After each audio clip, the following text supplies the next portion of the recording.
But who are the rising superstars leading the way? In Latam, Maycam Evolve emerges as the new gem of the region. With Aurora's fierce adaptability and rookie sensation Super Nahuel, the Dynasty Enders made history, toppling the undefeated RRQ Akira after a 2.5-year reign. At MTC Turkey Championship, S2G Esports rises as a new challenger. And from MPL Cambodia, CFU Gaming is ready to strike. With M2 veteran Oppi and core members Detective, Z, and Wadu. Can the Sharks are primed to make waves on the world stage? Returning to the M Series is RRQ Hoshi, the Sang Raja. Looking for a trade as he finds the triple. Looking for the maniac. Reinforced by Sutsujin's lethal skill and led by Skylar, this squad of young stars is on a mission for global dominance. The Indonesian cavalry made a bold gamble by swapping their lineup with MDL rookies, uncovering gems like Fabian, the deadly jungler, a calculated roamer in Witty the Wise, and King Eronshiki, the next-level gold laner. Team Liquid ID rises as a new M Series challenger. The double Overlord goes down 1 by 1. It's a maniac.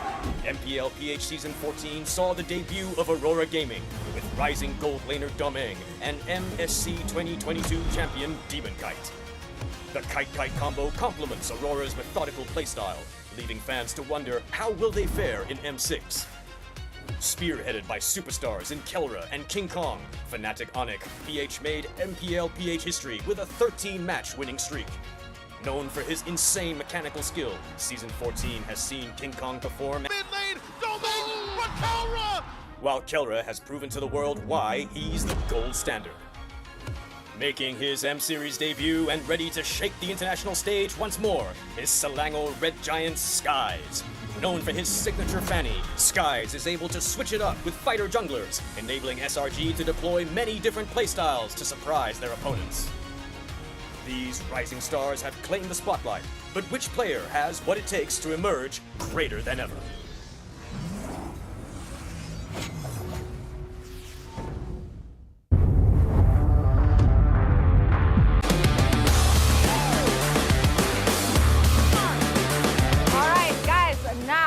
An Indo-MY rivalry over at the cornhole game. Sue has to enter the hole. Okay, salam dulu. YID rivalry at the cornhole game. Okay guys, right now I am over at the basketball arcade machine because we are going to see a 1v1 situation happening, which is going to be Miles from Fnatic Onyx Philippines going up against Tarzan from Twisted Minds. 1v1 going on. Who is going to win? Once again, we have a 1v1 going on. Hades and the one and only Domeng. As we can see here, it's a very tight game. Very, very tight. If you guys can do better than them. Here we have And that is Skylar. Nice one. Mantap. All right. Once again, Singapore, which I'm assuming they should be very good at because Malaysia and Singapore will pretty have very similar childhood.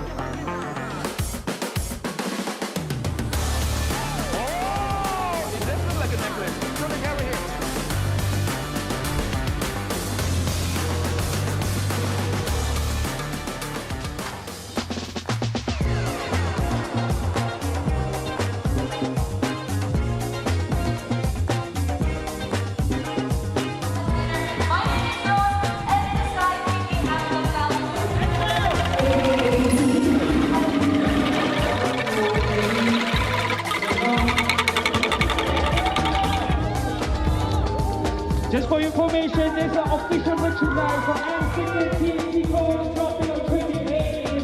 Welcome on the TNT. Bekasi Malaysia, we are ready for M6. Kita siap untuk M6. ML Kitchen hazardous. Kita udah ready buat M6. We are ready for M6. Handa na kami sa M6. We are ready for M6. M6， 我们准备好了。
for ultimate glory starts now.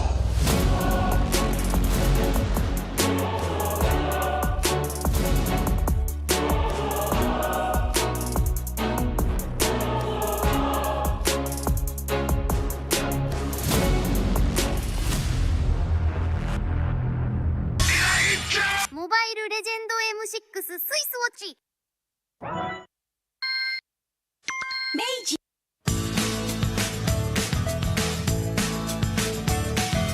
Hello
In MLBB, each of the 5 players plays a distinct role. Whatever it is you want to believe, he lies again! But how do these roles work together on the world stage?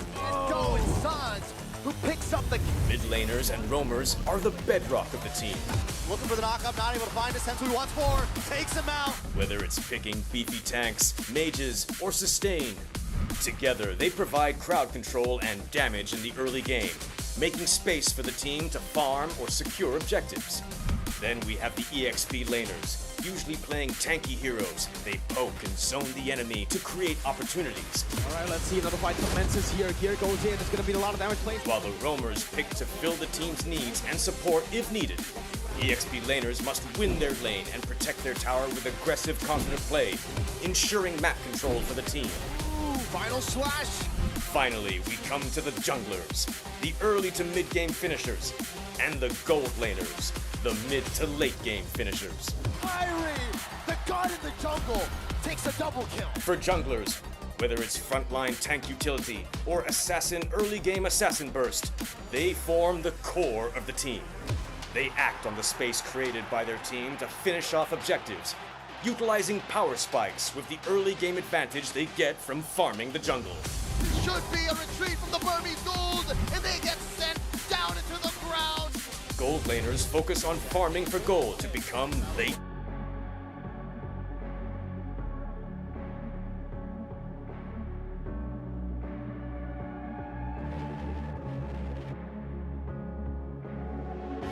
Lost in the shadows, feeling so small, but I've got a fire, won't let myself fall.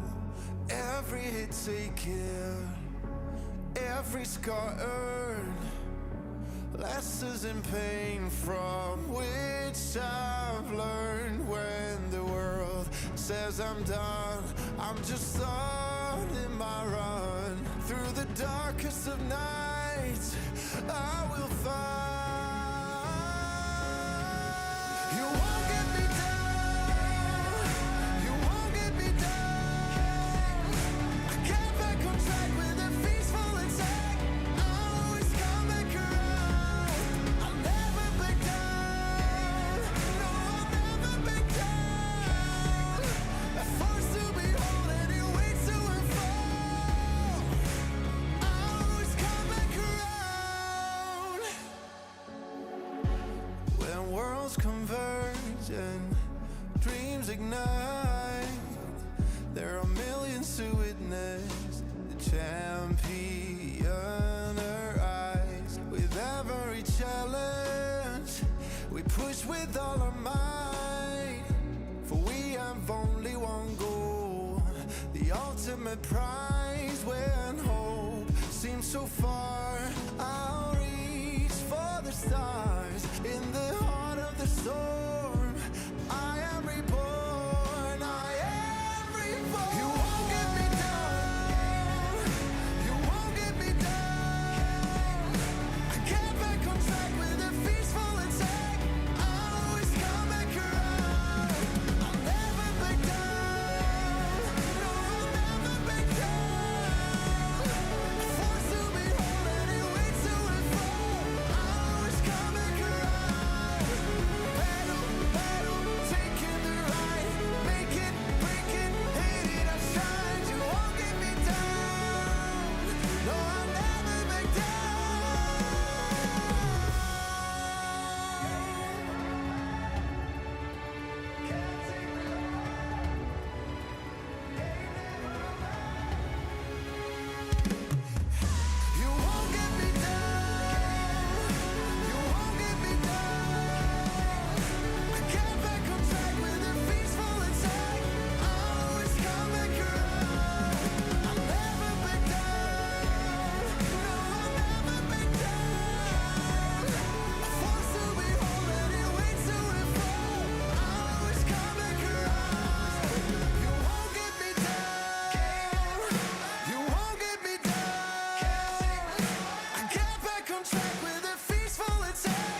lost in the shadows, feeling so small.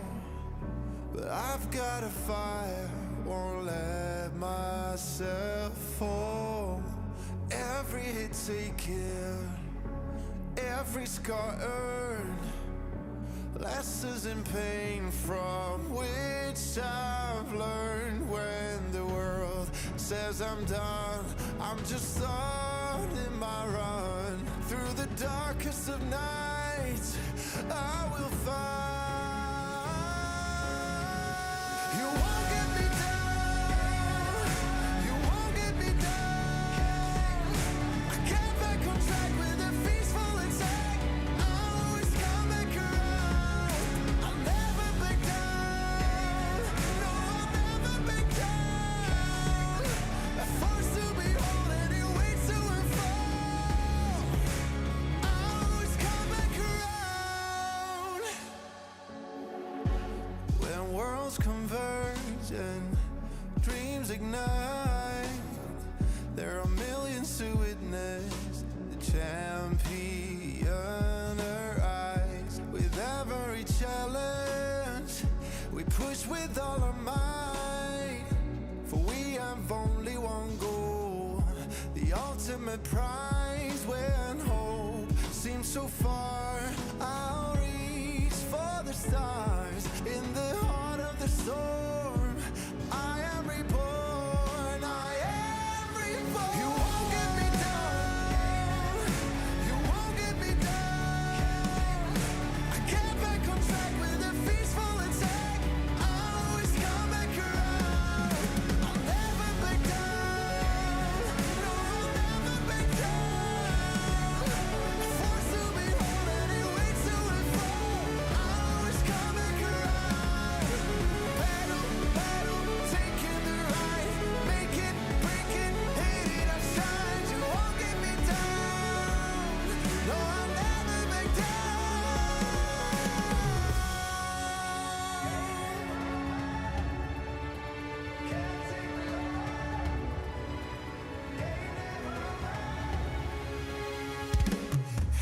You won't get me down, you won't get me down. I get back on track with a peaceful attack. I always come back around. I'll never back down, no, I'll never back down. A force to behold and it waits to unfold. I always come back around.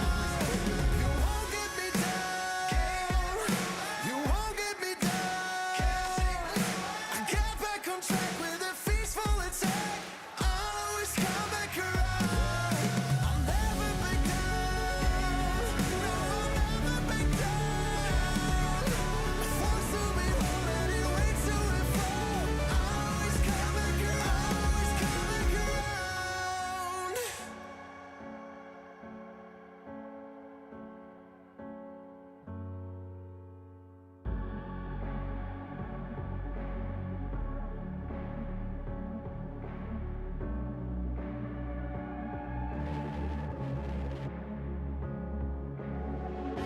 Lost in the shadows, feeling so small.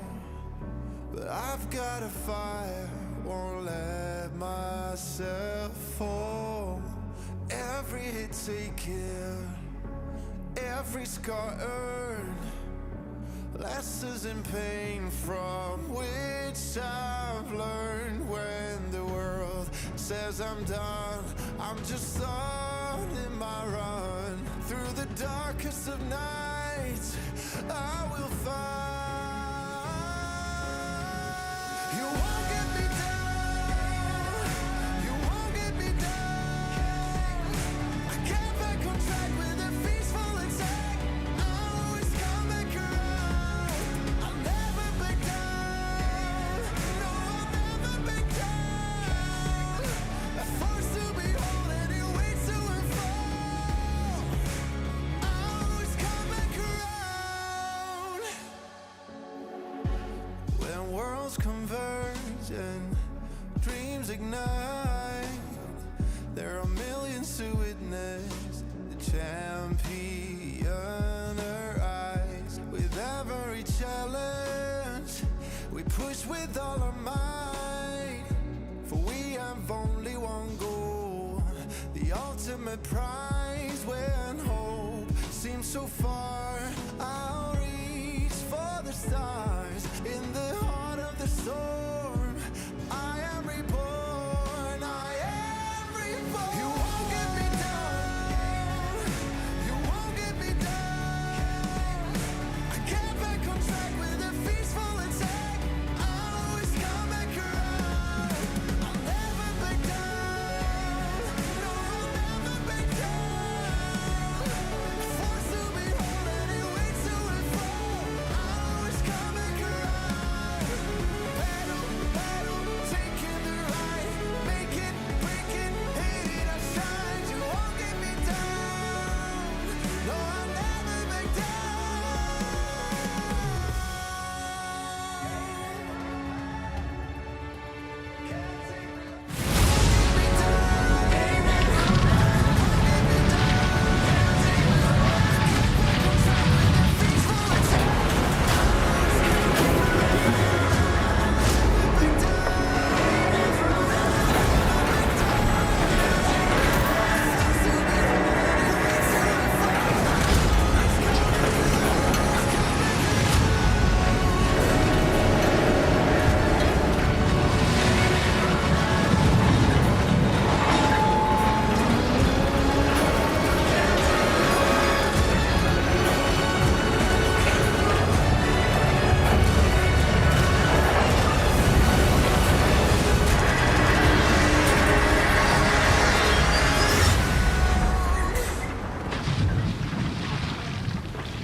For almost half a decade now, the Philippines has been on top of the MLBB world.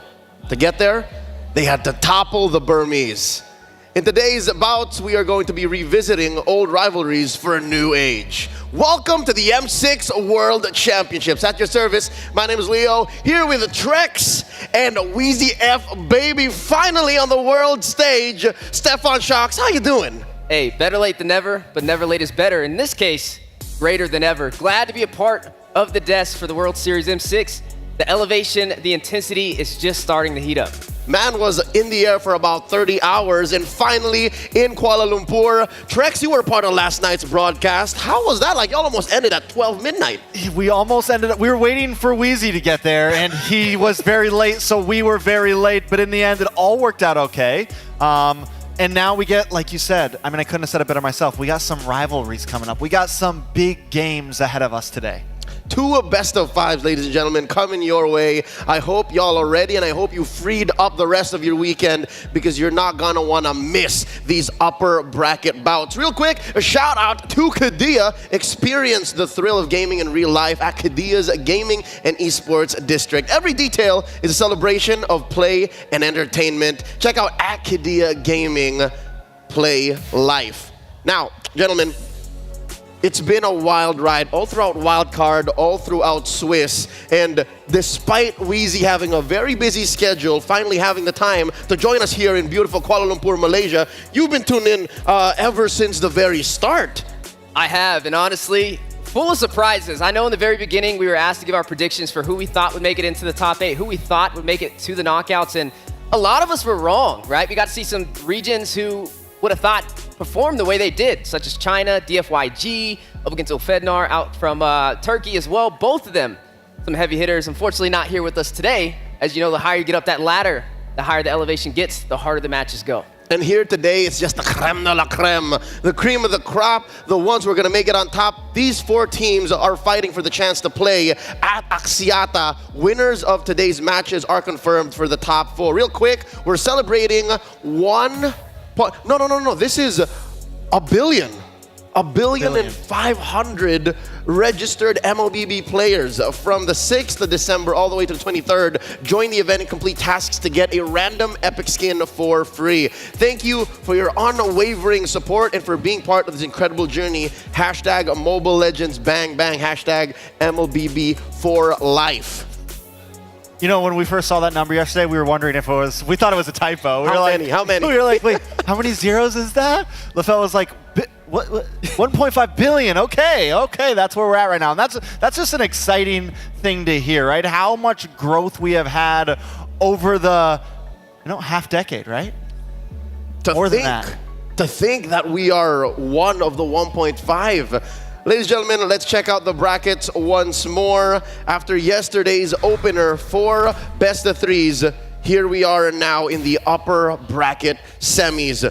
We're watching Fnatic Onyx Philippines face off against Falcon, RRQ versus TLID, more on that later. And in the lower bracket, SRG, NIP Flash, Vamos, Team Spirit. Gentlemen, is this what we expected? I'll tell you what, I think the world expected 2 Filipino teams to be up there right now, right? Don't remind me. He has to. But full of surprises, they're not there. Myanmar stepped onto the occasion. Falcon ready to rise and go up against Fnatic Onyx. Today's schedule, ladies and gentlemen, those 2 BO5 matches. Fnatic Onyx Philippines tournament favorites, the Lightning and the Thunder, clapping over the skies for Falcon Esports. And then, of course, an MPLID rematch, the one that went 7 games. How hyped are you for that, Trex? I'm very excited about it. I'm excited for both these matches. I'm hoping that the first match, becomes more of a coin flip than as one-sided as it could seem. But RRQ TLID, like you said, we get the run back. We get the comeback, and they've been back and forth. I honestly feel like that game could go anyway. Hey, less than 24 hours ago, you called those matches. You were on this very desk right here, watching RRQ face off against Vamos, watching Liquid ID face off against Team Spirit. Before we dive into our first best of 5, I want to pick your brain. What do you think is going to happen there? Because you saw them. Were they in tippity-top shape? What, Team Spirit? Or are we talking about TLID? The first match or second champions. match? The Indonesian. Yeah. TLID seems to continuously just outdo my expectations. They had a couple rickety games when we first jumped into Swiss stage, but so many teams had rickety games when we first jumped into Swiss stage, and they have completely tightened up. They feel comfortable in the draft, whether they're on blue or red side. Aaron Shiki continues to get more and more mechanically gifted, just seems to get more and more strong as this event goes forward. And they are a team that a lot of us have in our bingo book for finalists. Yeah, that young man is untouchable.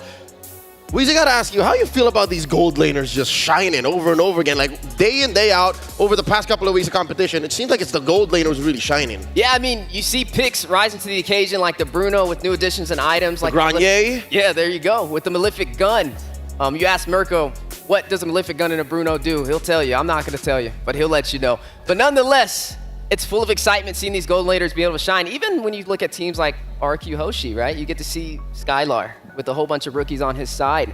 And he still dominates in the gold lane as well. And it's just such a great time. The meta, there's just room for highlights for everybody. I expect the meta to evolve even more as we go through our matches here today. Speaking of which, let's hone in on our opener. The best of 5 between the Philippines and Myanmar. It's aggression versus endurance. For the first time in the almost 5 years of Filipino dominance, I think, is it safe to say, Fnatic Onyx is the most aggressive champion out of that region yet. Yeah, we were talking about this earlier, that for me as a Filipino representative, definitely one of the most aggressive Filipino teams to be slotted as a favorite. Philippines has always been prided for their macro capabilities, but FNOP brings this aggressive micro, where it just fits them so well, because right now what we're seeing winning games is the teams who can win out in these big 5v5s, the teams who can crucially find this moment to either find the turnaround, drag out a fight long enough, or hit those combos correctly, and FNOP has the whole package. And they're one of the favorites right now to actually make it to Axiata. Again, each of these teams are on a pilgrimage to go to the hallowed grounds where in the very first World Championships were held.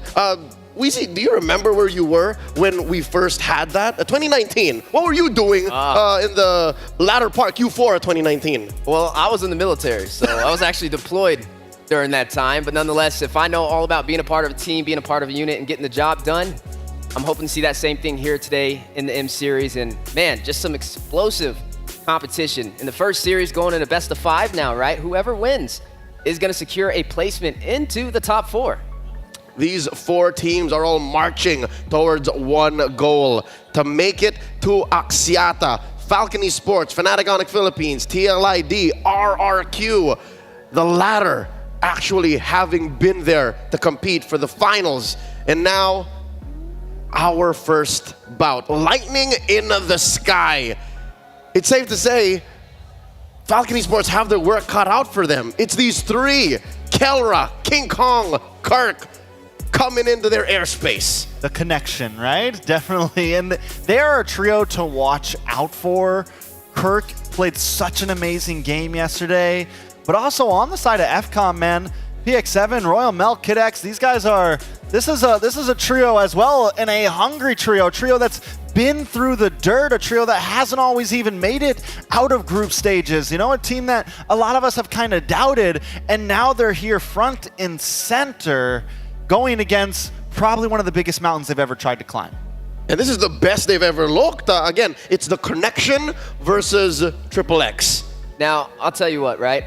From day one of the Swiss stage, we got a little bit of a debut with Fnatic Onic going up against Team Liquid ID. And everybody wanted to see it. A lot of people were predicting a sneak peek at a grand finals possibly, right? And Fnatic Onic showed up, not playing any games. And when it comes to aggression versus endurance, they're definitely on the aggressive side. Hey, people were arguing that maybe yesterday's opener, rather second match and the opener, was actually also a grand finals preview, right? SRG versus Fnatic Onic Philippines, but Trex will tell you, he was here in the crowd watching. I think that's the most aggressive we've ever seen Fnatic Onic in M6. Even starting from the draft, they attacked Sekais. Yeah, you know, in game one, we were in the talent room watching and everybody was very hype and going, and then game two, everything just went silent, man. FNOP was just, they had the scalpel out. They were making surgery with that Tigreal pick and that Yves pick. I mean, from the first kill that they put on the map to the last, it was disgusting. I haven't seen a team play like that, I don't think yet, in M6. So, with that said, if Fnatic Onic are coming in with a scalpel, maybe a scabbard, a scimitar, a sword, if you will, does Falcon Esports have the right kind of shield? Is that forged with the right kind of steel? Can they hold out in a best of 5? It's going to be challenging, but not impossible. And I think with what I've seen so far in the M Series, it's the age of upsets, right? It started right from the beginning of the knockout phase and also the beginning of the Swiss stage. A lot of teams being shut down. Now, keep in mind, Falcon, they took down SRG during the Swiss stage. Had a really great performance, and they also took down Aurora MLBB. So, honestly, I think right now is a great time for them to rise to the occasion, and this is another thing for them to try and check off the list, but definitely going to be possibly their hardest challenge yet. I'm actually looking at the stats and the game times for Fnatic Onic, whether it be average win, average game in general, it seems like that might be one stat that Falcon Esports can use to their advantage. They can actually slip through the cracks, because if XXX can hold out, maybe the connection has to get staggered. Maybe they have to let through. Your thoughts on this, Trex? I definitely think, I mean, no matter what, when you push it to that late game, there's an opportunity for both teams. But also, I don't completely doubt out FCON being an aggressive team when they want to be. We saw them go Roger. You know, we saw them pick Jungle Roger and win with it. So definitely a team that can pull out some picks, catch you off guard, catch you by surprises. Something tells me the super family, the way they tick, and have the huge target on their back, maybe that will benefit Falcon Esports here. Yeah, honestly, I mean, like we said, the age of upsets. I mean, even one of the slogans was the kings are falling and the new faces are rising, right? So hopefully today we get that. I love to see things go the distance. Every time, you know, fun fact here, when me and Trex are on the desk together, we always see things go the distance. Long games. Long game. Turnarounds? Turnarounds. I mean, you know how our Game NACP seven, ended. game Game 7. fives. We saw a reverse sweep in a Game 7. How often do you see that? Well, not often enough. So maybe here today, ladies and gentlemen, you see here on display, fresh out of yesterday's broadcast. Display, God. How Fnatic Onic is just so in your face. Super Friends was so good at waiting till the last second to use that RWM. He would wait until they're right there. So you think you're about to get away. Down comes the RWM. Instant stun. So there's no sidestep ability. He knows how to distance that wall so perfectly to where it's almost just a quick stun instead of a slow.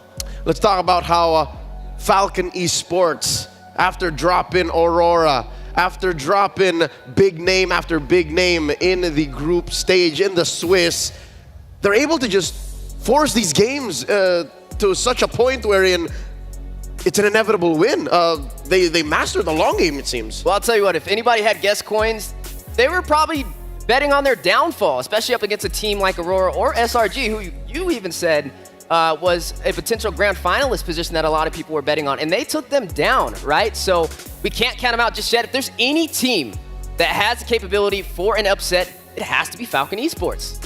Yeah, I think if there's one thing we know about Myanmar, you know, the reps, we can never exactly count them out. They've only really had about a year or so of where they've kind of had some troublesome games, right? The 2 MSCs, an M5. But for a while, they were always a region that we would look at and know anything can happen when we're looking at Falcons or Myanmar in general. And what a better way to set things off in the knockout than Philippines versus Myanmar. And that's exactly why their strength and their rise isn't a surprise to me. Personally, I know you know a bunch of friends, maybe you yourself have lost a good bunch of guest coins on Falcon Esports, but I think it's safe to say, I told y'all so. I told y'all so that Falcon would be here as a powerhouse. I put him in my knockout stage predictions. Oh, you did? I put him clean in my top 8. So with that said, I do think that this should be a must-watch. This has to be a series you wouldn't want to miss. Ladies and gentlemen, a best-of-5 between once more the Philippines and Myanmar, the Filipinos and the Burmese. Here's the thing. Did you know, this is a stat brought to us back by our writing team, Myanmar actually won more games head-to-head against the Philippines in the history of MLBB esports. Yeah, they're positive in their books right now. Barely, but yes. They are. They're positive in their books right now. and then looking back at it, they actually started off on a better foot in the M series. They placed higher than our teams then, Sun Sparks and Onyx Philippines. They went into the upper bracket at M2, lost the 4-3 reverse. So that being said, Falcon Esports is a true force of nature. Like, they are a force to be reckoned with. Yeah, they got some legacies to live up to, right? I mean, you see Burmese schools from M2, and now full circle, back here again in Malaysia. This is their time to shine, but only them. Only they could put that pin on that book and write that story. Let's talk about that legacy. Gentlemen, folks at home, Falcon Esports is the second or third coming of this roster in the MLBB esports world. They're living up to that legacy and as well their promise to make it to the grand finals and as farther than that alongside the Burmese Ghouls. Which legacy do you think weighs heavier on their shoulders? I think, honestly, I think the Falcon legacy, even though Burmese Ghouls is the one who started it all, went that far. I still feel like Falcon, because they hold that name and it's such a different roster than the Naomi roster from back then, I think the Falcon fans, you know, are probably a little harder on them than the Myanmar fans in general. I'll tell you what, I'm actually the opposite, and I think it's just because it's full circle, right? You get to see them come here and they want to pretty much do a repeat of what Burmese Schools did, and honestly, that'd be an insane story. I mean, you're talking about years and years of work to get to this point, a new roster to do so as well. And hopefully they can rise to the occasion, but they are going against the heaviest hitters so far in the M Series. And I think that's that same fact that makes it all the more interesting for Falcon is they're getting pulled in so many different directions that they're trying to make this work. So, ladies and gentlemen, with that said, we're going to welcome our teams. Enough talking about them. Let's bring in these athletes. That's right, as you are seeing the heavy competition, Fnatic Onyx, favored to rule the world, driven by regional pride. They fight not just for victory, but for their country's legacy. They are the super family, Fnatic Onyx Philippines!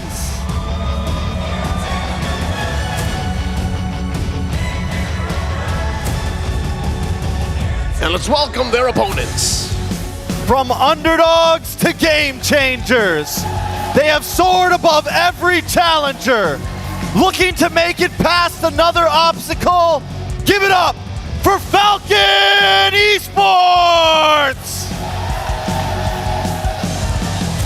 The pride of the Philippines versus the pride of Myanmar.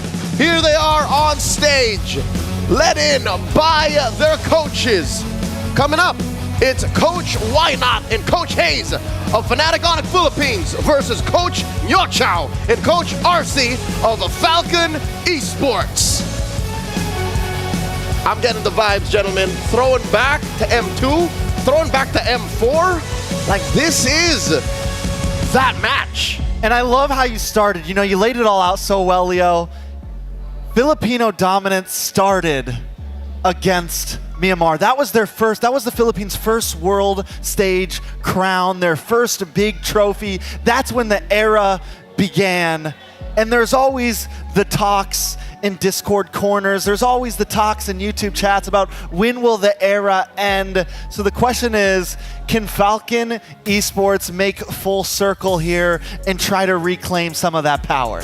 And only them can answer that, right? And we have to see how will they match up against Fnatic Onyx. I mean, you see King Kong in the jungle just swinging around, getting the job done. The team yet to really be defeated or have much major competition, even against TLID.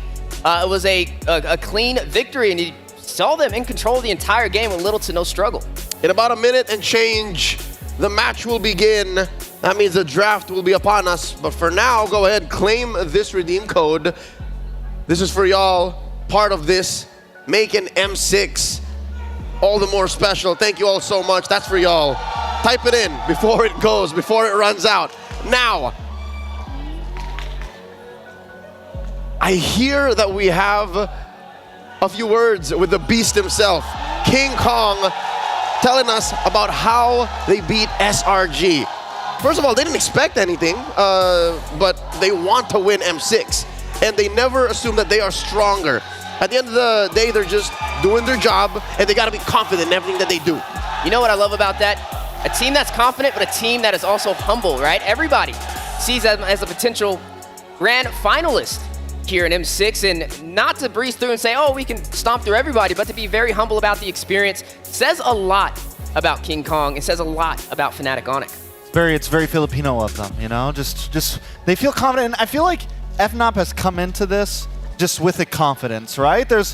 I mean, they have their pop-off moments, you know, Keller with a little banter here and there with some of the other gold laners, but overall, they come into this very confident, just knowing this is just another Friday to us, man. This is just another day of drafting, another day of gameplay. We saw him at the hotel last night, just RGing, man. RGing, late night RGing in the lobby, just hanging out. This is just another day for these boys.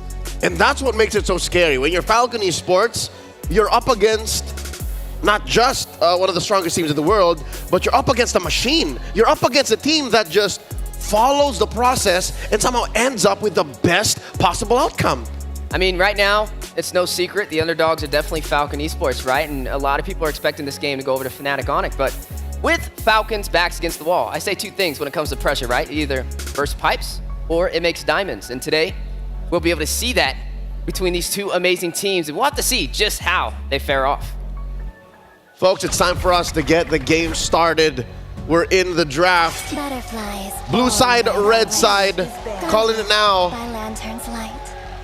It looks like Fnatic Onyx Philippines are going to be on the play. Falcons on red, get that two-pick swing. There goes the Alpha, the Hylos, and the Granger. Falcon take out the Fanny and the Zushin. Okay, so does FCON get rid of the Bruno here, right? With the Granger being banned out, I don't think we've seen a first phase blue side Granger ban at all just yet. This may be one of our first, and I think it's a real power ban from FNOP here. It's a clear tell. Coach Tony, Coach Hayes, they're attacking Benny and Dax. So here's my call. Blue Yo. Unless I guess Falcon ban it out. Since you're new, Blue Suyo. Blue side Suyo. That's Blue Yo. Oh. They banned it, so they're reading it as well. It's taken off the table, but there is the Bruno locked in for Fnatic Onyx. And Bruno, 93% pickup rate and 55% on the win rate. Honestly, it's been such a heavy hitter, and a lot of teams try and find a way to work through it, right? We've seen the Angie Ling come out. Sometimes it worked in their favor, but other times completely got dominated. I love that gambit. It's either you ban the Suyo here, we end up with it, or we take the Bruno. I think that was a good move, a good opening gambit by Fnatic. It might have honestly been better just to do a throwaway ban, leave them both open. for Falcon, right? Because I think that was the plan for FNOP. It's like, listen, we're going to force you to ban one of them. We get one of them no matter what. So now, what does FCON respond with? Hey, the Eve is still on the table. Definitely something picked up. The Mathilda is still currently walking. The Hilda also on the field. Joe. Phoveus and Joy. All right, so it's not like Dax was running out, not in the first phase. So they put Royal Milk on one of his specialties. If you ask me, so far in his history in M6, it's this, the Phoveus, or the CC. This is comfortable. Game 1, it is a best of 5. We have to remember that. And if there's going to be a time that you go to comfortable picks, it is definitely Game 1. And FCON just sticking with that. FNOP, on the other hand, you pick up maybe jungler here, Cho, Alpha, or that was a Fredrin to counter against the Joy. I like it, right? You have the Way of the Dragon, you have the crowd control, the knock-up. To stop that Joy in its tracks, I mean, that's one of the hardest things with the Joy is the mobility. Now having a means to slow him down and the energy eruption from the Fredrin as well. It's definitely a power move from Fnatic Onic. Believe it or not, this is just King Kong's third hero in all of M6. The Beast has played Joy, the Beast has played Suyo, and just this, the Fredrin. Folks, quick fun fact about Kid X, he holds the highest assists in a single game record in M6. That's 20 with the Hylos. He scored that against NIP Flash, and he's, by the way, the #1 tank amongst aggregate scores in all of the tanks, all the roamers in M6. Okay, and speaking of that, now we get our tank locked in first phase for the side of FCON, and it is the Tigreal, and we saw how good this Tigreal did against Fredrins in the past. It's a beautiful answer to it. It's a great way to either push away, lock him down for a second, and give this Joy the ability to do whatever it wants in the pit. Now, coming into bans, second phase, FCON still are going to need a gold laner, they're going to need a mid laner, an FNOP mid laner, and then EXP most likely. Yeah, and there goes that Hilda ban, going to take that off the table over there from Falcon Esports. Now, we have yet to see the Mage from either side. I mean, we have the Eve still available. The Aurora still can rise to the occasion. You know, I would say they could have went for the glue on Fnatic Onic, right? Especially when you have this Phoveus. But without the Mages on the table, the Vexana is still up for grabs. And that's exactly what Fnatic Onic attacked. Yeah. This is a PX7 special. 1/3 of the XXX. You take it away, you force him on something else. Which I think they were expected to come through because of Tigreal and Vexana. Ooh, that's a lot of CC. Hear me out, FCON, good mid laner choice. Aurora would be nice. I think we might see the ban, but we've seen this with Cillian a few times. We've seen it do great against the Fredrin, another big ranger, long distance mage. I think FCON, you find something that's backline, heavy backline. I'm with ya, because so far, Fnatic Onic, they have good front line. They have good front to back. But who are you going to send to go catch PX7 if he does get his hands on a Sicilian? Does Fnatic ban here? It's possible. Is it worth could it? be. I mean, we've been building up the end game. Because Eve is still open. Eve is still open. That's Which another one? big backliner. But they need a mid laner too, so it's like we also want to look for counterplay. We want to look for these ideas. And Prince on the Eve was a thing of beauty. Yes. Prince on the Farsa. There is light. Now, They ban it. Also Oh, Louis. ooh, call me crazy, right? FCON's got to take Eve. But I say, yeah, you got to take this Eve up while it's available. They're going to take the Farza, though. Going to lock in on a different side of artillery. But that was also, we saw Super Prince on Farza yesterday too, That's which right. was disgusting. So either one. He made the Mage Prodigy look like a prodigy. Like, you are the prodigy, I'm the monster. That's what happened yesterday. So what does Prince pick up now? I mean, is the Eve still viable against the I mean, Farza? That's fighting fire with fire. Oh yeah, you're both just long range. Whoever gets the better position in that extent. It does set up a better box, or at least an equally sized box, because you also have a Tigreal for FCON.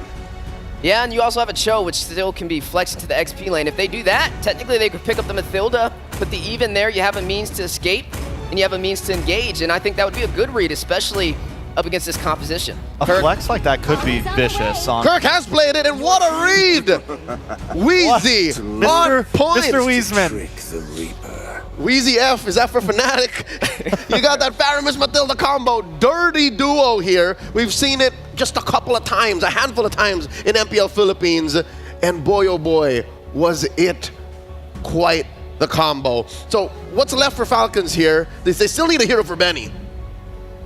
Gold lane, I mean, against the Faramis, what? They could pick up something like the Claude. and go. We've seen a little bit. It's not that great right now, but at least counters. You could pick up Nabir's Passion, Or Melissa. Or Melissa to So stop the Beatrix, dive. Claude, Melissa are kind of I think that's the way we go. Yeah, I would say Natan, but I don't know, looks a little shaky here. I think that's a good read. Definitely something that can play for survivability. You have a very heavy dive-centric composition and sustainability from Fnatic Onyx. So as we are seeing that last pickup, Carry locked in. I mean, it does deal with the tankiness of Fredrin, but that Cult Altar, that's what I'm seeing the lack of right now. But at least they have the Joy to help deal with that. All right, with the pick set in, let's throw it over to our casters, calling the action. It's Naisu and Ingan. Thank you so much to the panel. Wheezy, great to have you with us. What is up, guys? I'm Naisu, joined here on the desk with Ingan, here to bring you the action. It's our first best of 5 ahead of us. How we doing, man? Man, I'm doing great again. First best of 5 finally. I'm hoping this is going to go all the way, and at the same time, looking at the lineup, this is what Royal Milky used in game number 1 yesterday. The Phobias up against NIP Flash started things out strong with 7-0-7, and they're going to look to replicate what happened yesterday. Well, we're going to find out if it works out. I know we've got a crowd here, so IOI Convention Center, are you ready?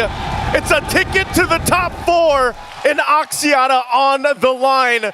It's our first best of 5 heading into the land of Dawn. Will it be Fnatic Onyx Philippines or Falcons Esports? And you guys get to cheer a little bit longer while we wait to get to the game.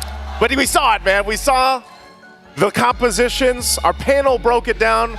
Man, you know what? This is that point in the tournament where everybody's hyped. Everybody wants to know the top 4 teams they're going to be heading for. Whoever wins, again, will proceed to the top 4. And at the same time, looking at Fnatic Onyx Philippines, you know, this lineup is really rooted in the Filipino playstyle, the group ups. We even called it before the ultimate bonding experience. You have a Matilda paired up with a Faramis, and this time it's also King Kong on the Fredrin.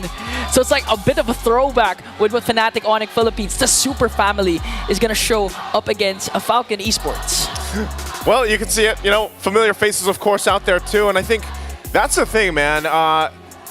The environment changes a little bit here, Ingan, especially when we have a best of 5. We saw this, you know, already when we kind of made that switch where we were in best of 1s for a while, and then you finally see some of the teams obviously performing in the best of 3. Now, the fact that this is a best of 5 for Falcon Esports, they've showed great things, and I think a lot of people really were awakened in a way, like seeing the Falcon Esports. And we know the region itself, very successful, you know, throughout even the M Series previously. But I feel like this is a big statement depending on how this game falls out. So here we go. Let's jump into the game here. Started off game number 1, the best of 5. Ready to break this out again. As we get a look at the junglers, this is where it's really important. King Kong and Dax. We'll see if they can step up, especially Dax here. He's done amazing things, but again, this is against King Kong. The guy has been the king of the jungle so far.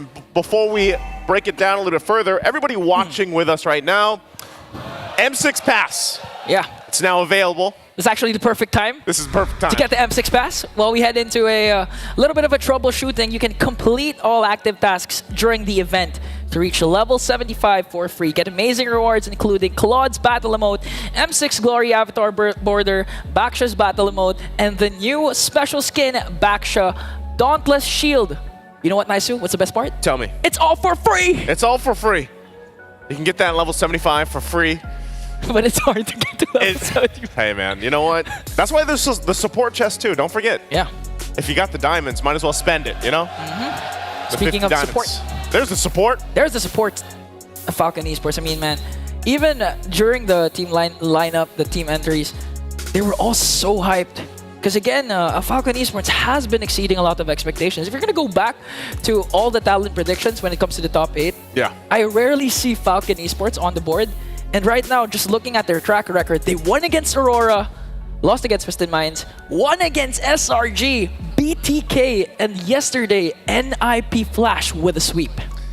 I think that's why I was saying, you know, it's just they've come into M6, again, as a region, you know that they have a specific play style.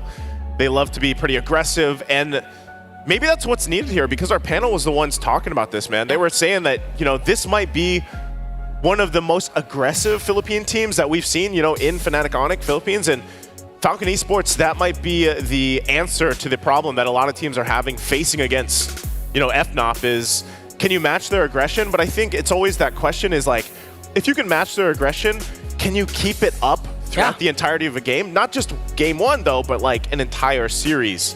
And I think that's really where the test comes for a lot of the teams that will face off against teams like Fnatic Onyx Philippines. I mean, you can almost say the same too for a team like Team Liquid ID, where last night, you know, they very decisive so far just through the matches that they've been through, and Falcon Esports has showed it. I think you really pointed this out too, just the fact that, you know, Royal Milk alone, you think about the XP lane and it's not, I mean, let's be real, the hero choices in the XP lane there's been some more variety in M6, but some people say, man, XP is a little bit boring, you know, but I would say players like Royal Milk, for example, and even Kirk. Kirk can be the same thing. Kirk popped off yesterday. He had like a deathless game on the Edith. Even the Lord Steal. Yeah. We could forget that. He was getting targeted, getting bursted down, but when a Primal Wrath with the Edith was all he needed to get the Lord. And I do like the fact that you mentioned the XP lane, because looking at the first neutral objective, the Turtle, no one rotates to the gold lane. Yeah. The gold lane is now the dead lane. They leave them be, give them enough space and time. It's all about the rotations in the XP lane. Who's going to clear up first? Who's going to get to rotate first? Who's going to be the aggressor first? And with the two XP laners, Royal Milk up against Kirk, we could see, I mean, action right away, even before 2 minutes.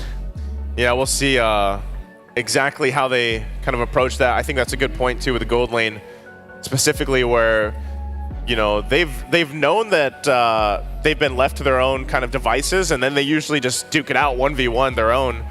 We do have a quote here though, while we go ahead and wait for things to get settled, from Coach RC, of course. From RC, we've been wanting to face FNOP since the Swiss stage to test our team's strength against the MPL Philippines Season 14 champions. As a Filipino myself, I'm excited for the challenge of competing against a full Filipino team. We hope to give them a good fight and show our surprise pick. Of course, we're aware of the strengths, so we only have about 50% confidence in this matchup. See you guys on the stage.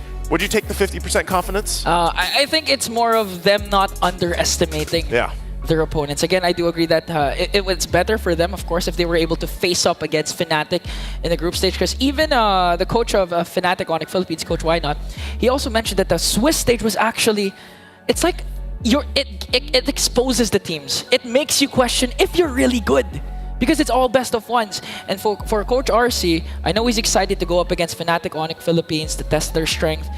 Luckily for him, even if they lose a couple of games, there's still a chance for them to come back, because again, it's a best of 5 series. A lot of room for them to show the surprise picks that they are bragging about. I think the surprise picks they have been happening, you know, throughout M6 so far. Either way though, we saw that video package yesterday alone where the lower bracket run, man. You know, if a team gets sent down to the lower bracket, we've seen this before where they make that, what they call it, the lower bracket buff.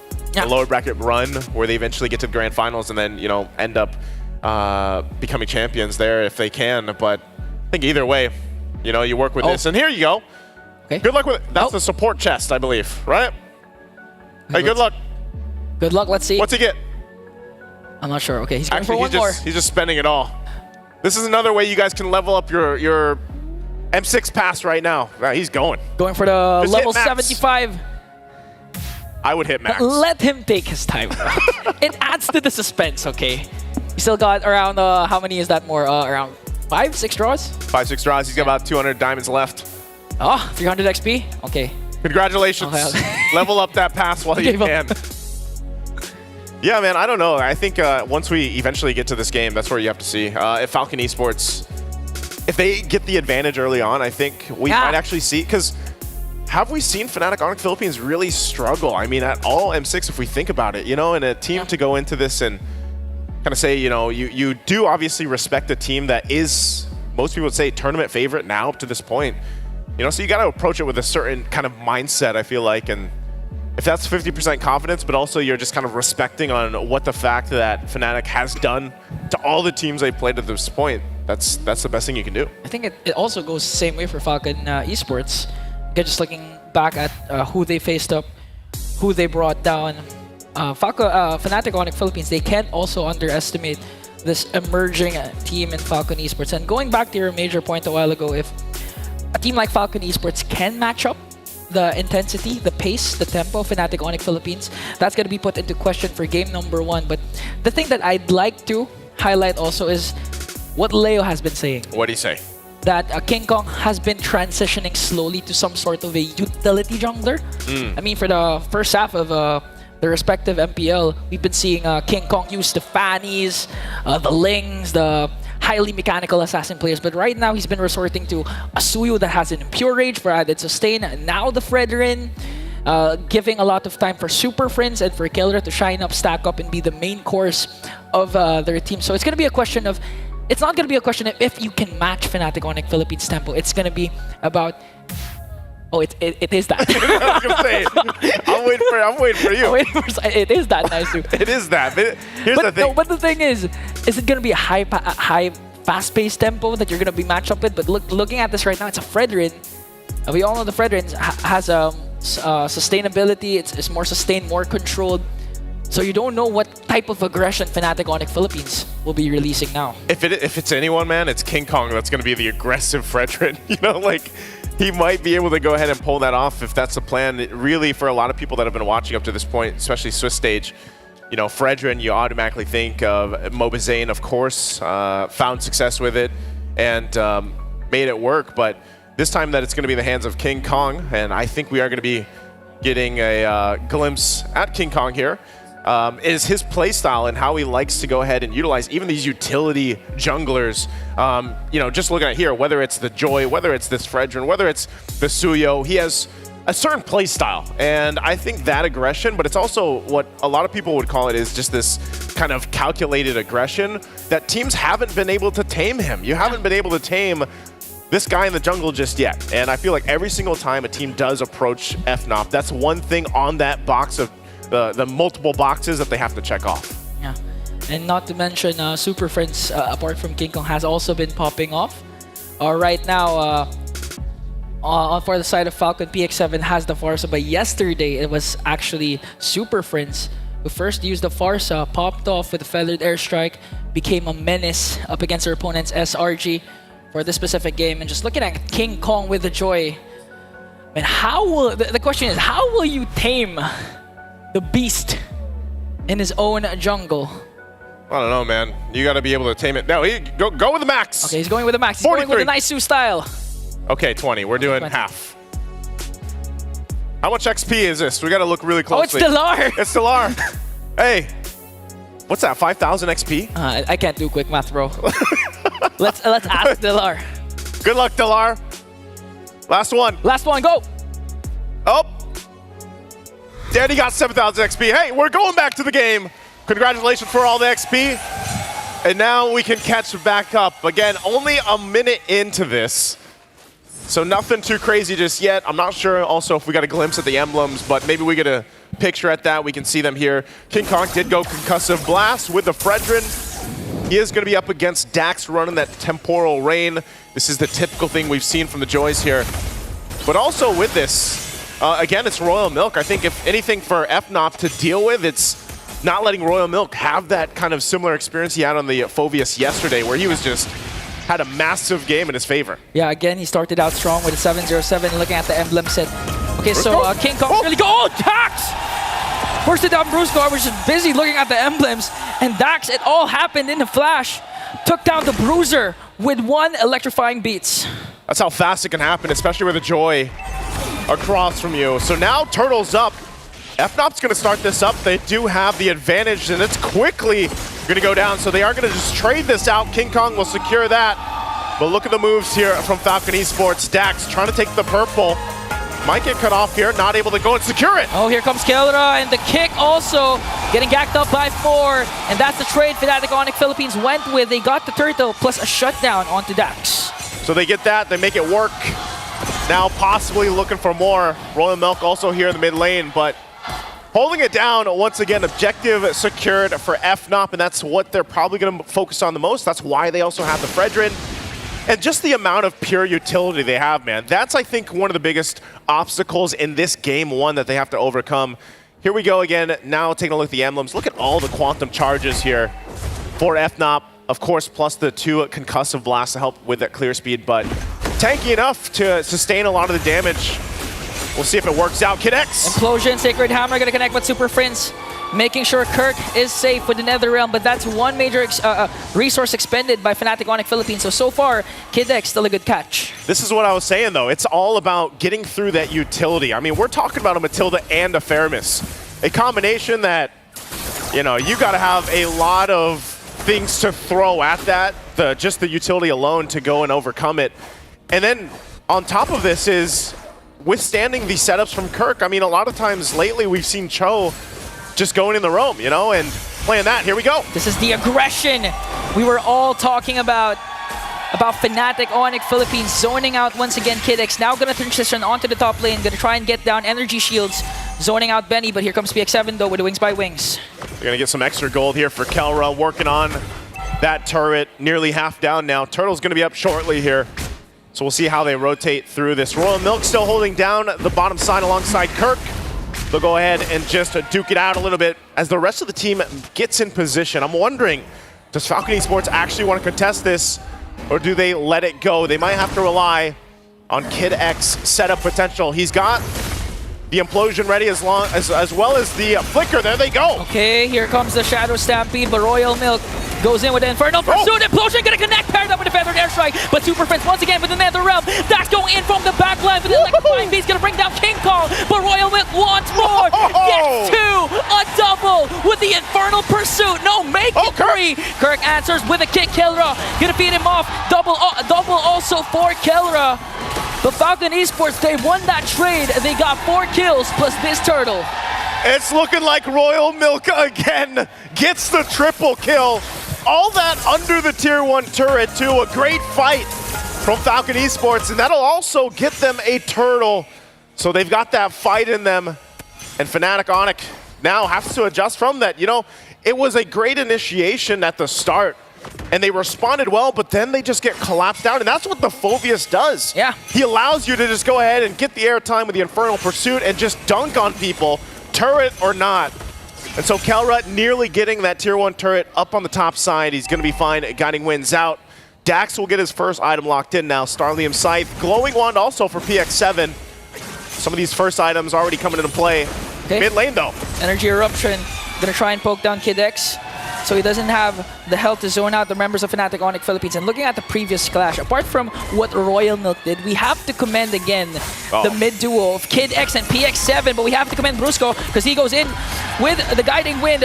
Woo! And now saves Kelra. That was 2 objectives, resources expended by Falcon Esports. On the other hand, Royal Milk here trying to zone out Super Prince. Kirk, well, we see a kick and it connects. There's the kick. They're going to find the target. Kid X out of the picture. And now their next target is Royal Milk. Super Prince clutch Netherrealm once again to out-sustain the damage of Falcon Esports. And this time, no trade for Falcon. You see the amount of utility that we're talking about. Oh, Benny could be in trouble. Oh, use up the red 3. Still has the Purify, but here comes our Startling Eagle bringing King Kong with him. And bang, bang, boom, Benny goes down. Benny nowhere to run. Not going to be able to get away from that. Again, this pressure that is put on with the utility, whether it's a Guiding Wind, whether it's a Nether Realm, it's so much mobility that FNOP wants to play around with, that Falcon Esports is going to have to adjust from it. But still, you have to take a look. Jungle's doing fine. Dax is there. PX7 will go ahead and clear out the wave with the Feathered Airstrike, and now Turtle up. Last one in the game. 1 for 1 for both teams.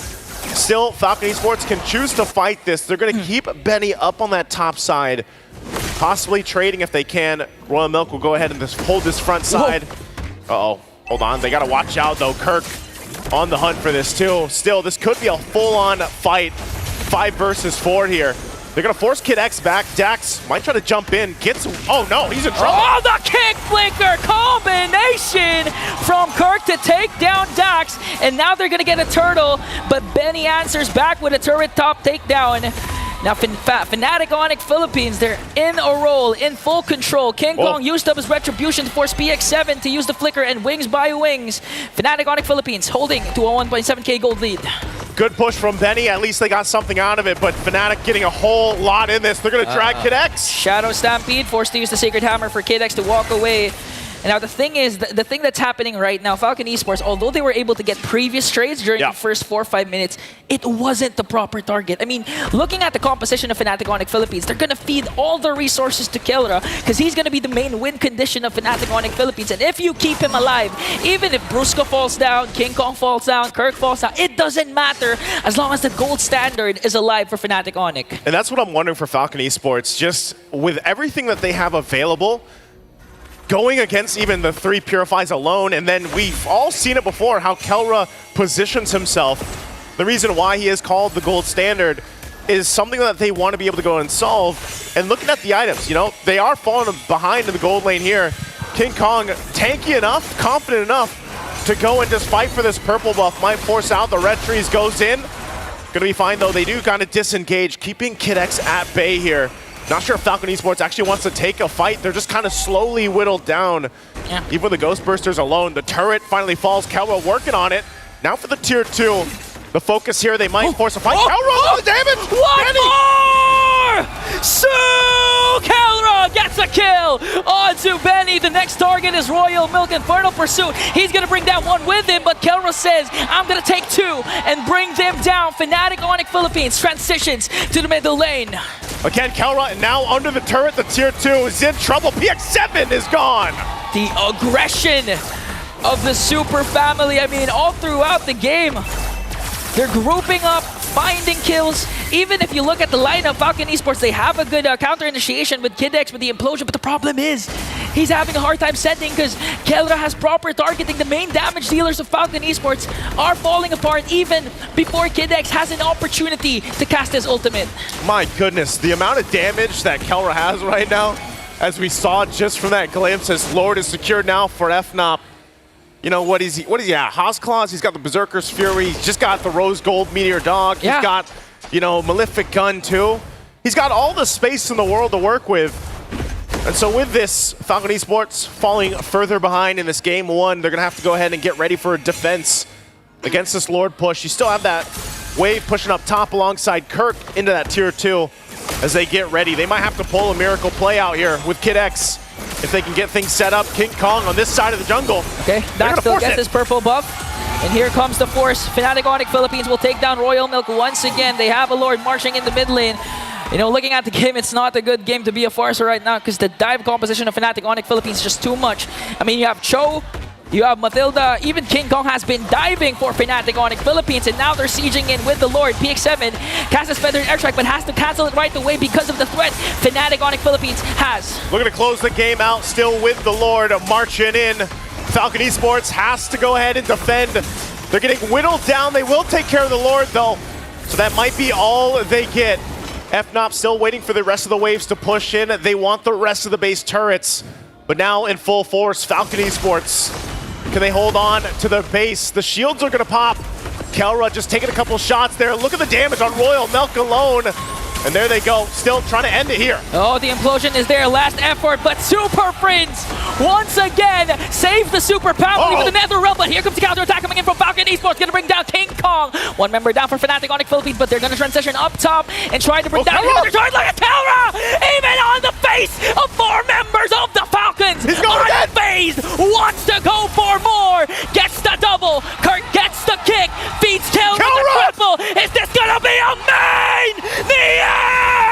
Kelra wins it for Fnatic! The gold standard will go in with a cleanup and a maniac.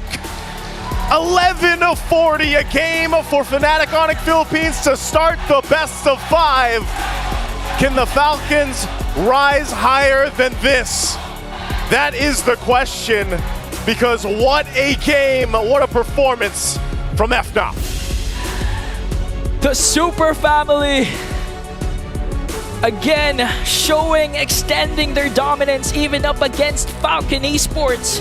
Kelra picks up a Maniac, and they have a comfortable lead in this best of 5 series with a 1-0. Again, amazing performance. I know our panel wants to go ahead and break this down a little further. What do you guys think about game 1? From where we come from, they call that a lightning round. In just 11 minutes and 40 seconds, Fnatic Onyx Philippines walks away with the dub. Given this is a best of 5, what a way to set the tone. Gentlemen, Wheezy, it's your first time on the M6 stage. How's that for you? Explosive, right? I mean, I kind of expected the Mathilda to come out there, but I didn't expect the Faramis to be alongside it. But having the double support, it seems like the mission was protect the president, trust in Kelra, and he got the job done. Yeah, you know, you think it's hard to kill Kelra, right? It's already very tough, but you add a Mathilda that stands behind him nonstop, you add a Colt Alter, and it is literally impossible at this point. I don't know how you break through that right there. Kelra wasn't even in Protect the President mode. He was in King, I'm gonna hold the front line mode. I mean, he was leading the attack half of those fights. Homie was straight up Rob Stark, King of the North. Let's go ahead and check out the stats here. What did that game look like by the numbers? Again, 16-6. Kelra 9-0-5. Just barely finishing his build, by the way. Yeah, that's so average 3-item build. Just to like break it down for him, average 3-item build is about 8-9 minutes. 8-7 minutes, you're doing very, very well. 9-10 minutes is probably like average time. You're maybe getting to your 4th. This man was maxed out. We're talking maxed out, 11 minutes, 40 seconds. 6 slots. And he got 6 slots filled, probably around 11-minute mark, I'm sure. You know, maybe a little after 11 minutes, but still, that is insanity. I mean, that is just, there was no catching up to that. He put the gold in gold standard. He put the gold in gold standard.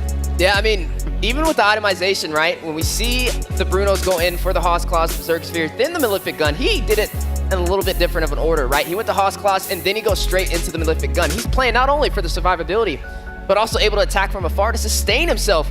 And that's what made him so hard to take down. 9-0-5. Let's talk about the build on King Kong, because your pride and joy, the heart and soul of NA, Mobazane made Fredrin a pick again, a legit pick, and look at that. King Kong, his 3rd hero, was the Fredrin. It's built a little different. Yeah, he definitely went for a bit more of a tanky build there. We saw Mobazane sometimes go for the Thunderbelt. That's right. Instead, and Mobazane still did the same thing.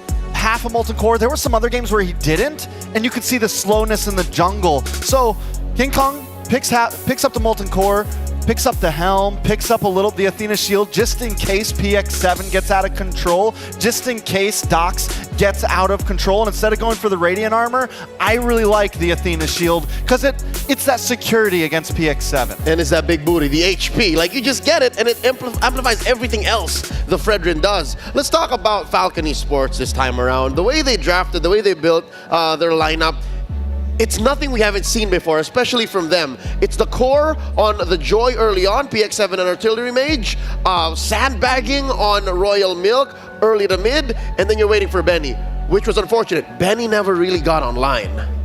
Man, I was wondering what the damage was going to look like, right? Especially over there for Kelra. 80,000 damage, skyrocketing over everybody else on the board. I mean, you had a couple of members, 1, 2, maybe even 3 members from Falcon. 3 is safe. 3 is safe. Yep, add up all their damage, and that's Kelra's alone. And you know, Falcon started off well. Dox got that early kill, but then it was immediately traded back.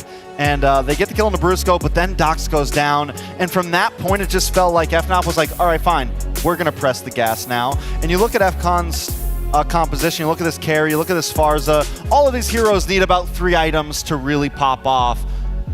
And they just couldn't get there. And when they did get there, FNOP was already so defensive and so aggressive, there was no turnaround. And is it just me, or is Falcon's lineup too honest for what Fnatic Onyx is doing? It's too clear that, hey, this is where the damage is coming from, this is the power spike in early to mid, and then we fight for inevitability. Fnatic Onyx did not allow for any of that. You know, it's just textbook, right? Sometimes going with the simpler method breeds better results, and Fnatic, right? Trusting in the damage of Kelra. Everybody else, I mean, we were even looking at the emblems.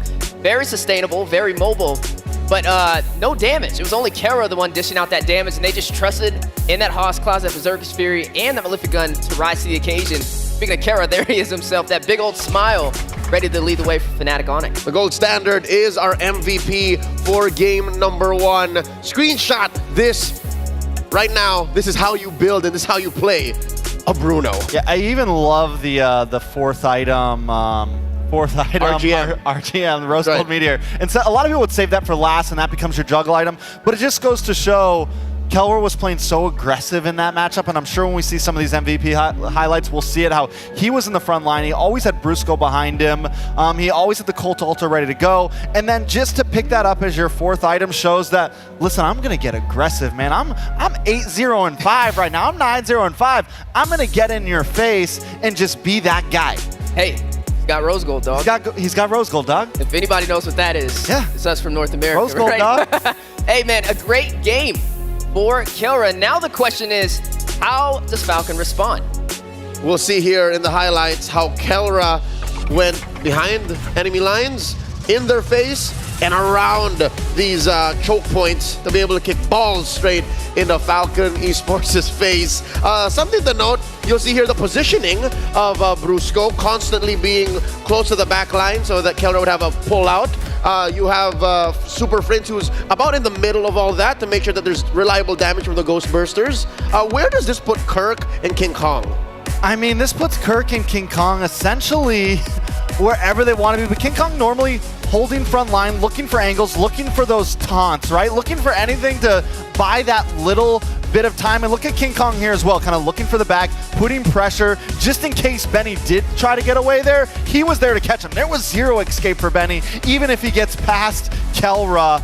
And then these are the big mistakes we start seeing from Royal Milk, going a little overextended. And towards the end here, Kelra just consistently holding the front. Brusco never even engages. See, that's the challenge, though, when you run the Phobias, right? As soon as you go with the Infernal Pursuit, you're in the middle of the battle. You're in the no thick way of it. out. Yeah, you're in the thick of it. And when there's that much sustainability that you have to go against, it's very hard to deal the damage necessary to get to the backline, to get to Kelra, the target that they were looking for. And as sound as that is, Falcon Esports may have made it work against other teams, other powerful teams here in M6, but against Fnatic Onyx, especially if you give them this Faramis and Matilda duo, there has to be more in the tank. Ladies and gentlemen, the ROG Phone 9 is the official gaming phone of M6. Unleash unmatched gaming performance with the ROG Phone 9 Pro, a mobile masterpiece that seamlessly blends high-powered gaming with a sleek, modern aesthetic. That's how Kelra is so good. Yeah, no, he uses the ROG. Yeah, literally, the technology, the hardware is what also allows for Kelra to play like that. So now back to the drawing board. Let's talk about what Falcon Esports could do to maybe force, you know, an equal score here. 1-1 real quick. Was it the draft? Was it the execution? Hey, it was the first pick on Bruno, and we've been asking the question the entire M6 series, right? Is it worth the ban? The Bruno definitely worth the ban, but they got put in such a weird spot. FNOP drafted that first phase so well, leaving the Bruno or the Suyo open. It's like, listen, I'm gonna put this in your hands. And what a lot of red sides would do is normally it's, we're going to ban something else, leave both of those picks open, so at least we get something in response. And then they don't do that. Okay, you give over the Bruno, but then they kind of also, FCON went for a little bit of comfortability. They immediately slot in the Phobius, which is essentially should probably be more of a counter play, a counter pick. So I think FCON, get out of that comfort zone. Game one's over. It's time to kick things into gear. More in what Falcon Esports could do here about the Fnatic Onyx experience, but let me remind y'all about the M6 lucky draw from the 18th of November to the 29th of December. Participate in the M6 lucky gift. Join the draw for a chance to win Claude's new epic skin, Challenger's Flare, and Beatrix's new M4 epic painted skin, Lightseeker. Lightseeker. That sounds insane. Yep. You don't want to miss the rare opportunity to get Beatrix's M4 exclusive skin. And as well, check out MCGG, a multiplayer strategy game now soft launched in Malaysia and Singapore. That's Magic Chess Go Go. Pre-registration is now underway for other APAC regions. No need for fast fingers. Strategy and luck are your keys to victory. Team up with your favorite heroes and strategize with friends wherever, whenever. Put your strategies to the test, outsmart your opponents, and claim the ultimate victory. I'm a Magic Chess OG since 2020 January, baby. I like He is too, though. He's been playing Magic Chess for a while. This is a long time coming. Who wins? You guys go up against each other? Magic Chess? You want to catch the 1v1, bro? Oh, I'm the Scarlet Shadow God. That's what they call me. You remember that? Yeah. That's right, the Hanabi Hayabusa. I do actually. Scarlet Shadow, yeah. That's some pretty OG You get like a special skill from it. As long as you have them both, they both get a special skill. Yeah. Yeah. That was one of those smaller... I don't think that's going to be in Go-Go. Hey, you don't know. Season per season, you don't know. They might bring it back. If your boy asks for it enough, maybe they put it back in. Hey, I tell you what, we need an M series just for Magic Chess. Caster MC Go-Go tournament. Little Birdie told me there might be something in the works. Little esporty stuff. We'll talk about this later, but I'd now... gladly come to Southeast Asia for that. Back into the matchup here. Fnatic Onyx first on the board, 1-0. Luckily for all the Burmese fans, this is a best of 5, so we're just getting started. Fnatic Onyx, they did about 99% of that matchup correct. Falcon Esports, more on that. Wheezy, riddle me this. Draft-wise, what could Falcon Esports do better besides what our good old friend here, Herbert Wagner, shared? Well, number one, take out the Bruno if you don't have a plan for Just it. out of the form. Out of it completely. Definitely don't want that to walk, especially, I mean, look at their composition, right? They had a Mathilda and a Feramis. They had a lot of sustainability just to keep them alive. The whole goal was just to protect Kelra that entire game on the Bruno, and as soon as those 3 items came in, right? The Hawk's Claws, the Berserker's Fury, and the Malefic Gun, there was no way to stop him. I mean, we've seen teams pull out something like the Beatrix. Maybe the carry came out, and that was a little bit of a shocker to me, right? I didn't think the carry was going to be the pick there. I thought maybe something, we even discussed it, right? A Claude, something a little bit more survivability. But yeah, just the pressure in the gold lane is yet to be matched for Fnatic Onyx. Talking about that draft, it looks like they were drafted into a corner, and it's this man right here that's responsible for the situation right now. It's the teams themselves. We'll be hearing more about why not in just a bit. The head-to-head here. Fewer games played by Fnatic Onyx, better results overall, but I did not expect the numbers to be this clean, to be this close, actually. Yeah, I mean, there's still a little bit of skew. The win rate still favoring FNOP. Average turret, FCON, but we're still just getting started in this knockout stage. And you do have to also think about this as FNOP had a pretty early exit out of Swiss stage, to whereas Falcon played a few more games, had a bit more time to bump up those points. So I think overall, you know, we're looking at it. It's fair. You know, and not to mention, you got to look at who they win against as well, right? Falcon hit down or burst down some heavy hitters. They took down Aurora. Oh, I remember. And they also took down SRG. And Aurora. Oh, come on, man. It's too soon. It's too soon. Who else did they take out? We'll let... We're not going to say it? All right, cool. So they took out BTK. These stats are rolling. These stats are growing. And as we move forth through M6, you'll see that things are just looking better and better for Fnatic Onyx. I think it's time for Falcon to bring out the bigger guns. Maybe it's their turn, again, in an effort to change the tides and change the momentum, bring out something new. Would y'all agree that maybe it's time to go deep and maybe show us the likes of the Roger? I mean, it's definitely doable. My only worry is against a team like FNOP, I wonder how things like that are going to do. You know, I just feel like they're such a grounded team that it is very hard to it's very hard to disrupt their flow. But again, that could be the fear that's in all of our minds. So it's like, that's why they don't do it. So maybe they just should. I mean, like I said, you have 5 games here. If it goes the distance, you have at least 2 more games, you know? So maybe it's time for that. At least. That is bare minimum. Falcon Esports here, up against the ropes. I'm wondering what Coach Nyo Chow and Coach RC are talking about behind the scenes, because it's Coach Why Not in the other room, staying ahead of the competition. They want to learn about what happened to Aurora. They fell short, and it's no longer just about the Philippines, but about the world. Every region has leveled up their game. There are other strong teams in M6. It's not just them, and it's up to them to make sure they stay one step ahead. They're very self-aware. Yeah, and I'll tell you what, I mean, right now, they're the only Filipino team left in the M Series, so they got a lot of pressure on their backs right now, right? They have to hold that flag high and sail through the M Series, and so far, they have yet to disappoint. Now, how long can they keep that momentum up? As we get higher up this ladder and the elevation rises, teams are going to start dropping. All right, talking about elevation, are you trying to get at what I think you are? Are you saying that Falcon Esports is just heating up? Falcon Esports is just getting there, and Game 1 was a gauge, a test? Because looking at the draft, again, save for that carry, I agree with y'all, save for that carry, it looked like it was very Falcon comfortable. It was just like, heroes, we've played before, heroes you've seen. Is that a good sign? Is that a sign of weakness or more of just, you know, like an opening chess gambit? I think they're going to spread their wings. I think it's about time to see that. We've seen it right happen. now. Yeah, it could happen.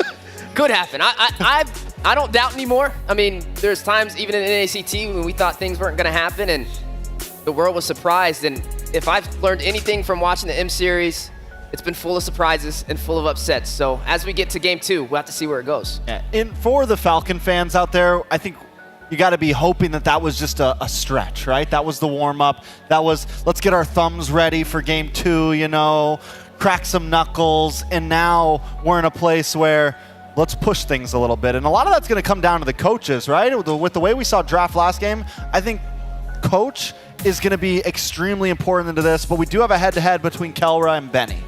Okay, so far, it's clear that the numbers don't lie. Kelra, above and beyond. The question is, what do y'all see in Benny that might be the game changer? What can he do against the Filipino Savage, against the gold standard? Because numbers-wise, you can't beat Kelra. I think it's you're in a spot where maybe the goal isn't to exactly beat Kelra. Homie's to find the cracks in the rest of the team, right? Homie's a 5-time MVP in M6 so far. Top 1.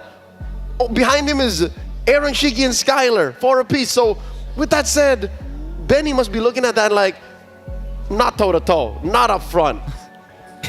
This is the goal. It's gold lane supremacy right now, and Kelra definitely sits at the top of that pedestal. You know, it's funny with Benny, they say he's like the best Bruno out in Myanmar. So maybe if he gets the Bruno in his hands, it could be the difference. But as we are now jumping into the draft for game number 2 in this best of 5 for the knockout stage, day 2.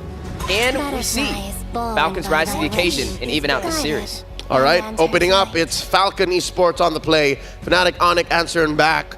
A respect for Brusco's Matilda. And it's just another day in the office for Fnatic Onyx, banning out the usual Fanny and Jushin. Yeah, I think it's pretty simple overall.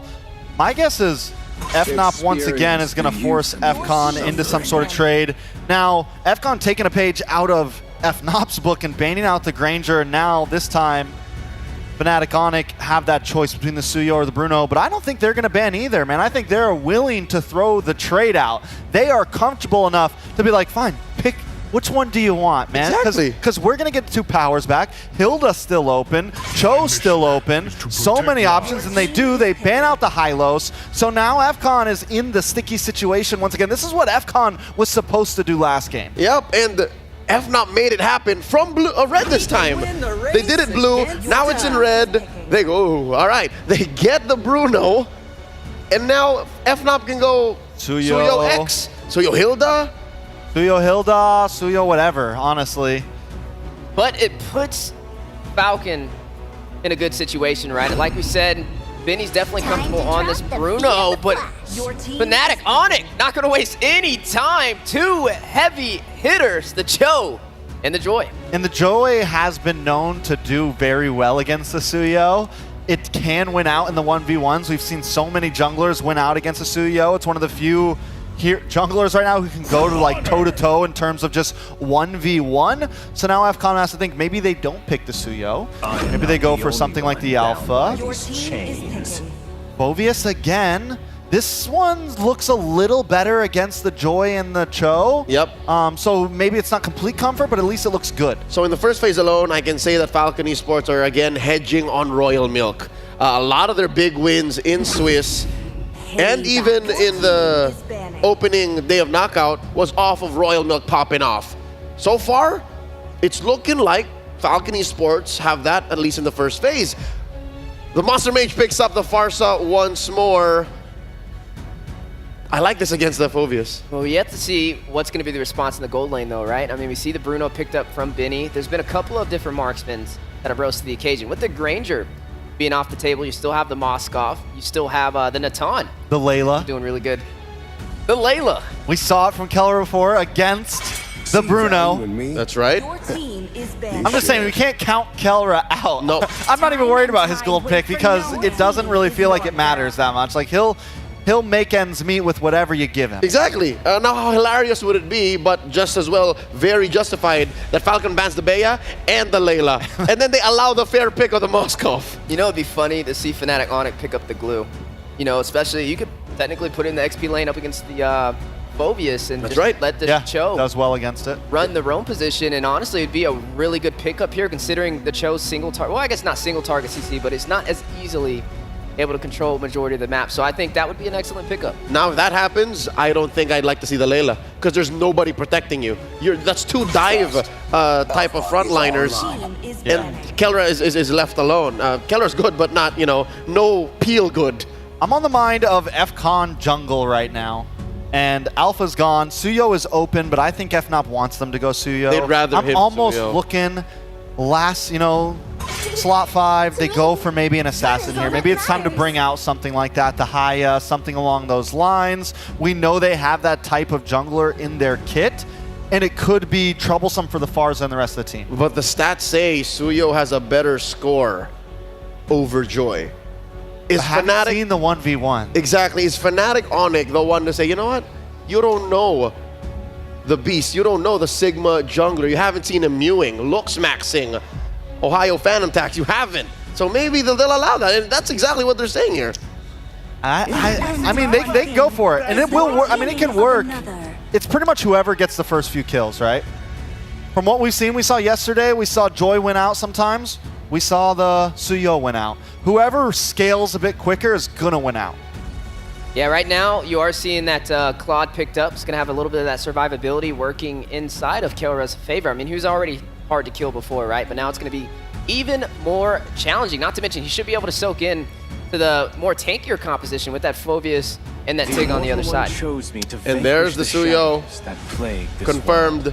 You still need a mid laner. What does PX7 pick up here? His Vex is open. Vex is open. Eve is open Eve too. is still open. We saw the Eve Tig from FNOP yesterday, and it did wonderful together. They could go for something like a root. Oh no, they still need a mid. Vex. Your team is picked. Oh, they go for the Pharomines this time. But against the Claude, against the Farza, against the Joy, it's a little scary. They're picking that into multiple counters. Well, they can go the glue. I would have said Vexana just for the fact if you could deny the glue from Fnatic Yeah, but Onyx. glue gets hard countered. You're going to get blown up. Yeah, you're going to get blown up. Pharomines destroy. Oh, true. Glue. That is true. Priestess of Primal Keep it simple. Put Kirk on the Edith. Did you see That's Kirk the last signature night? monstrous. You see Kirk last night? He did not.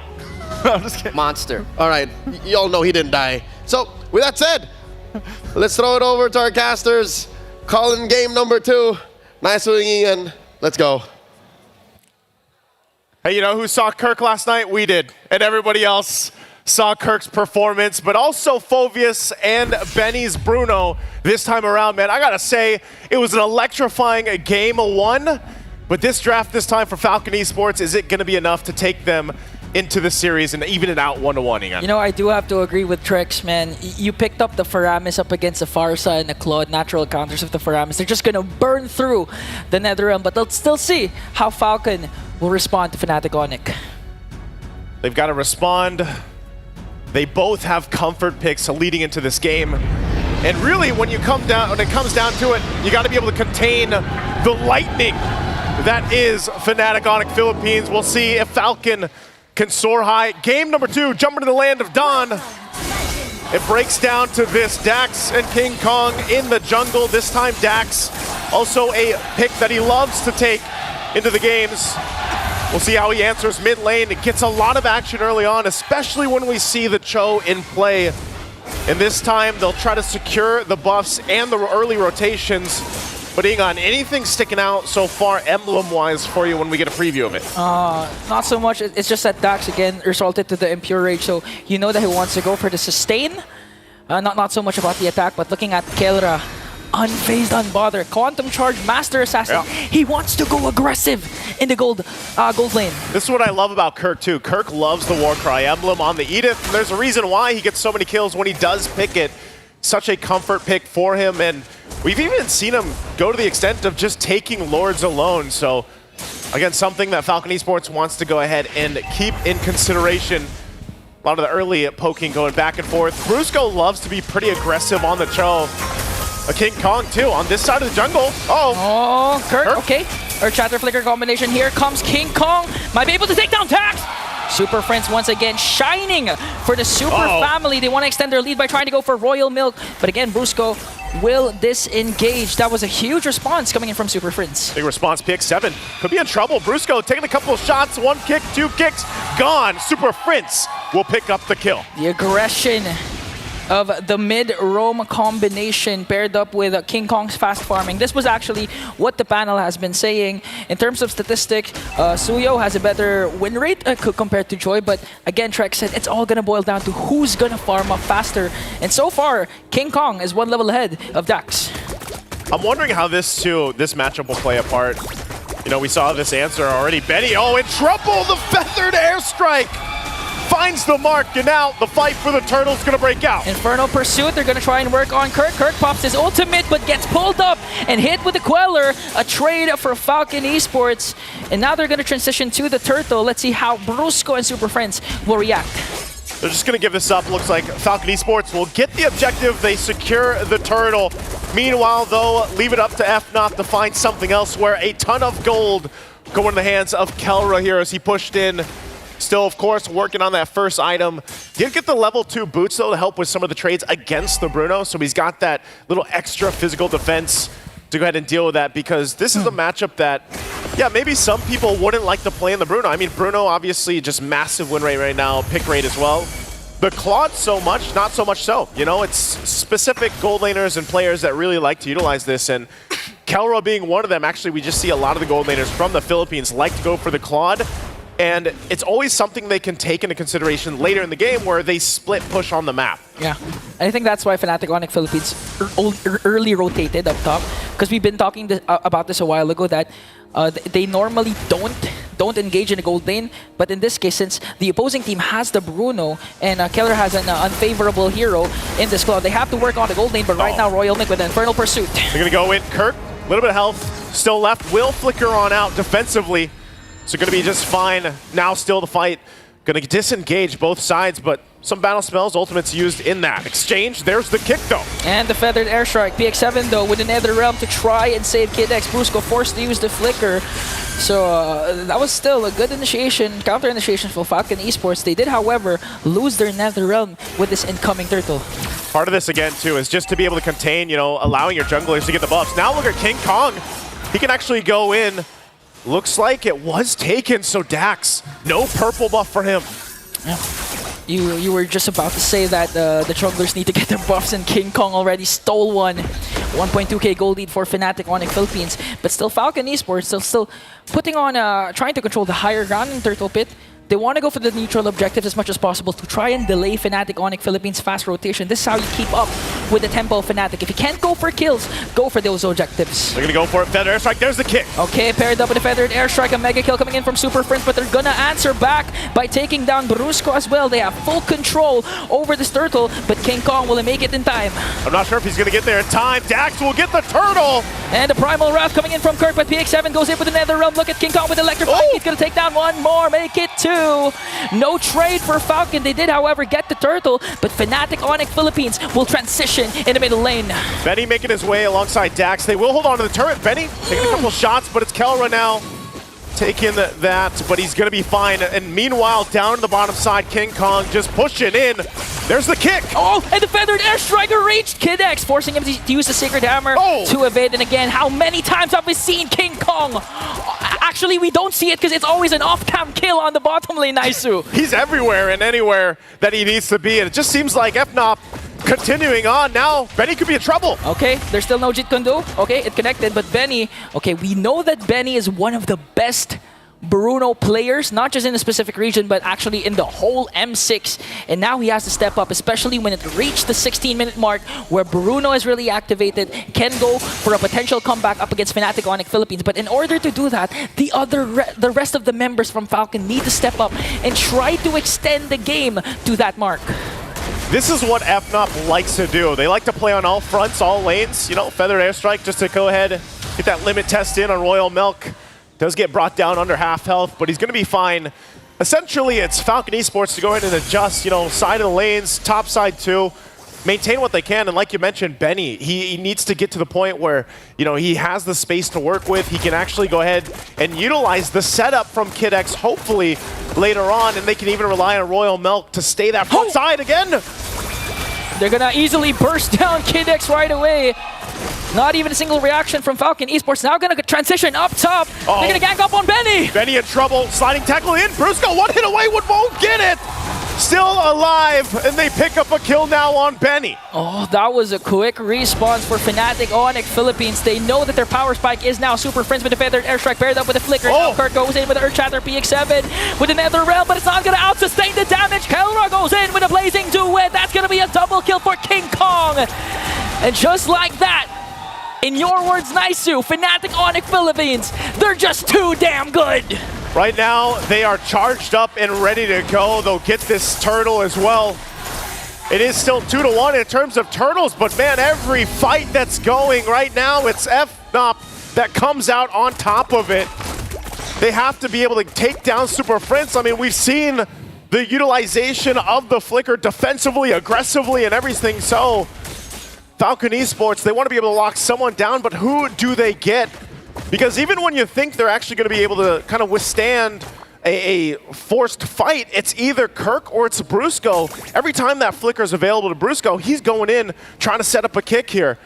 Now at this point, they'll have to respond. Falcon Esports trying to find up what they can. And when you're looking at the damage, the amount of damage that's being done here, they just need more time to farm up.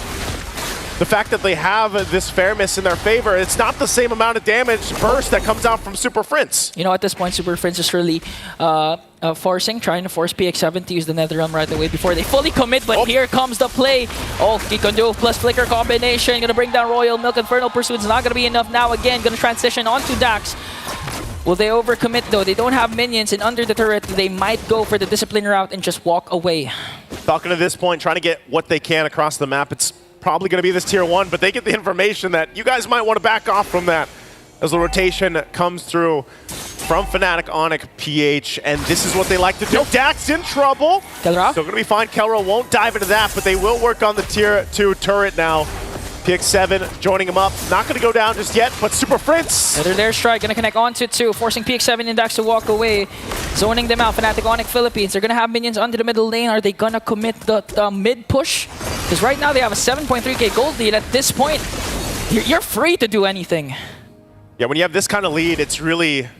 You have to be very careful on how you approach some of these fights. Even into this first Lord, if Falcon Esports approaches it and gets out of place, out of position, I would say even if Kid X gets that implosion set up, again, mind you, they've got a couple of things to work out. There's the kick from Brusco. Plus the Feathered Airstrike forcing PX7 to use the Nether Realm right away. Can't go onto the back line. Whoa! Okay, manages to get an implosion, but Brusco picks up the kill. Royal Milk has to flicker away. Here comes the Fnatic Onyx Philippines. Kirk with a Primal Wrath, but they're going to answer right back and take down one Fnatic member down. Oh, Super Friends. That's 2 kills for Fnatic Onyx Philippines in exchange for Kirk. He's keeping Dax there. Dax gonna go ahead and regen, but King Kong will jump in. Super Friends waiting patiently, relying on Benny to come help him out. He wants to clear that way. Oh, there's the Feathered Airstrike. They're gonna cancel it out so he doesn't get the one last in, and Super Friends will back off, but they bought themselves enough time to secure the Lord for FNOP. King Kong waits a little bit longer, and there you go. Objective secured. Fortunately for Falcon Esports, you know, the Faram is actually scared off Super Friends' Farsa. That was one more hit to Dax with a Feathered Airstrike. So Falcon Esports, they did not lose any bodies, but Fnatic Onyx Philippines, they got the Lord uncontested, and now they're going to try and make sure the minions are, the minion waves are managed. They're trying to take down all inhibitor turrets as much as possible with a 9.2k gold lead. Again, it's a massive lead for them, so Falcon Esports backs against the wall. we saw a preview of the team fight potential. Even if an implosion is set up, they just don't have enough firepower right now. So this main idea might be to get a pick here. King Kong, though, elusive as he is on the Joy, will be able to just freely get away. Still waiting for that Lord to push in. So Falcon wants to stay in this game with this kind of deficit is they've got to be able to pull the Holy defense off. A miracle play, if you will. They try to hold on at the tier 2 in the mid. Kirk will jump in, gets the tackle out. Feathered airstrike drop down, and the shields are going to be popping. There's Brusco once again as a threat, looking for the kick. They just get a couple shots in the base turrets as King Kong approaches with that bottom wave. But right now, Falcon Esports holding in. This might be the moment, though, as this next powered up wave will push into the base. Okay, Brusco has the conceal. He does have the flicker. But I think Fnatic Onyx Philippines are not going to overcommit because Falcon Esports made quick work of the mid lane minions and now going to transition onto the top and to the bottom. Fnatic Onyx Philippines trying to play as disciplined as possible. They can't find the proper angle to penetrate the defense, to penetrate the front line and get to Benny. Still, give it up to Falcon Esports, even despite being down this much. Hold on to their base turrets, even if it's just barely in the mid lane. Looking at the items, you can see the glaring difference between the gold laners. You know, nearly 3,000 gold difference. And they're able to take a risk because of the fact that Kelra has these items now in the mid lane. Kid X targets Kirk onto the back line, gonna get ganked up by 5 Super to the rescue. The Feathered Airstrike gonna take down Kirk. Once again, Fnatic Onyx Philippines, King Kong with the Electrifying Beach, trying to go for the back line, but PX7 with a clutch Nether Realm, and all the while, Kelra just worked on the top lane inhibitor turret, executed flawlessly by Fnatic, but a heads-up play for Kid X for Falcon Esports. Took them a little bit longer, but they got the 2 base turrets down off of that Lord take. And again, Kelra now picking up the Malefic Roar. As we were saying, the spark difference between the gold laner damage is massive. And so we're looking at another 5+ minutes, really, for Falcon Esports, possibly to get back in fighting form. They might have to go ahead and give up even the next Lord at this point, unless they can somehow get a pick off. And I feel like that's what they've been trying to do, but it just hasn't worked. Because most of the times you have people like, you know, these heroes like the Joy that are just scouting things out, and King Kong can easily get away unless he's locked down properly.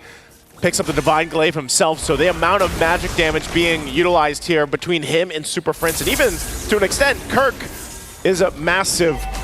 Yeah. The Lord will be started up. Still looking to make a play up there on the top, trying to get that tier 1 down. Quick work on this Lord take. Okay, an uncontested Lord for Fnatic Onyx Philippines and Falcon Esports.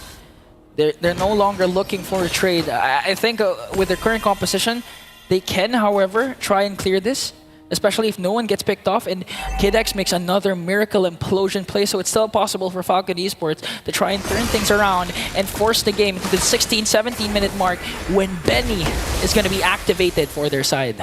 Benny's positioning is what's crucial here. You can still play around the fact that you have a Nether Realm to help you. He's got a little bit of defensive, picks up the Rose Gold Meteor, so he's got that BOD also for Dax on this, possibly the last defense. We'll see how they play apart. FNOP takes the last base turret in, and now walking in slowly with the Lord up front. Taking a couple shots, they still respect the damage that can come out. Benny on the front side, gonna get checked, but they actually defend, even despite the 13K lead right now for FNOP. Not sure if they actually go in further. It looks like they do really want to just be disciplined here because of the fact that they have to respect how much utility is actually there for Falcon Esports. Yeah, again, they have the Nether Realm, and Kid X can go in anytime with the implosion. So Fnatic Onyx Philippines, even if they have this huge lead, 12.9k, even if they had the Lord, even if they have damage coming in from Kelra, the utility, the PX7 alone with the Nether Realm is going to be enough for Falcon Esports to out-sustain 2 to 3 seconds worth of damage coming in from Fnatic Onyx Philippines and eventually enable Benny to just wreak havoc up against Fnatic Onyx Philippines. Not to mention, he did, however, pick up the Rose Gold Meteor, as you mentioned, and he does have his Purify. So in terms of positioning, when it comes to those clashes, it's going to be also hard for Fnatic Onyx Philippines to lock down on Benny.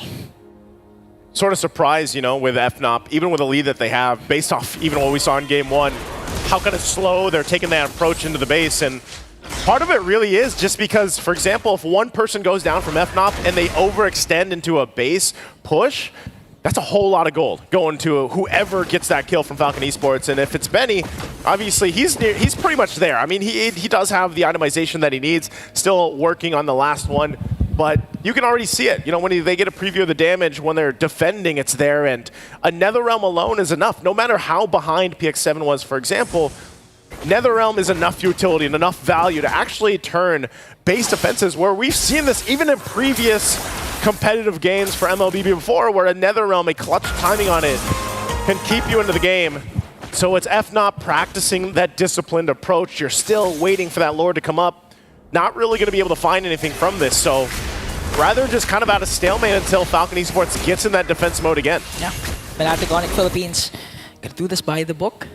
Gonna try and get an uncontested Lord, but looking at the position of the rest of the members of Fnatic Onyx Philippines, if someone for Falcon Esports tried to get information, get vision, for sure Fnatic Onyx Philippines won't be afraid to try and dive down and get a burst.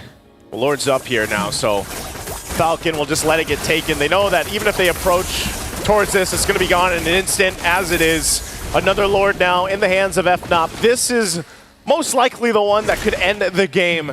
So have they bought enough time earlier on? We did say, you know, Falcon Esports needs about 5 minutes. They got the 5 minutes. They made that work.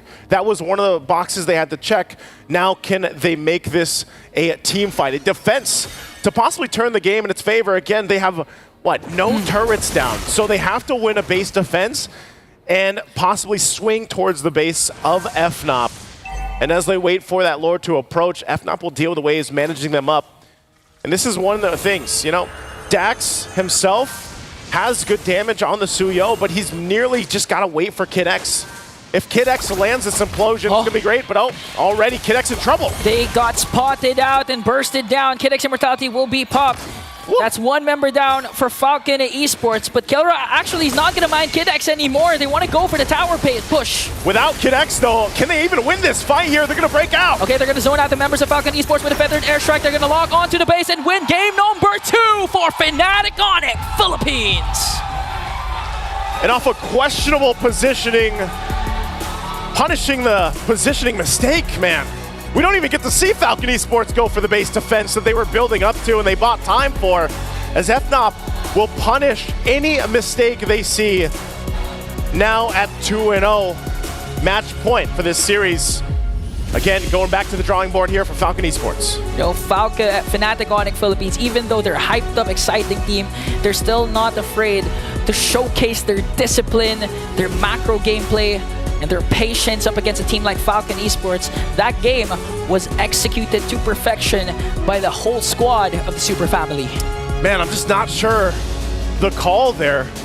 You know, with Kid X, that was crucial. I was saying, you know, we need this implosion to see the tide turn possibly in the fight, but hey, maybe the panel can make sense of that. Panel, take it away. What did you guys think about this one? Thanks, Jose and Jose. A little longer in the tank this one went.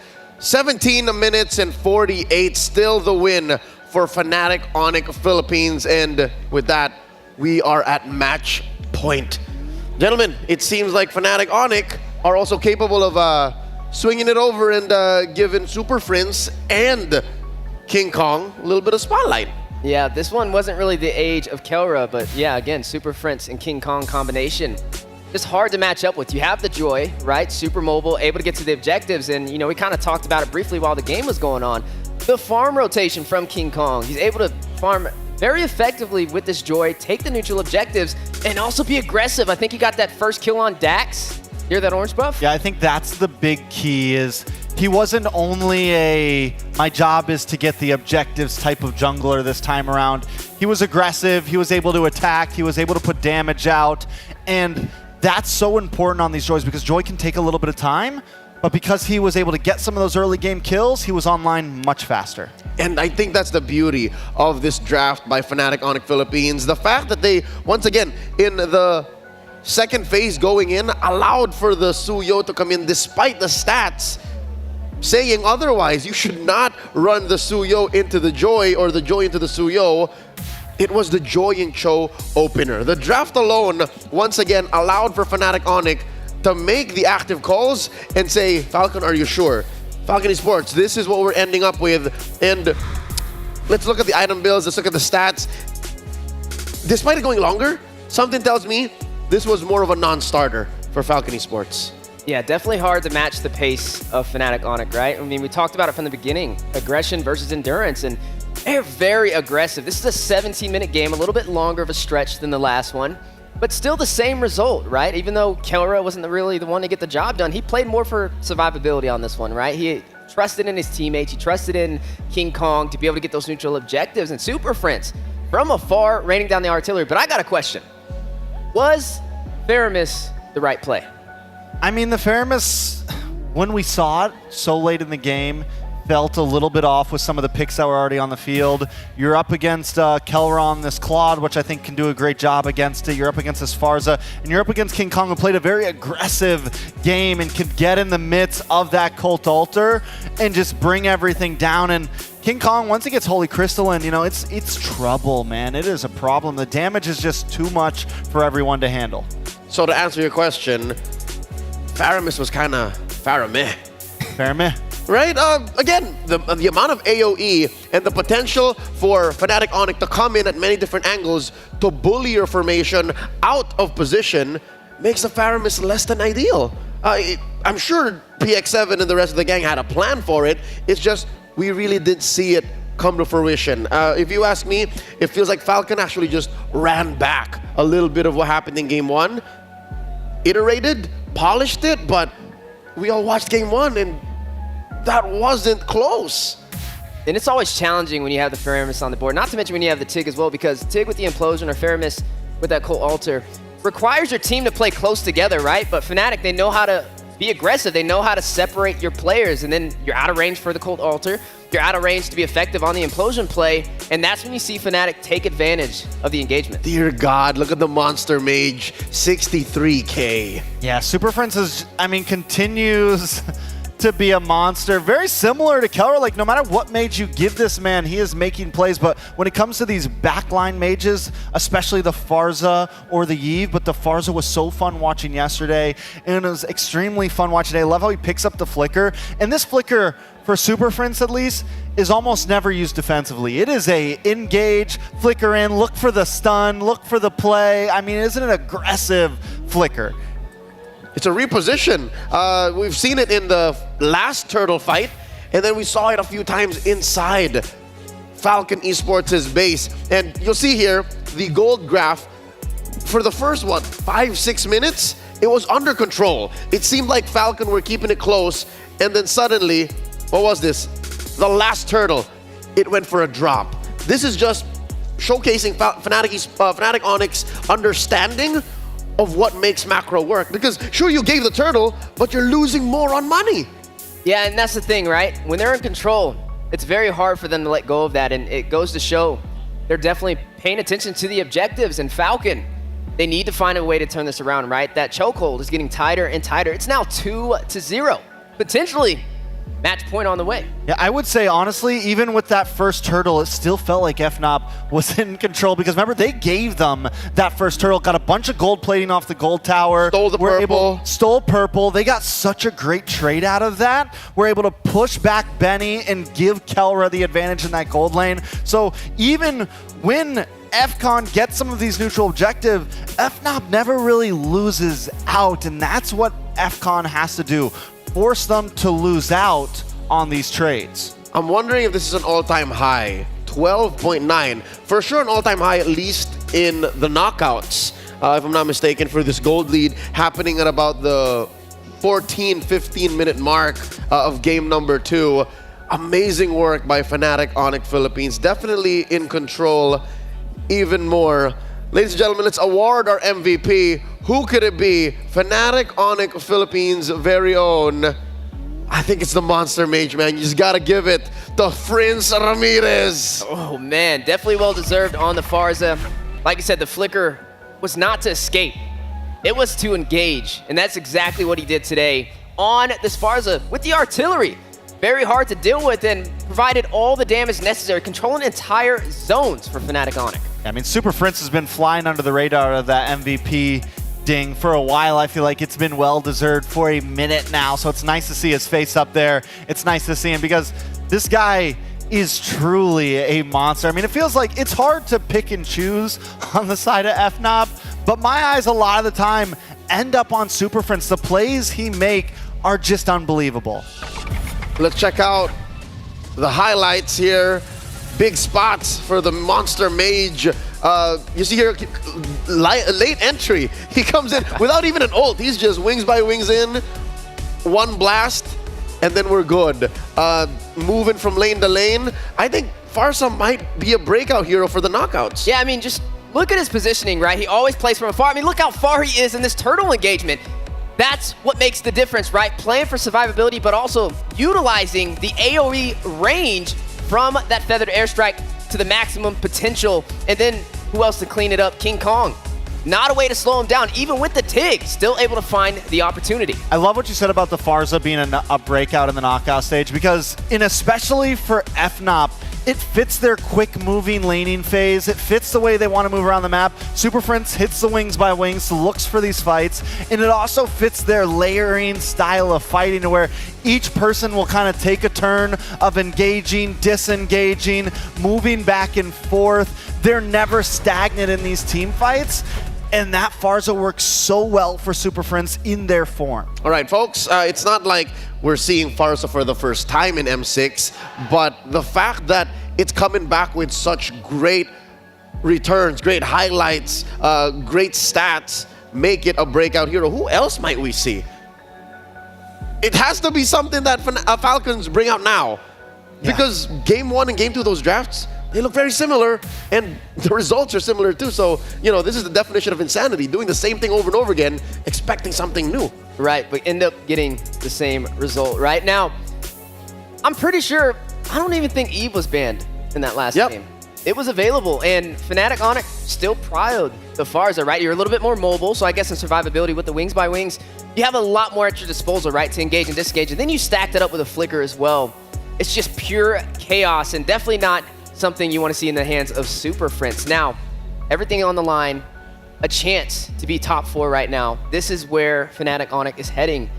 Falcons, they need to elevate. They need to spread those wings. But how do they do it? Can they come back in this series? One game away from Axiata Arena is Fnatic Onyx Philippines. I bet one other place that they want to go is Qiddiya. Discover the beating heart of Qiddiya City, the gaming and esports district, the world's first real life gaming hub and a beacon of gaming culture. Search for @Qiddiya Gaming. It would be cool to see some of our favorite teams in action over at Qiddiya. Maybe someday soon. Thanks, Qiddiya. Play live from the 11th month of the year, that's November 22nd, to December 29th. M6 support chest will be available for a limited time.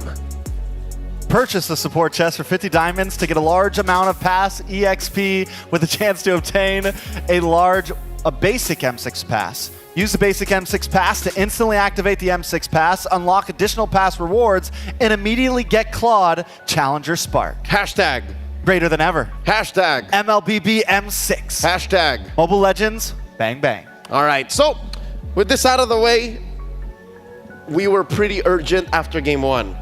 Now you're on FCON. Now we beseech FCON 6. Now we beseech Falcon Esports to bring out something new. What could it be? When can they whip it out? It's gotta be here, it's gotta be now. Luckily, we do have a few moments before the big action begins. We have a courtside interview coming in with Rose and the gang. Let's see what they're up to. Hello everybody, and thank you to the panel. Welcome to the Courtside Report. My name is Rose and I am with Michelle. And right now I am with Mr. General Dilar, all the way from the Philippines. He is a pro player, content creator, model, and now he's a part of the MPL PH Insider. So, sir, what do you do as an MPL PH Insider? MPL content creator po sa Philippines. So you're an MPL content creator, technically. Yes. So is that why you keep dancing and taunting here? Yes. Yes, ma'am. Why are you so scared to answer suddenly? Are you nervous? Opo. Okay, he's nervous. Out of nowhere. Maybe nervous because beside the roles, right? So any content inspiring you after watching the Game 1? What do you think about their Game 1? Tingin ko dun sa Game 1, mas naging agresibo lang talaga yung Onyx Philippines. Yan. Tapos hindi nakapag-scale ng maayos yung Falcon. He said he thinks in Game 1, actually, Fnatic Onyx Philippines managed to scale quicker. And after that, Falcons didn't manage to come back because of how aggressive Fnatic Onyx was. Okay, now, Dilar, I'm just going to ask you one question, okay? Give me a good answer. O sige ah. Give me a good answer. Who do you want them to meet later on? If they were going to proceed to the upper bracket final? RQ versus Team Liquid. Yes, who do you want Fnatic Onyx Philippines to meet? Napakadali naman sagot yan. Ay, tanong yan. Tingin ko, kahit sino naman sa kanila, mauulit at mauulit lang yung nangyari nung nakaraang M-Series. Wow! Michelle, you know what he said? That's such an easy question. It doesn't matter who Fnatic Onyx meets because whatever happened in the past M-Series will happen again this time around. Whoa, so you are get so confident about the team, right? So did you think they got any improvement after coming to the M6 series? Oh, yung Fnatic Onyx Philippines. Yes, ano yung improvement nila from MPLPH Season 14 to now? Sobrang laki kasi nung MPL Philippines Grand Finals nila, medyo tumagilid na gilid pa yung yung barko. Pero ngayon, nakapag-adjust sila sa M6. Na yung drafting style nila, mabilis sila nakapag-adjust compared dun sa mga ibang team. He said that actually in MPLPH Season 14, the draft and everything else was still shaky. The boat was shaky because we all know that the Grand Finals, Aurora almost won, right? And so he said, in his opinion, this time around, Fnatic Onyx Philippines managed to work on the draft, and I'm pretty sure even discipline-wise, they're very different this time around, right? Yes. Dahil sa syempre sa coach din. He said also because of the coach. Okay, Dilar, what do you want to say to Fnatic Onyx Philippines on the stage before we start Game 3? Galingan nyo palagi, tsaka gawin nyo lang yung mismong trabaho nyo, tsaka yung role nyo. Shoutout din sa, syempre sa Falcon. Kasi sila yung team na isa sa pinaka-sinusuporta ko dito sa M-Series yung Falcon niya. Kaya patuloy lang natin i-cheer yung mga bansa na sinusuportahan natin yan. Tuloy lang natin yung mga trash talkan, masaya yun He said that to Fnatic Onyx Philippines, just continue doing what you're supposed to do and just stick to your job desk. And for Falcons as well, a big shout out to them because he said he finds Falcon really good this M-Series. To everybody watching, don't forget to just support the country you guys are supporting and just continue with whatever you guys have been doing now, the banter and everything, because it's fun. It makes everything fun. Okay, thank you very much to Dilar. Thank you to Michelle. And with that, let's throw it back to the panel to start the Game 3 of this game between Fnatic Onyx Philippines going up against Falcon. That man, the general, knows what he's talking about. Thanks, Michelle. Thanks, Rose. Once more from the front lines, best seats in the house, a courtside interview with a MPL Philippines alumni, MPL ID alumni, the general Dilar. That man knows what he's talking about because he's been there. He knows what that stage is like. He knows what it takes to get to the top of the world stage. And when he says Fnatic Onyx is on a whole nother level, best believe Fnatic Onyx is on a whole nother level. Yeah, he was very confident, right? I mean, he said whatever happened last year is going to happen again. He's looking for the Philippines to push on through for another story. He also mentioned how Fnatic Onyx drafting has improved even from MPL Philippines. And Trex, you have thoughts on this. Very clearly, there was a pattern that you saw. Yeah, there's one thing to start off. There's one thing that's major is it's not just the gameplay, right? It is the drafting to a T. I mean, from game one, we see them counter the Joy with the Fredrin, and Fnatic Onyx is never scared to pick something that maybe someone would see as weak, but if it counters, they're going to make it work. We saw it with the Layla in the very beginning of the Swiss stage. We just saw it with the Fredrin, but other teams aren't willing to push that boundary. But Fnatic Onyx, they're always doing it. FCON could have picked the same draft that FNOP did, but they didn't go for it. Right time, right tool, right job. Here's a quick M-chat with Kid X. He was asked, how does the team cope in high-pressure situation? The young man answers, during scrims, we always train without pressure. If a teammate misses his spell, we try to make him laugh instead. Now he was asked, who misses his spells the most? Maybe it's him and the PX7, the mid-roam. Well, they know how to have fun, right? And sometimes that definitely is what matters. But right now, facing a 2-0 deficit in a best-of-5, I wouldn't wish that on my worst enemy. And this is going to be challenging for them to come back. Hopefully, they can find that way, because we know Fnatic Onyx, when there's a path, they find it. Imagine trying to laugh off a 2-0 deficit. Imagine trying to laugh off going single-digit kills against Fnatic Onyx back-to-back in Game 1 and 2. How does Falcon Esports shake off the nerves? How do they reset? How do they do the almost impossible? Because I'll tell you now, in about 3 or 4 months, I haven't seen a team make Fnatic, Onyx, PH sweat the way the likes of Aurora and I'll tell you now, RRQ and SPS, those teams, they got one over Fnatic, Onyx. Can FCON do the same here? This is the one chance that they got. Match point. Game 3, FCON on the play. Banning out the Lo Yi and the Cho. FNAP taking out the Fanny and the Zhu Xin. Everything about the same except for that Cho. Yeah, I mean, the Cho's a decent band, and we're back to this Granger. We're back to this trade-up. FCON, you know, the most important thing here is it's not just the gameplay, right? We're seeing that very clearly. It is the draft majorly. Coach Why Not versus Neo Chao. I mean, it is something that has to change for FCON. We need to lose the idea of comfortability. We need to lose the idea of this has to be picked. We need to be ready to counter at all cost, at all odds, and the players need to be able to play whatever the coach wants to give them. Yeah, they're facing a double-edged sword yet again, right? First in the draft, last time we asked, do they pick the Bruno, do they pick the Suyo? Right now, you are seeing both available as the Hylos will be banned out. Last time they picked the Bruno, and it didn't work in their favor. Do they go the Suyo this time around? No, they go the Bruno again. I don't think the Bruno's bad. The Bruno was not a bad first pick. FNOP, if they go for this Joy again, if they go for the same thing we saw last time, what was it, Joy? I want to see the Fred. Cho? I want to see the Fred. It is the counter to the Joy right now. It's not Suyo.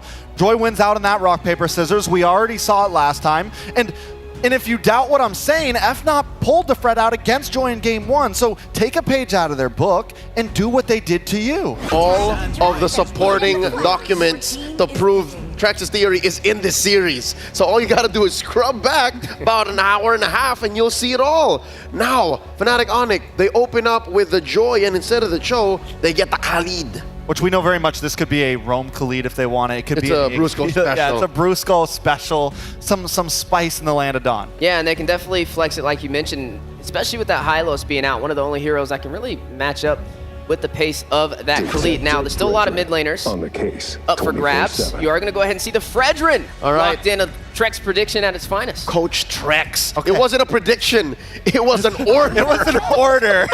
It was, listen, guys, I'm losing faith in you. And there's another page out of the draft 1 book, game 1 draft book. We pick up the Matilda. Gives Benny some opportunity to dance around here. Now, last time we saw it as a last-minute flex, but still, we're looking very similar to FNOP's game 1 draft on the side of FCON. As good as this is as a development, right? You take a draft and you make it as close to the winning formula.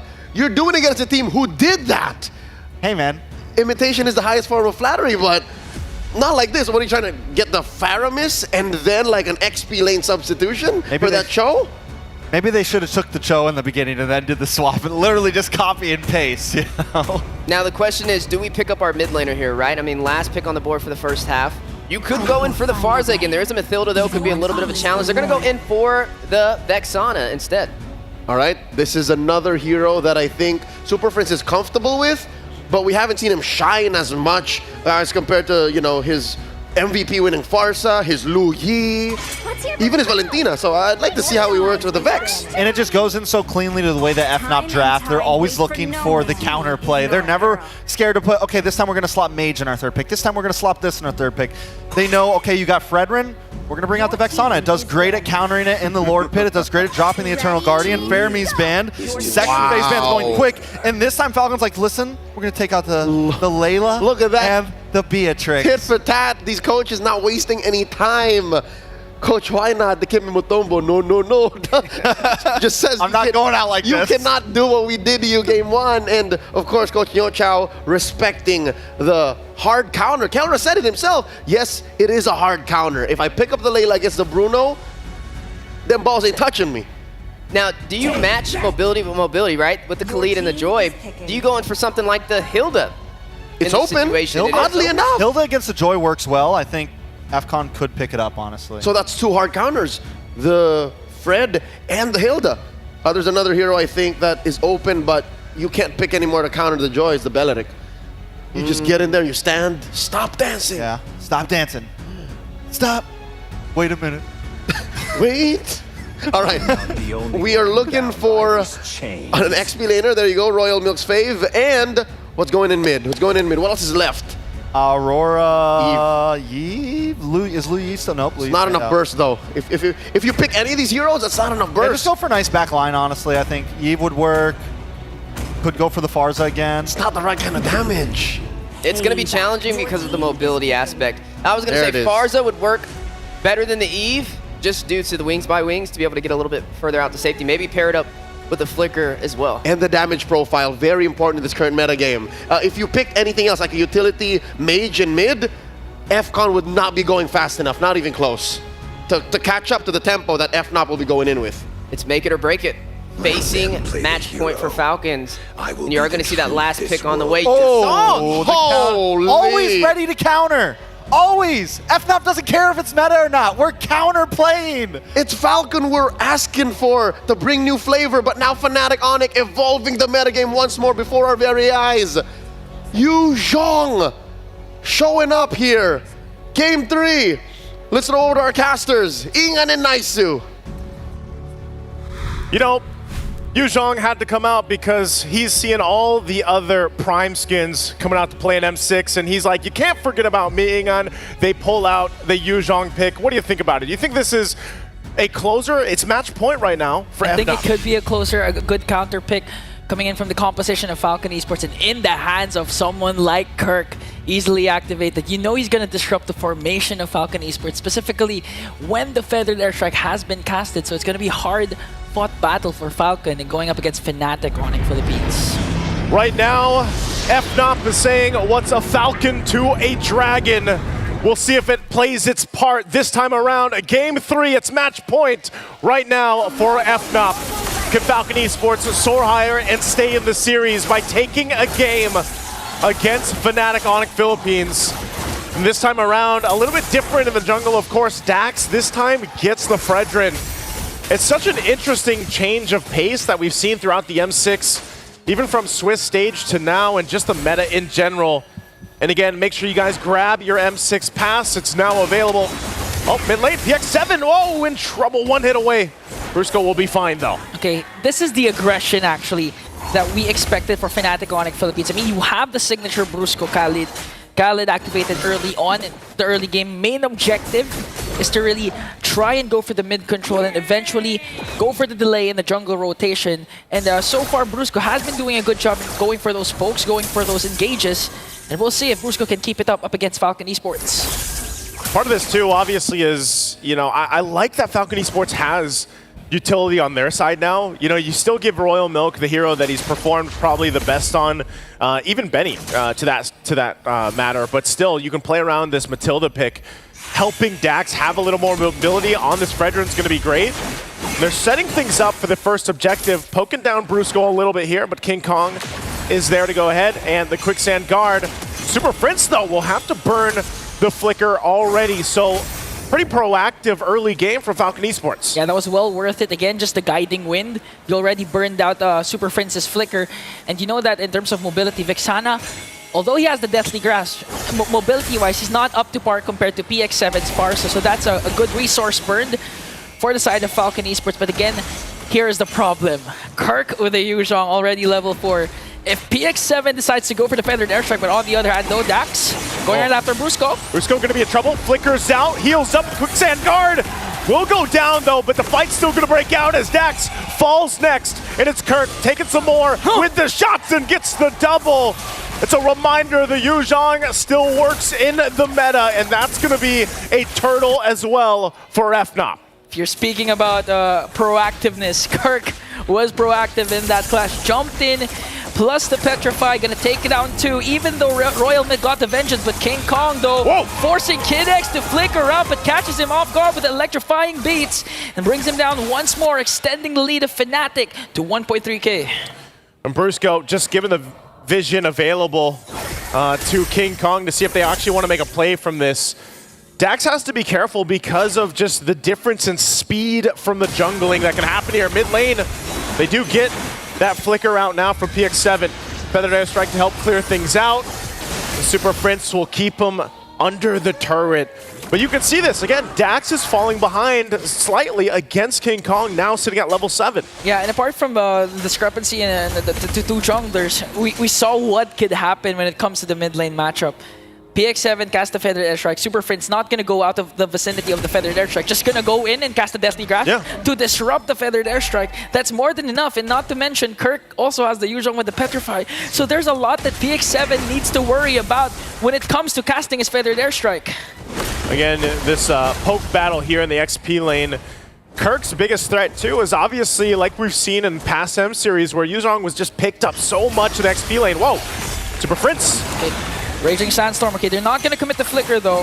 But Brusco just managing to zone out. King Kong goes in with an electrifying beat and burst it down. PX7. Dax with the Energy Eruption. King Kong going to be able to just get away. This Joy is so slippery to catch. Energy Eruption or not. A whole lot of ultimates just kind of thrown out there, too. PX7 going down, didn't have the Flicker available, and yes, the Wings by Wings will only help you so much. So now as they get situated, some more extra gold. First items being locked in too for FNOP. Starlium Scythe now for King Kong. I'm surprised, you know, he's been doing so much damage already. What more? And now with the Starlium Scythe in hand, and leading into this Corrosive Scythe still for Kelra. He's been just farming up, doing his thing. They'll go ahead and get in position now. Turtle's up. Kirk made his way to that gold lane as they get ready to just let Kelra push bottom side. So we'll see Falcon Esports. How do they deal with the fight? Okay, Raging Sandstorm paired up with the Black Dragon for him. Kirk also has the Petrify, forcing Falcon Esports to retreat. But PX7 has the Feathered Airstrike. Spirit of Destruction will also connect. Going to take down Brusco in the hands of Benny. Here comes the Terrify coming in from Super Prince. Going to bring down one more. Kirk is going to fall down. And this is the response of Falcon Esports. Great response. And they also get the turtle. That's exactly what Falcon Esports needed. Good item picks up. They are going to trade that tier 1 turret, but this is a good shift that Falcon Esports needed. They had to get some momentum and take care of the gold deficit getting too out of hand. King Kong still going to go ahead and put pressure in the jungle, though. So Falcon Esports, how do they adjust from everything that just happened here? They showed that they can still fight, utilizing the utility that they have, and even down to the firing power with a Farsa if the positioning is there. Okay. They might be able to solve the problem right away. Kid X was the reason why they got saved, and now PX7 with a Feathered Airstrike to bring down Brusco. And Royal Milk wants to go for more. Infernal Pursuit trying to catch up onto King Kong.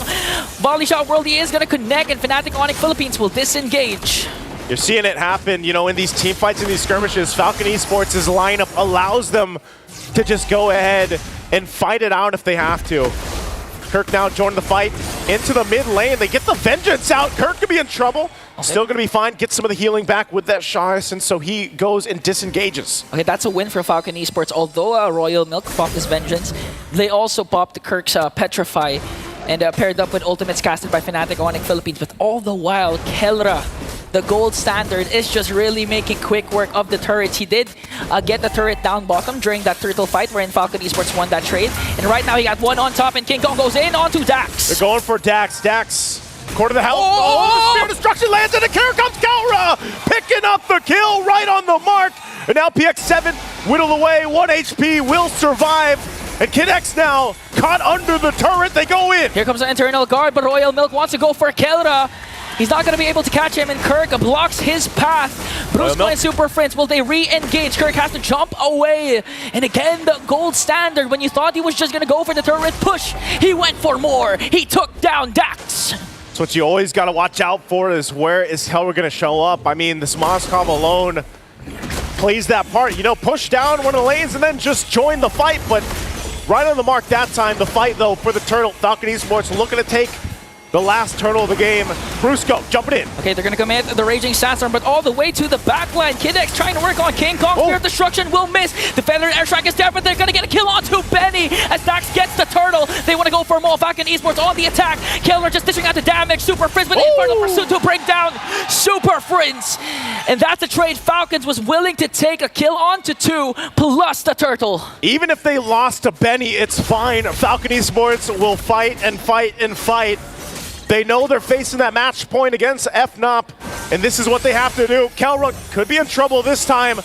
Guiding a win, circling eel combo, and Kelra is gone. Finally, a shutdown onto Kelra, a much-needed pickoff for Falcon Esports. Really trying to enable PX7 and Benny, and Falcon Esports unfazed by the lead that Fnatic Onyx Philippines had in the early phases of the game. Just looking at the lead, it's down to 700, Naisu. In the 3 games we have now, this is the best that we've seen Falcon Esports, and maybe this is what they needed. Maybe this amount of mobility and firepower is what they needed to bring Benny online. Look at the damage though, King Kong will be able to get that circling eagle out, but mid lane. Committing a lot onto Royal Milk. The counterattack is there, plus the vengeance. He's going to fall down in the hands of Brusco. Here comes PX7, Feathered Airstrike, but Fnatic Onyx Philippines, they went out of the vicinity of that ultimate. No trade for Falcon Esports. No trade right now. They're going to get in position. They still have plenty of time before that Lord does come up, about 30 seconds or so. That's why there's so much focus here in the mid lane. They might still look for more. King Kong popping the electrifying beats. Will have the backup before the next fight. But these tier 1 turrets in the mid lane, obviously very important before that first Lord breaks out.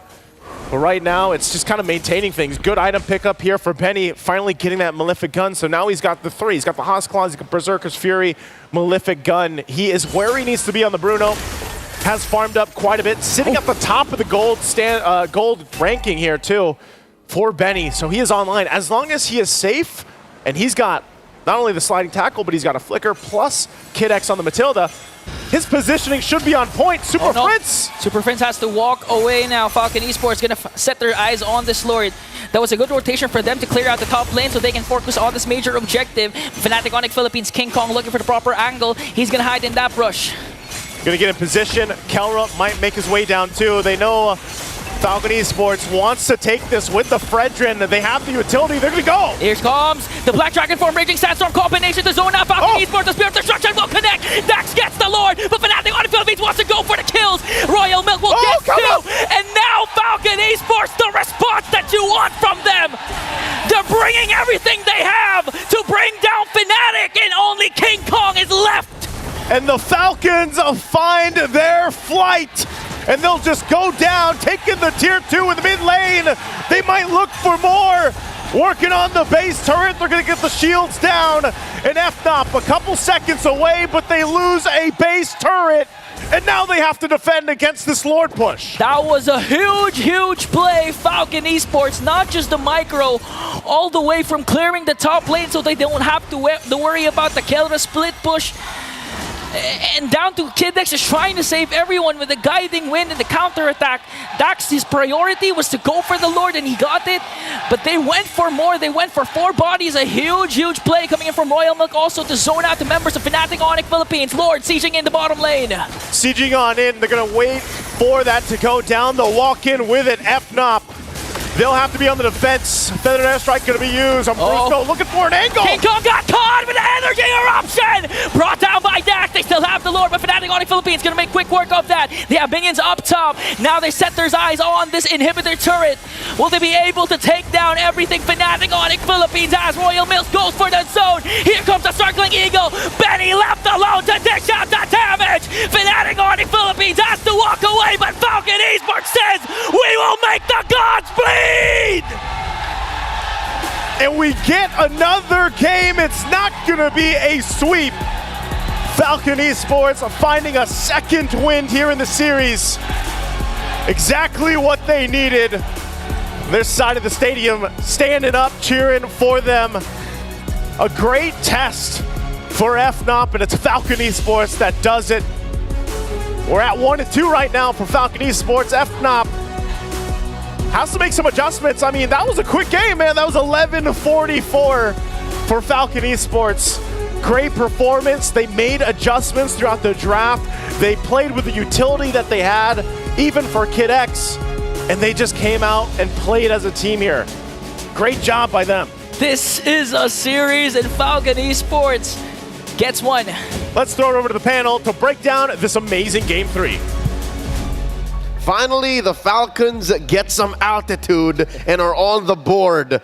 Game 3 going over to the Burmese. And it took 2, but finally they found their form. Hey, where there's a will, there's a way, and they found it, right? Able to turn that game back around. Trex, we mentioned it every time we're on the desk together.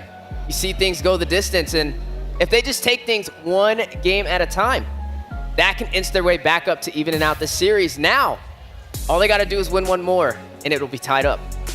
I mean, I hate to say it. But no. The draft was key for the side of Falcon there. They were willing to play the Listen to T. Listen to Big T, all right? All right, so folks, if you all need a quick recap and you just tuned in, after repeated renditions of the same draft, Falcon Esports now finally finds a counter and picks the Fredrin into the Joy and forces a new pick out of Fnatic Onyx book, and they pull out the Yuzhong. They get even the Moskov out of Kelra to face off against Benny's Bruno, and they get the dub. Is that all to the story? What's behind this big win by Fnatic Onyx? We'll be able to talk about it more as we look at the post-game stats here. There was a sudden snap in the mid-game. This was a short game, but I think the beats we'll be able to understand more when we see the gold graph and the highlights. Yeah, overall, just decisive, right? Falcon, even with their backs against the wall, they found a way to disrupt the reign of Fnatic Onyx, even with the Farza pickup, with that feathered airstrike just being such a demonic force.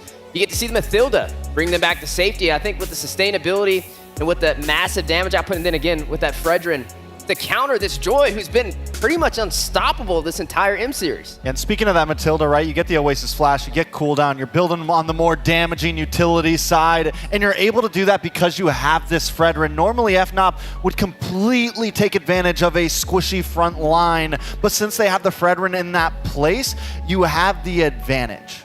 It definitely helped. And Fnatic Onyx, interesting response.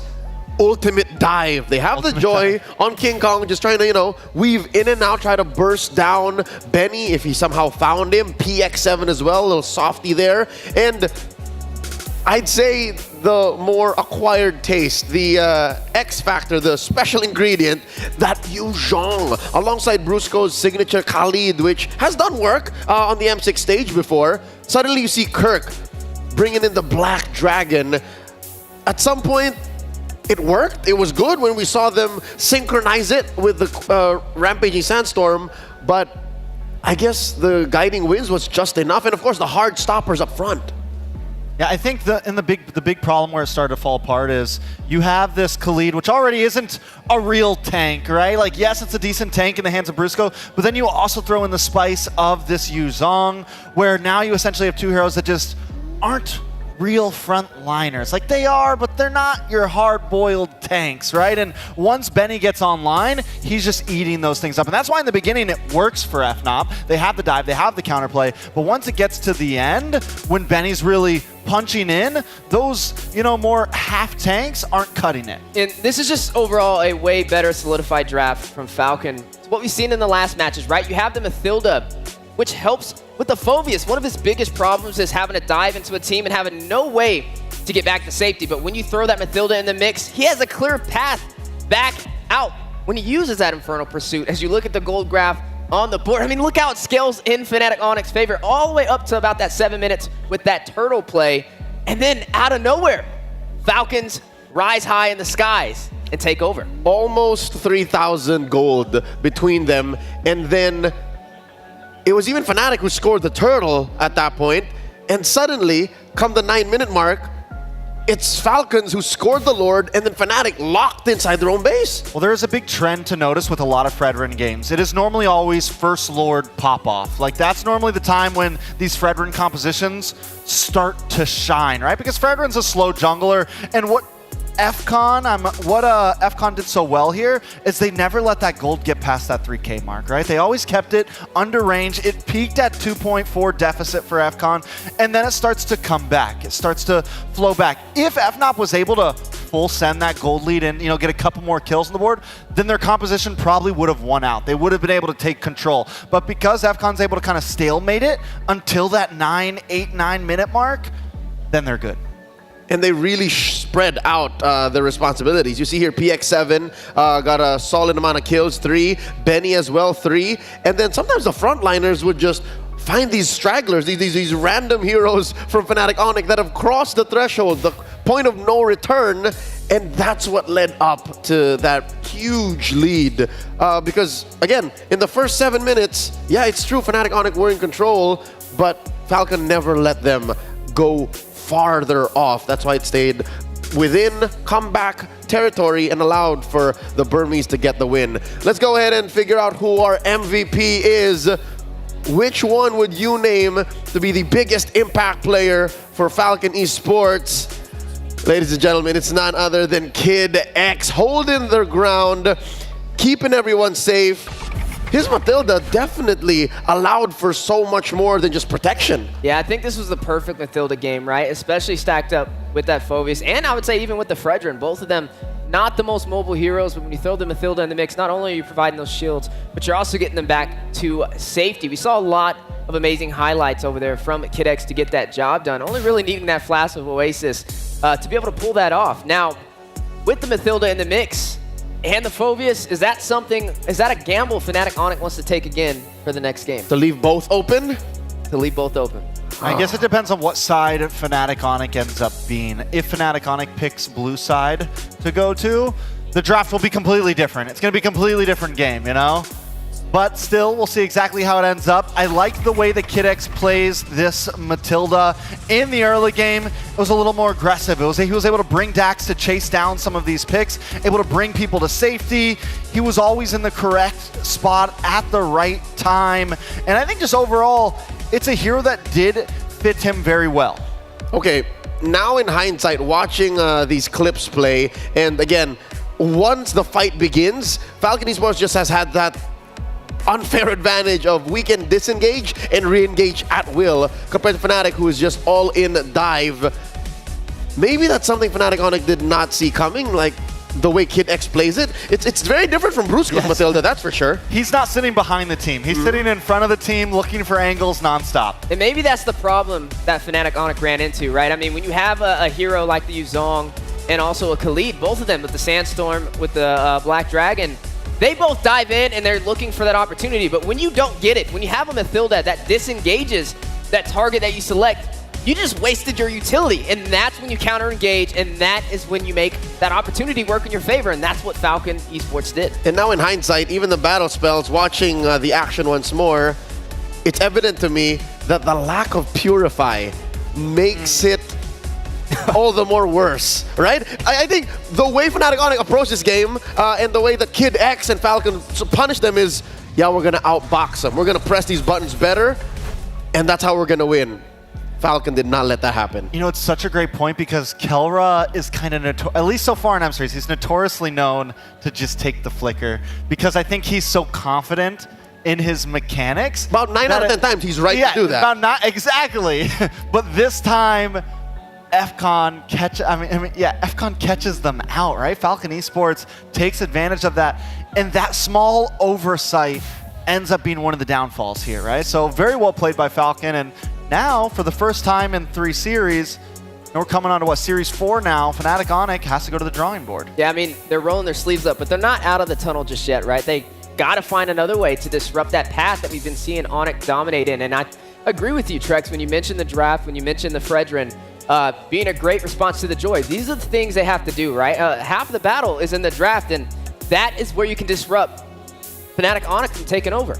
And with that said, going into Game 4 for the first time in this best of 5, it's Fnatic Onyx who has to figure things out. Luckily, they can still adjust the draft, and we have a quick break. So with that said, folks, y'all go ahead and grab a drink, grab a snack, and we'll come back with more action here on the M6 World Championship.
starts now.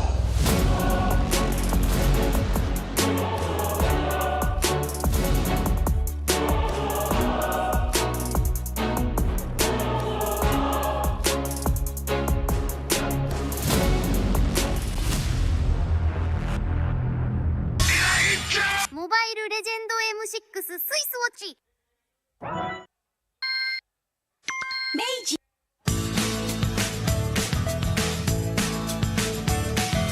Hello Panda, semua suka biskuitnya. Biskuitnya enak, isinya lezat, rasa coklat dan strawberry. Hello Panda, semua suka biskuitnya. Biskuitnya enak, isinya lezat, rasa coklat dan strawberry. Hello Panda, biskuit isi yang enak.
Welcome back to the M6 World Championship. You're joining us smack dab in the middle of a best-of-5 upper bracket bout. At your service, my name is Leo, here with Steph, Wheezy, and Trex. It's Fnatic Onyx Philippines versus Falcon Esports, and Falcon just got on the board. Currently, the score is 2-1, and it seems like Falcon is making a draft that they started with in the series somehow work with just a few tweaks. Yeah, just a few tweaks, some counter engagements, right? We talked about Fnatic Onyx being the aggressor and the counter engager being Falcons, and that's what we've seen in game number 3 is some counter engagement. That Fredrin to lock up that Joy, that Mathilda to get the Phoveus back to safety. These are the things you have to do, and it starts inside of the draft that makes the major difference, and also a chance for them to possibly even out the series. So with that, Coach Trex, what does Fnatic Onyx PH do? Because again, we mentioned for the first time in the series, suddenly it's them who has to go back to the drawing board.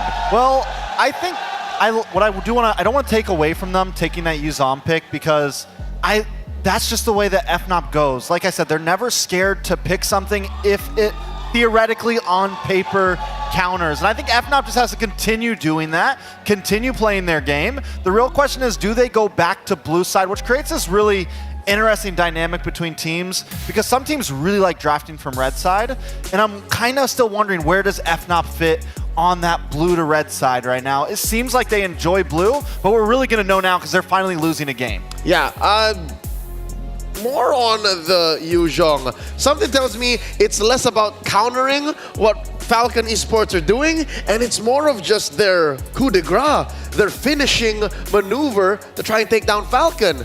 Speaking of which, here's a quote from Royal Milk, the story behind the team's success. Their biggest factor of success was their training. They play every day without rest, preparing for the World Championship, and it takes a lot out of them, and it's mainly out of the trust for their coach. Both of their coaches, Coach RC, Coach Nyo Chao, are like family, because those are their sources of motivation and pushing them to improve.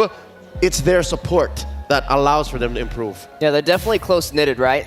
They keep it home, they keep it as a family, and that's what you have to do, right? That synergy is what comes alive from Falcon, and that's what we've seen in game number 3. Now, a chance to even out the series. The odds are higher than ever, but they were able to prove everybody wrong. I mean, there was a moment when I looked at the prediction rate, it was 99% to 1. I gotta see what it is now. I mean, after the last performance. There's some glimmering hope for the Falcons. Okay. Talking about Fnatic Onyx efforts to try and reel the series back into control and eventually a win, something tells me they're going to play closer to the chest. Something tells me Game 4, they will play closer to a style that doesn't outright try to reinvent the wheel, because that's what we mentioned as the Yu Zhong pick came through, right? Like, oh no, they're redefining the meta again. they're changing it up. But you know, I can completely agree. When you get to a point like this, it's like, all right, back to the basics. Let's see if, and you force Falcon to kind of come back to that. You jog them back to the world, and can they embrace themselves for that? Because that's definitely it's tough when you go that off and then to snap back, you know? So can they do that? Well, we also asked the question with the last series, do they let the Matilda and the Phoveus both walk? It's one or the other. Yeah, are they gonna, does Fnatic Onyx have a plan against that? Or are they just gonna let them select it again and try and dominate on game number 4? A lot of questions we have to ask, but we'll have some answers here momentarily as we're looking at some of the players on the board. I think it's really down to, like I said, because if FNOP's on blue side, then they might have the option for the Matilda, right? They might have, because that's where the Matilda's been going. So a lot of it's going to come down to where each one is at, and then if we think the Matilda is that prio, at least in this series between these two teams, does FCON go for like the cheeky Matilda first, second pick, right? Instead of saving it for third, do you slot it in early?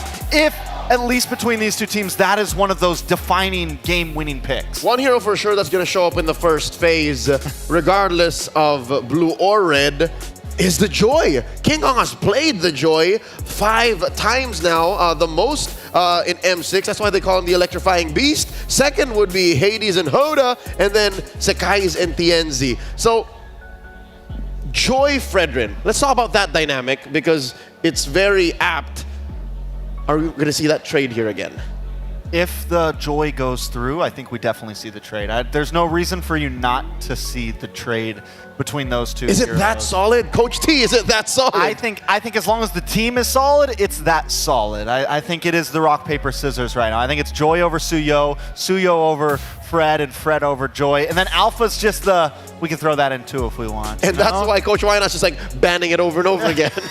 Yeah, I mean, even when it came to King Kong, when it came to that Joy, you saw everybody stacked up, all the other junglers. He had an 80% win rate on that, and that was definitely affected by the last game that we just watched. That's with right. That Fredrin. Won 4 times prior, lost just now. So that's the current stat here for the Joy. Let's talk about that Phoveus. Again, Royal Milk, successful with only 2 heroes so far. The Phoveus and the CC. I think that's another valid point of attack. Maybe that's what Fnatic Onyx can do to force out another pick out of Royal Milk. Here we go. Game number 4. Still match point for Fnatic Onyx Philippines, despite a massive win in Game 3. Falcon Esports not out of the woods just yet. You mean CC as in the EXP laner? Correct. Now that was they pulled that pick out against BTK. Game 3 or no, Game 2 against the Glue. That was the tempo breaker, and it was a great pick against the Fredrin. So if FCON gives the Fredrin over and then pick up the CC, maybe second phase or something. Put it on Kirk? Maybe even kind of pick up something that's flexible so they don't see it coming. It could definitely be a very nice counterplay we could see. Here comes the Eve ban, so already something different. But also speaking of different, Fnatic Onyx is now first pick in the draft. So that means they have prio over a hero like the Bruno, which we've been seeing dominate, and usually in their hands, they're able to push on forward with it. And does Falcon Esports have something in their arsenal to be able to shut it down? But gentlemen, I think we can agree that Bruno's not the problem, right? Especially if you're Fnatic Onyx. There's a way to deal with it, but just the same, they were in this very spot to start the day. They picked the Bruno first, so that could be a way to, you know, get back to your center, find a way to be proactive in the draft, and then end up with these, you know, problematic trades. The CC into the Fred, the Joy into the Fred, and Fred ban. already, get out of here. So you ban Joy here? But then you give over the Blue Yo. So no, you don't ban Joy here. But my thing is now that we have this dynamic between jungle, if they leave it all open, FNOP, do you think they would first pick Joy with Fredrin gone? I think it would be a good read. Honestly, without that Fredrin, it's going to put a hole in the draft for Falcon Esports and maybe a little bit of that challenge as we are seeing the bans completed and the Joy is still walking. So the thick plottins, do we Joy? Or do we Bruno? Bruno? You don't Blue Yo. Do you Hilda? You maybe Hilda. Because you can let run the other team Yeah. Because you'll end up with one or the other, but you run the risk of Joy Bruno for Falcon. Looks like they're wondering the same thing right now. Ooh, Fnatic on it, taking their time. Hey, something else is still walking on the table. It may not come first, but it's been very impactful. The Farza is still on the board, and it has won on every single side it's been on in this series. Oh. So they go for the Cho. They leave it in FCON's. If I'm FCON right now, I think I go for the Joy. Joy Bruno? I think Joy Bruno would be solid. It's very strong up front. Joy Bruno could be solid, honestly. Oh, there it is. All right.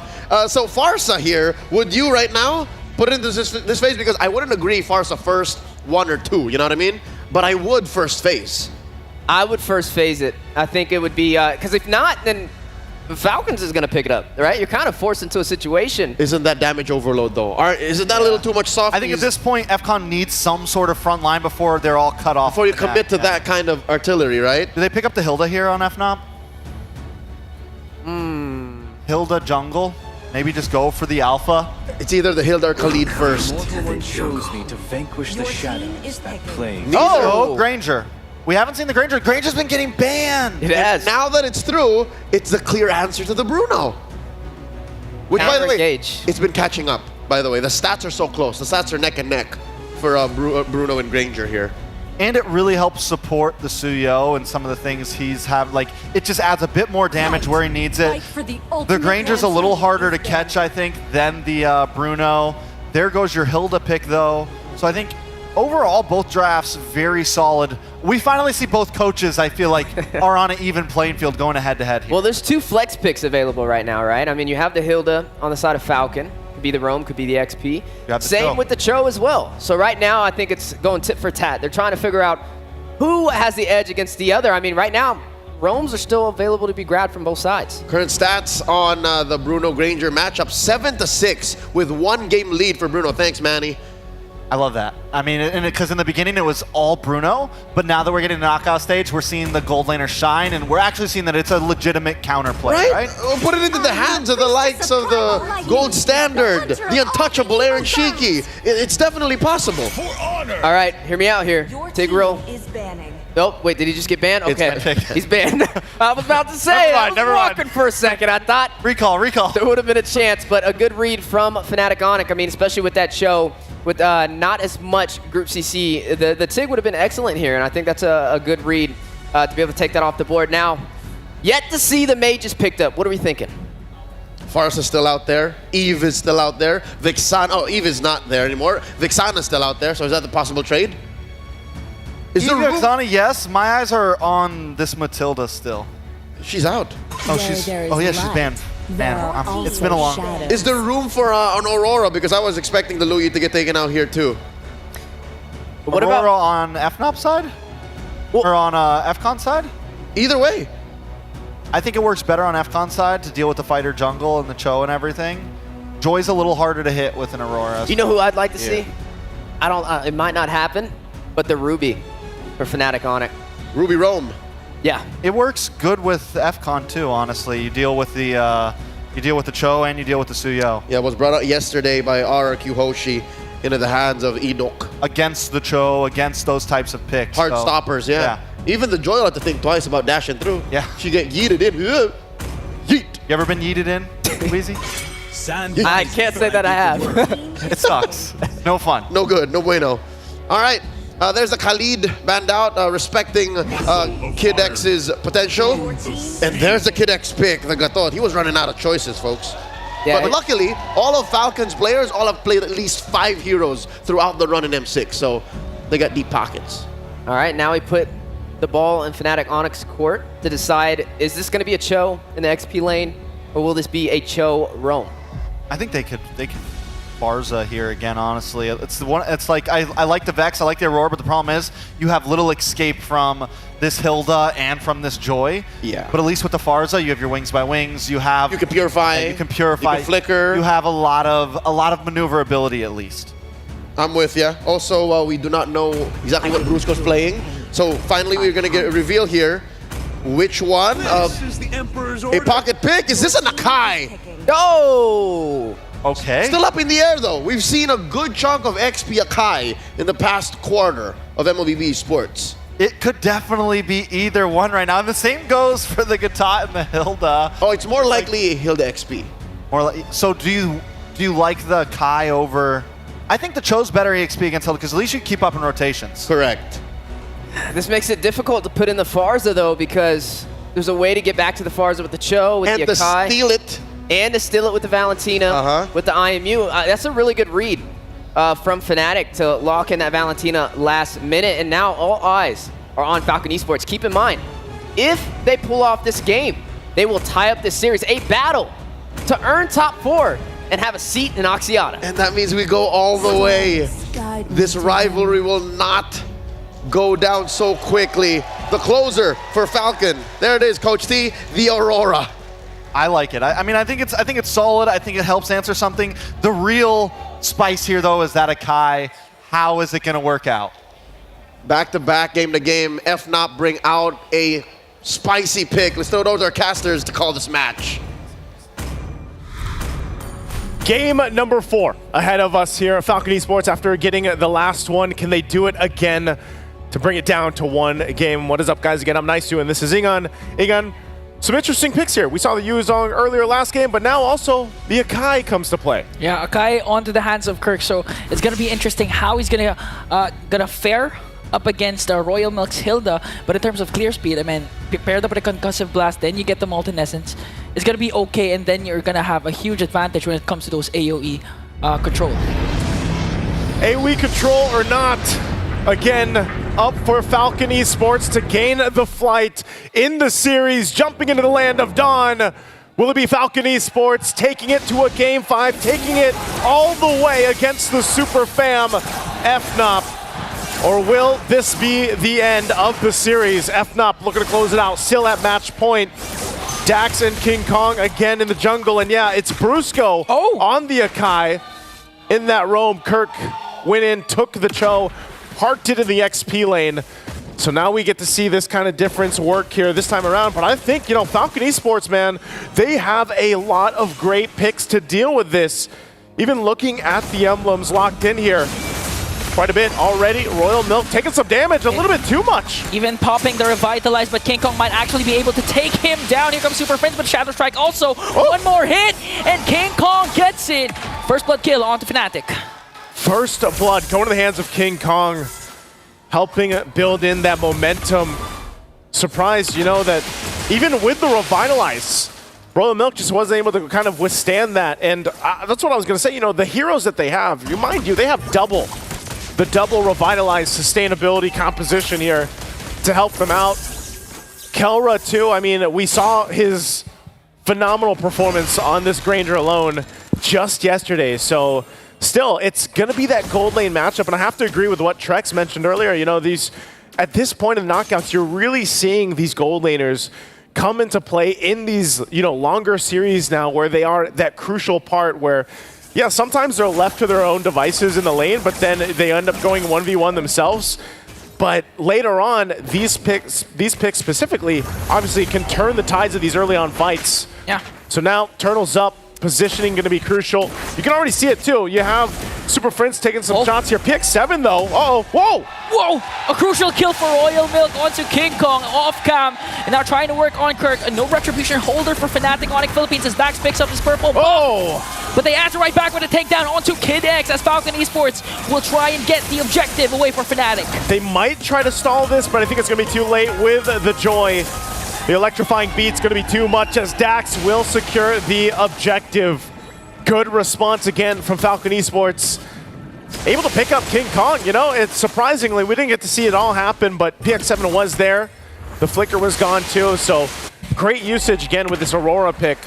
They'll kind of settle back into the lanes here at this point.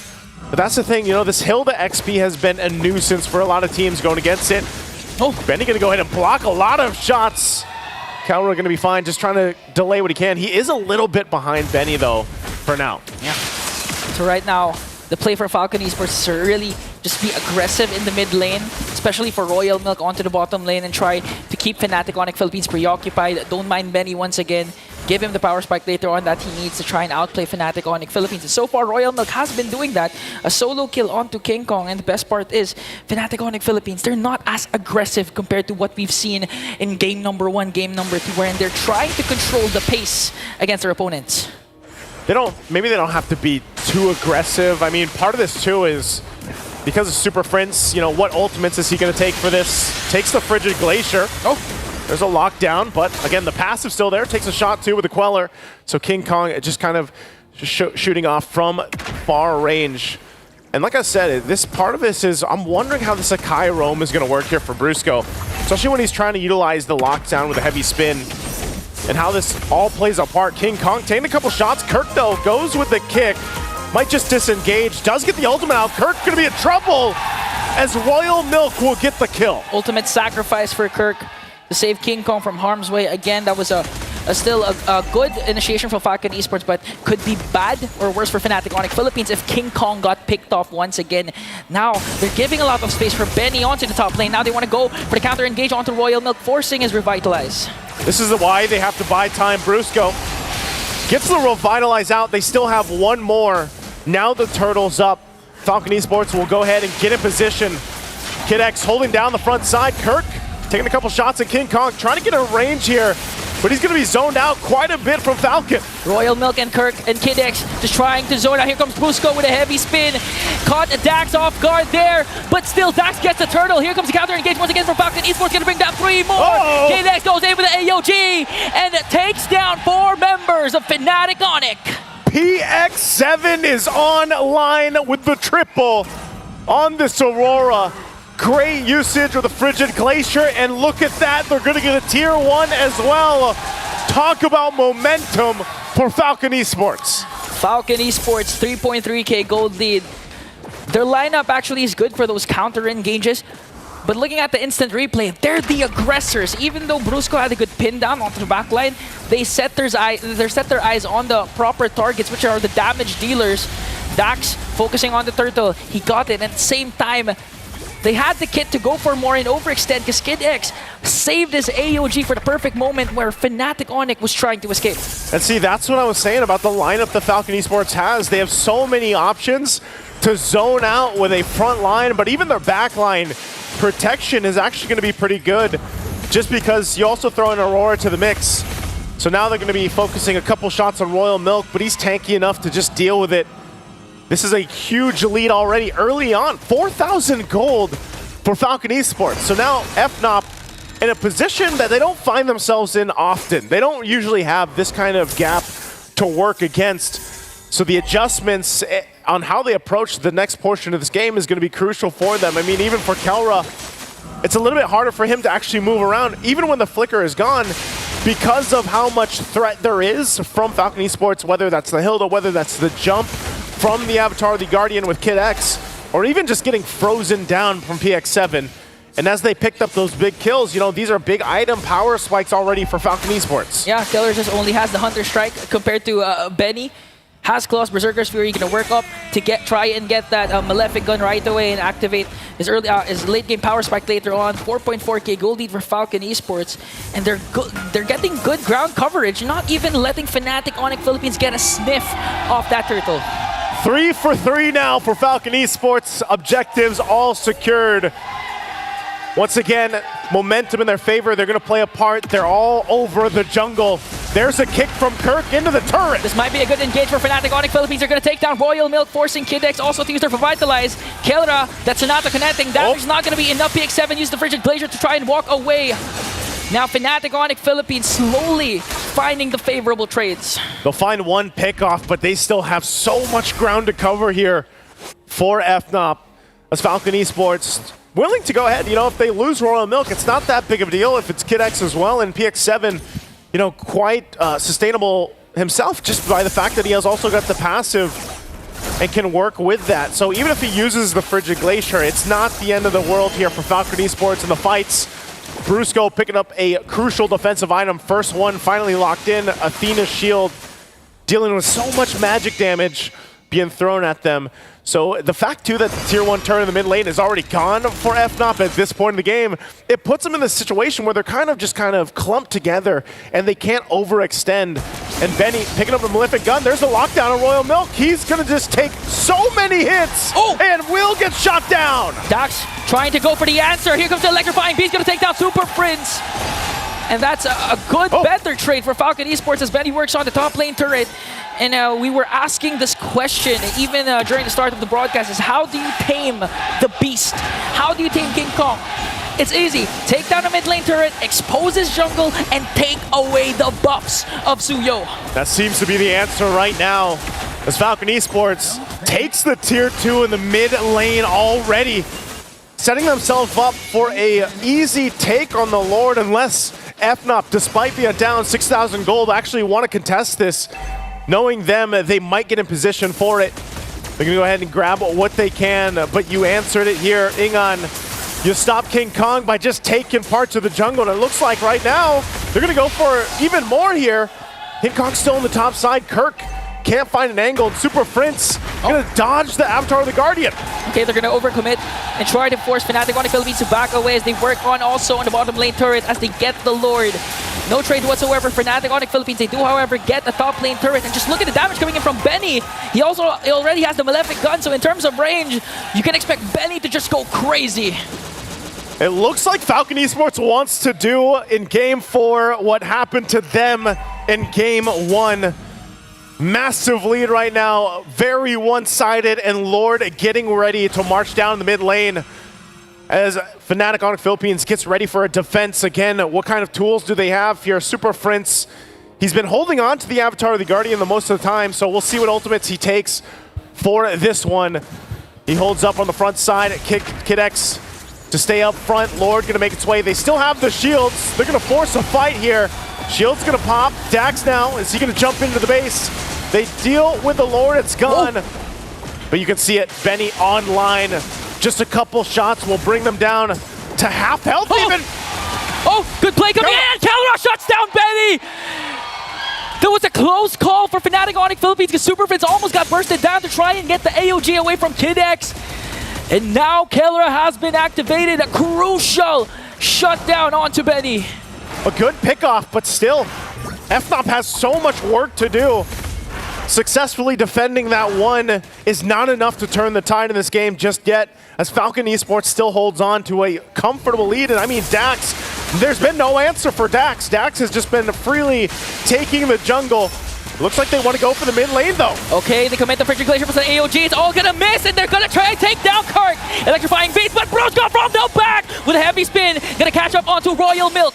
Still going, they're gonna disengage. Super Prince holding on to the Avatar of the Guardian still. King Kong gonna work on the purple buff and Kid X and the rest. Oh, the shots from King Kong! The Queller finds the mark. Even with the Revitalize, they're able to answer right back. And Falcon Esports heads up play. They're gonna try and take away the orange buff of King Kong. Let's see what's gonna happen here. Dax trying to zone out King Kong, and Falcon Esports still clinging and holding on to a 6.2k gold lead. Royal Milk's gonna be that guy. You know, he's probably gonna die the most obviously through this, because he's that front line. He gives so much information to Falcon Esports in some of these skirmishes and some of these fights.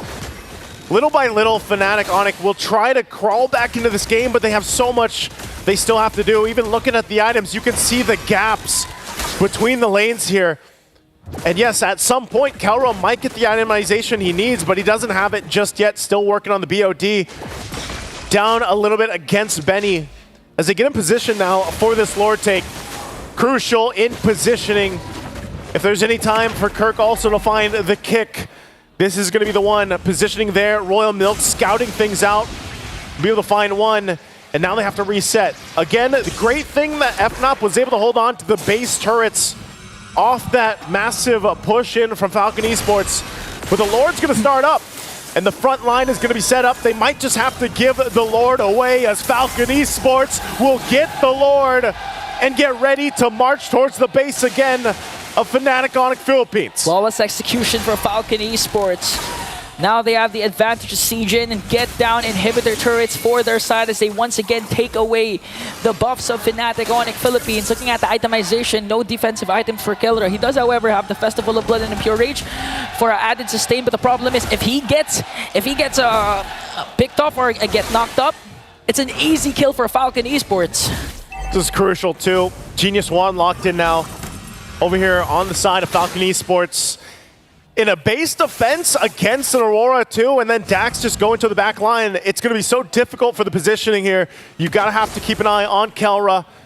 See if they can actually give him the space he needs to move around this. All waves pushing in perfectly from Falcon Esports as they get ready to take down the base turrets of FNOP. Mid already down, bottom next. Electrifying beats popped, and they're trying to hold it together. Kid X taking up some damage. Lord's going to be worked on. Now they make their way towards the last turret of the base, but right now FNOP still in it. Oh, Falcon Esports, they still have enhanced minions into the middle lane, and on the top, will they go for the engage? They have a 9k gold lead here. They still have a lot of utilities. Again, AOG and also the Frigid Glacier. They popped the Revitalize for added HP coming in for this potential clash. Look at it, that's not, it's gonna hurt though. Kid X goes in with AOG. AOG, Kid X, gotta get back. Already utilizing both Revitalizes. A couple shots coming in. They're gonna go in with a disengage, and Dax will run on out. Even with a conceal use, they won't follow any more. Again, Falcon Esports, job accomplished. All base turrets of FNOP down. All base turrets, no casualties, extending their lead once again, trying to take away all the buffs the Fnatic Onyx Philippines can have. However, King Kong is going to be able to take this purple buff, and looking at the items, the decision of Killera to not go for any defensive once again, it's pretty evident that they have trouble trying to go for Killera, but is the damage going to be enough though? We've seen the Death Sonata connecting 2 times. It's quite painful for Falcon Esports, but again, they have double Revitalize, they have frontliners, beefy ones that can out-sustain the damage coming in from the gold standard. This is really where they're so exposed here. Kirk even getting out of that jungle, and again, Killera, he only has that flicker available. Working, there's the Rose Gold Meteor, so he's got that. But you can see this, you know, positioning so crucial for him, because one mistake, and if he gets cut off with an Avatar of the Guardian from Falcon Esports, it's going to be really difficult to get away, and he's going to have to rely on the peel from the rest of the lineup here. So it's just a standoff. 15 seconds away from that Lord. We'll see if Falcon Esports just gets another one, but a couple shots here, maintaining these waves, pushing in. Falcon will make their way for the objective. It might be better here, Egon, if, I don't know, if FNOP doesn't fight this, but they have the option to go into position. It looks like they'll do just that. Even with Super Friend still holding on to his own AOG. Benny Dud did just get the Wind of Nature, so has that extra defensive capabilities alongside the Purify. They'll start the Lord up here now. At this point in the game, at 16 minutes in, the Lord gonna take a little bit longer to go ahead and burst down, even with this kind of itemization. But Royal Milk will still provide the vision. PX7 and Kid X as well, trying to force back FNOP. It looks like they want to fight. Kid X and T. Karas picked up. They don't want to commit just yet. It does go for a reset. They're still holding it together. They might give the go. Killera's positioning still has the flicker. They take their time in the approach, but right now they're going to whittle down Royal Milk. Okay, that's Sonata forcing out Royal Milk's Revitalize, causing him to go out of position. Soft reset onto this Lord. That's one down right now, but they're still going to be going. Another Revitalize coming in from Kid X. They're zoning out the members of Fnatic Onyx Philippines as Falcon Esports gets the Lord. Here comes the AOG. They want to go for more. Dax with electrifying beaks, working on Kirk, and he's going to take him down. Benny, on the other hand, goes on to King Kong. Killera might be caught off guard here. Will be able to stay alive. Yes, he will. PX7 flickers down, manages to stay alive, and Falcon Esports once again outplaying Fnatic Onyx Philippines. And that's just showing again how much of a lead they have in the fight, where they can take a couple shots. It was smart. I mean, they got Royal Milk's Revitalize out, but then they were forcing that fight. They were forcing the situation, and even Killera to burn the flicker. That means he won't have it for this defense. So even more so is that positioning going to be crucial. They're going to have to manage the waves pushing in. Kirk will be up. But right now, Falcon Esports looking to close out this game 4 on this push. Keeping an eye on them here. King Kong and Super Prince holding on to the Avatar. The Guardian will have to make this work. Lord sieging in onto the middle lane. King Kong has to walk away. Brusquedo goes in, but electrifying feet from Dax is there. Benny gets a free hit. AOG, and they're working on the Crystal. A shutdown onto Kelra, and Falcon Esports evens out the series. We've got a game of 5 in our first best of 5 here. Again, both teams want to get to the top 4, and Falcon Esports found flight. The first team to really give FNOP a run in a series, and now it all comes down to 1. Oh man, what a series this is. No easy wins, no easy series, and Falcon Esports showing that they are not backing down against Fnatic Onyx. Again, they were facing the 2-0, the match point, and now 2 games in a row, they've brought it back. They found the altitude like they mentioned on the panel, and they had exactly what they needed to bring it now to this point. Can't wait to hear what our panel has to say about Game 4. Well, I'll be damned. The Burmese are back, and for the first time in a long time, someone is making Fnatic Onyx Philippines sweat. We're going to Game 5. You know, I'm going to take the host real quick and ask you a question, Leo. You mentioned they had to keep the cards close to their chest. Do you think they're doing that? Is it going to come in at Game 5? Because they picked the Akai. They're still getting a little crazy. They didn't, and they introduced another new element to the draft. And looking at the order of picks, it seemed like they had a plan here. But how airtight of a plan was it? I don't know. I wasn't in the room where it happened, was not in their comms, but looking at it in practice, just safe to say, at the end of the day, there were way too many steps in Fnatic Onyx's plan to win, and they just did not have the right damage profile to go through a double revitalized lineup. Hey, you asked me the question, right? Could Falcons rise to the occasion? I gave them the benefit of the doubt. I knew it was possible. It was only a matter of time, right? And I just got to point it out. Every time the Florida brothers are on the desk together, doesn't matter if it's NACT, doesn't matter if it's M6, it always goes the distance. And we're jumping into a Game 5. Yeah, it's definitely going the distance right now. We're at Game 5. At this point, I'm wondering, did Falcons need the benefit of the doubt? Nah, they just needed to get going. I mean, call Game 1 into a warm-up because it seems like they finally found their form.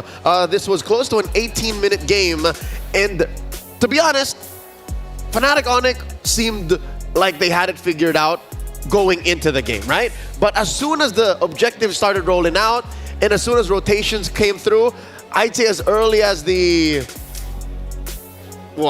second turtle, third turtle, they were facing troubles. And it's at that point, you look at a Valentina lineup, it's at that point you look at an Akai lineup and say, if you can't find Benny often enough, and you can't stop the Joy from running roughshod, then this is going to be a big problem. Yeah, I mean, the Joy has just been huge so far in this series. We have yet to really see an answer outside of that Fredrin be very impactful, and without Fnatic Onyx picking that up, picking something a little bit more, what we would say unorthodox, right? You have that Akai in. We asked the question with the Yuzong as well. These off-pocket picks, are they worth it? Now losing 2 games back to back and losing the opportunity for a top 4 today if they're not careful. Looking at the items, you'll see that the farm was on point for Kelra. It's just there was too much he was working with. There was too much of a mountain to conquer from Falcon Esports because he was dealing with the threat of Dax rushing through. He was dealing with the balls from Benny. And I think this does put the stats back up in favor of Bruno.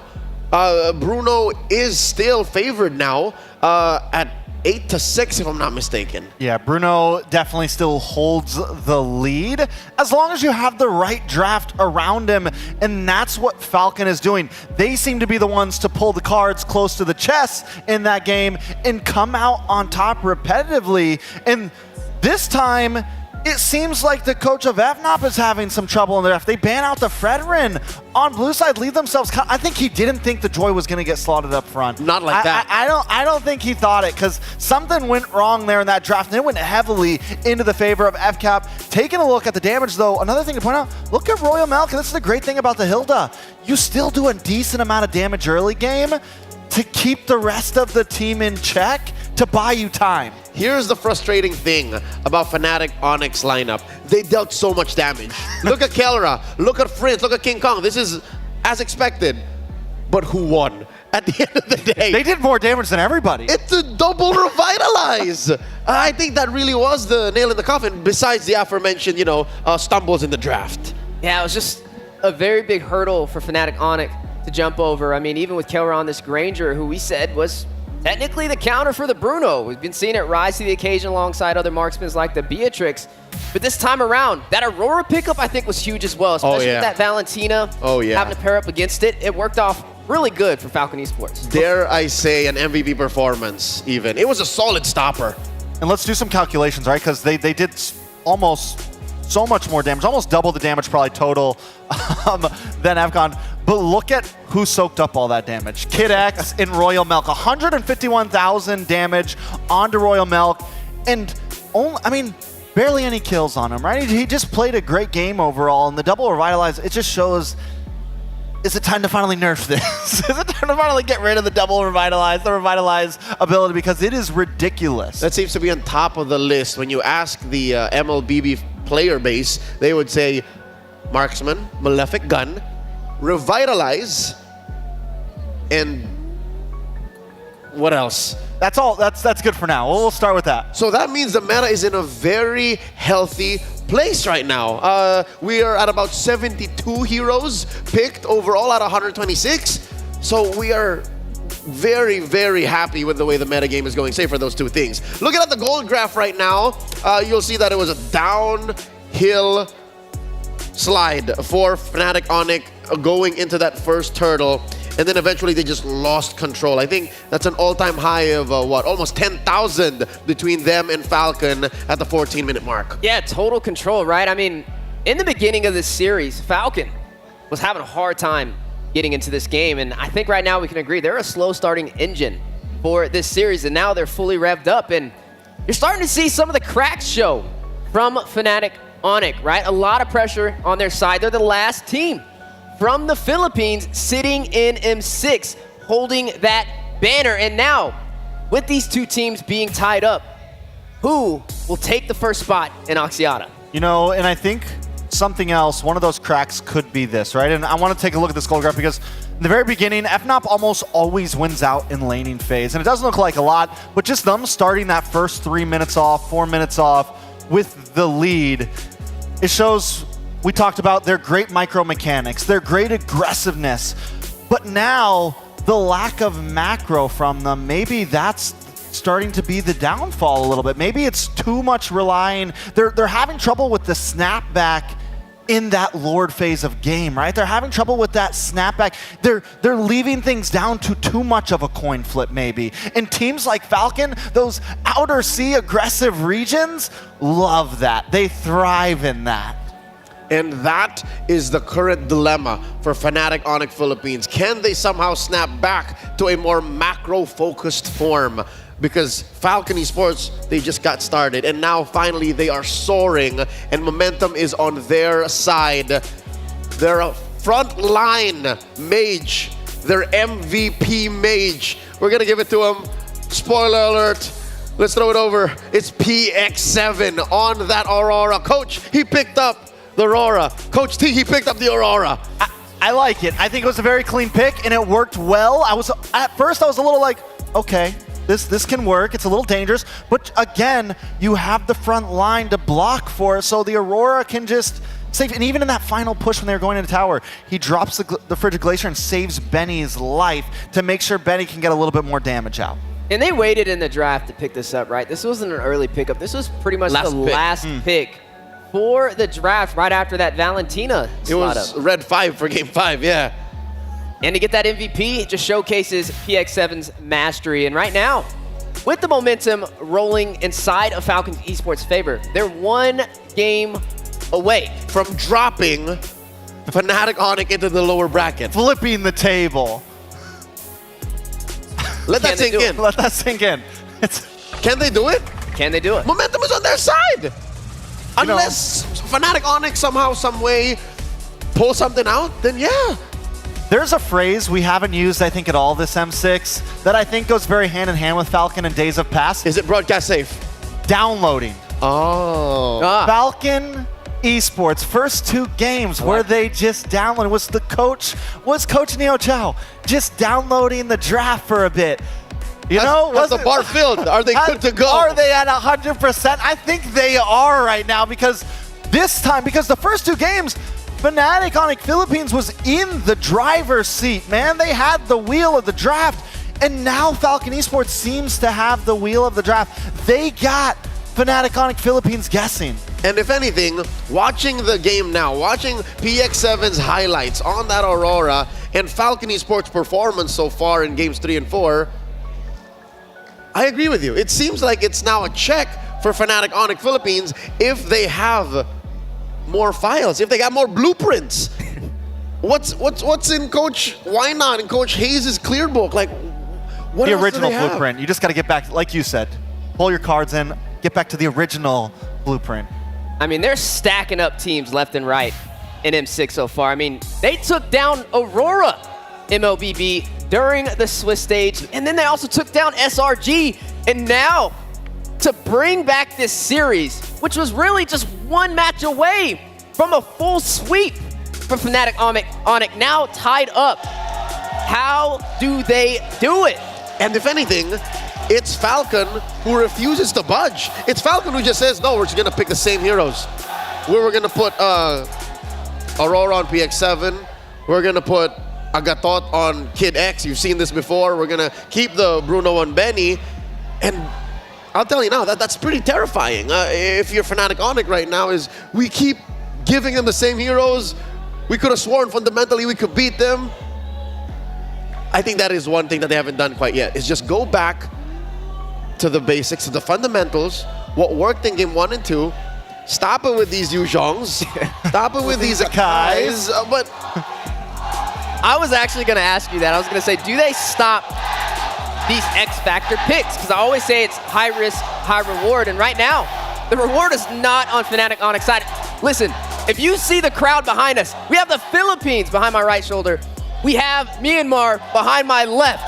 Myanmar was quiet for half this series, just silence in the crowd, but they have not sat down since game 3. The Burmese are here in droves, and they are alive and kicking. Ladies and gentlemen, before we begin with game 5, let's throw it over to our courtside reporter to get us into the thick of things. What you got? Welcome back to Courtside Reporter. Now here with me, Poji, and also we have Chantel, and MPLPH Insider, and as well, Falcon Esports super fan. And also maybe you can introduce yourself. Sorry? You can introduce yourself a bit to all of the fellow fans all around the world. Hello, Falcon! AI! AI! Fly high! It's a very heavy crowd right now. But look at AI! Fly high! Nice one, nice one. Manggalapa, my friend. Ako. Manggalapa as well. Now, kumusta? Oh, you know Filipino words. Wanna hear some of the shout from the Filipino crowd? Are you guys ready? In 3, 2, 1, let's go Fnatic! Onyx! Onyx! Onyx! Onyx! Onyx! Onyx! All right. But now, may I know who is your favorite player for Falcon Esports? Okay. I love Falcon Esports. All of them is my favorite. You are all my favorite, bro!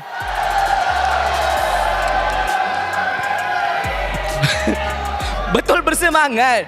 Very enthusiastic. I like your spirit. But now, for Chantel, I want to ask something. What's happened inside Fnatic Onyx right now? Because At first, we thought they're gonna win this game 3-0, but now it's 2-2.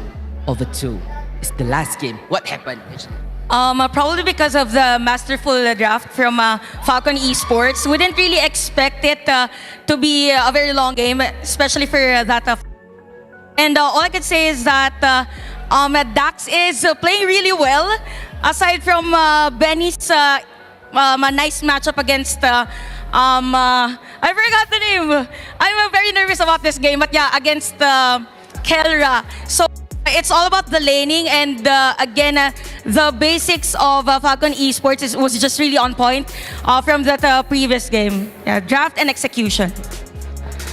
Based on what happening now, what for Fnatic on it, who should they aware of for Falcon Esports? Because Falcon Esports is currently rising at the top. Who should they aware of? Probably Coach Draft, and at the same time, Benny and Dax. Benny and Dax. Specifically, Benny's Bruno. Right. But now, we're gonna have a cheer battle. We want to look who shout the strongest. Can Onyx start first? Maybe you can lead the chant. Okay. Should we go here? Can we go here? Okay. Guys, are you here with me? Let's go. Okay. In 3, 2, go. Go, Fnatic! Go! Fnatic! Go, Fnatic! Go, Fnatic! Go, Fnatic! Go, Fnatic! Fnatic! What time is it? What time is it? There you go. Nice one, but now for Falcon Esports! All right, lead the chant, my man.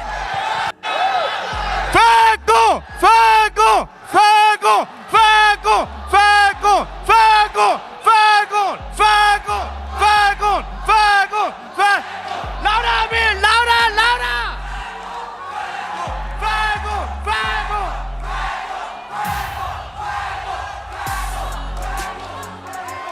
One more time! AI! AI! We are! Yeah! It's crazy over here right now. And now, without further ado, let's head back to the panel and let's hear what they thought about their cheer right now. Let's go back. All these kisses today. Of all the places for a home crowd to feel like a home crowd, it's in Malaysia that the Burmese out-cheer the Filipinos. That's what momentum does. That's what going into Game 5 feels like after game trying something new. Looking at the history of Fnatic Onyx Philippines when they're up against the ropes, last time we saw them in this very position was in their grand finals against Aurora. And looking back at the history, this was on October 20th, 2024. They went back to basics. It was a draft that looked very in meta at the time.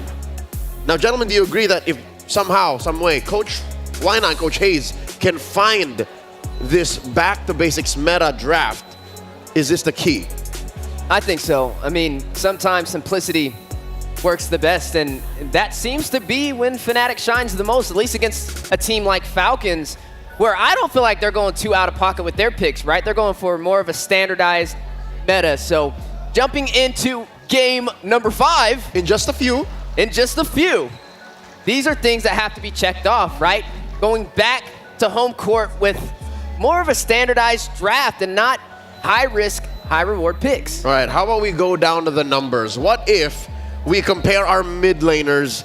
Because if all else fails, if you don't get to shut down the gold laner, you don't get to shut down the jungler, your core most likely is your mid. Let's check out the stats between Super Prince and PX7. Okay, so Super Prince KDA looking ahead, which really, I think, complements his style of just always kind of playing the range so well, getting those big kills, but barely ever dying. But one thing to point out with PX7, he's up on the gold per minute, which just shows, I think, his style of he's willing to hunker down in that early phase. He's willing to make sure he gets the gold. He's looking for those rotations early game and throughout the game and find those items as fast as possible so he can get to the point where he can capitalize. Yeah, I mean, this is going to be a tough one, right? When you see Super Fritz, you see him on pickups like this Farza, he shines. I mean, even with the flicker, you'd think it would be for a means of escape, but it's a means for engagement. He's all about those highlight plays and dealing that damage, and that's where you kind of see him top off against PX7. So going into Game 5, I think it's a matter of who steps on the clutch faster and recognizes the fact that it's time to be utility mage. It's time to be carry mage. It's time to be artillery. It's time to be starter. Before the draft begins, gentlemen, I got to ask you real quick, just off of your gut, who do you think is taking Game 5? You first. Fnatic Onyx. Your team is banning. I'm going to go with Fnatic Onyx as well. I think 2 games is enough. I feel like if they go back to their roots, they'll be able to pull this one off. You know me, T-Bless, ready to put some sanction down on somebody, and right now I'm going with the underdogs, with Myanmar, the Burmese, Falcon Esports. I think they can pull it off. They're in the driver's seat right now. All they got to do is take it across the finish line. All right, let's see what the draft dictates. It's 2-1. The desk says Fnatic Onyx will take it, but Trex believes in Falcon. What's the opening pick? Oh, I mean, Bruno is gone. Bruno's which means gone. Cho should be first on the board for Fnatic Onyx. I mean, right now it could be flex, right? You don't know if it's going to go into the roam. You don't know if it's going to go into the XP lane. And I feel like it's the safest option so far. But it is going to be the Joy. There's no Fredrin, though. Okay, so counterplay out the door.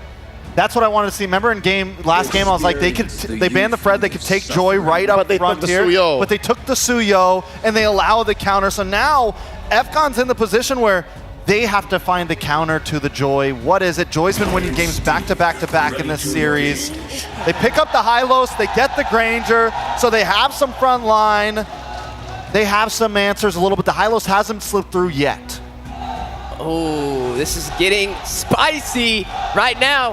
The audience going wild, cheering. How often do you hear cheering in the draft alone? As if the chess match between our coaches were as intense. I'll tell you now, I think it's very much called for, because this draft sets up the game for him. Setting the tone right now. Falcon Esports 1 win away, which was once looking like the impossible has worked in their favor, but now Fnatic Onyx ready to claw back with the Eve and the Hilda. All right, already they have great tempo control. And explain this to me. The Hayabusa picked into the Hilda. It's dangerous. It's scary. You know, it's worrisome. Coach T on his off time is an XP laner, so you know you're gonna send yourself straight into that jungle. Yeah, this is definitely, it's tough, right? You're already looking to have a little bit of trouble here. The only goal for FCON at this point is, I don't care if you gotta give up minions, I don't care what you gotta do, you need to stay next to that Hilda at all times and protect the president, which right now it is not Benny, it is Hayabusa. That makes me feel like the Hylos will be, no, it can still be flexed to the roam to the XP lane. But yeah, you are gonna have to watch out for this Hilda invading the jungle of the Hayabusa. But with the Haya, it's a free way to get to that Eve. That is something that Super Friends has to watch out for.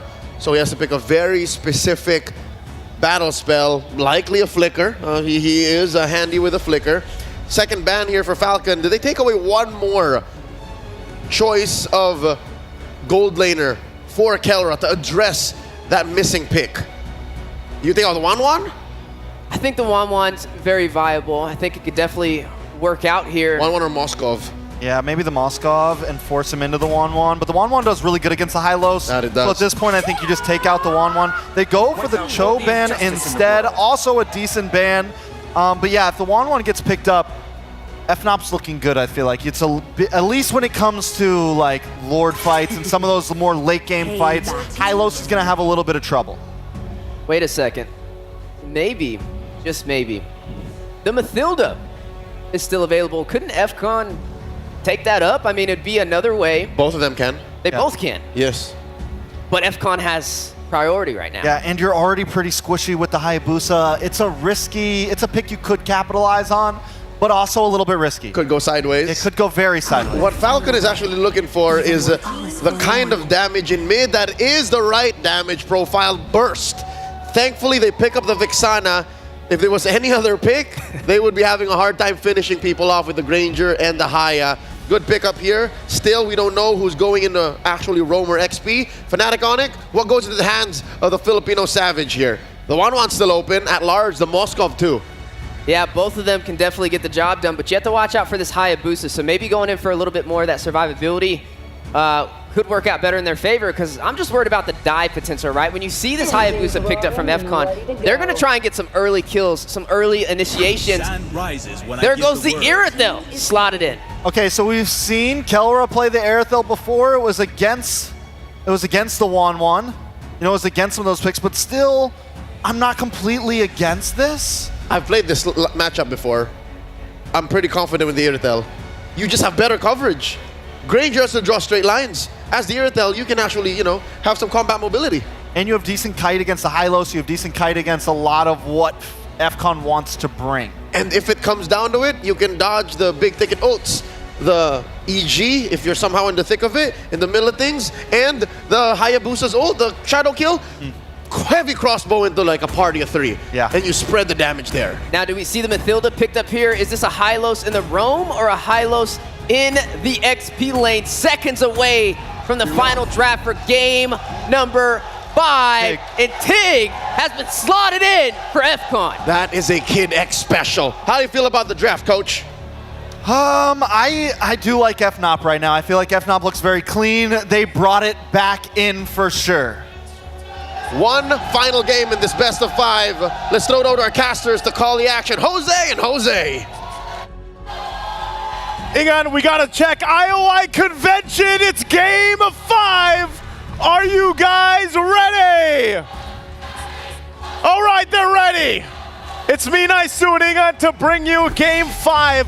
One last look at the draft. 2 solid lineups. It's been back and forth, Ingan. What do you feel, real quick? I have to agree with the panel. The dive composition that Falcon Esports can bring onto the lineup of Fnatic Onic Philippines might just be too much, but at the same time, Kelra with the Irithel, in terms of mobility, has a slight advantage over the Granger, and let's see what happens. We're gonna find out what happens. We load into the land of Dawn, a ticket to the top 4, and Axiata Arena on the line. And it's all come down to one game.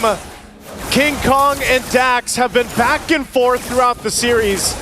And honestly, when we look at the draft here, everybody gets some solid choices, but we haven't seen the Hayabusa too much. Okay, an early engage for the Falcons here. Oh. Going on to Kirk, even with a Revitalize, they're gonna bring him down. A first blood drawn by Falcon Esports.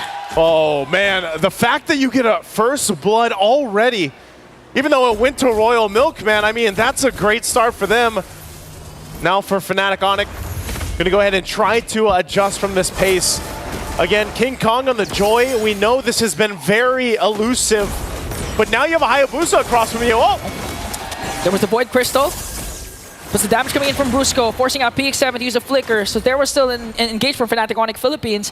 And let's see if they can continue the aggression, because so far, if Dax just continues on his rampage over King Kong right now, but King Kong managed to steal away that jungle minion. There's a whole lot here. I mean, this is the tension throughout the series, of course. A lot of battle spells being expended early on. Even Kelra taking a couple shots here. Oh! Pops the Spirify. One more, Benny. Is he going to be able to do it with the Rhapsody, though? Oh. He's going to connect, but it's not going to be enough. Kelra survives. He sidesteps, he bobs, he weaves. Kelra survives. In that exchange, again, that would have been massive here for Benny if he's able to capitalize on the kill. But still, they find themselves pushing and pulling really on all sides of the map. Now looking at this too, you know, you've got Benny running that Festival of Blood. This time around, he didn't go with the Master Assassin just yet either. So here, we find ourselves first objective for the taking. It's gonna be started up by King Kong, and Falcon Esports will get in position. Are they gonna be able to contest this? Okay, King Kong starting things off. Here comes the catch, and Dax gets the turtle. King Kong has to walk away. Here comes the counter engage coming in for Fnatic. Onic Philippines forcing Royal Milk to use the Revitalize. No response for Fnatic, and Falcon Esports, a well-coordinated attack against Fnatic. Now with that trade, Falcon Esports still holding on to a very minor lead. The fact that they got this objective, PX7, using the Eternal Guard, doesn't have the flicker though, so able to stay alive for now. Some information. Bottom side though, this is what we see so much in the gold lane right now. And this time around with the fact that this is an Irithel for Kelra. It's going to work in their favor with mobility, but they're going to go for Benny. There's no Raging Sandstorm for Brusco. Because he wasn't level 4, Benny picks up the counter kill. A big pickup for Benny, even the 1v2. Looks like Fnatic wanted, to just try to make that play for Kelra, but instead they get punished. So again, an adjustment's got to be made here for Fnatic. That's how important the first major objective is, which was the turtle. Because Fnatic Onyx Philippines didn't have the chance to get it, Brusco wasn't level 4. They went for the engage. The Raging Sandstorm wasn't available.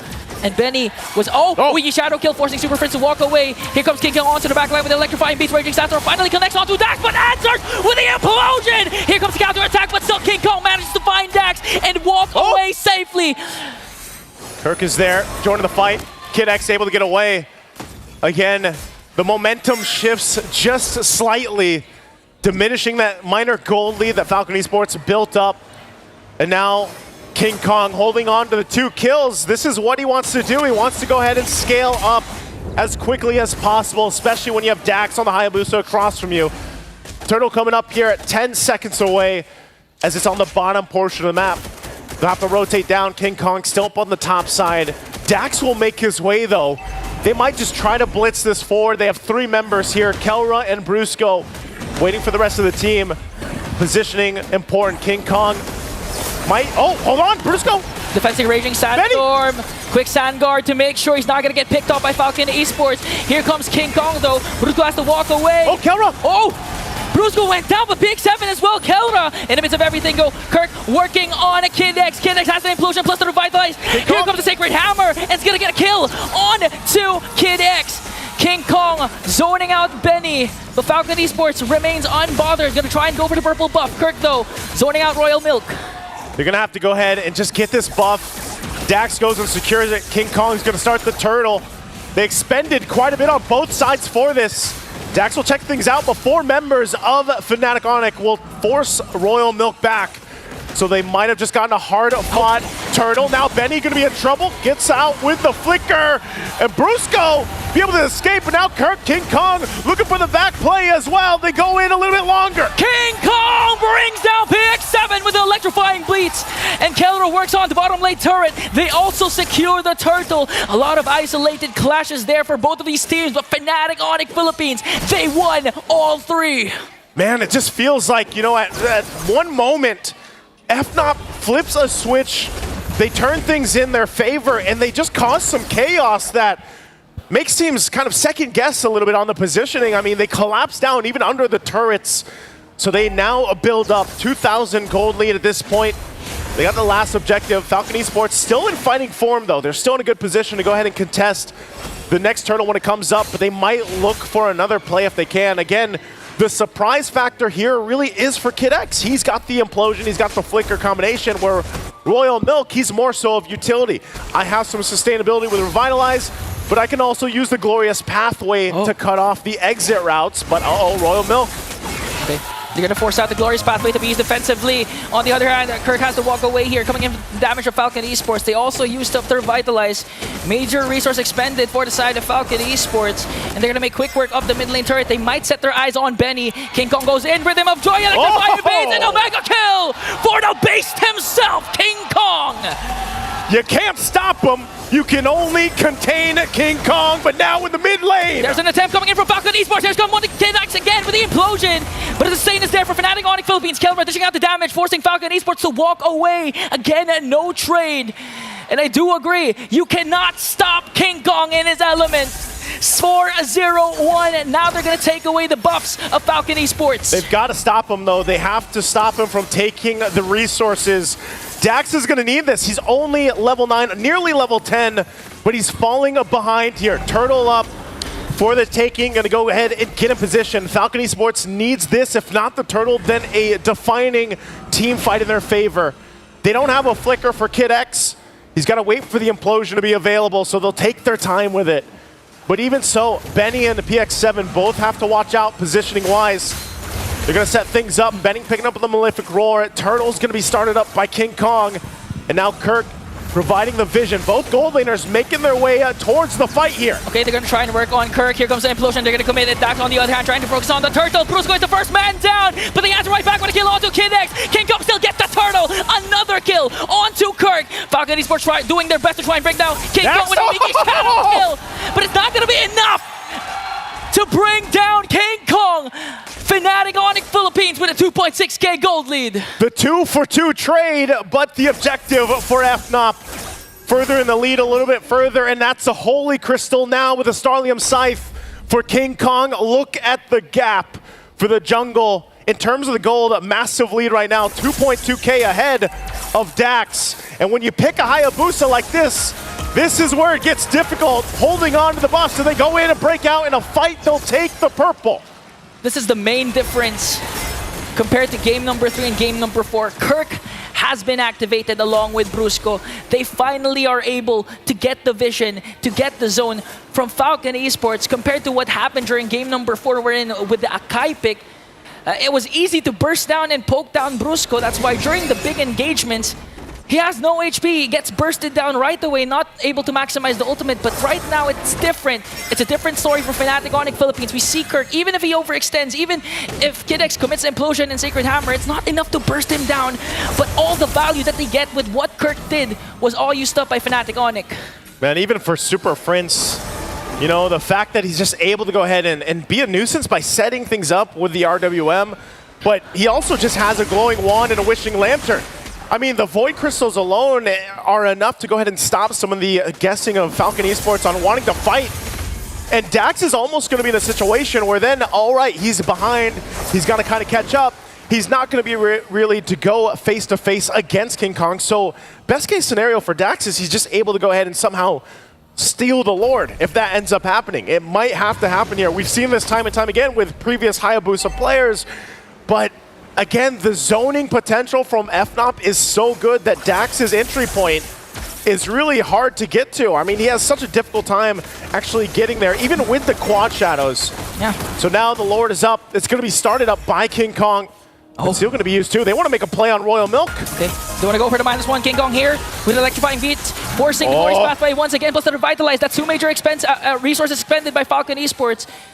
And again, you mentioned Dax. It's going to take a lot miracles to try and go for the Lord Steal, but here comes the Sacred Hammer play onto Kirk.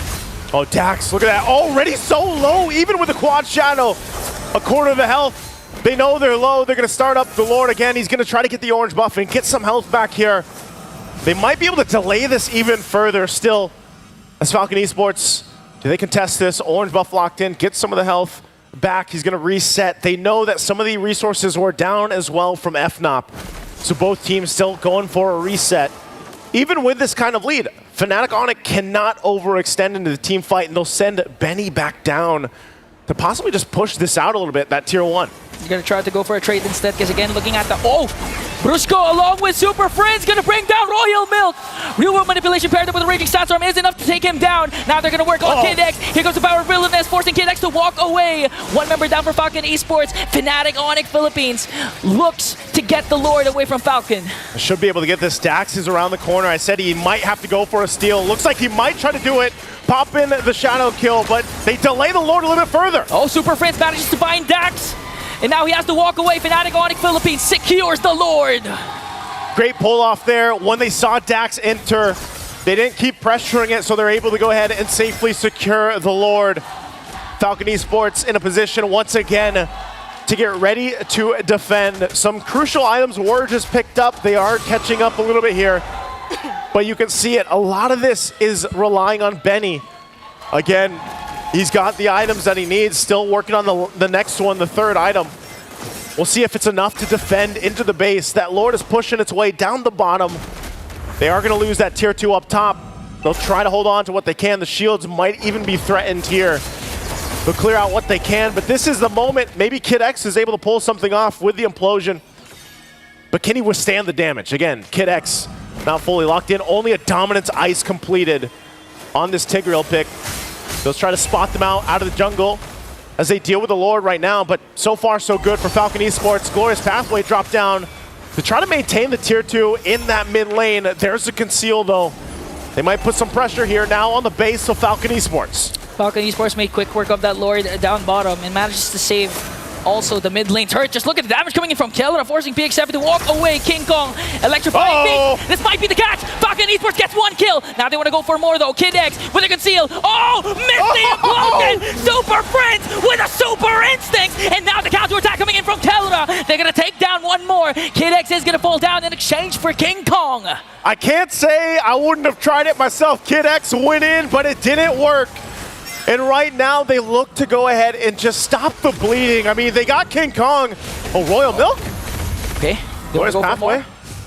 Not sure what they're going to do with this if they just want to secure the purple buff. They have the rest of the team to help them out with this, but look at the front line. Brusco taking a couple shots. And Kirk will also be spotted out. Again, making it work here for Dax to get the buff. Goes in, takes a couple shots, and has to go back, so he's going to lose the purple buff. You can just see the damage of the Death Sonata and Rhapsody not sufficient. Kirk just stood up against the Rhapsody, took all bullets, and just look at the health, full health already, utilizing the passive, just going into the bushes alongside Brusco. So how do you go and attack the front line, even if you have a Benny with the Granger already has huge items? Fnatic Onyx Philippines with a 4.2k gold lead. The thing is, the only thing that Fnatic Onyx Philippines really needs to worry about is the implosion that can come from Kid X at any given moment, paired up with the internal guard. But the thing is, they were able to avoid it with Super Friends Flicker. Here comes the Sacred Hammer. Okay, but Kirk still going for it. They're going to jump on in. Actually, already collapsing down on Kid X. They're in trouble. They collapsed on Kid X to bring him down. No more implosion from Falcon Esports. They might go for one more. They're going to try to work on the mid lane turret. They take down the internal guard in now 3 seconds. Major objective for Fnatic Onyx Philippines. The Lord has spawned. I think Dax still tries the same thing. Even down with Kid X. Kid X will be up in 14. They can delay it enough for him to be up. Plus he'll have the flicker. So if they try to make something happen, but they're going to send Kirk to go ahead and spot them out. Might force something. Oh! Ooh, the power of wilderness might be too much. Dax has to retreat. Glorious Pathway again used defensively. Fnatic Onyx Philippines, King Kong secures the Lord. Objectives secured. And now for Falcon Esports, once again on the defense. But this time, this Lord will help them push into the base. They do hold on to this one tier 2 turret in the mid lane. But if you're looking at the items for this, as they come up, Benny is where that damage profile comes from. Even PX7 still trying to catch up a little bit. We're seeing how much Super Prince is a threat alone. Like we mentioned, still working on his next items. Already got 3. And even the Wishing Lantern, I mean, the Wishing Lantern, the procs there do help out. King Kong picking up a Divine Glaive. So this is just a whole lot of magic damage. Overloading Falcon Esports as they get ready to defend against this. Again, Benny's positioning. He's only got a flicker. He's got that one dash, but they'll hold it together. Royal Milk still holding on to the Revitalize and the Glorious Pathway. They might need it here unless they force a situation. Brusco, keep an eye on him. Might try to force things in. They lose that top turret. Now the mid lane has to be defended. They're going to clear out the Lord. Dax, oh, Kid X! Kid X goes in with an implosion, but countered by Brusco with the raging sandstorm from the back line. Going to take down Kid X once more. King Kong with an electrifying beat. Going to force out PX7 to use the flicker. They do, however, clear out the Lord and clear out the minions. They might go for the counter attack. Here comes Dax, though. Does he have the Wiki Shadow Kill? No, he doesn't. And Fnatic Onyx Philippines will go for the retreat. Falcon Esports will defend, though, only losing that top turret. They're still in the game. And whether or not, you know, Kid X gets that setup to turn the tide, they at least buy time. And that's exactly what they need here. Again, at some point in the game, the gold lead will not matter so much.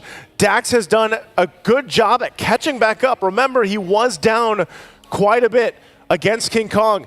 Benny is online. He's where he needs to be. But Kid X, once Kid X gets a little bit more tanky, catches up himself in the itemization and doesn't have to solely rely on Royal Milk either, then that's when they're ready to go toe-to-toe and fight this out. Because even Kirk on the hill, man, Kirk alone is so tanky enough.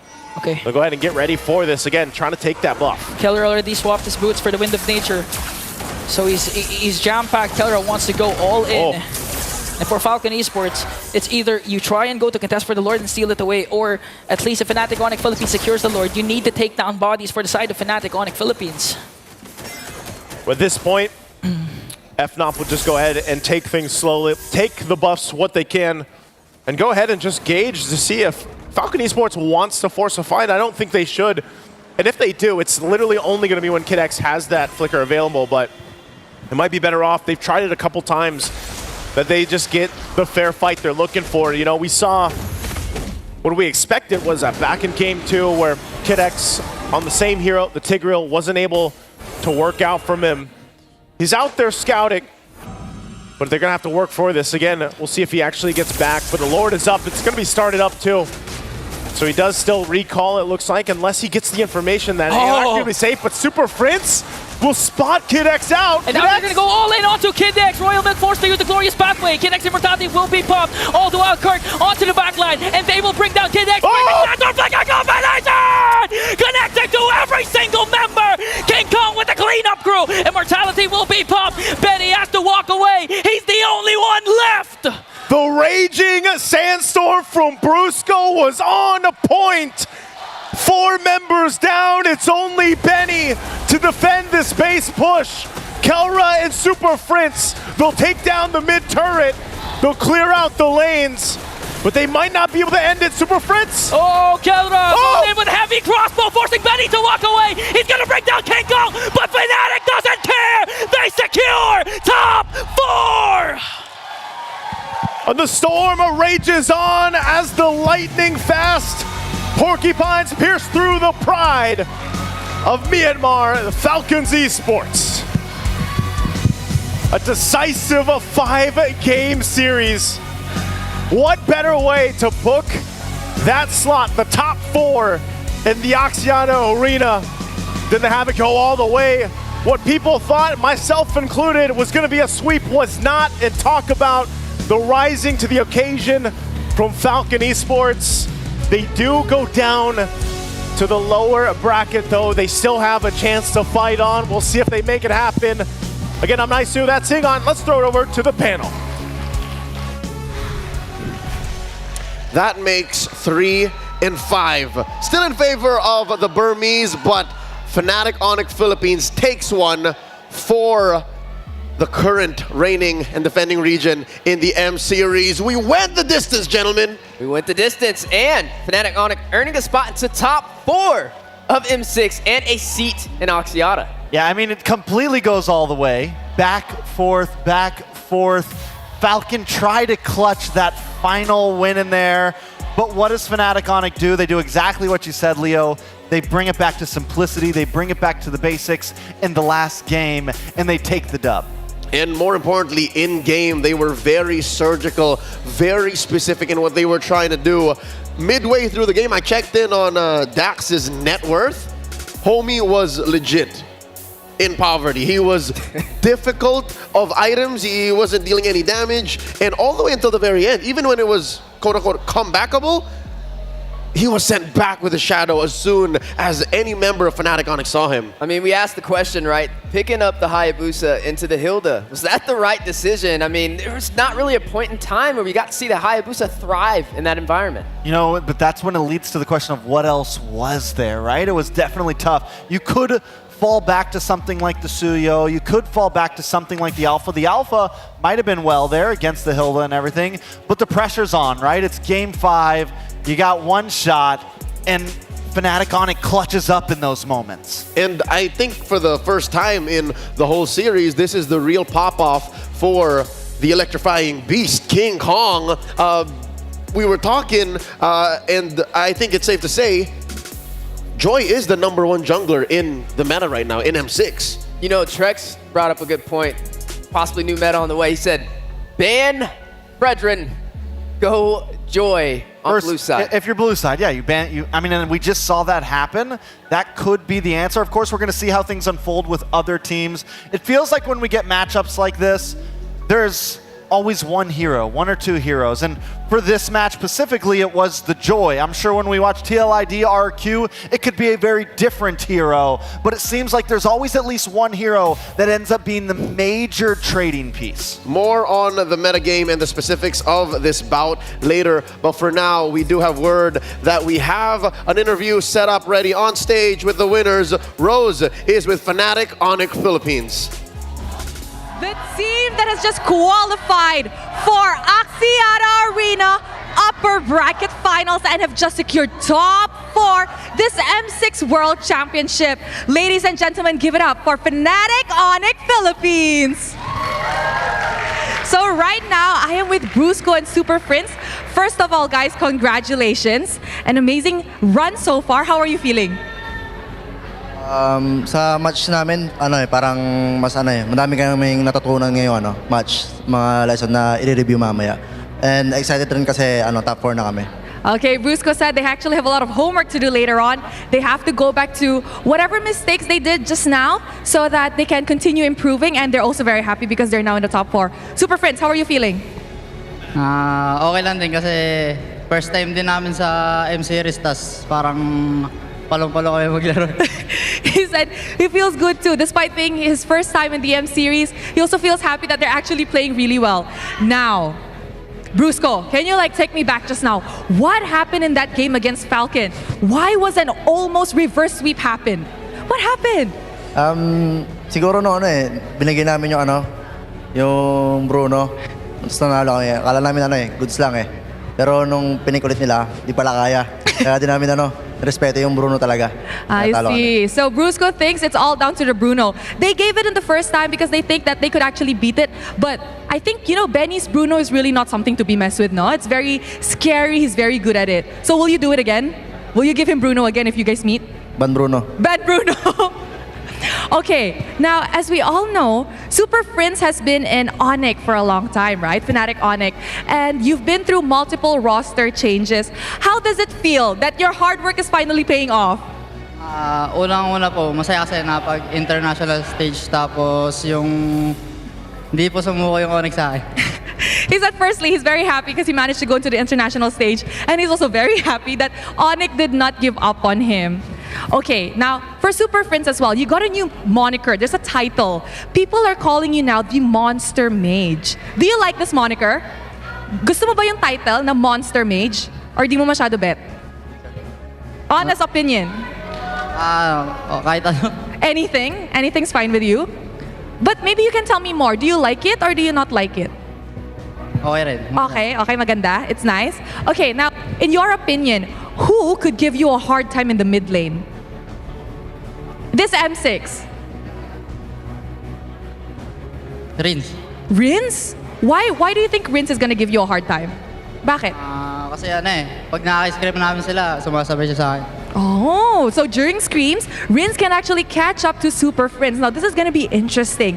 Now, Brusco, we all know that this is also your first time in the M-Series, right?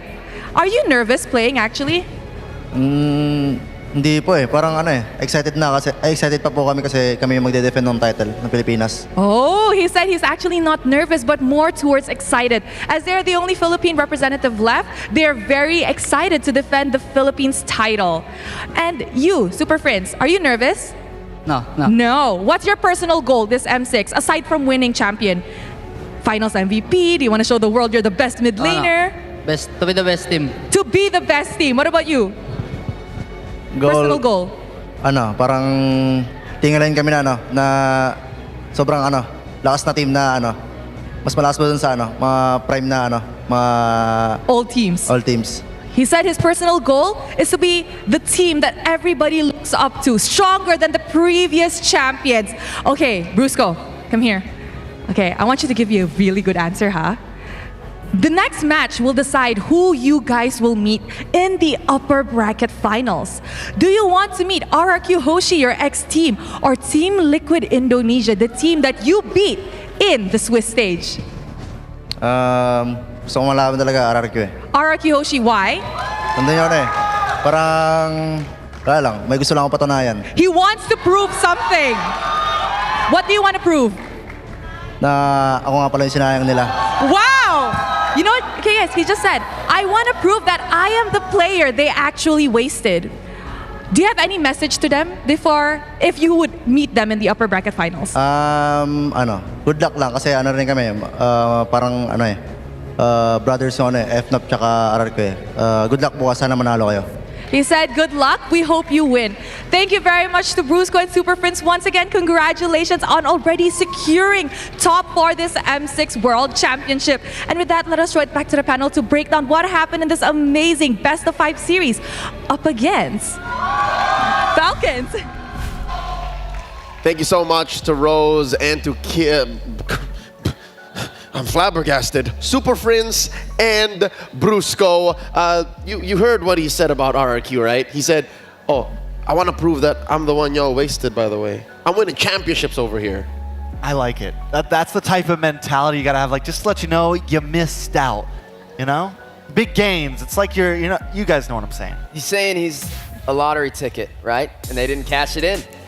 I agree. Brusco is a one-of-a-kind generational talent, and through the hard work that he put in with his teammates in Fnatic Onyx, they're about to, again, hit strides and maybe even surpass previous Filipino champions on the world stage. Let's break down game number 5 by looking at the post-game stats here. Starting with the item builds, 1857, just under 19 minutes, well into TikTok timers.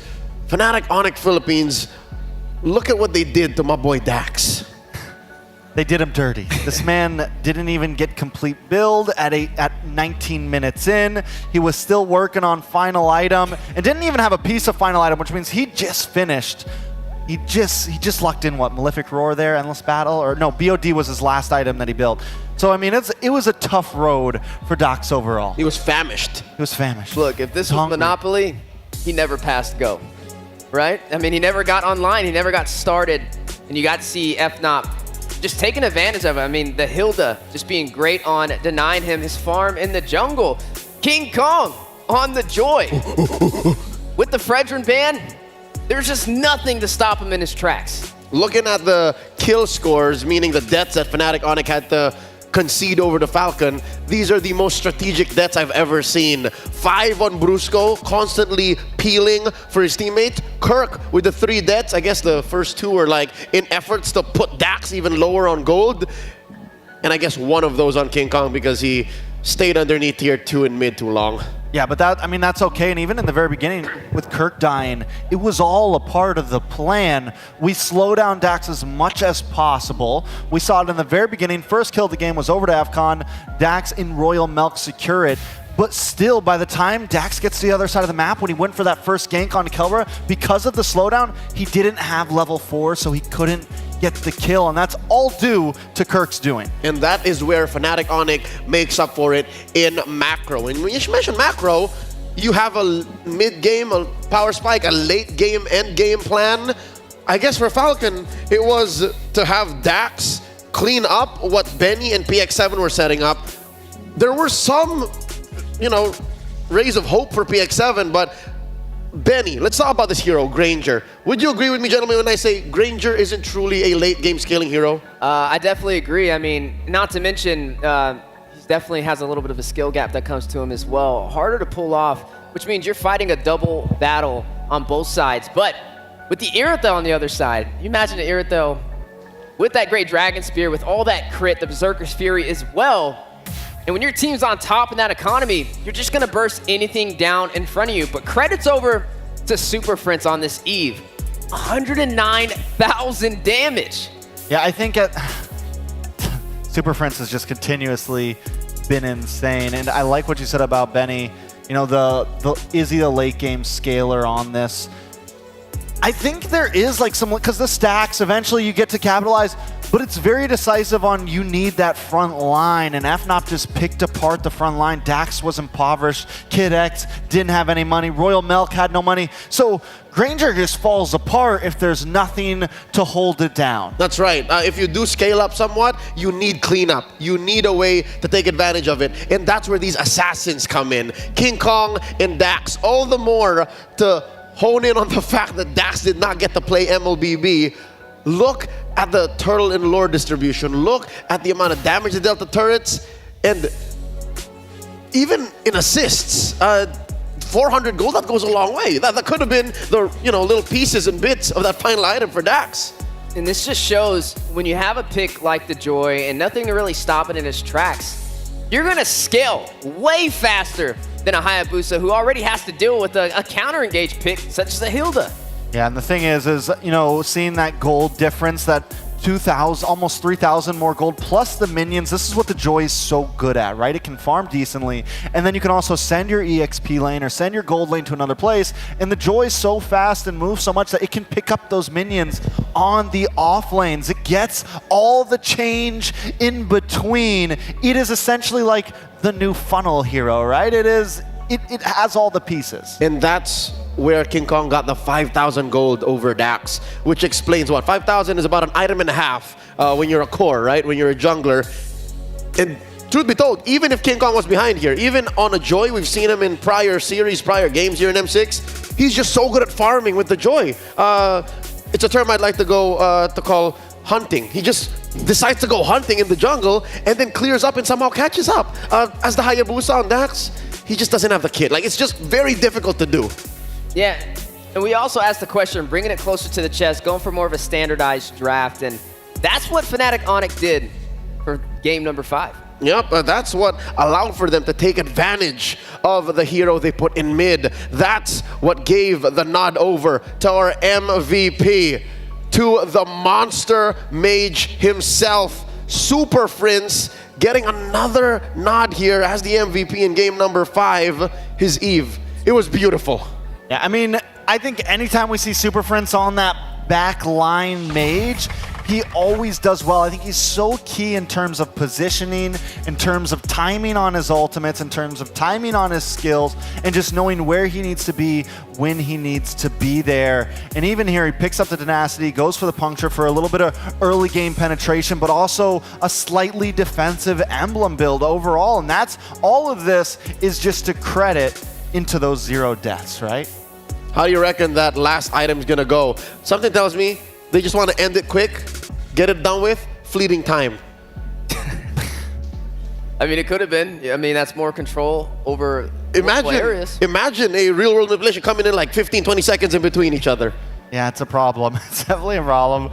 As we're going to take a look at these highlights now, Super Prince, this is early game. This is when Falcon Esports has the lead, but Fnatic Onyx with this Eve is just destruction incarnate, man. And we saw it in their previous match against SRG. He uses it so well. Wait for it, bring it out. Everybody's trapped. There is no escape, and the rest of the team just cleans house. It's such a problem because, let's say Falcon Esports end up with a somewhat ideal mid-game power spike, right? The way Super Prince built this Eve and the way he plays it, who do you kill really? The Eve, the King, the Joy, or the Irithel, right? So he turns into like a third core for Fnatic Onyx that it all the more makes their snowball more difficult for Falcon to stop. And it was very hard to get back to him. His positioning was huge in this match. Even with Dax on a Hayabusa, but there were several times when we saw Kid X looking for a play. There was a moment where he whiffed the It's that one. It was that one. Yeah, exactly. And not able to find that opportunity. And Fnatic Onyx with the punish. Yeah, it was definitely troublesome. I mean, the Hayabusa with Kirk on the field, every time Dax tried to go for the sneaky play to get a Lord, Kirk's sitting there waiting in that bush that you go to at the top. Fnatic Onyx was ready for anything that Falcon wanted to bring at them in that last game. So with that said, we have now our first team locked in for Axiata. Fnatic Onyx Philippines confirmed for at least top 4, waiting for their upper bracket finals opponent in our next series. That'll be the MPL Indonesia rematch, the one that went all 7 games as well. We're about to see Arkiyoshi face off against Team Liquid ID. This does update our brackets as well. Here's a quick peek. Again, movements in the upper bracket. Falcon Esports getting sent down to the lower. Down to the lower, but there's still some heavy hitters that we'll be seeing as we move forward today. You still got RQ and Team Liquid ID in the upper bracket semifinals to figure out who will be facing Fnatic Onyx and then who will be knocked down to the lower bracket as well. And Falcon's not knocked out just yet, right? They're down, sitting there at the bottom. Yeah. We got Vamos and Team Spirit coming for them.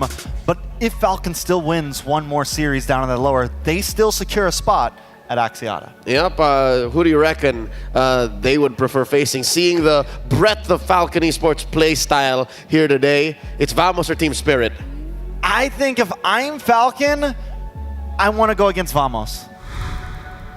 You mean that in the sweetest of ways? You would rather than face Vamos? I think that they would do well against the chaotic style of Vamos. Team Spirit a bit more down to earth, and Falcon just showed that it seems like they have a good grasp on. It took them a little bit. They needed to download a bit, but they found a good grasp on their draft. They found a good grasp on what really works for them, and I think that will work well against Vamos. More of Falcon Esports coming your way once we get to our lower bracket matches. Those are all best of 5, ladies and gentlemen. So be on the lookout. All of the Burmese fans, all of the newfound Falcons that have fallen in love with this Burmese team, as far as they've taken the Filipino champions, they'll be back in action very, very soon. We'd like to thank everyone for supporting the M6 World Championships. Your feedback is invaluable in helping us improve future tournaments and outings in the MLBB esports world. Please scan this QR code to share your thoughts with us. Let us know.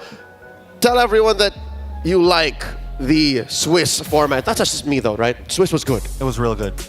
I love it. I feel like every part was good. Even the wild cards was explosive. Honestly, I still say it, one of my favorite matches. Fednar up against DFYG. That could have gone to this. Imagine that being a best of 5. Let us know if you want a little bit of a shake-up in the formats. We would like to remind everyone as well to not miss a Battle Night happening from December 28th to 29th. By the way, the MLBB calendar does not end with us crowning a new world champion. We also have a lot for y'all in-game. Enjoy exclusive bonuses, including a limited time 25 skins. Those are epic skins. Trial in all heroes for free. You can just play any one of the 126 heroes you'd like. We'd also as well like to thank Secret Lab. Yeah, you know, you guys look good today, you know that? Thanks. Leo, you look good. You look good. But do you know why they look good? Because they're sitting in comfort.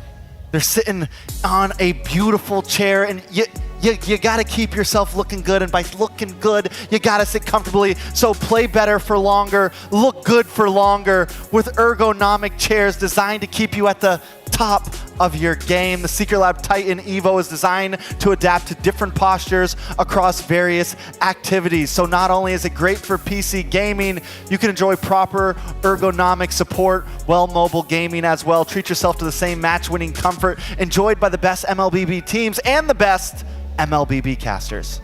That's right. We sit here on hours on end, and I never have any aches. Honestly, I could just fall asleep. That's how comfortable these chairs are. Not with the action we're having. I don't know. The comfort may even scale. Wow. I don't know if that's a nod to Secret Lab or a knock on our teams. No falling asleep, Weezy. It's your first day here. Folks, we got another best of 5 coming your way. I hope you stay with us. It's been an amazing day of MLBB so far. That is once again the MPLID rematch. It's a best of 5. Winner gets to face off against Fnatic Onyx Philippines in the upper bracket finals. I have gotten word that we have an oopsie moment for us. I know what it's going to be. It's an amazing best of 5. Which one? It's going to be the TIG whiff. You're going to do my boy Kid X dirty like this? They're going to do Kid X dirty like that. Here it is. Watch. They get King Kong. They could have been okay. It would have been all right. Look at Kid X. But watch a Kid X. He swore he had him. Yeah, what makes this all the more a painful oopsie is the fact that, yeah, you're right. They got away with a kill. Should have left it at that. But they gave a kill of their own and a flicker that's gone for 2 minutes. That could have been a turnaround moment for Falcon, honestly. If they stayed the course. If they stayed the course, just got King Kong, regained positioning over the map, it could have been a turnaround moment. How bad of an oofski was that? That was a big one. I mean, on a scale of 1 to 6. 6. You miss an implosion, it's just hard. You spend a flicker to miss an implosion. And then die. And can still play around. Just try and get it. It's a matter of resources. The conceal, I didn't even think about that conceal. I was going to say, like, how did he get there alongside the flicker? So there you go. That is why it is the oops play of the series. Maybe of the day, our heart goes out to Falcon Esports and, of course, Kid X. Keep your chin up. NT. There's another life left in y'all. With that said, let's prep up for the next match. It's TLID versus RQ Hoshi. Another best of 5 on behalf of Trex and Steph Weezy. My name is Leo at your service. Stay with us. This is M6.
for ultimate glory starts now.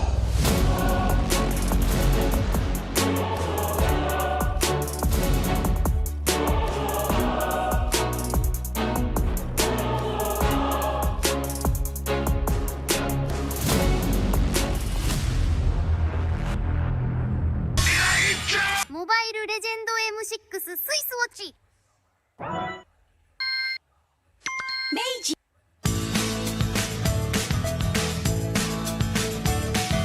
Hello panda, semua suka biskuitnya. Biskuitnya enak, isinya lezat, rasa coklat dan strawberry. Hello panda, semua suka biskuitnya.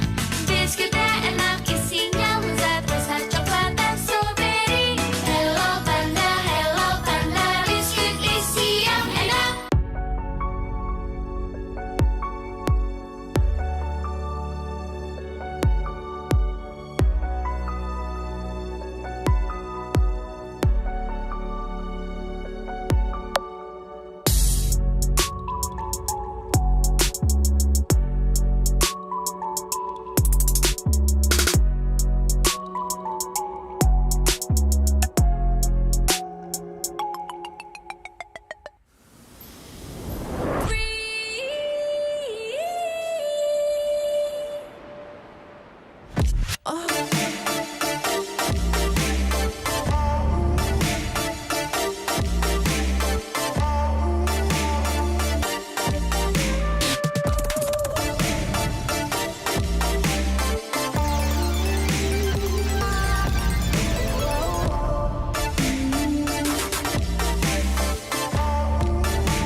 In MLBB, each of the 5 players plays a distinct role. Whatever it is you want to believe, again! But how do these roles work together on the world stage? Go Sons, who picks up the Mid laners and roamers are the bedrock of the team. looking for the knockup, not able to find a sense who he wants for, takes him out. Whether it's picking beefy tanks, mages, or sustain, together they provide crowd control and damage in the early game, making space for the team to farm or secure objectives. Then we have the EXP laners, usually playing tanky heroes. They poke and zone the enemy to create opportunities. All right, let's see, another fight commences here. Gear goes in, it's going to be a lot of damage played. While the roamers pick to fill the team's needs and support if needed. EXP laners must win their lane and protect their tower with aggressive, confident play, ensuring map control for the team. Ooh, final slash. Finally, we come to the junglers, the early to mid-game finishers, and the gold laners, the mid to late game finishers. Irie, the god in the jungle, takes a double kill. For junglers, whether it's frontline tank utility or assassin early game assassin burst, they form the core of the team.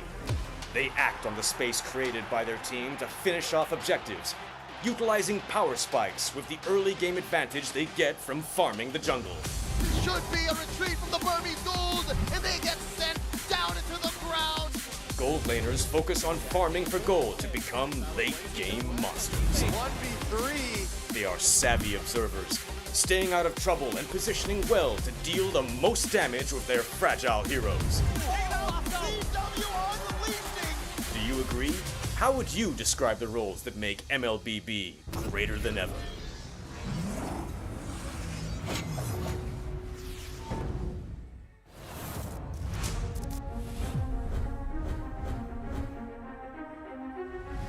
A new era begins at M6. But who are the rising superstars leading the way? In Latam, Maycam Evolve emerges as the new gem of the region. With Aurora's fierce adaptability and rookie sensation Super Nahuel, the Dynasty Enders made history, toppling the undefeated RRQ Akira after a 2.5-year reign. At MTC Turkey Championship, S2G Esports rises as a new challenger. Led by Sijibum's superstar performance at the gold lane, Pagu's playmaking, and Begin's rotation, they are ready to shine on the world stage. In their M-Series debut from MPL Cambodia, CFU Gaming is ready to strike. With M2 veteran Oppi and core members Detective, Z, and Wadu. Can the Sharks are primed to make waves on the world stage? Returning to the M-Series is RRQ Hoshi, the Sang Raja. Looking for a trade as he finds the triple. Looking for the maniac. Reinforced by Sutsujin's lethal skill, and led by Skylar, this squad of young stars is on a mission for global dominance. The Indonesian cavalry made a bold gamble by swapping their lineup with MDL rookies, uncovering gems like Fabian, the deadly jungler, a calculated roamer in Witty the Wise, and King Aaron Shiki, the next level gold laner.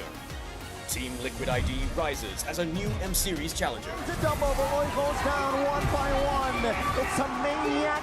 MPL PH Season 14 saw the debut of Aurora Gaming with rising gold laner Domeng and MSC 2022 champion Demon Kite.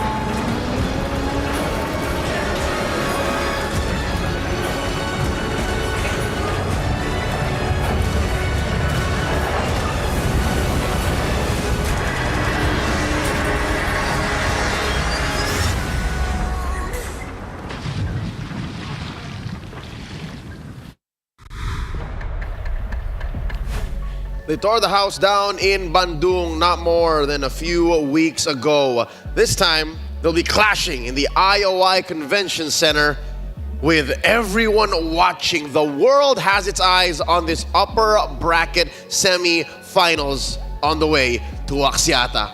Welcome to the second match of the night. At your service, my name is Leo, here with Steph Wheezy and Trex, bringing you the Kingdom versus the Cavalry, RRQ Hoshi versus Team Liquid ID. That's right, a repeat of Season 14, Indonesia's Grand Finals. Now, you got to see TLID lead the way. They were able to take down RRQ Hoshi, but in the upper bracket finals, RRQ Hoshi was the one to take down TLID. Yeah, so I think that says something here, right? It shows that right now, essentially, it's kind of 1-1. Yes, TLID won when it mattered, but both teams did secure M6.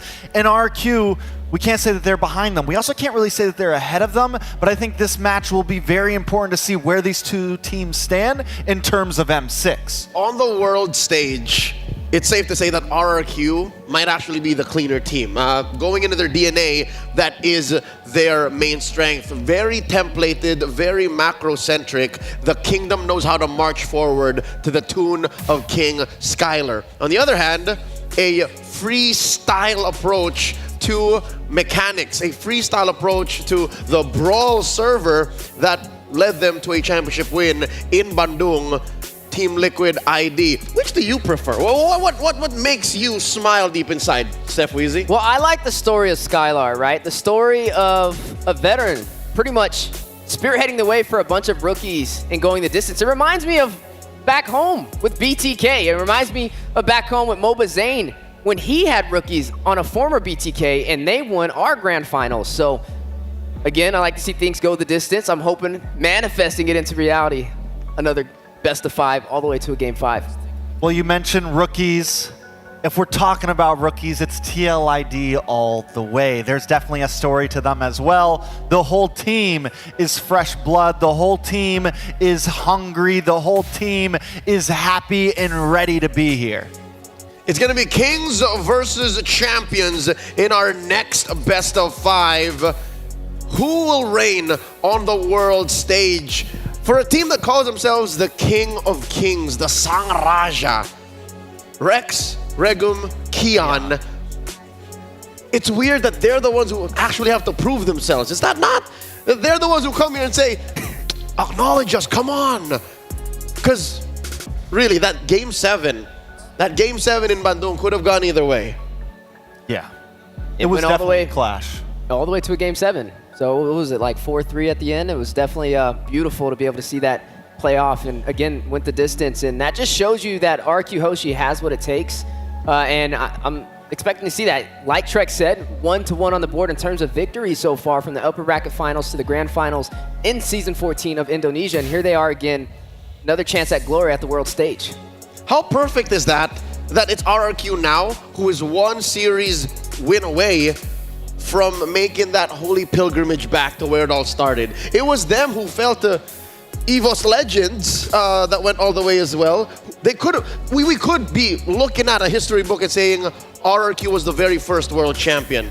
So now it's not just the rematch from Bandung, it's the rematch from Axiata as well. They have a legacy to fight against themselves. A wrong to correct from what? More than 5 years ago. Yeah, I mean, and it's crazy how so many things are making full circle right now. And the last time we saw RQ on the world stage was M4, where they also fell just short, man. They just, I think it was third place that year, or was it fourth? Third that year. It was, this close. Yes. Down to the wire, RQ, the King of Kings, but always seem to not make it to the throne. This time I think they are here, and Skylar is definitely hungry. From Axiata Arena to Tennis Indoor Senayan in M4, maybe someday we will get to do this in Qiddiya. Qiddiya's gaming and esports district unites gamers, communities, and fans across all genres and walks of life. Search for @Qiddiya Gaming to learn more. Play life at Qiddiya.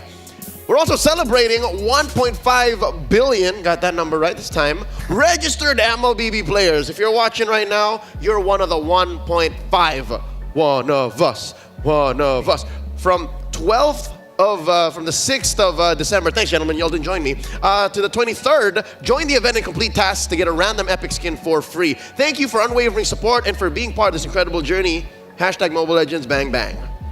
Now, I think it's safe to say, and also a fun fact, that Indonesia, no matter which way this goes, they have secured top 4. One way or another, it's either the champion or the King of Kings making it through. Real quick, from the 18th of November to 29th of December, participate in the M6 Lucky Gift. Join the draw for a chance to win Claude's new epic skin, Challenger's Flare, and Beatrix's new M4 painted skin, Lightseeker. Don't miss this rare opportunity to get Beatrix's M4 exclusive and M4 Prime skins returning for a limited time.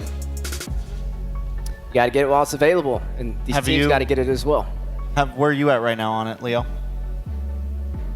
Where are you at? Excuse me? Where are you at right now on it, Leo? Where are you at with the M6 pass? I don't know. I'm still not over the fact that you let me down. I let you down? We let them down, Trex. That's right. The Florida Brothers. The Florida Brothers are now disbanded, effectively. All right. Do we miss the hashtags? We did miss the hashtags. You missed the hashtags. That was your job. Talking about this next matchup, in the Swiss, it seemed like RRQ is cleaner.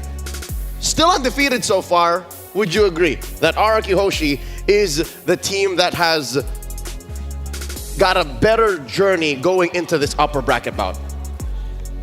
I feel like, well, Aaron Shiki, opposite side of the table, he hasn't died. What was it when we pulled up the 6 stats? games so far. 6 games. Not a single death on Aaron Shiki, the untouchable. So then you got to ask, what's more impressive?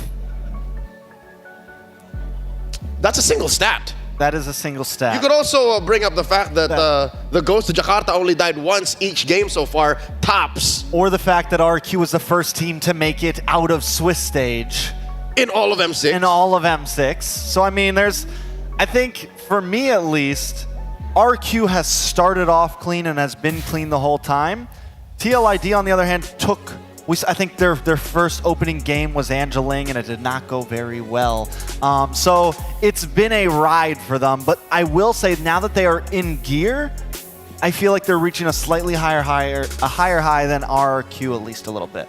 This is even without mentioning how dirty and scrappy things could get. This is the Brawl server we're talking about. Indonesia Do you think we're going to see a little bit of that, gentlemen? Is that where the meta is going? Because we've seen Falcon Esports and Fnatic Onyx stretch what's possible in the draft alone. Gameplay-wise, it's what we're used to coming from these two regions. Do you think now that we're going into this MPLID rematch, we're going to see, a lot of fights, double-doubles at the end of the day? Double-doubles, double numbers. Yeah. Like, we're talking 20-20. 20 minutes too, triple. Triple-double? They went that way. Some games in that finals went that way. I believe it. If it's possible anywhere, it's possible with two of Indonesia's finest teams, and hopefully we get to see that into fruition from both of them. But nonetheless, it's the story of a full lineup on rookies and the story of Skylar leading some new additions as well. But who will lead that path to glory? Here we see RRQ Hoshi, the story of Skylar, King Skylar now. I can remember it like it was yesterday, when it was his first M Series, M3 in Singapore. He was but one of the rookies. I think that was one of his first major outings, and that's where he met one of his longtime friends in Oheb. That was an interesting bond. That was such a precious moment, seeing them get to know each other and, share the success that they did on that stage. And now look at him, he's the king.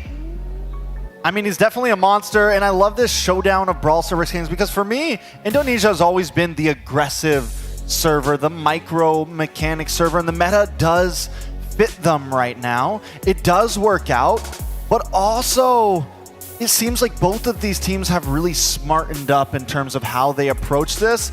And with the way we've been seeing this, do we think it is just who brawls better?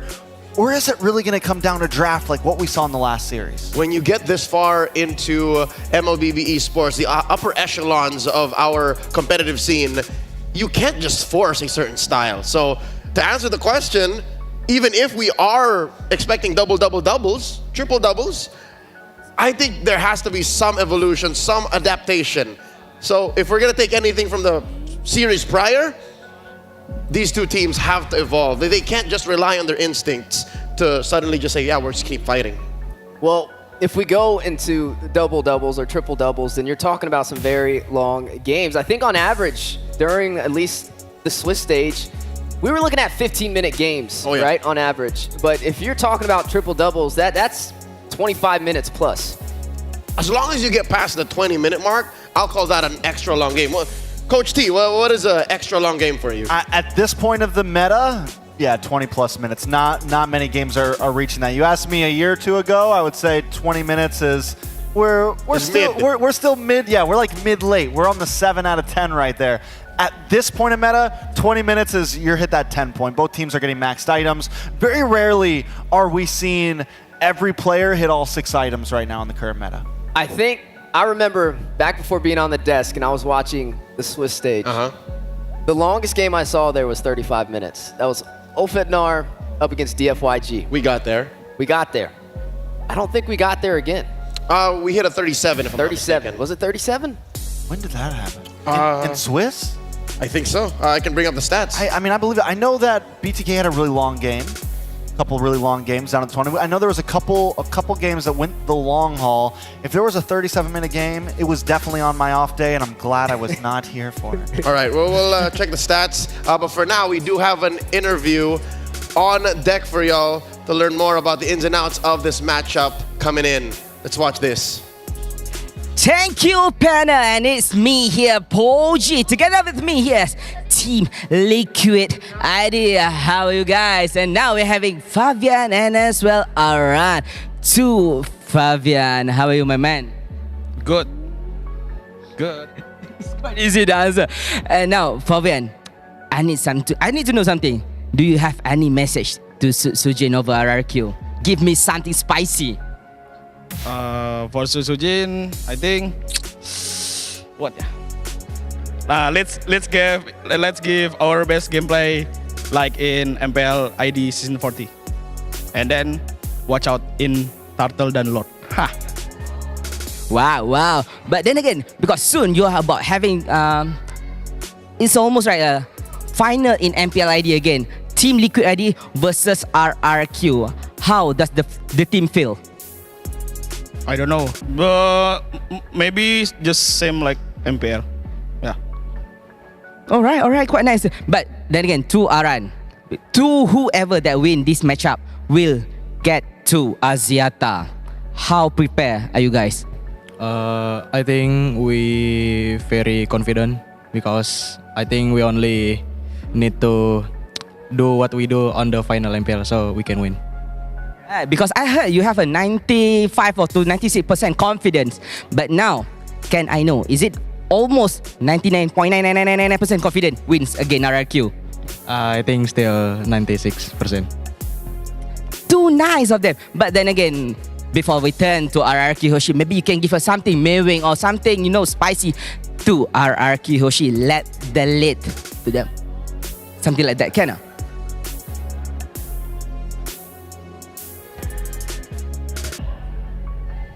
Aran, do something to Cam. Usually, Aran is quite good right now, but then again, maybe they are too confident. Oh, they don't want to spill anything. They are afraid RRQ will know about it. But then again, let's hear something from Rose. Thank you very much to Poji, and right now I'm with Skylar and Susajin over at the RRQ Hoshi player booth. Guys, they were too humble just now, don't you think so? Very humble. Very humble. Do you think is it because they're scared to lose? I don't know, maybe they just respect us. Maybe they respect you. Skylar, what do you think? Do you think they're too humble just now? Yeah, it's very humble. Do you like it or you don't like it? I like it. You like it. Okay, now I'm just gonna say this. You guys had a very smooth journey. The first team to qualify for the knockout stage, right? So going up against Team Liquid Indonesia, how do you feel? Are you nervous? No, we're pretty excited for this match because this is the match we've been looking for and our preparation also good. So we are confident enough for this match. Confident, and you guys have prepared. So will we be seeing something out of the normal later on? Yes, for sure. For sure. Okay, now Skylar, if you win this game, right, you're guaranteed top 4 already. That means you will actually get a chance to play at Axiata Arena, the place, the very legendary place where EVOS Legend won, right? So do you think you can actually win this today to be able to qualify for Axiata Arena? Awak rasa boleh menang ke hari ni? We are ready to win with against Team Liquid, and then our already preparation. Yeah, udah prepare. Skylar, if you're already prepared, what is the score, your prediction? Last time 4-3, but in MCS in 3-2. 3-2. You want to give a good fight as well, but you will win. But you will win? Yes. Okay, now Sutsujin, you said that you guys have prepared for this matchup, but Fabian said, watch out in the Lord and the Turtle. What do you want to say to Fabian, Sutsujin? I will be careful. You know what? Okay, fine. You got told to watch out, you will be careful. Hopefully, you win the red trees this time around. I hope. You hope so? Okay, Skylar, last one, okay? Aran yesterday told me he is 96% confident that he will win today. How many percent confident are you? 100. 100% confident? Of course, yes. Anything you want to say to Team Liquid before we start? Apa ya bang? Apa mau bilang dekat Team Liquid? Yang bagus-bagus lah. Ya, good luck, have fun lah. Ya, just rematch grand final in Indonesia. Yang bagus-bagus aja. All right, only the good things. Thank you very much, guys. Good luck. And with that, let us show it back to the panel to start Game 1 of this rematch of MPL ID. Terima kasih Rose, terima kasih Popo G, and of course, Aran and Fabian from Team Liquid, Sutujin and Skylar from RRQ. Gentlemen, I'll tell you now, I'm pretty split down the middle. On an individual level, I love RRQ. King Skylar, the mercenary Sutujin. Like, I've grown so fond of them. But as a team, Liquid ID is undeniable. Yeah, Fabian, Aaron Shiki, they get the job done. Even Witty at times as well. And I think it's going to be, an excellent matchup between both of them. You know what stood out to me with those player interviews? The humbleness between both sides, not wanting to throw out any disrespect. You can tell they favor each other a lot.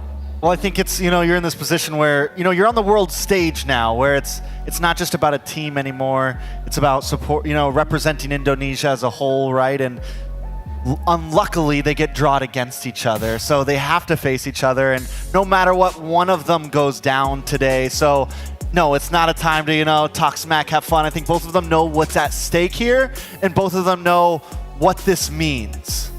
Talking about the matchup incoming, we have a quote here from King Skylar.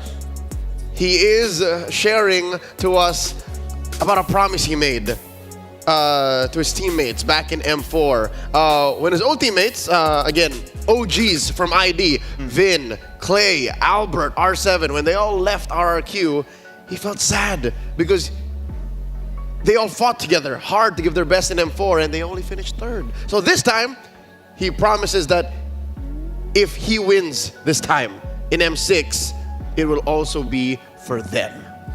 He's climbing up that ladder. I mean, this match literally is going to determine top 4 placement. That's one step closer to third place already, and his head is in the right space in this World Tournament.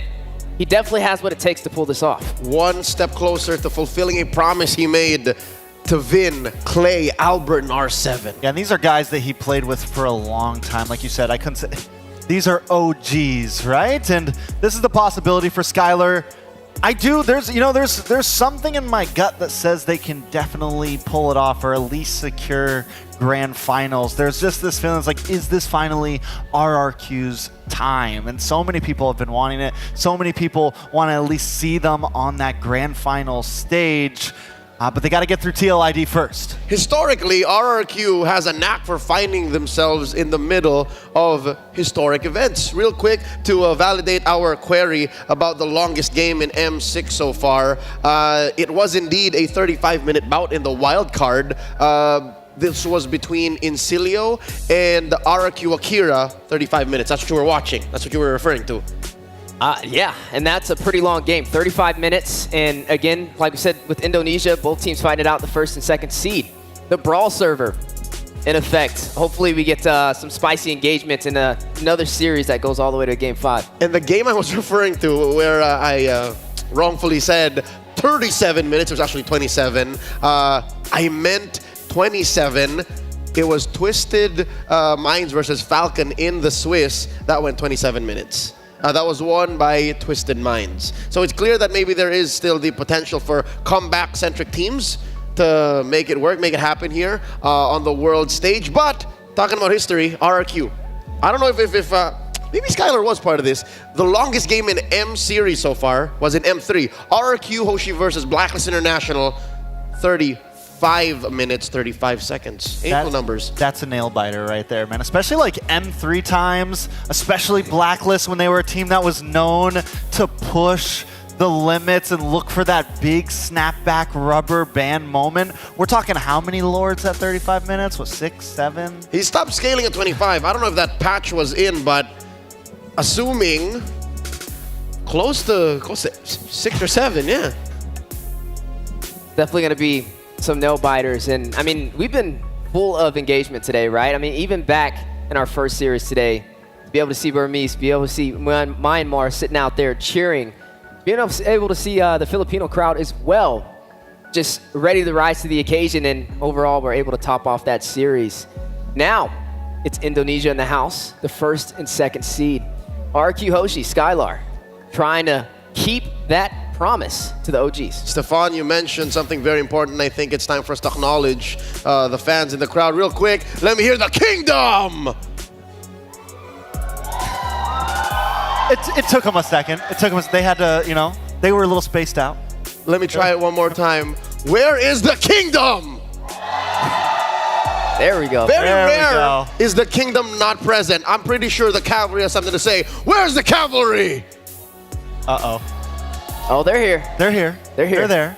I don't know if your team's going to win with that kind of energy. Yeah. They're humble. They're humble. They're humble, just They're like humble. teams. The humbleness has spread out. It's got to be.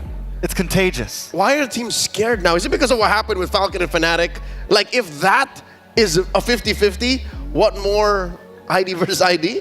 I think the situation's different because they're both Indonesian teams. So I think the crowd as a collective they have insurance, right? They know whoever wins this, Indonesia as a whole gains a placement into top 4 as a region. Did everyone get just tired out by watching and enjoying the first series of the day? Everyone spent their energy on the first series. No, I think once this game gets going, the energy will start to ramp back up. I think the humbleness will start to get pushed down into the bottom of their stomach, and the fan in them will come out, because once the game gets going, once that draft starts, once we jump into the land of dawn, that's when they really begin. Here's the hoping, especially when the players walk out. I'm going to put y'all on the spot, gentlemen. Gut check. Who do you predict is going to win this series? Hold on. No throwing it back. I got them under my pandas over here. I got mine. So who do you think? You want to go first? No, you just said you have yours. What do you think? There you go. You know what's funny? I concur. I think that RQ Hoshi will be the one. I mean, like you said, they've had a smoother journey so far inside of M6. They've even compared to Fnatic Onyx, now it's cleaner. Yeah, it is cleaner. I mean, even both of these teams, they face some of the same opponents, right? Team Spirit. Let's use them as an example. You have a score with that, Trex? Do I have a score? Oh, I think, it's best of 5. I don't have any 3s. There are no 3s here. No 3s. What would you say? Since it's me and Weezy on the desk, it's going to be 3-2. Of course. Okay. Of course. That's how the Florida brothers roll. All right. I want to risk it here. You got this. Don't you do it. I went to social media. I already put it up. I'm currently 100% prediction rates with winners in the knockout stage. Okay. So it's out there. It's out there. It's on X. But how do you think it's going to go? How many matches? I think 3-1. 3-1. Yeah. I think 3-1. Again, the collective when it comes to TLID, despite how creative they can get, as they were in the Swiss, I think that should be a better ramp up. So, real quick, it's a 3-2, 3-2, 3-1, but RRQ for you, gentlemen. And I did say Cavalry, I did say Liquid. Well, in the upper bracket finals for season 14 of MPLID, it was, what, 3-2, right? 4-3. Was it upper bracket, upper bracket. It was 3-2. Yeah. It always goes down the line between these two. Yeah. So RRQ had the advantage. So they always go the distance, at least from the upper bracket finals in the grand finals from MPLID. So that's why I say all the way. Plus, I'm telling you, every time you put us together, it goes all the way to the final game. I just think that TLID has enough in them to definitely take at least 2 games here.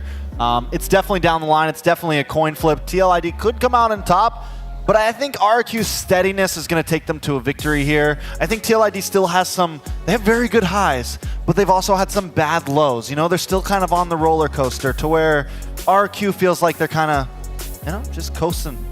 And consistent is good, but you know what's better? Getting the match started. Let's welcome our teams on stage. It's RQ Hoshi and Team Liquid ID.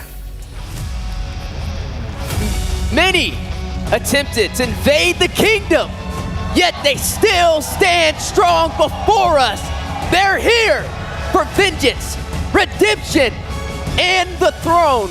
Viva RRQ Hoshi!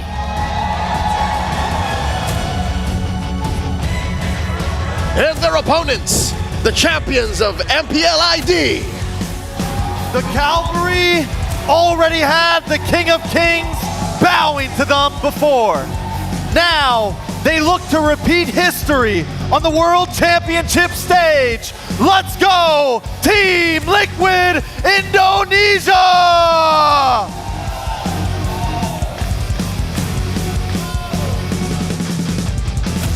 And their coaches leading them into the action. RQ's own Coach Kez Cute NNM. For Team Liquid ID, it's Coach Saint Lucas and Facehugger. Gentlemen, I'm getting the goosies. The goosies. I'm gonna stop myself. 3-1 might have been an understatement. I do think now, after seeing them march on, it might be a 3-2. Now you're feeling it? Yeah. You think it's possible? Any less than a 5-game series would be a disappointment. Would be less than what we expected because we already reached a peak in Bandung. The Kingdom versus the Cavalry on its way. There we go. Now you hear the crowd going wild. Ready for these teams to fight it out. Indonesia's finest, the first and the second seed. Liquid ID, a little bit more comfortable. They were the reigning champs in season 14 of MPL Indonesia. Can RQ Hoshi get their revenge? Talking about Indonesia's finest, you have here on the center of your screens, the ghost of Jakarta, Yehezkiel, currently #1 in average KDA ranking all throughout M6 with 15.5, trumping just barely his teammate Aaron Shiki, the untouchable, Kelra, Skylar, and Super Fritz. You know why they call him the ghost? Because you can't see him. No! You can't kill him. Because he only dies once. Can't take him down. He went wrong like 3 times. He could have got it right. No, but ladies and gentlemen, that is a fact. He has only died once. Every game since making it to the knockouts, at least. Aaron Shiki, though, the stat is still true.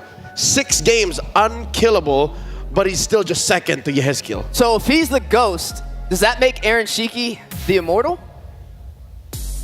That's deep. He hasn't died in 6 games. For sure, I can say he's untouchable. Untouchable. No one can find him. A little bit more fair. No one can find him. Let's see if Skylar and the gang can do just that. We had a chat with Team Liquid ID here. We asked him, this seems like a faded rematch. Any messages to RRQ? You want to do a good Fabian Let's see voice? who has the better retry. Sujin. And be careful in lane because I will solo kill you. That sounds like a Fabian thing. What did Aaron say? Dyron, if you lose, it's okay. Just don't get eliminated or go to the airport. Aaron, though, a little more encouraging. Let's go, Skylar. See you. So he's got kind words. Is this odd? Why is suddenly Aaron the humble one? The nice guy. Yeah. Was he not the one who said, I want to face Skylar? I want to face Kelra? Because he wants Kelra. Oh, he just wants Kelra. He just wants So Kelra. everyone but Kelra. Everyone but Kelra's cool. He just wants Kelra. All right, let's see how far he can take this unkilled streak. Again, 0 deaths in 6 games so far here in the knockouts. In about 20 seconds, we're going into game #1. Gentlemen, I'm just excited to see how far the meta can evolve once more because that first series today definitely showed us a lot of universal truths in drafting. Speaking of universal truths, today we're going to possibly see just why the title, the Brawl server, was donned in Indonesia. As we are now jumping into the draft for game #1 of our second series for the day. The first versus the second seed, Team Liquid ID up against RRQ Hoshi. So TLID already kind of doing their homework. They know that RQ loves to slot up this 1-1 early in the first phase. And TLID taking it off, and this is already a start to a very different draft of what we saw previously. Now, something else they took off the field is the Bruno. Now, Leo, do you think the prio of this match is going to be way different than the prio of last match? How the Joy became so important, how the Bruno became so important. Do we think it's going to be a completely different playing field here? Oh yeah, for sure. Already we're seeing a lot of, how do I say, tailored bans for each team and specific picks coming through. Not a single Jushin was showed in the first series today, so that is the priority. Giving it over to Yehezkiel. RRQ, what they can trade for is, what, a Hilda? That's a breakout pick from that season of MPL ID. You also have the Hylo still out and about. Suyo still there. Joy as well. And the Cho, which still can be flexed, roam, or the XP lane. But with that Zushin first pick, I mean, we've seen how much of a threat it can be, right? The crowd control, able to have a massive AoE range to give a lot of teams trouble. There's a reason why this hero's banned out majority of the time. And a quick response back from RQ Hoshi. There goes that Cho with the Valentina alongside. I like the Valentina, I like the Cho, and I like how they don't slot up the jungler first because what we learned from the last series is it's rock, paper, scissors out there right now. And if you slot it first, with the way the bans are looking, there's still plenty of counter options in there. TLID, on the other hand, is going to be the one who has to do it. They pick up the Hilda, they pick up the Suyo. If I'm RQ at this point, do we lock in the Joy? Win rate on Joy is still very good, especially against its rock, paper, scissors contemporary. And there it is, putting it in the hands of the mercenary. I don't see this getting flexed. No way. I don't think Dyron is the kind to pick it up just because it's clear as day. This is going into the hands of Sutsujin. Going into the ban, second phase. Coach Kez taking out the Belleric, which is again a solid counter to the joy in the show. You just stand in the middle, rather than Dryad. The only one. Stop this nonsense. This is going to be challenging. I mean, already having the Cho on your side, that was something that could have gave the Joy a little bit of trouble, but now it's going to work in RQ Hoshi's favor. You know who else is available? The TIG. And I wonder if TLID is going to try and take that away, because if they lock in that TIG, they flex this Cho into the XP lane, they have some great defense, especially with the Hilda, who's going to want to invade in that jungle. But Joy, we've seen the mobility, we've seen the farm rotations. It's hard to match up with. Now, I will say this, one of Edoc's signature picks is the Cho, big chance. I think they keep it on him. I do think, I mean, there is the flexibility possibility, but Edoc Cho is, it's known. It's considered, you know, like the pick for Edoc here. And RQ loves to slot in. What's surprising me is they didn't lock in gold early. They saved Skylar for last, and at this point, I think they saved Skylar for very last. They probably lock in EXP here. Maybe they go for the swap and lock in Roam, but they decide to go for the Gatot, which, like I said, I think that's going to be EXP, and now TLID has to respond. What do they put on the invincible Aaron Shaky, once more confirmed to have no deaths in the past 6 games here at M6. Still open is the Beatrix. You want to put the Beatrix on Aaron? Or the Natan. I mean, both of them still up for grabs. Right now, you are going to have to worry about a heavy dive-centric composition from RQ Hoshi. Not only do you have the AOG from the Gatot, but you also have this Cho, who's going to dive in and look for those solo pickoffs and isolation plays. And then on top of that, you have the Valentina to kind of worry about as well. Right now, not really the best ultimates, I'd say, for the Valentina to profit on so far. They go for like Hylos and Hylos Meton, or Hylos Beatrix, Hylos Harith, or Chip. Whoa! All right. Big change up. So far, we've only really seen Chip use as a specific answer or a strat-defining, rotation-defining pick. And, of course, the return of Harith. What do they close the draft up with? A Claude. What are they trying to find here? Well, I mean, you get the Purify, you get the Escape, you have some ability, you have mobility, and if there's, you know, Skylar's up there in the echelon where he could pull it off. All right. Gentlemen, the draft has been settled. Game's about to begin. Let's throw it over to Ingan and to Naisu. Thank you so much, panel, for breaking it down. Welcome back to the English casting desk here again. I'm Naisu, and this is Ingan, and we're ready to bring you the second match of the day. Maybe we get 5 games again. Ingan, you know, we just had an amazing series conclude with Fnatic Onyx locking in the top 4. Now, one of these teams fighting to be the first one, at least from Indonesia, to move forward to the top 4. How are we liking the draft here? You know, I like the fact that there's a Chip. Chip has been utilized a lot by highly macro teams in terms of getting the objectives that they need, and at the same time going for the split pushes. So it's interesting how TLID will play upon this Chip. We'll see if the Chip's going to work or not. It's the Kings versus the Champions. Who will reign on the world stage, and it starts here in game number 1. Again, a best of 5 to decide the fate for the 2 teams from Indonesia.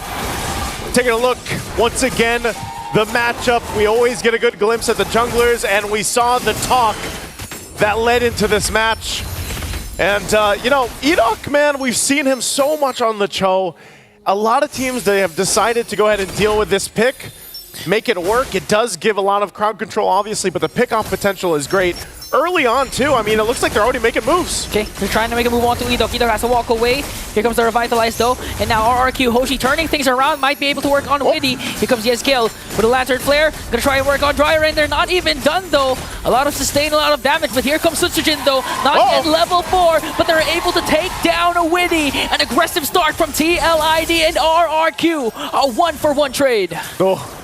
Fabian, little stutter step there, but now still going to break it out. Suzujin taking a couple shots with the Soul Stepper. He gets punished. It's a double already for Fabian. Flavor Fav, a double kill.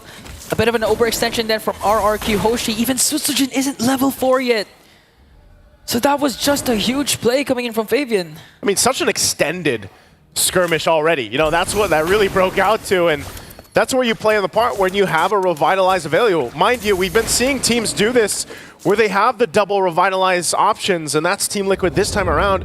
And even Dyred, you know, he had his own, but that's what those fights and those early skirmishes are going to do. Now, how does that play into the first objective? A little bit of a lead right now for Team Liquid ID, but the fight might break out. Witty does take a couple shots.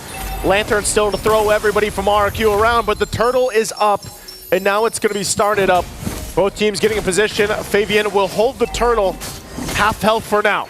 Even now, Sutsujin isn't still level 4, so Fabian might be able to get the turtle, a free one for TLID, and no trade once again from RQ Hoshi.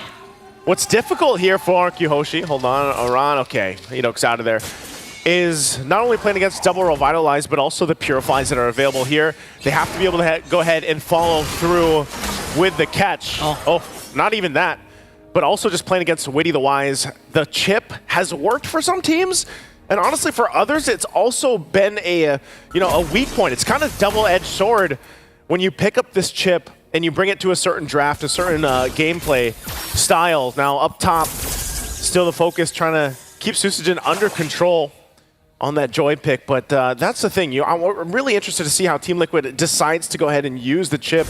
It's literally bringing in the cavalry to some of the fights, but are the punishes enough? Does RQ have enough to go ahead and punish when that shortcut comes through? Honestly, it's just a bonus if ever Witty performs or executes a beautiful shortcut, because right now, looking at the gold level gap of Fabian and Sutsujin, that's 2 levels ahead for the Suyo. We all know Sutsujin with the Joy, it's gonna scale up later on, but how will you make it reach if this is TLID? The aggression just keeps on continuing and continuing for TLID. For RQ, they're going to hold on to their own shortcut. That's always an option that Rins has with this Valentina pick. Really just not too anything too crazy happening. Even the fact that you have Edok on the Cho, it's kind of just getting stopped in his tracks just because of Yehezkiel has this Jushin. We've seen this quite a bit. They're able to go ahead and just stop Edok from trying to set things up. But really, you don't really want to unless Sutsujin has the ability to go forward. Fabian will keep Edok in check. Purple buff's up now, so we'll see. He's got to be able to secure that, but this is just what's going to continue to happen. You already talked about the level gap, but Fabian now working on this purple buff, and that's just going to go ahead and get taken. Turtle's up. Meanwhile, Sutsujin working on the orange. It's going to get spotted out. They might break into a skirmish. The fight. They're going to commit. The way of the dragon. Aran has to use the revitalize. Here comes Yezgil to the rescue with the Crimson Beacon. Gonna catch. AOJ used defensively. No casualty for RRQ Hoshi, but you can see already how much lead TLID has, to the point that Aran, even if he overcommits, he's not going to fall down. He's going to do his job properly, which is to delay as much as possible the Joy's power spike later on. Even in this matchup, making his way. They know Aaron Shiki's there. Can he actually withstand this? Blazing to it, but Aaron Shiki also has his Salmon Force. Here's come Witty though. They're trying to work on Edok. Edok commits the kick, but he's gonna get bursted down. Coming in from Aaron Shiki. Aaron Shiki got the lead, and also 3 members ganging up on Witty the Wise, and he will fall down in the hands of Sutsujin.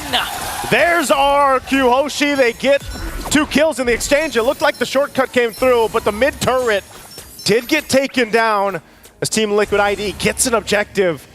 Surprising too, Skylar able to go ahead and withstand that. Yehezkiel delaying them a little bit longer from recalling. Now Era joins the fight, can crash down on Riz. Under the turret, gets dragged back, and Aran will get the kill. Where did Aran come from? All of a sudden, Rins just got bursted down, and TLID, they already got the mid lane turret. Okay, Edok commits the kick onto Flava Fave. Will he be able to escape though? Here comes the Sever. It's gonna hurt quite a bit. Aran still has the power of Wild Wilderness. So TLID gonna go again for the purple buff steal. You're gonna take this, we'll see this time around. Sutsujin's just here, just around the corner. Might actually just lose it. Again, there's a lot of pressure on that side of the jungle, and right now, even though RQ Hoshi finds a couple kills, TLID holding on comfortably to the lead that they have, and they'll play around with some of the macro decisions that they have whenever they have shortcut available. So with this building into the next objective, they might go 3 for 3 on the turtles, and it's up to RQ Hoshi to decide on how they want to approach this. They might just give up all 3 turtles and just try to play catch up. We know that Skylar on the Claude needs more time to build up to get the items that he needs in comparison to a Harith for Aaron Shiki. Well, right now, turtles up. Radiant Armor is locked in now for Edok. That might help him dealing a little bit with this, the Jushin across from him, but so far we really haven't seen those setup kicks that we're looking for from Edok like we've seen previously, as now the 3rd turtle is locked in, secured for TLID. Yeah, and I actually like to go back to your point, because the reason why Edok is having a hard time or having trouble with finding those angles is because of the constant pressure Yezkiel has been putting onto him. And even Aran, every single burst that he can find, he's going to go in and try to get Adok out of position. So far, TLID, not just controlling all the neutral objectives, also getting a lot of ground covered for their side. I'm surprised at just how methodical this is, and that's why it's a little bit slower paced, just because TLID, they know their advantage. You know, they can go ahead and play around the macro level. They don't have to force any fights. A lot of the times, they're just kind of responding. As long as they keep Edok in check and he's not, you know, doing what he has to do on the Cho, they don't really have to force anything. They just whittle down the turrets, get the space they need, focus on taking the buffs if they can, or at least putting pressure there, and just continue to build up. I mean, nothing, you know, nothing action-packed has happened in the last 2 minutes or so, but they continue to build up on the gold lead that they have. So it's RRQ Hoshi that has to kind of stop the bleeding here. Okay, electrifying beats for Susujin.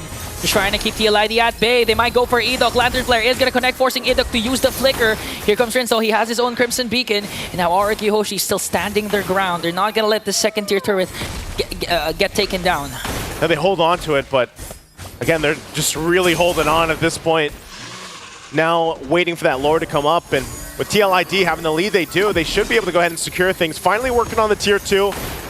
They'll whittle this down a little bit with Aaron Shiki. It looks like RQ Hoshi doesn't want to let it go, though. They will clear out the lane and keep the turret up. But still, the rest of the pressure is just going to stay there again for TLID, and knowing that they can just let RQ Hoshi respond. This time, Rins is holding on to his own beacon. Edok, though, takes a couple shots. Aaron's going to jump in. Commits the power of Wilderness. Now he has to walk away. Because the damage, he has to respect the damage coming in from RRQ Hoshi, but that was more than enough for TLID to secure higher ground in this Lord pit.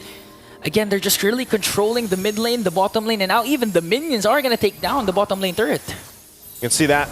Again, a previous record, it's beaten by 1 second now.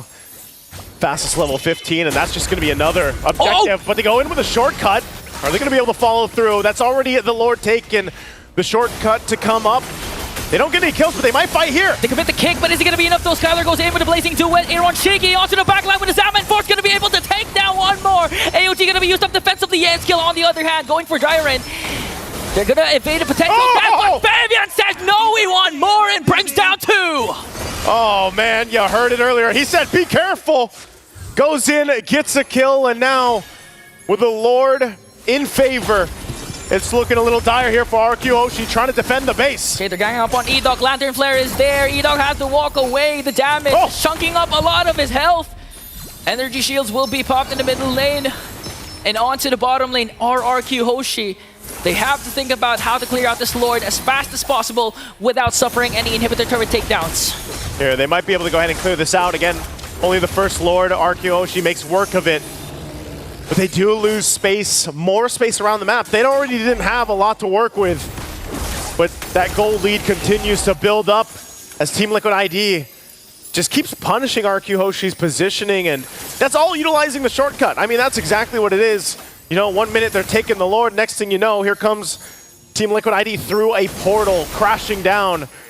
And RQ Hoshi, they don't have an answer for it just yet. You know, even Skylar, he needs time to continue to build up. He's got the Cross's Scythe and DHS still working on the next last item here to really come online, that Trinity for the Claude. So they're just kind of lacking some damage. Part of that was in due too, that Susujin was just, he had a hard time in the jungle, man. He was gapped early on and until now, quite behind Fabian. Yeah, the first 2 kills that Fabian picked up onto the early game was really crucial because that opened up a lot for TLID, not to mention that they were able to take down the mid lane turret even before the third turtle respawn. So Susujin's jungle has been exposed rapidly, and I just noticed Aaron Shiki already has a death. And now they're trying to go for Yezkiel, forced to use the Crimson Beacon. Skylar going in with a blazing duet. Now they're going to work on Fabian. There's the kit, but Winnie goes in with a shortcut. They're going to be able to break down Yezkiel and Fabian. Here comes the Kingdom, trying to answer back, working on Aaron Shiki. Rins used to the Crimson Beacon to walk away, but Jiren, though, is going to get caught, though, by TLID. For the price of Skylar, they were able to take down Yezkiel and Fabian. There we go, RQ Hoshi able to find something. Yes, Skylar went down, but that was a fight that they decided to take. They jump on in, and they follow through from Jiren. But man, do they have ground to cover.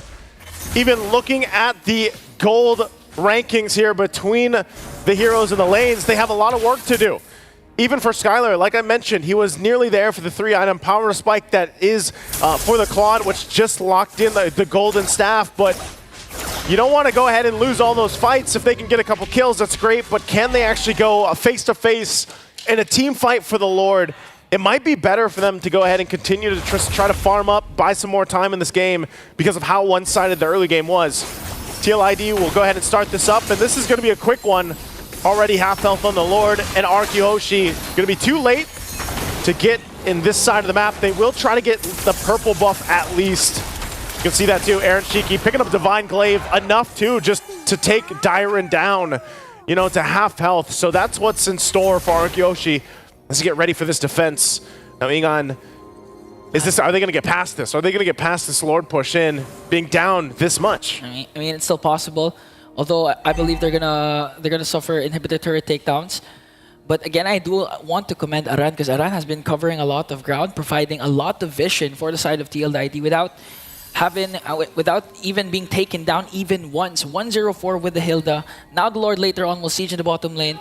Let's see if Arkyhoshi, the Kingdom, can they defend it? RQ's gonna have to do it. They get prepped and ready. Rin's holding on to the beacon himself, and Aaron Shiki jumps on in. Lord still making its way down the bottom side to clear out the waves. Edok doesn't want to use the kick just yet, holding on to the way of the dragon. Conceal. Lord's going to go push in. Conceal going to be used, but still keeping things under control, taking their time. Bottom turret now down. Arkyhoshi will clear that out. Mid-wave now pushing in. Looking to take this. Conceal's already going to be used. Oh, okay. Here comes Arando onto the back. Edok commits the kick. Plus the Blazing Duet, will they be able to take down more? Arana is going to fall down. Skylar with the Blazing Duet to try and clear out the minions. Sutsujin, Dyron is down. TLID trying to work on bringing down the Crystal. But Arkyhoshi manages to defend the onslaught of TLID. Fabian goes in. Edok has to walk away. They don't have it. Skylar! One, but there's a Winter Crown. 2 Winter Crown plays. Skylar might be able to escape, but Edok Shaky says no. And that's another. Edok falls down. And TLID with a Game 1 win. What a play, and Aaron Shiki coming in at the end to get the triple. This game, he might not have been invincible, but man, did he come through in game number 1. 14 minutes, 2 seconds in. Very, very strong showing for the series already for the Cavalry. And it looks like Arkyhoshi, the Kingdom, will have to readjust from this, come together and be able to secure Susujin in the jungle a little bit earlier on, because that was where things fell apart the early game. Can they make that happen? The panel, let us know what you guys think about game number 1 in this best of 5. A very fast opener to this best of 5 in the MPL ID rematch happening at the M6 knockout stage. TLID draws first blood over the Kingdom. Gentlemen, we set up what could possibly happen here, and we had so many expectations, but is this what you saw coming? A 14-minute blitz, a liquid stampede, if you will. Yeah, stampede at its finest. I did not expect that. I didn't even expect the chip to go into the hands of Witty, and just the shortcuts were huge in this game, and not to mention Azushin by his side. It's what a friend of ours, Ray Ash, would call a witty party. Ain't no party like a witty party, like just a single press on the shortcut and everybody's in. Yeah, Team Liquid ID was oiled up and ready to go. They were oiled up. There you go. They were ready to go. That's what you were asking. It's like, they had Fava Flav on the Suyo, the Blue Yo. The Ghost. Which normally, we talked about how Joy does so good against it, but there is one key factor to that. Joy needs the time, it's got to be able to scale, and Team Liquid ID didn't let that happen. Fabian, on point with the Suyo. A great performance. The Ghost of Jakarta. Ezekiel, again, with 1 death. Just dies once, right? Now you see, now you understand. The utility Jushin rears its beautiful head because very rarely does she ever show up in a game, but where they picked her, that blue 1. That's how you can get away with it. And that's, I'll tell you now, I think the Jushin was what stopped RRQ from ramping up into Sutsujin's Joy that would eventually snowball into Skylar's Claude. Like, that was the good stop.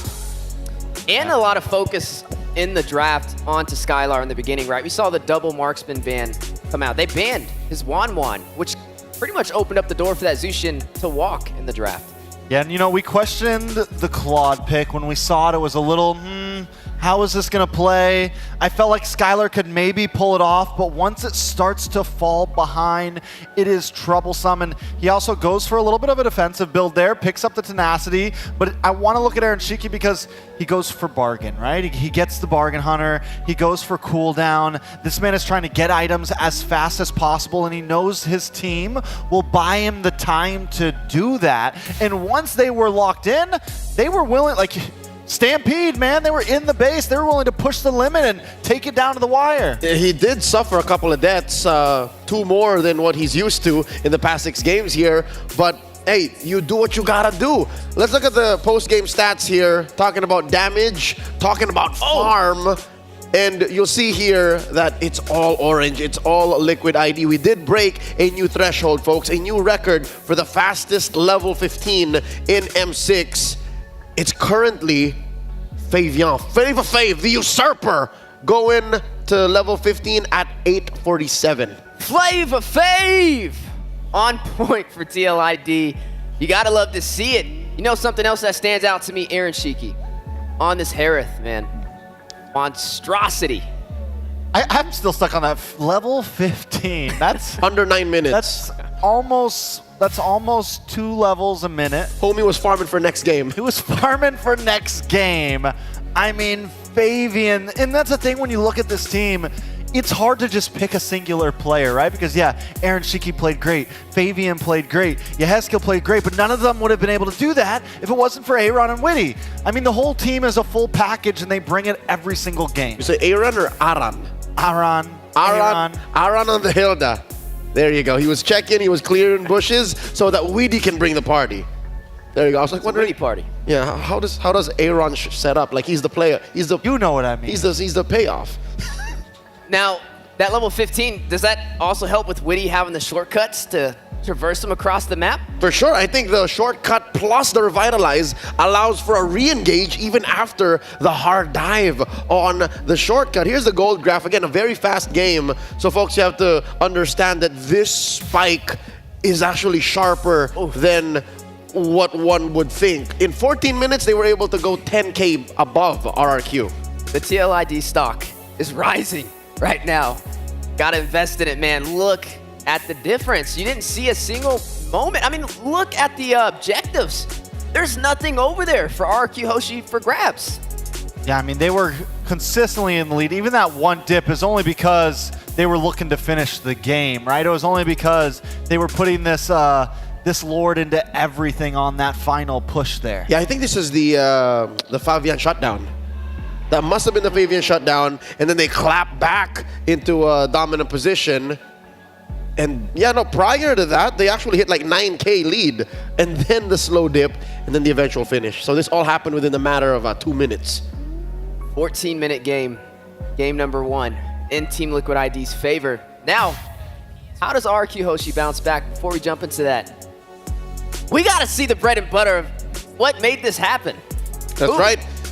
We'll give the MVP nod over to, well, none other than the usurper Flavor Fave on that Suyo, breaking records. Again, you'll see in the highlights how exactly he did just that. Look at that, he's looks maxing. Yeah, I like it. So, I mean, we've talked so much about Aaron. We talked so much about his kill, but Fabian, I mean, he's one of the one players who, when he gets his hand on this Suyo, he is a monster. It doesn't matter whether you pick the Joy. It doesn't matter whether you pick the Fredrin. I'm gonna wreck ya. And he brings the personality along with it, and he builds this aggressive build. This is the one man I know that threatens every other jungler he's about to face. He wants going to solo kill you. He wants to solo kill King Kong. He wants to take Sutsujin's jungle. Oh, man. And I think that takes a, very specific kind of confidence, and he has the moves to back it up. Take some flavor. He has the Cho pose. But it's a Suyo main. Exactly. Deadly, a menace as we look at his highlights through game number 1 up against RRQ Hoshi. Just excellent positioning, 4, 1, and 5.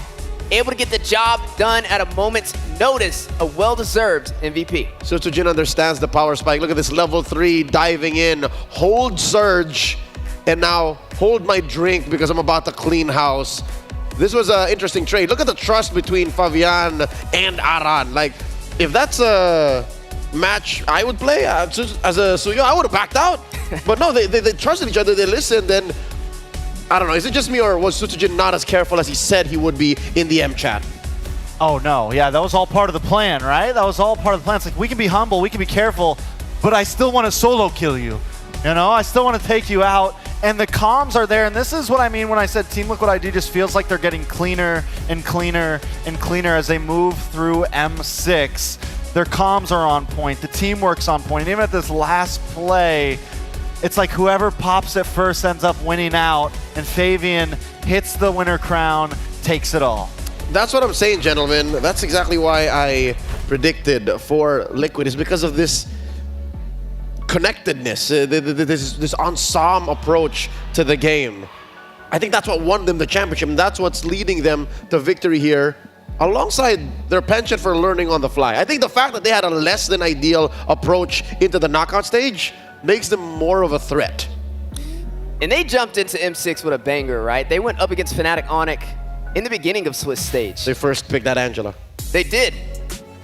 They tried to do the Angeline combination, tried to take down the Bruno. We all know how the rest of that story went. But now, when you face a team like RQ Hoshi, who had a cleaner ride inside of the Swiss stage, right? A cleaner ride to the knockout series, just a overall better record. Starting to get tarnished a little bit. We got to see how they bounce back, right? This is their chance to get revenge from Season 14 Grand Finals. That Game 1 win definitely gave him the charisma to go into the series a little more confident. Same way we do with the M6 Swiss Dream Watch, brought to you all by Ferry. Luxury meets gaming with Ferry's first M6 Swiss watches, a special jewelry collection for Jushin and Mia. If you've seen it, you know what we're talking about. It's a brand new champion ring set for the winners as well coming up, and medals. Follow at Ferry World on TikTok and on the website for updates. Let me show you all something real quick, gentlemen. Ooh. This is what we call... Whoa! Oh, whoa! It's a winning party. Okay. This is the mythic pendant right here. Just the pendant. You need to be mythic to be able to get this. You go on the Ferry website and you put in your ID, they double check. And you have one too? Yep. What? Great. You know, I just want to say one of my favorite parts about buying things is the unboxing experience, and good unboxing experience. Is that why you didn't wear it just yet? Pop it open. No, I just keep opening it and then closing it and then opening it and then closing it. They come in 5 rows, by the way. Did they give you the right one? No, I got a tank. You're a tank? I'm an EXP laner. The XP laners are tanks these days. What are you talking about? That's the sad truth, I guess, yeah. So they know you better than you think they do. Fair. They figured you out. They figured me out. What role do you play? XP, but I'm sulking. I didn't get one. Are you mythic? What's going on? Are you mythic? Okay. In spirit. Does that count? Talk to Ferry when you're mythic. Have a Hello Panda for now. There's no rank requirement for that. It's free for grabs. There you go. Well, Ferry, that's the type of time M6 is on, and hopefully the type of time I'll be on once I hit Mythic. Go grab one of those, make you feel better. Fuel your game with Hello Panda. Crunchy biscuits filled with creamy chocolate or strawberry or white chocolate, whichever flavor you get. The ultimate snack to keep you energized. Level up your day and visit Hello Panda's website for more. Feel better, Wheezy? I'll get them down there. Okay, go grind tonight. I'll tell you what, if I have a handful of that Grind tonight. You come back tomorrow. and I rank, I'm getting on the biggest streak the world has ever seen. I'm not losing a single game. Okay, what role are you in? XP. All right, so you want a fighter or you want a tank? Which one? You go tell Ferry you want one. But you need to Hilda.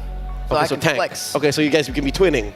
Yeah. Are we putting Florida Brothers back together? Or is Florida Man 3 a thing again? I mean, you're one of the Florida men too.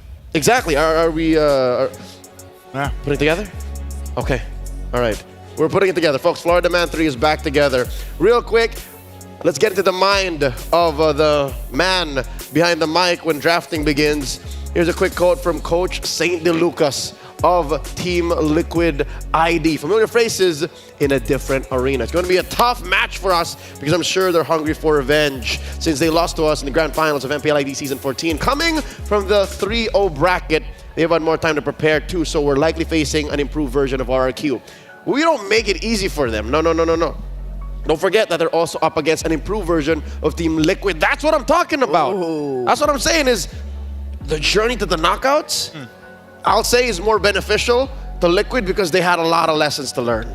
They had a lot of teams to play against. They had a lot of games to hone the craft, right? And you could almost say that it definitely could have worked more in their favor, seen as they did end up making it out, but they got to face against a lot of strong opponents. They got to continue, because if they just would have went straight out, they might still be that same Liquid ID that we saw in round 2, you know, that we saw in round 3.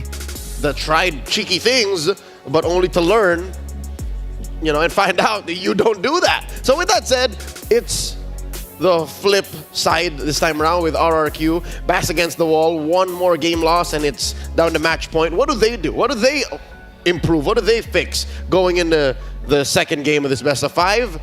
Is the draft up to snuff for you?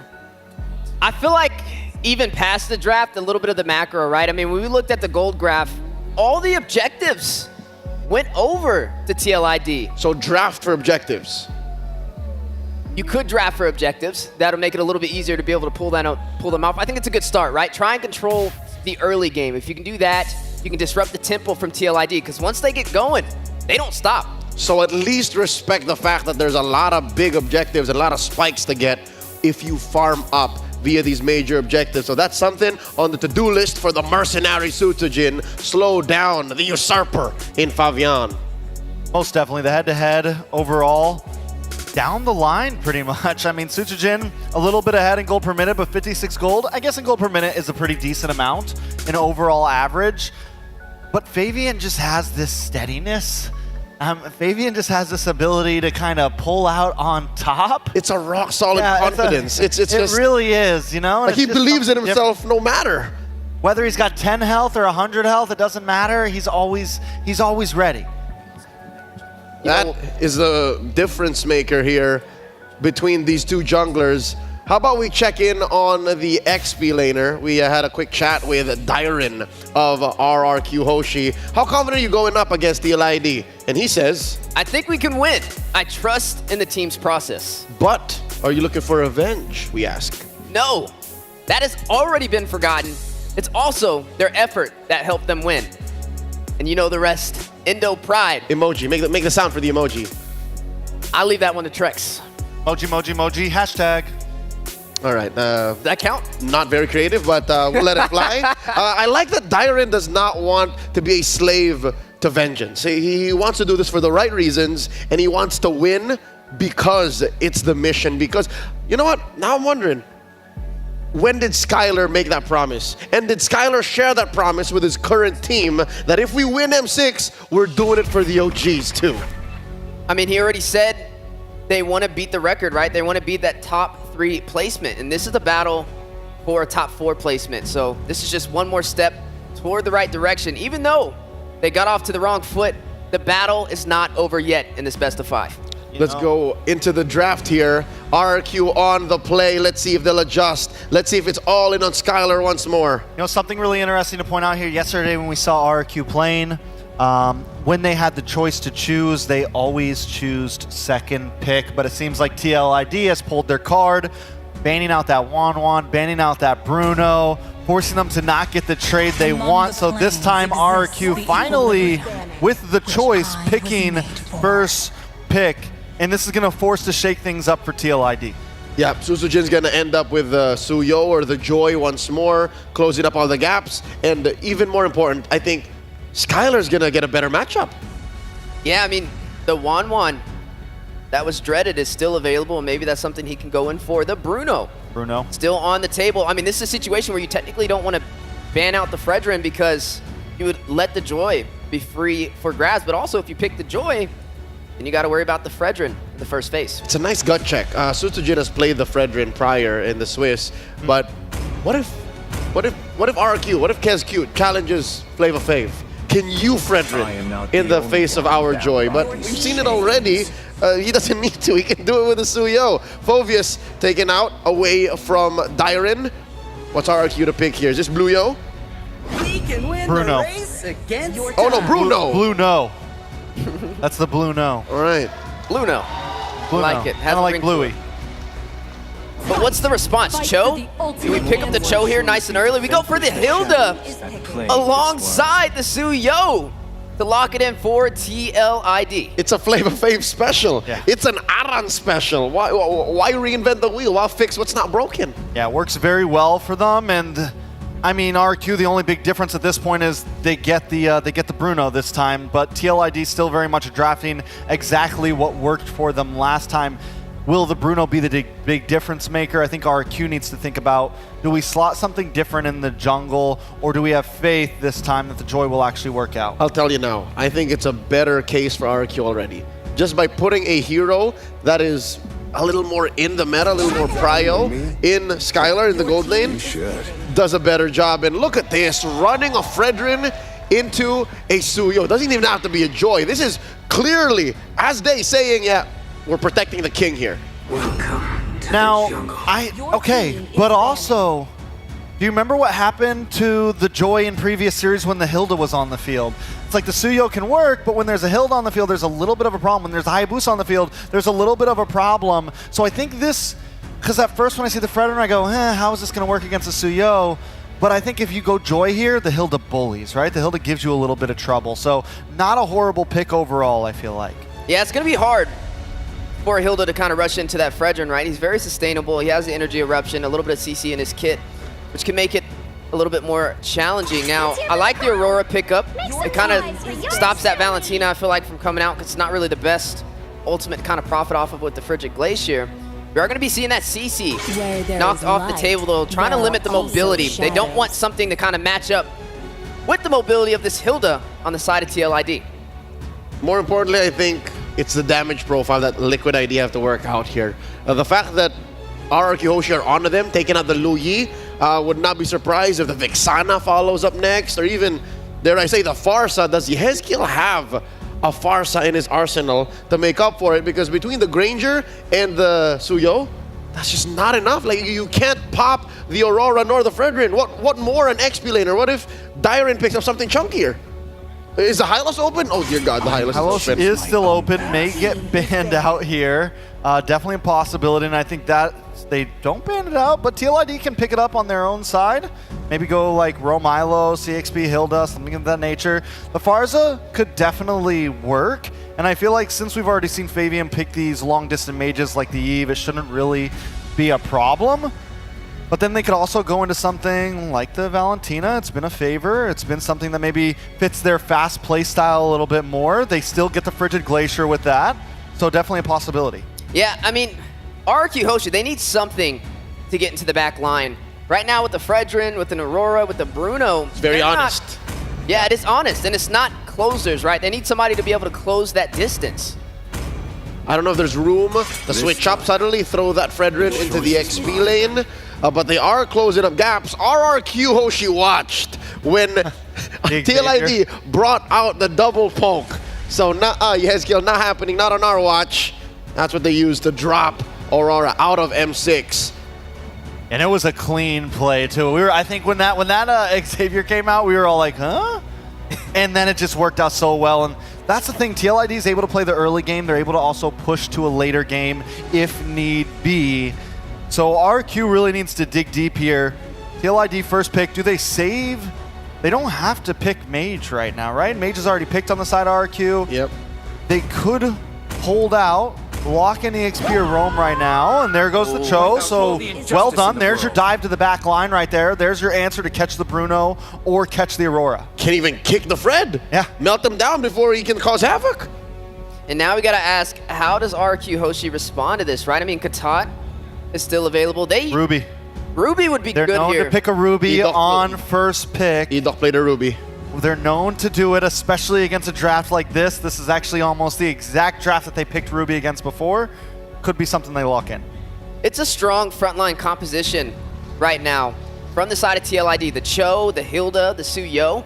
Anything with crowd control could be a problem. Is Tig still available? Tig is open. There you go. They could Tig. Let's see. Oh! There's the Ruby. Edok special. Throwing on a Benedetta for Dyren for good measure. So far unbeaten in M6. And I like even the Benedetta. You get the Benedetta, and you get to make up, you get to do damage EXP because you have a tank jungle. All right. We're seeing here Aran, real quick before this pick gets locked in, doesn't like to eat nasi. He's not a big fan of rice. What he does like is durian, and he wants to try Milo cheese. I'll share a Milo cheese with you if you want to try that out. One more pick here. What's in mid for TLID? Vexana? I think you just go the Valentina here. Valentina? You can Yes. take the I'm Offended. It could work. You could go to the Vexana. Frigid Glacier, you get the whole package possibly. brought us here.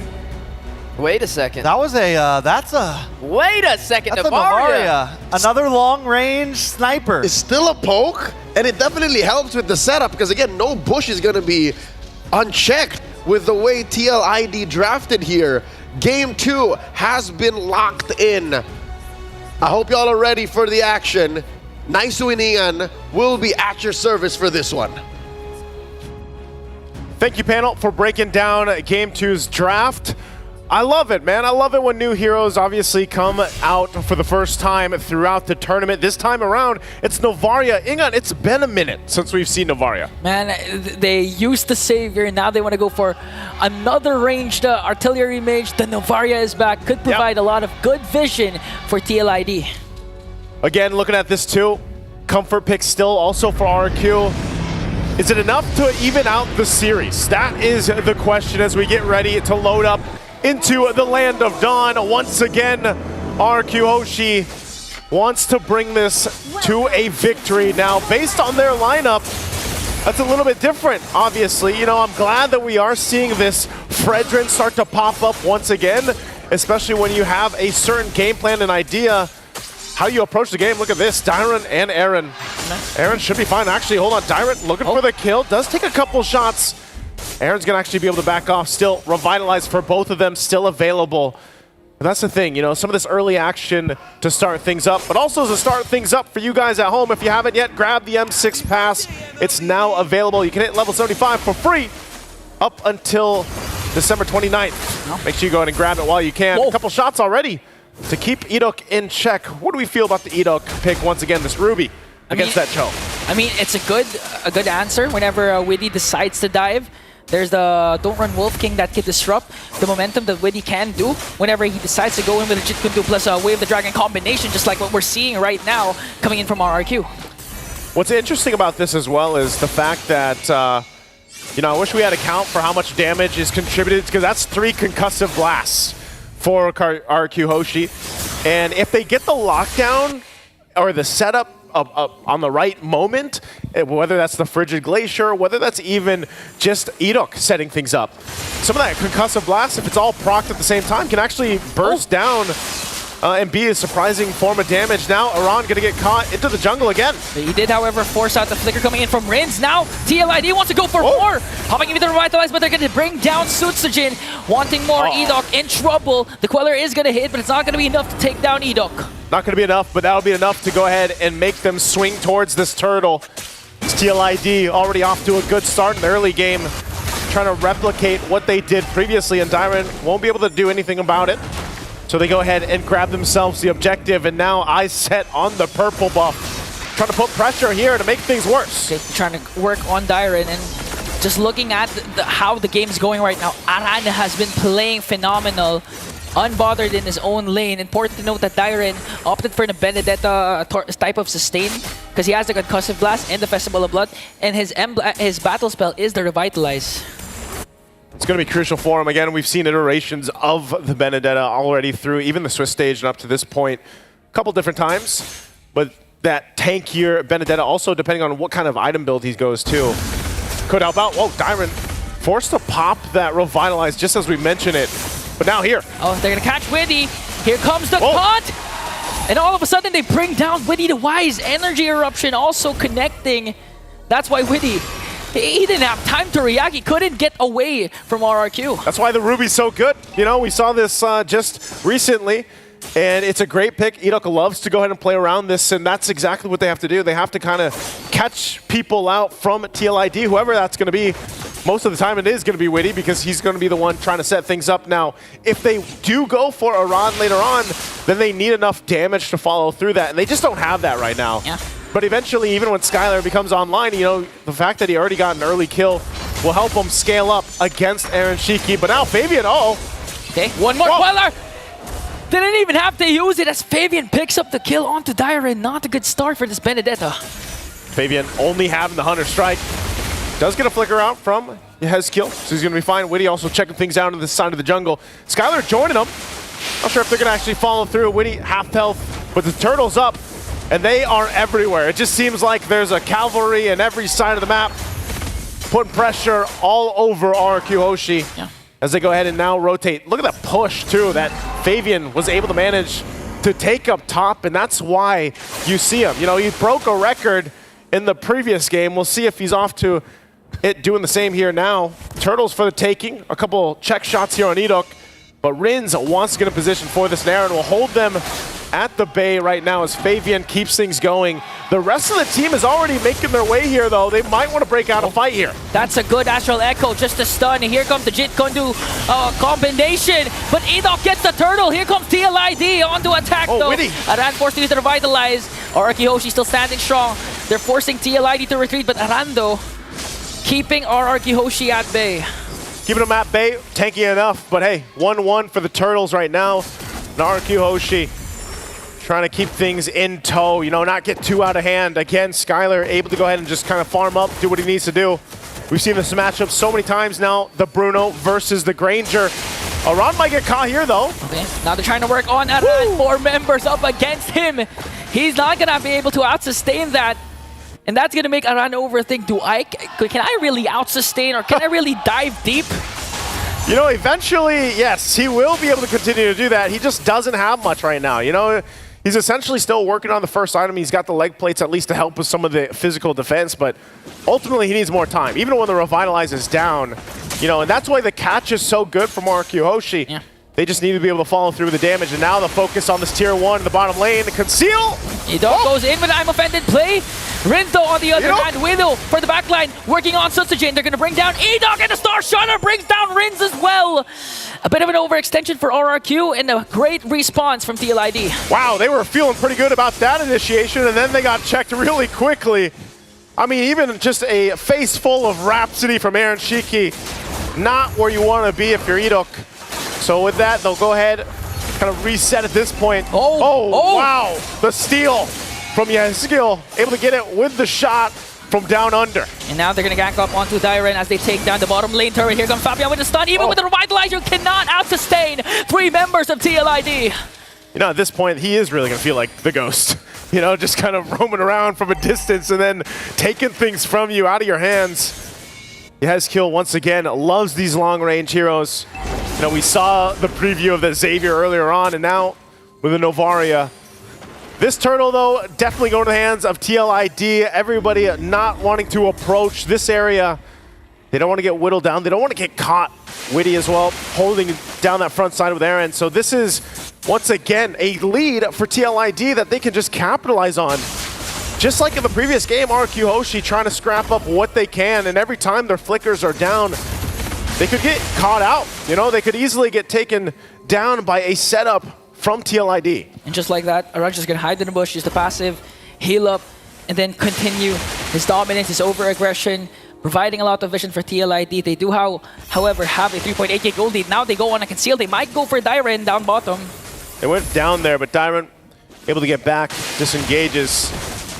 Skylar is going to be the saving grace right now, at least in terms of this Bruno, already sitting at 2-0. Working on his next item. He's got the Haas Claws and Berserker's Fury already locked in, so working on his next Malefic Gun. Once he gets that, once that's locked in, he will be able to actually go ahead and fight with space and some of that extra range to keep TLID in check. But right now, they just need so much time, because look at the pressure Fabian's doing alone by himself. They might try to go for Fabian. They're trying to go for Fabian, though.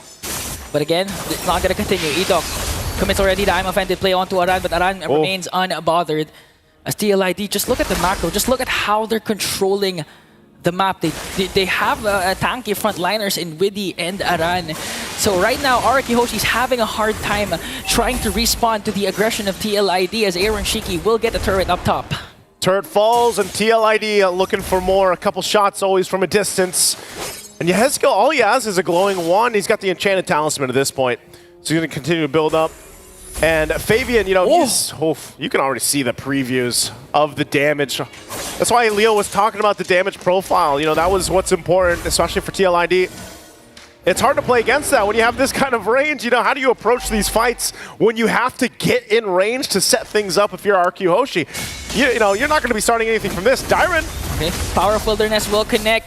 And now they're trying to gank up onto Dyron. Fabiando still has the Queller. He's not going to commit to Dyron escapes with Electro Final Blow. Again with Star Shatter connecting onto Skylar, the proper target, and TLID. Oh, winning with a kick!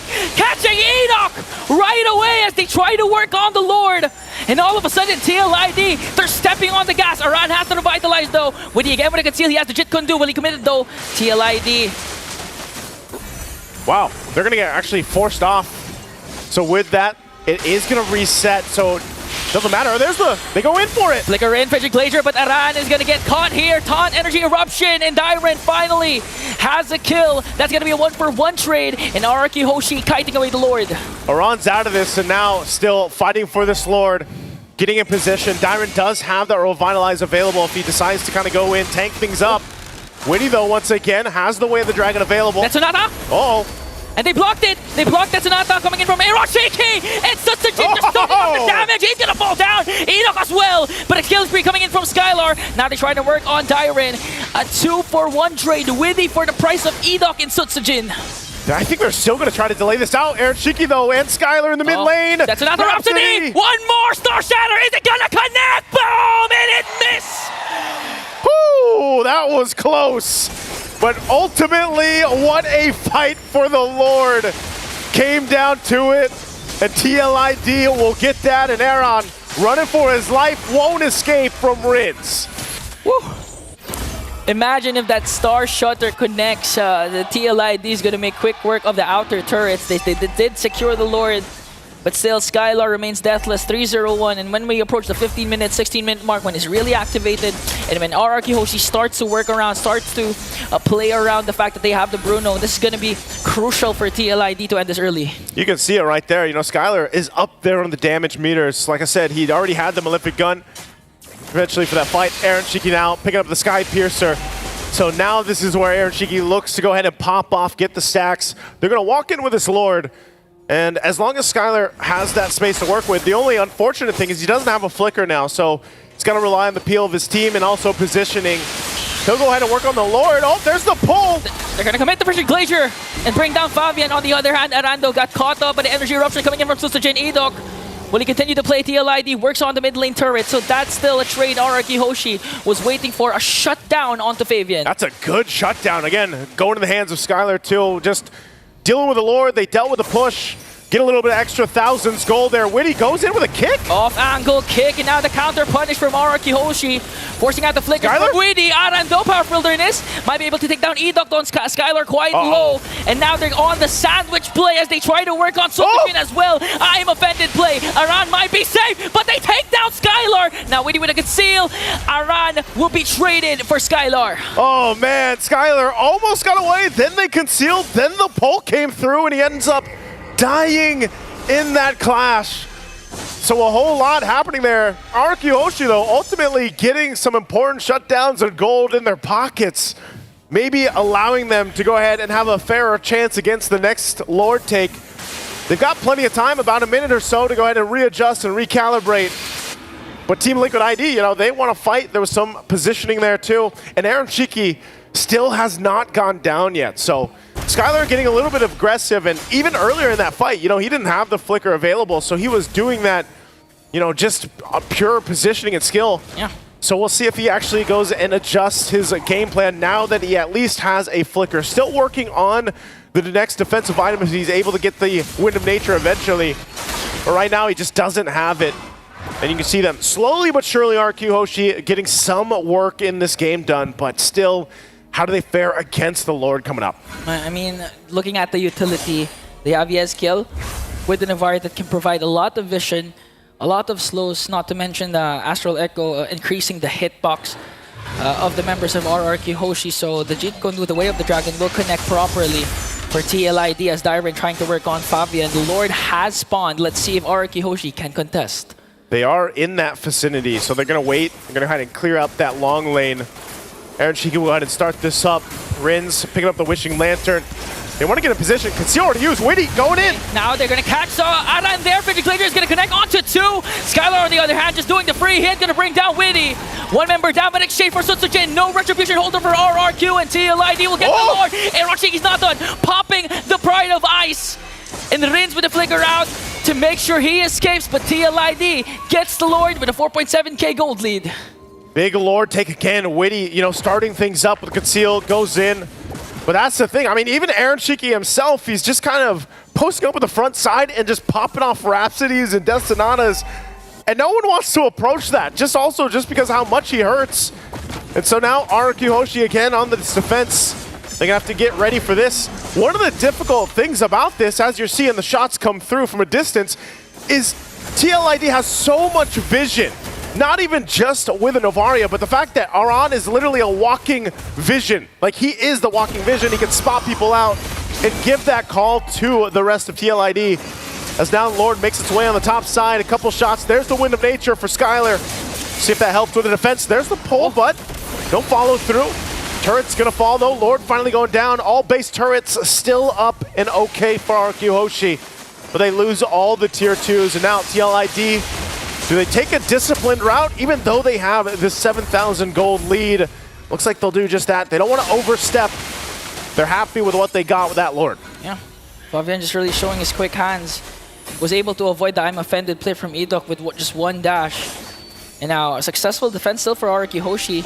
They were able to save all inhibitor turrets, and now they're going to try to look for a pick-off there. So Sejin uses Retribution to try and slow down Aran, while Dyron just keeping TLID at bay. Here comes Aaron Shiki with a Death Sonata. Trying to diss out the damage though, but RQ Hoshi able to out-sustain that.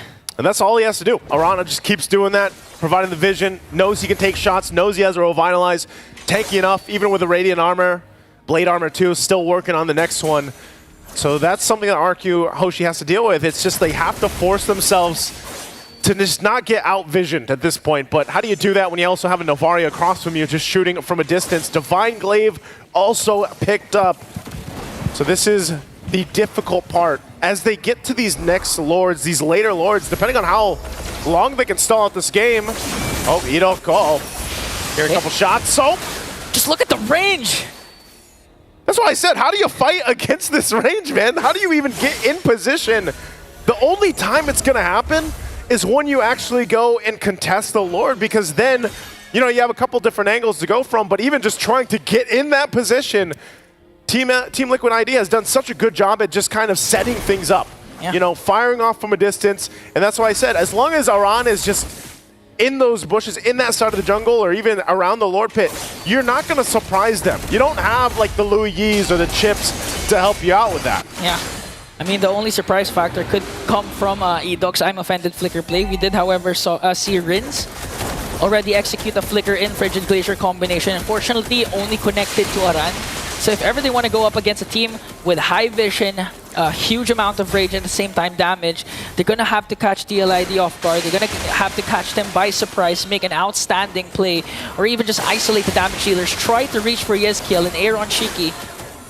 Well, this is where they started up. We'll see if Edok is able to go ahead and surprise TLID. Lord already started up. Witty prepping up, waiting in. There's the conceal play. That's a good connection of Dash Relico connecting onto 3. Edok though quite low. Aaron Shiki still working on him. Now so it's the Generator. That's onto one, but got bursted down by Aaron Shiki. Here comes the counter attack coming in from RQ. Frigid Glacier is going to connect though. Dyron steals away the Lord. Now they're going to get Witty down. A double kill for Aaron Shiki, but RRQ will get the Lord. 3 members still alive for RQ Hoshi. Dyron able to get the Lord, but TLID to go ahead and deal with this, clear out the lanes. It is a beefed up Lord at this point, almost 18 minutes in. But still, it was only Witty that went down, so the waves will get taken care of. We'll see, again, Rins, Edok, Skylar still up. You saw the preview too. Skylar's hurting, man. You know, the amount of damage he's able to do with just one kick, one auto even, is definitely showing. It does have all the items that he needs, really. Even got rid of the boots. So now, Lord pushing in on the tier 2. There's the pull. I'm Offended play onto Aran. Paired up with the Frigid Glacier, a lot of stuns, and they will find to bring down Aran. Aaron Shiki off the Pride of Ice. It's going to bring down Rins as well. Now TLID, they made quick work of the Lord of RRQ Hoshi. No inhibitor turrets taken down. Outer turrets are well intact except for the top lane. And now Sutsujin, they're trying to work on Fabian. Here's the dash out. 5.8k gold lead still for TLID, and just like that, you take away the momentum RRQ gained from getting that Lord. I think, you know, even given this gold lead, it doesn't really matter. RRQ Hoshi is in fighting form. A lot of the times it's more so of the surprise factor, and that's all on Idok for the most part. Even earlier on for that Lord fight, you know, Witty went in, but then it was just good team fighting from RRQ Hoshi to actually go ahead. And then, yes, Dyron, the fact that he was able to buy time by taking the Lord, you know, that's enough to go ahead and bring yourselves back into the game, and all they need to do is really get past that 21, 22-minute mark, giving themselves a good position for the next Lord. Like I said, Skylar is exactly where he needs to be. Look at the damage already, even on Witty, taking him down with a couple of shots to half health. They just have to play against this range, and who's going to be the one to tank those shots up every single time? It's Susujin and Idok both playing that part. Maybe Dyron to an extent too. Has an endless battle alongside with him, and just basically a hybrid build. You know, even with the Thunder Belt, Thunder Strike, and Team Harass, so that pull's not going to work. So still, RRQ Hoshi, the work's cut out for them. You know, it's not easy sailing at all, but they will go ahead and get prepared because the battle is going to break out for that Lord 30 seconds from now. You really have to find a huge pick-off here, regardless whoever it is. RRQ Hoshi, they don't have the advantage here. In terms of poke, TLID is well ahead.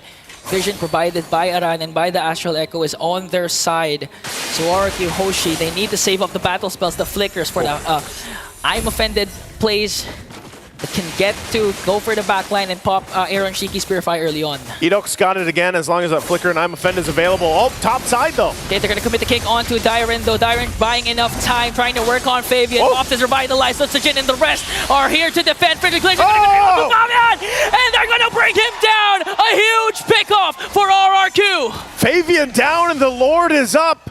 How does RRQ Hoshi play into this? Maybe it's just enough to buy them a little more time because TLID will get in position to defend this and stall this out until their junglers back up. So with that, RRQ Hoshi, good pickoff, good usage of Dyron there on that Benedetta. But things will go into place. Skylar getting in position. They get the call to start it up. Fabian's still 20 seconds away. They go in. Winnie connects the Way of the Dragon onto Idok. A double kill coming in from Aaron Shiki. Working on Dyron. Pops his Wind of Nature. It's going to be a one-on-one. Oh, and RRQ Hoshi still working on the Lord. That Sonata is there. And they bring down Sutsujin. Who's going to get the Lord? RRQ, TLID. The stuns are there. They're going to bring down Winnie. Aran will fall down. Skylar's immortality will be popped. But TLID gets the Lord. Aaron Shiki goes in. Popping the Pride of Ice. Rhapsody. Another one. And bring down Rin. Managed to stay alive with the immortality. Skylar trying to fight back, but Yesgiel will complete the wipeout for the Cavalry. It's a wipeout, and what a fight it was for that Lord. But man, what a take. TLID comes together and now working on the mid lane. And TLID with a huge advantage, a 2-0 over the Kingdom. Team Liquid Indonesia finding themselves a match point. RRQ Hoshi showing fighting spirit, but man, oh man, could not overcome that charge of the Cavalry at that point. Again, the team fighting, the synergy that we're seeing from TLID has been showcased throughout their journey up to this point, and it looks like they're the refined ones. Maybe all that challenge they faced leading up to this matchup against RRQ Hoshi really brought them to their best yet. Now, will this end in a sweep? We don't know, but we got to break down this game at 2 first with a panel. Let's throw it over there to have them break it down. The Ghost strikes again. A long-haul match, one off the back of Yehezkiel's Novaria. That's match point for Team Liquid ID. Hey, that's a debut, Novaria on top of that. And a Lord still to top that off. Talk about impressive. Team Liquid ID is full of debut picks at this point. They've been, I mean, all over the place.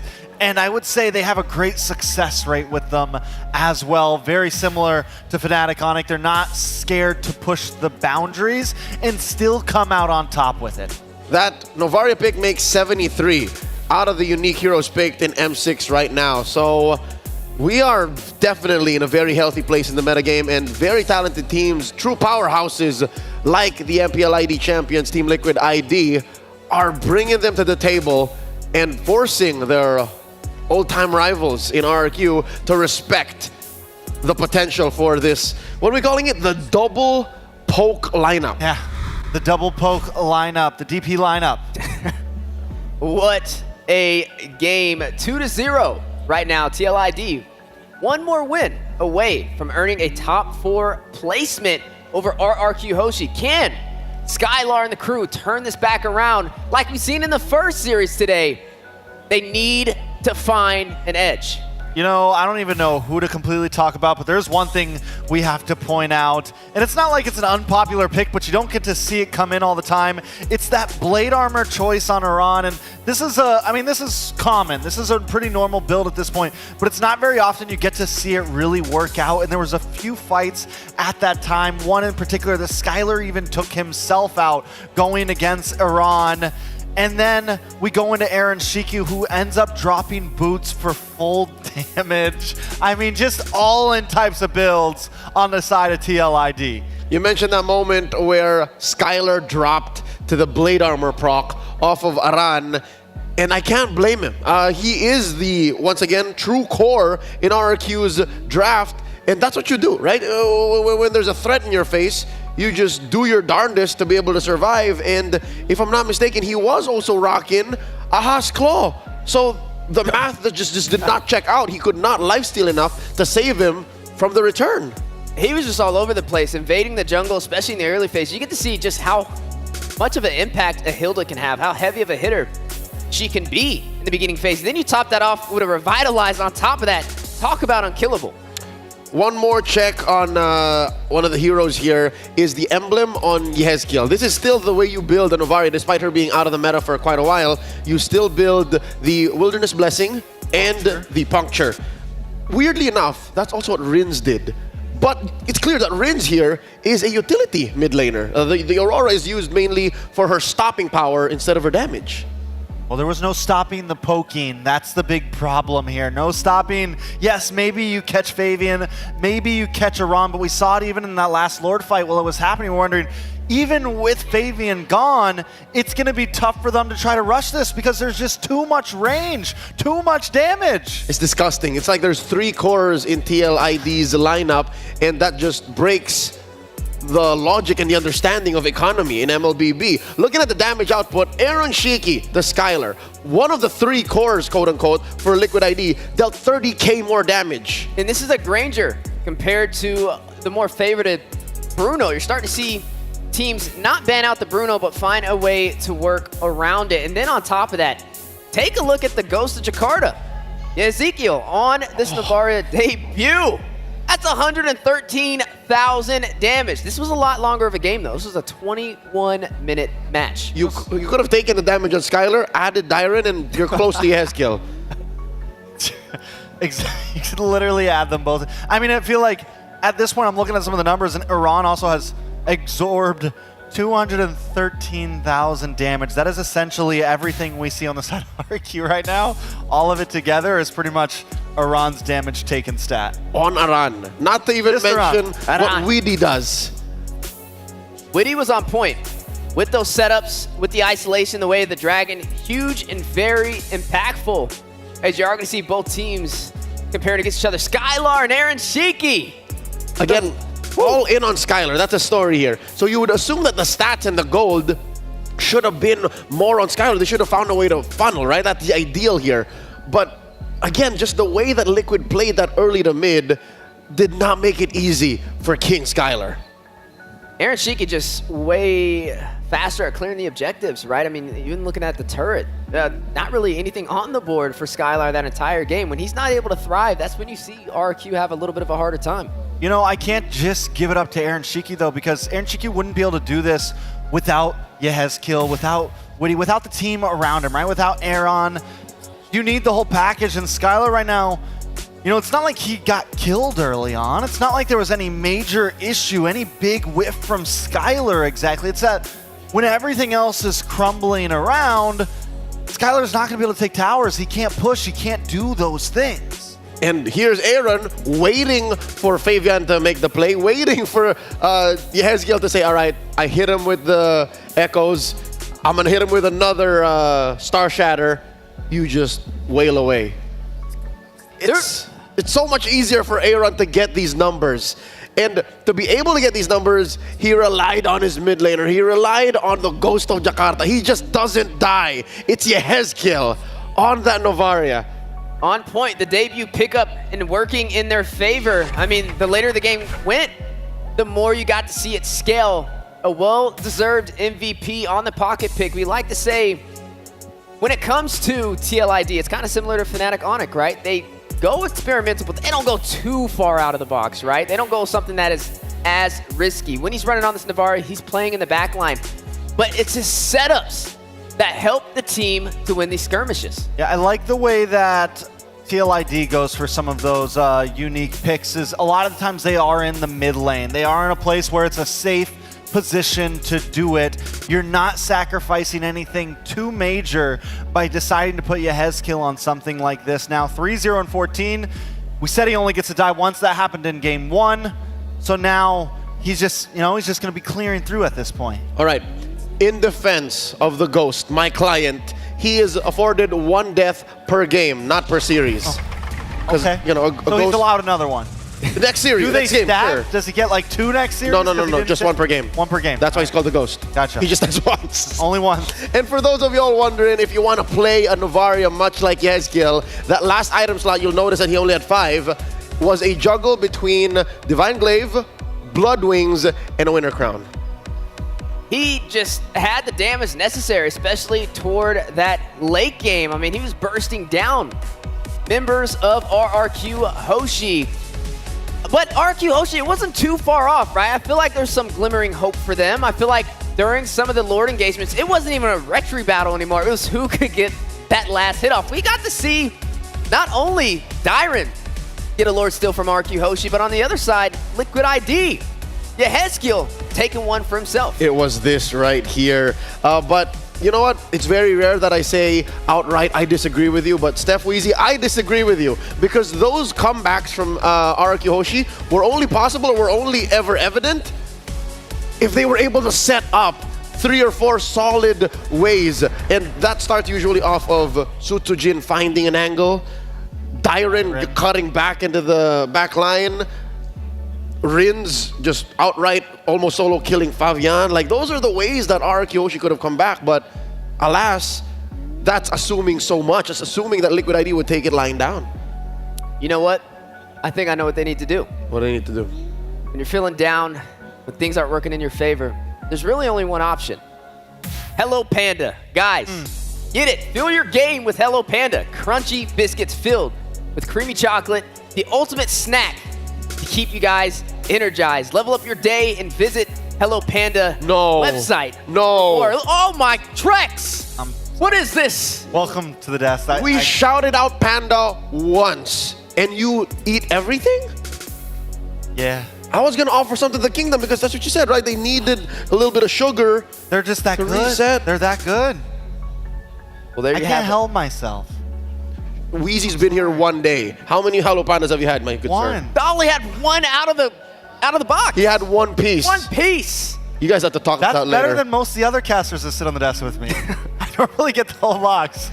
Shout out to Hello Panda. As well, a reminder, folks, from the 22nd of November to the 29th of December, the M6 support chest will be available for a limited time. Purchase a support chest for 50 diamonds to get a large amount of pass XP with a chance to obtain a basic M6 pass. Use the basic M6 pass to instantly activate the M6 pass, unlock additional pass rewards, and immediately get Claude Challenger Spark. Hashtag greater than ever. Hashtag MLBB M6. Neither of you get a hashtag no more. I don't have my glasses No, on no, we're done. It's over. We are at match point, and RRQ Hoshi needed you to get that ad read right, and you failed them. Why? That's Weezy's fault. Is it? I didn't have my glasses on. It's because he ate all the Hello Panda. He's low on sugar. I'm low on sugar. I'm putting this on you. Okay. Once I'll more, take this one. Florida Man 3 is in danger of being disbanded. Second time tonight. Folks, we have a few moments to reset. And before we get on with the match, we are going to go into a courtside interview. We have the lovely Michelle.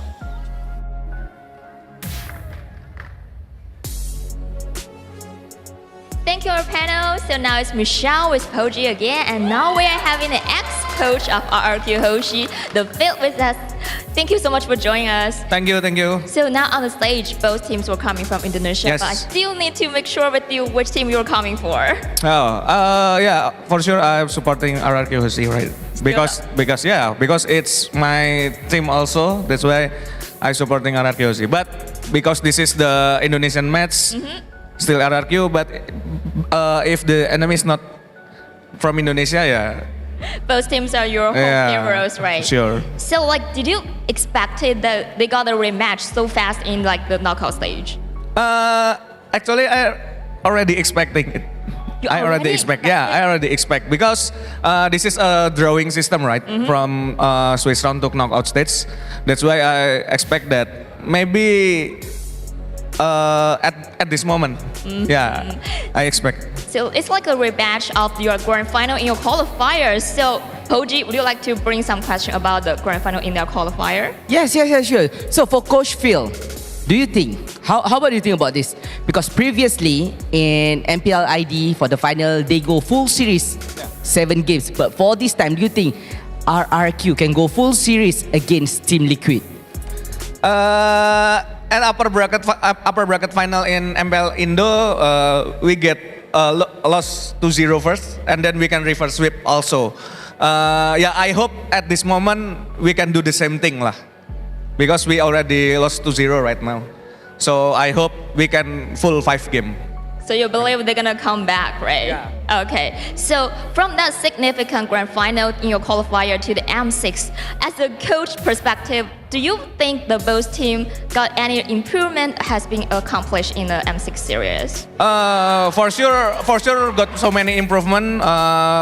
Actually, like maybe from the mechanic, and then, but I also see that the mentality about the two teams from Indonesia, like RRQ and Team Liquid, is mentality up because they are so new player, right? They are the generation player from Indo, and they can play well at M6. That's really good for Indonesia. So you hope all the players could keep calm, just like the Sujing, right? Yeah. Okay. All right, good for you, Coach. But before we return back to the caster, I have a question, a special question actually. As someone from RRQ, which has the biggest, if not the largest fan in MLBB scene, do you have anything to say to the millions of fans of RRQ all around the world? Maybe I can say it in Indonesia ya. Yes, for sure can.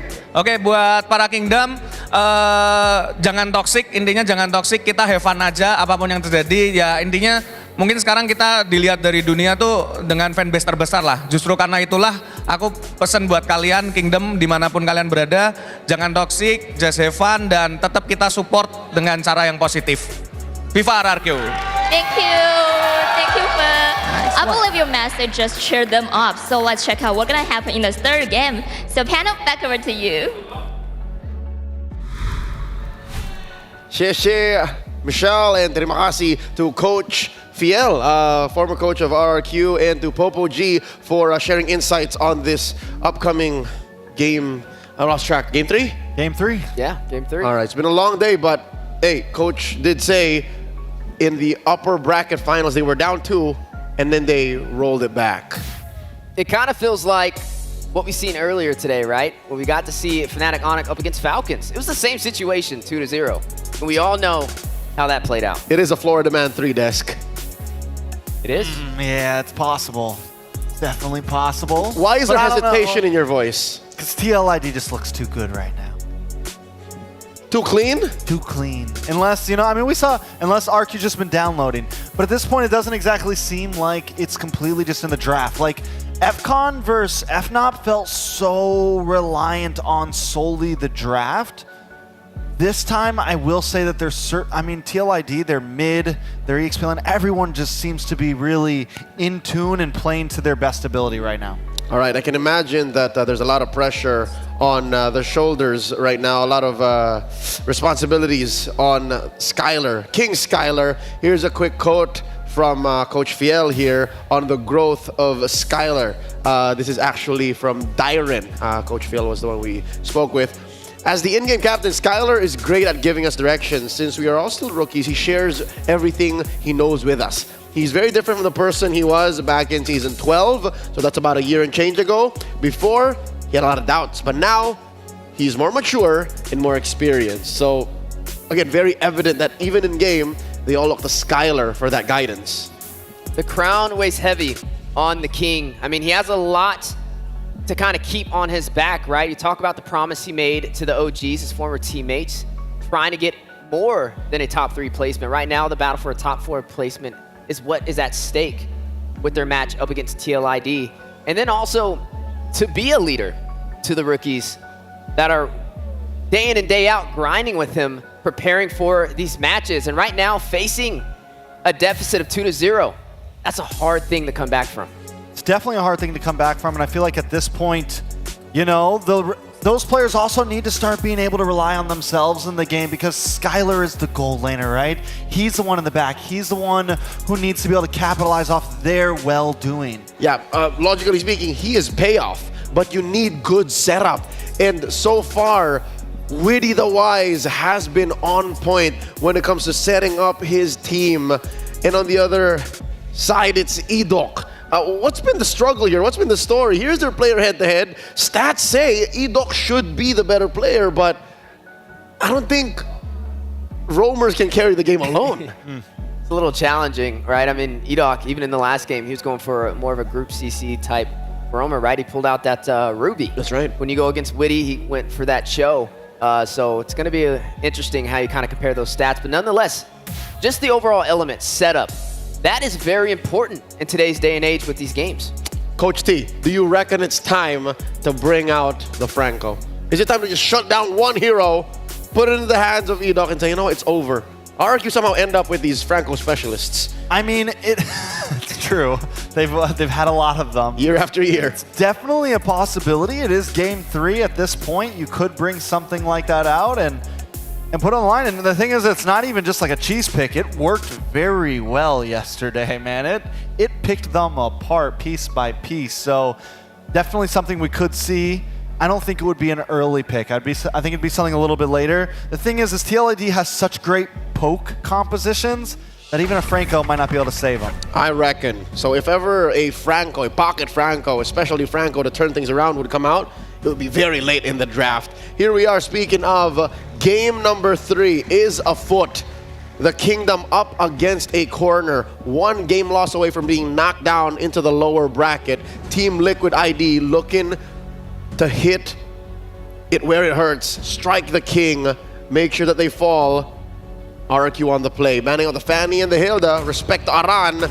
Liquid ID banning out the same heroes for the first 2. Jushin and Matilda. I like that they finally ban out the Hilda. I think it's a really important ban. It's been getting through, and Iran is just a monster on it. And the Hilda itself is already a very troublesome hero for a lot of teams. So RQ switching things up, and I think it's the right approach.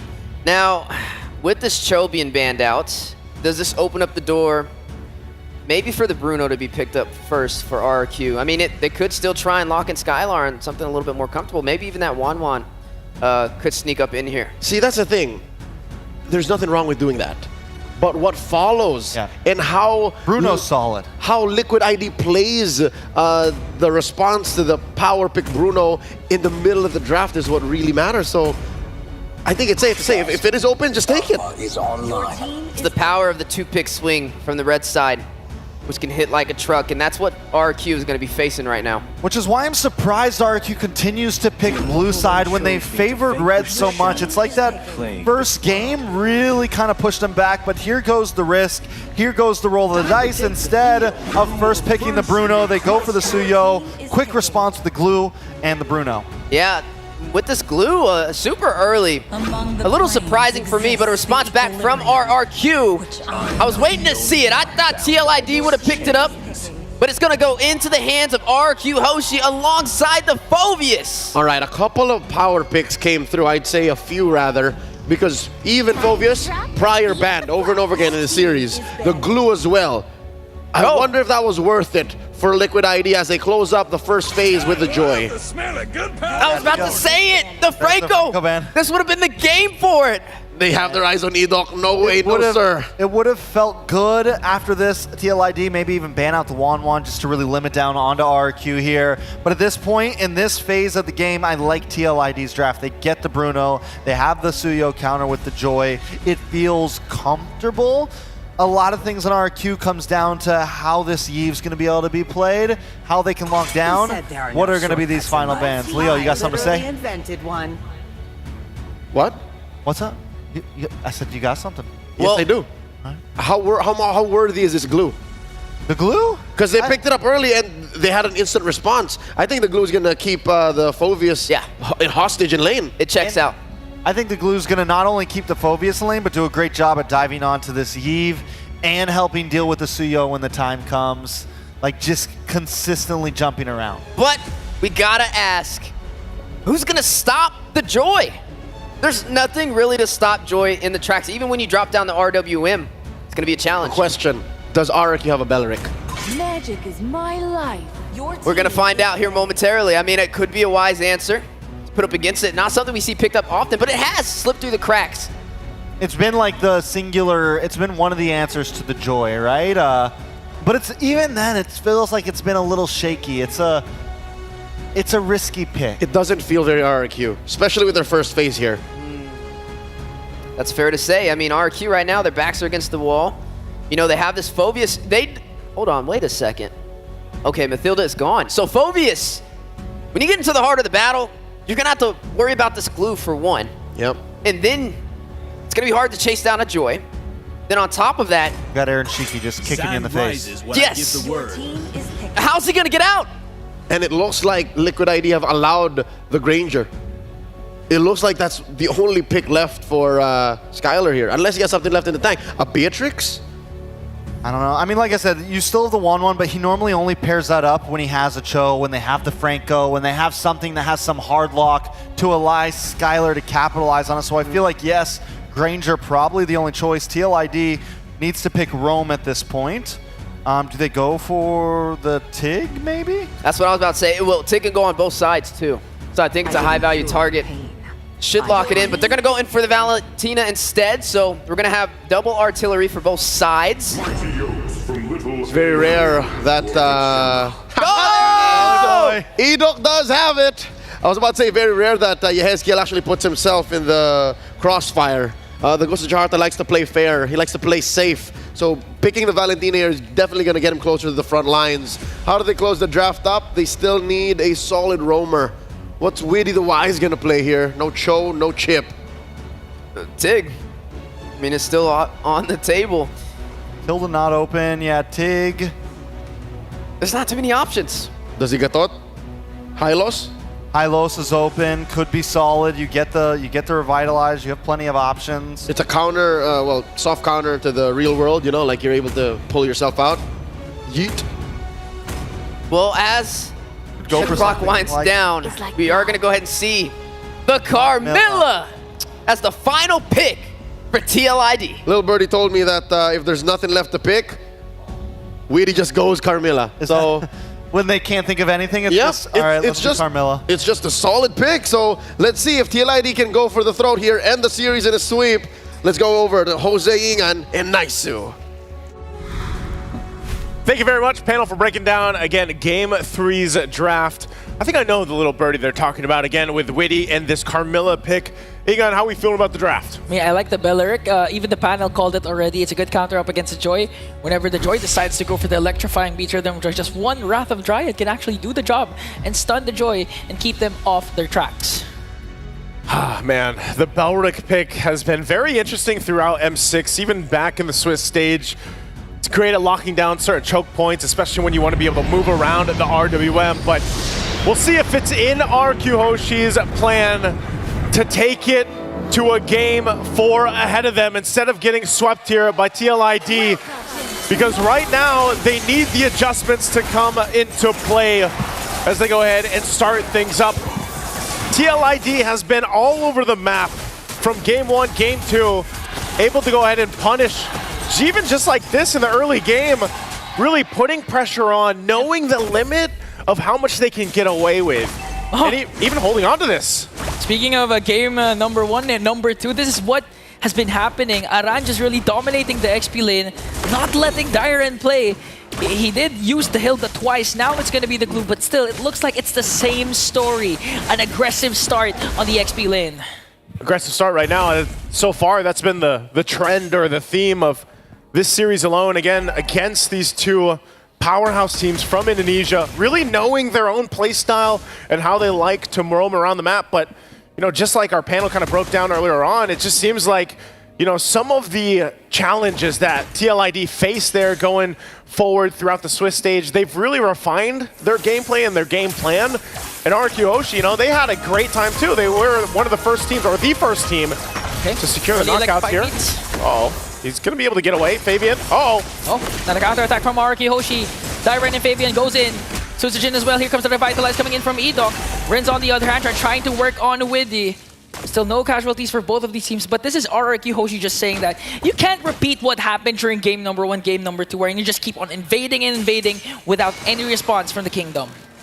You know, I think we have to wait to see what happens, especially after the first turtle breaks out, just because the nature of these two lineups and how they're going to work, it's already up. It's already going to be spawned up and started up by Sutsujin, so already using just the real-world manipulation to go ahead and just take it as quick as possible. So RQ Hoshi will get the objective locked in and secured. First turtle of the game. Good decision there to go ahead and just take it, blitz it down. Yeah, RQ Hoshi clearly having, they're decisive now. They're really going for these kinds of decisions, wanting to commit. And now they have a slight advantage compared to game number 1, game number 2, wherein TLID was just really controlling the mid-river, the neutral objectives. And this might be an opening for RQ Hoshi. We'll see it once again. Skylar taking a couple shots here against Aaron Shiki. And when we look at these rotations and how they want to go, whenever you have the Suyo, you want to be able to put pressure on the jungle. And that's exactly what Susujin will do this time around. Like you mentioned, it's them in this game 3. It's RQ Hoshi to set the pace and find even the space in enemy territory in the jungle to go ahead and take it if they can. But with Team Liquid ID's lineup, you know, this is a more of a slow burn, if you will. If you can't get things going with Fabian's Joy early on, it's really that later portion of the game where you start to shine. I mean, even the Bruno alone, early Haasclaw's already picked up to just deal with the trading happening in the gold lane. And then, again, having Widdy here. Oh, hold on, top side. Sutsujin joins the picture now. Fabian with electrifying beats, but Dyren just going in for the Infernal Pursuit out, sustaining damage coming in from TLID, even forcing Aran to use a split just to walk away. Very interesting too, you know, not even needing any Revitalize up there because Widdy's down here protecting that gold lane, and now they might make a play. Widdy's gonna be fine, still holds on, and that's the thing, you know, with this Carmilla pick, is once you are able to go ahead and tank up some of that damage and then lay down a Curse of Blood and set things up, I'm wondering if they'll be able to capitalize on that, because Yehezkiel will most likely, I would say the majority of the time at least, take the real world manipulation like he has right now. Yeah.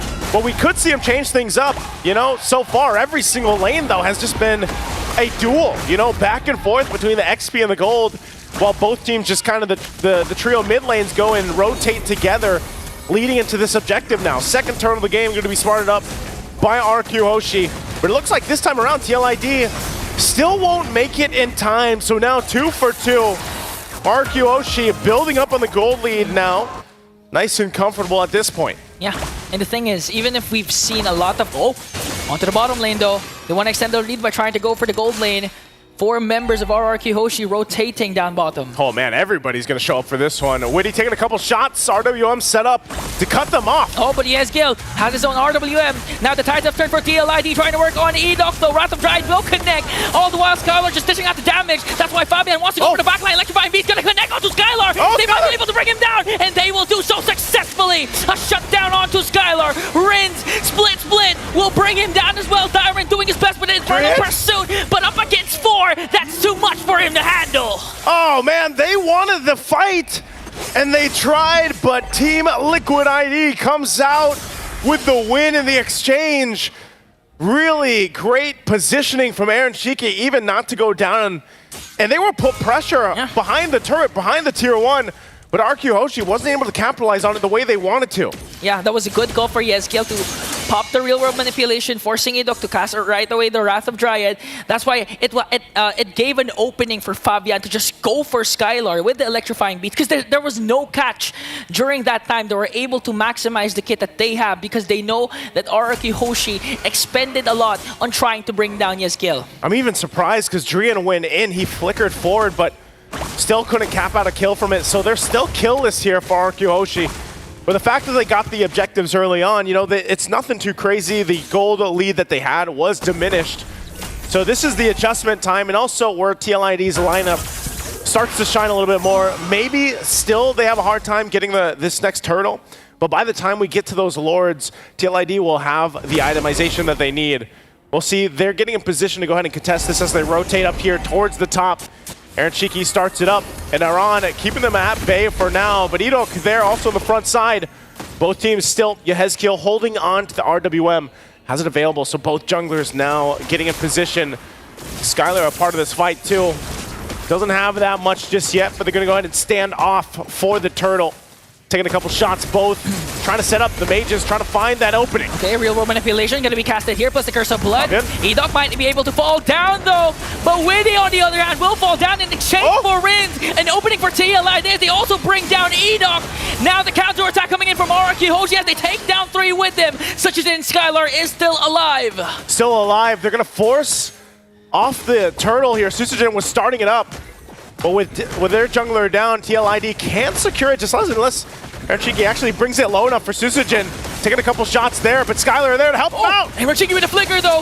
He's got to walk away. Susagen with a sever to bring down Aaron Shiki and gets the turtle as well for RRQ. And there you go. Again, the pendulum swings now for RQ Hoshi. Able to pick up the objective now, 3 for 3 in the turtles. We'll see if they can maintain the lead. Skylar definitely wanted to get revenge from earlier on, and he got it. Able to keep things together, but Fabian popping electrifying beats. Gets caught up by 3 along with the assistance of Fabian. You're gonna break down Susagen. That was almost, you know, we could have almost said that was a solo kill, but it wasn't. But still trying there, of course, fighting in the jungle right now. But TLID has some work to do. They got to be able to go ahead and farm up what they need. Aaron Shiki, you know, hasn't had the best time to farm up on the Bruno, and Skylar as well. Both gold laners start to shine later on, but even looking at the itemization, still working on the third one. Aaron Shiki, again, he had the Haskell's rushed. He's now got the Berserker's Fury, and over on the other side, Skylar, BOD, Hunter Strike, now locked in, still working on the next. Once that Malefic Gun comes up, that's always where we see the power spike, especially with the Bruno. So Witty, dropping the Curse of Blood. Forcing out the flickers from RQ Hoshi. 2 real world manipulations connecting. And TLID just trying to soak up the damage. Here comes the Thought Force to use the split to try and walk away. Yeah, he's gonna just go ahead, get out of there. Burning the split. It's gonna be fine, he's tanky enough. You can see it, he also picks up the Dominus Ice. So they're just trying to hold on to the tier 1. Again, these are so crucial leading into that first Lord. All for the space. Witty though. Okay, Witty with the Sun onto Rin. Now the attack from TLID. Wrath of Dryad will connect though. Fabian gonna chase after Rin with an electrifying beat. Gonna take down one. Susagen on the other hand. They want to right back there. Rin goes in. Infernal Pursuit. Gonna bring down Aaron Shiki. He's gonna fall down also. But the problem is TLID, they lost Aaron Shiki. Oh man, Dyron jumps in again, but under the turret. We'll just get told to sit down. No airtime for you. So 2 down, the 2 for 1 exchange. Lord is up now. RQ Hoshi still holding on to a lead, but you can see how how they have to dissect these team fights because of the fact that we also usually see 2 real-world manipulations come up, and they have to play around that. Yehezkiel taking a couple of Rhapsody shots. Bobbing and weaving, trying to get out. One more. That's Sonata. But Witty is there to try and make sure to block out the damage coming in from Skylar. Now the Lord has responded here. RQ Hoshi, 5 members are surrounding the Lord pit. RQ Hoshi's gonna blitz this. They're gonna try to delay it for TLID. There they go, and but it's secured. Susagen, again, all of that with Yehezkiel getting forced to basically go heal back up. They didn't have a choice, so they just see it. Great decision for RQ Hoshi to go ahead and just secure the Lord. It's really the pokes that comes from Skylar and the range also that you get from Rins. Just look at that. Not even full committing, not even full diving onto the members of TLID. they're able to force TLID to walk away, to retreat, because the damage coming in from Skylar with the Death Sonata is just too much. And as they make quick work on the mid lane turret, they have that Lord up top. They have the Lord pushing in, BOD now for Susujin. Also Skylar, you know, he picked up the Sky Piercer earlier on. So there was a little bit of push there from Fabian down in the bottom side. Might still try to cut that wave a little bit longer. Well, the rest of the team deals with this Lord. A Malefic Gun now for Aaron Shiki. Edok going in position. Goins in, paired up with a real world manipulation. Here comes the Death and the Queller to bring down Kill. One member down for TLID. They're trying to get him make quick work of this Lord. No inhibitor turrets will be taken down, but RRQ Hoshi, you know, they ain't playing around. They want to go for more. They're going to pop the energy shields in the mid lane. TLID has to defend this. Energy shields are going to be popped. They still hold on, of course, after just that first push with the Lord. But man, RRQ Hoshi able to go ahead and cap out some kills, get turrets. This is exactly what they need. Fabian, though, might be starting a fight. Oh, okay, electrifying beats is there. Forced to use out the Wrath of Dryad coming in from Edok. No casualties still for TLID, and they managed to save the inhibitor turrets. That's really one of the things that TLID has to do. You know, if they can get the Wrath of the Dryad ultimate out from Edok, then that's a big piece of utility that's gone, because that is locking down the members of TLID when they try to rush forward. We saw that exchange earlier on in the mid lane. And so that's why you see them working so hard for it, even if it's Aaron, even if it's Fabian to an extent. Okay. Witty, oh, they're going to press it in again. Forced out the flicker from Skylar. Real manipulation coming in from Kill, but going to be taken down by the original one. Renz is going to pick up a kill, plus Sutsujin, a double. And now Dyron enters the picture, going to bring down Aran and Aaron Shaky as well. A double for Sutsujin. Fabian has to retreat, but it looks like RRQ Hoshi, they're going to circle around Fabian. Fabian on the run. Still in the mid lane, it's going to be pushed by Sutsujin. He's all left alone.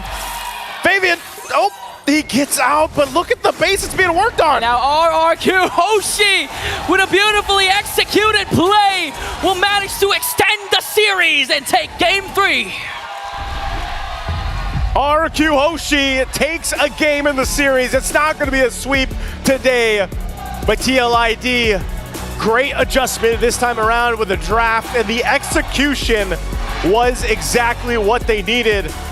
Now, can they continue to do that? Can we get another 5-game series on our hands, just like we had in our first matchup? Well, for RRQ Hoshi, that's what they have to answer. Can they continue to do that? Can they taste the victory again in this 5-game series? I think they can. They have to regain back their momentum. They have answered the problems that they've been facing for the past 2 games. And let's see how TLID will react towards a Game 3 loss up against RRQ Hoshi. See what adjustments are made, but we'll also see what our panel has to say about this game. Gentlemen, what do you think about it? The Kingdom is on the board, and when you're talking about the brawl in Bandung, there's no way you end it with a sweep. RRQ forcing us to go into game number 4. Gentlemen, was the answer all this while ban the Hilda?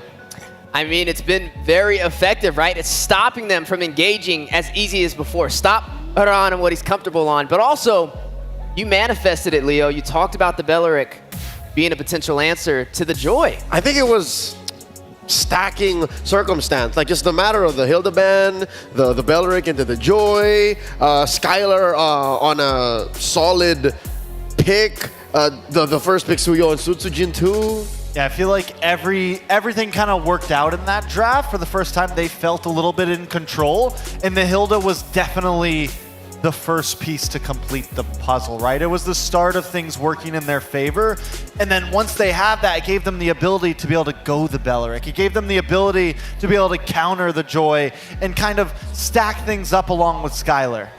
For the first time in a while, Yehezkiel has died more than once. The Ghost has suffered 3 deaths in this game, and did I not say this? Did I not say that he's going to have to put himself in the line of fire more often here than he has in, what, half a dozen games in M6? And suddenly, things change. It's starting to see the cracks in Team Liquid ID and RRQ Hoshi. Their castle is not looking to be sieged today. They're looking to go in for a game number 4, a chance to even out the series. A solid stopper against the Cavalry's charge. More of that Valentina. We've seen this many times in many an esports event in MLBB Sports, where the Valentina struggles to find an ult to steal and just sits there. Because look, if you're All right, we know for sure he wants to steal the RWM, yes? If you can't find Rins, what do you do? You don't do anything. You sit there and you try to look and you try to search, or you die 3 times. Another thing that a hero that couldn't do much, the Carmilla, right? It felt okay. The idea was kind of there, but we saw a few times that Witty was only able to catch 1 person with that ultimate, only able to catch maybe 2 people with that ultimate. RQ has a type of composition that has poke along with dive, along with Dyron, who's just all over the place. So there wasn't much target, and when they did catch 1 or 2, it felt like RQ was just brute forcing through it. It's like, fine, we'll take this blood pack to the face, we'll take this curse to the face, and then we'll hit you back in the face, and they would win out on top of it. And everybody had some decent damage from the side of RQ, even Team Liquid ID. But I gotta ask you guys the question, right? We compare TLID and Fnatic, Onyx all the time when it comes to the X Factor picks, when it comes to out-of-pocket picks. And Fnatic, Onyx, their struggle up against Falcons was the X Factor picks. That's when they started losing control of the series, and we're seeing the same pattern happen here again for our second series. You're saying the download plus the lack of new tricks. At least executable tricks, because Liquid ID, you know, they made the DP work, the double poke, but now here, when they suddenly have these, you know, easy to rely on Valentina and Carmilla, it just doesn't cut it anymore. I don't even think it was exactly that they did this as a cheese pick. I think they were, RQ for once kind of forced them into this by banning the Hilda, by taking the Eve early, by taking that CEO. It forced them to pick force Yehez kill on a mage that isn't a backline mage. It forced Witty onto something other than the Cho, onto something other than what he's comfortable on, and it faltered. And this is Liquid ID when they're passive, when they're not allowed to flow with what they want to do. And now suddenly RRQ is in the driver's seat. Let's see how the defending champions of Indonesia are able to clap back and regain momentum. Let's award our MVP this time around from RRQ. It's the mercenary, the babyface assassin. It's Sutsujin. The Suyo able to dominate on the scene yet again. I mean, look at the build, screenshot it, do whatever you need to do. But he pulled through for the team, right? 5-1-4. KDA, just a force to be reckoned with. But again, I think this is just more the story of the draft, which is kind of leaning in on who's the victor for this series. Yeah, they won that game before he was able to even get max items, and that just says something right there. Very, very fast.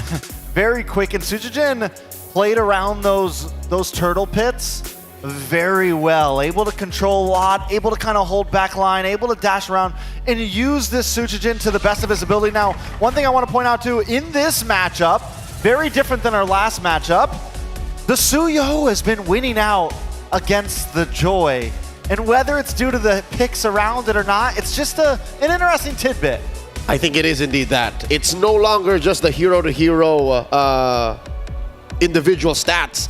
It's what's wrapped around it. And I agree, because again, folks, we're spelling it out for you. The draft just wasn't as well executed for Team Liquid ID here in game number 3. Hence why Sutsujin Suyo just run roughshod through game 3. And you know what's funny? You know, I feel like during the beginning of M6, we were finding teams looking for ways to work around the Bruno. But now you're starting to see teams find a way to work around the Joy. Yeah, finding ways to work around it, or finding them to at least pick a comp that doesn't work around it, in a sense. I love that that last play that we saw there, the Death Sonata, using the Death Sonata to roll out of the RWM. Very clean play by Skylar. It finally feels like we got to see a game where his team was working, so he was working, you know? So he was able to make the plays that he needed to. And it's good to see RQ in that type of form. Finally, for the first time, the payoff has been set up well for King Skylar. Can they keep up the momentum? We're about to find out as we roll into game number 4. The fact of the matter is, it all starts in the draft, the chess-like battle between the coaches, Coach Kezcute and Coach Saint DeLuca's gotta get locked in. Speaking of chess, Magic Chess Go Go is a multiplayer strategy game now soft-launched in Malaysia and Singapore. Pre-registration is now underway for other APAC regions, folks. There's no need for fast fingers, no need to be like Sutsujin, no need to be like Favian. because all you need are strategy and luck. Those are your keys to victory. Team up with your favorite heroes and strategize with friends wherever and whenever. Put your strategies to the test, outsmart your opponents, and claim the ultimate victory. Anybody want to MCGG later tonight? Down. I'm totally down. GG. I've never been a chess player, but I feel like now's the perfect time to start. This has nothing to do with chess. Actual chess. Nothing. This is just MCGG. So folks, check it out now. Open up your Play Store, open up your App Store. Game looks amazing on the new ROG Phone Pro 9. With that said, we are setting up for a quick break. Allow our teams to reset. Allow everyone to go grab a drink, grab a snack, go to the bathroom, take care of business, because you're not going to want to miss possibly match point coming up. TLID versus RQ Hoshi here on M6. We'll be right back.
For ultimate glory starts now.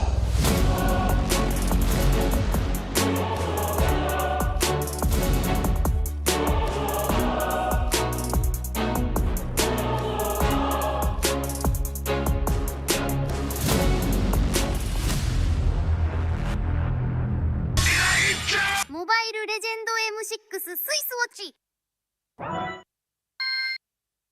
明治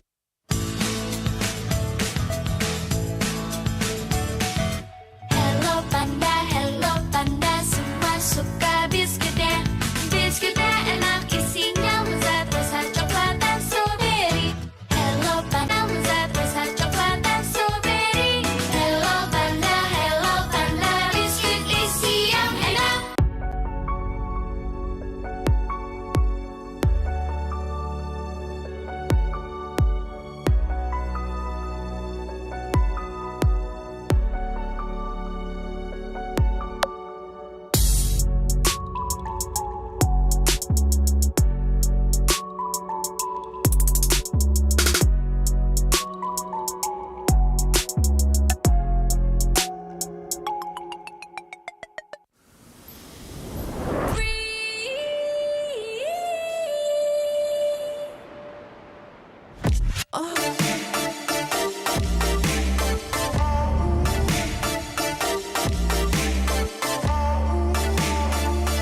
In MLBB, each of the 5 players plays a distinct role. Whatever it is you want to believe, again! But how do these roles work together on the world stage?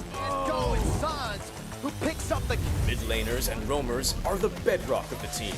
Looking for the knockup, not able to find a sense who he wants for. Takes him out. Whether it's picking beefy tanks, mages, or sustain, together they provide crowd control and damage in the early game, making space for the team to farm or secure objectives.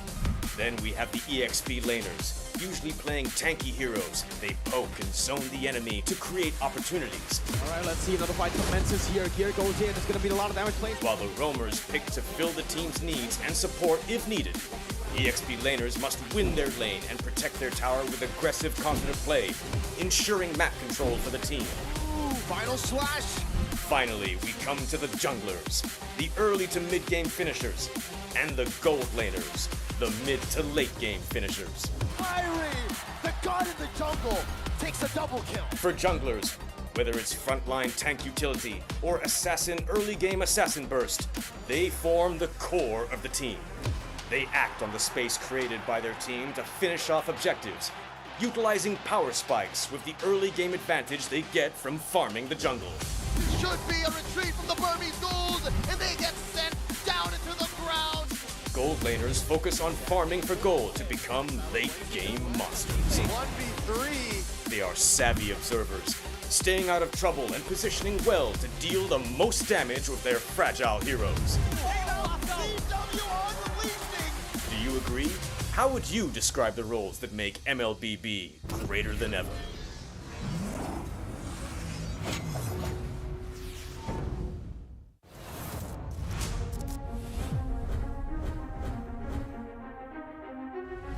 A new era begins at M6. But who are the rising superstars leading the way? In Latam, Maycam Evolve emerges as the new gem of the region. With Aurora's fierce adaptability and rookie sensation Super Nahuel, the Dynasty Enders made history, toppling the undefeated RRQ Akira after a 2.5-year reign. At MTC Turkey Championship, S2G Esports rises as a new challenger. Led by Sigibum's superstar performance at the gold lane, Pagu's playmaking, and Begin's rotation, they are ready to shine on the world stage. In their M-Series debut from MPL Cambodia, CFU Gaming is ready to strike, with M2 veteran Poppy and core members Detective, Z, and Wadu. Can the Sharks are primed to make waves on the world stage? Returning to the M-Series is RRQ Hoshi, the Sang Raja. Looking for a trade as he finds the triple. Looking for the maniac. Reinforced by Sutsujin's lethal skill, and led by Skylar, this squad of young stars is on a mission for global dominance. The Indonesian cavalry made a bold gamble by swapping their lineup with MDL rookies, uncovering gems like Fabian, the deadly jungler, a calculated roamer in Witty the Wise, and King Aaron Shiki, the next-level gold laner. Team Liquid ID rises as a new M-Series challenger. The double, the Roy goes down 1 by 1. It's a maniac. MPL PH Season 14 saw the debut of Aurora Gaming, with rising gold laner Domeng and MSC 2022 champion Demon Kite. The Kite.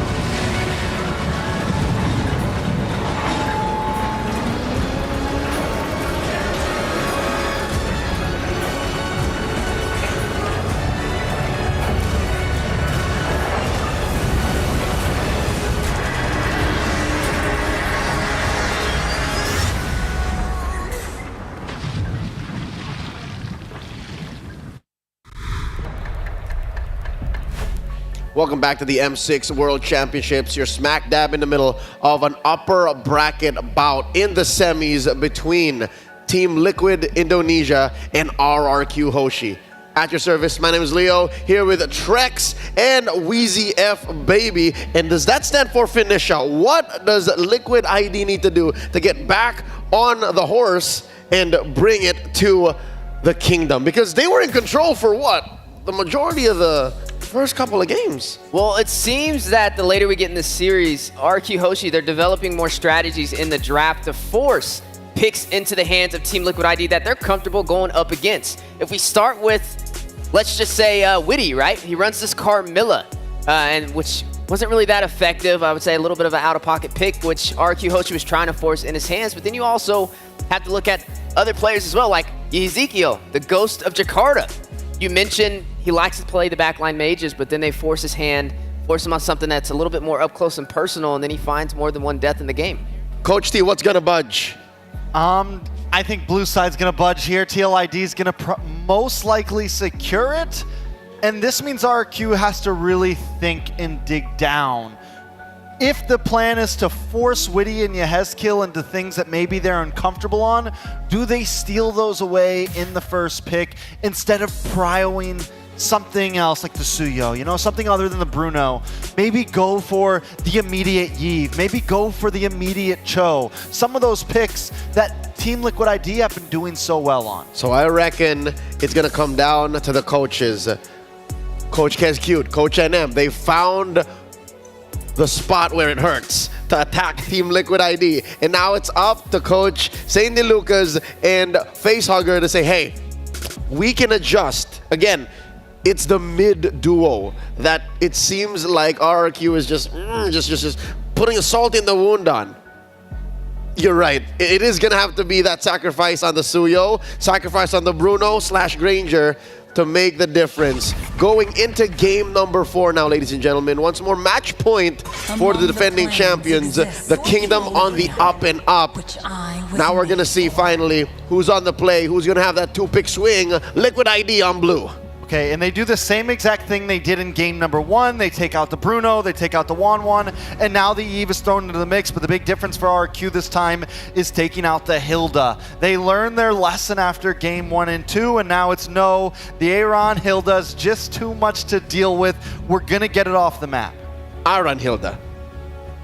Aaron Hilda. Because there's Aaron Shiki. If there's no Shiki at the end, then it's Aran. It's Aran. Understood.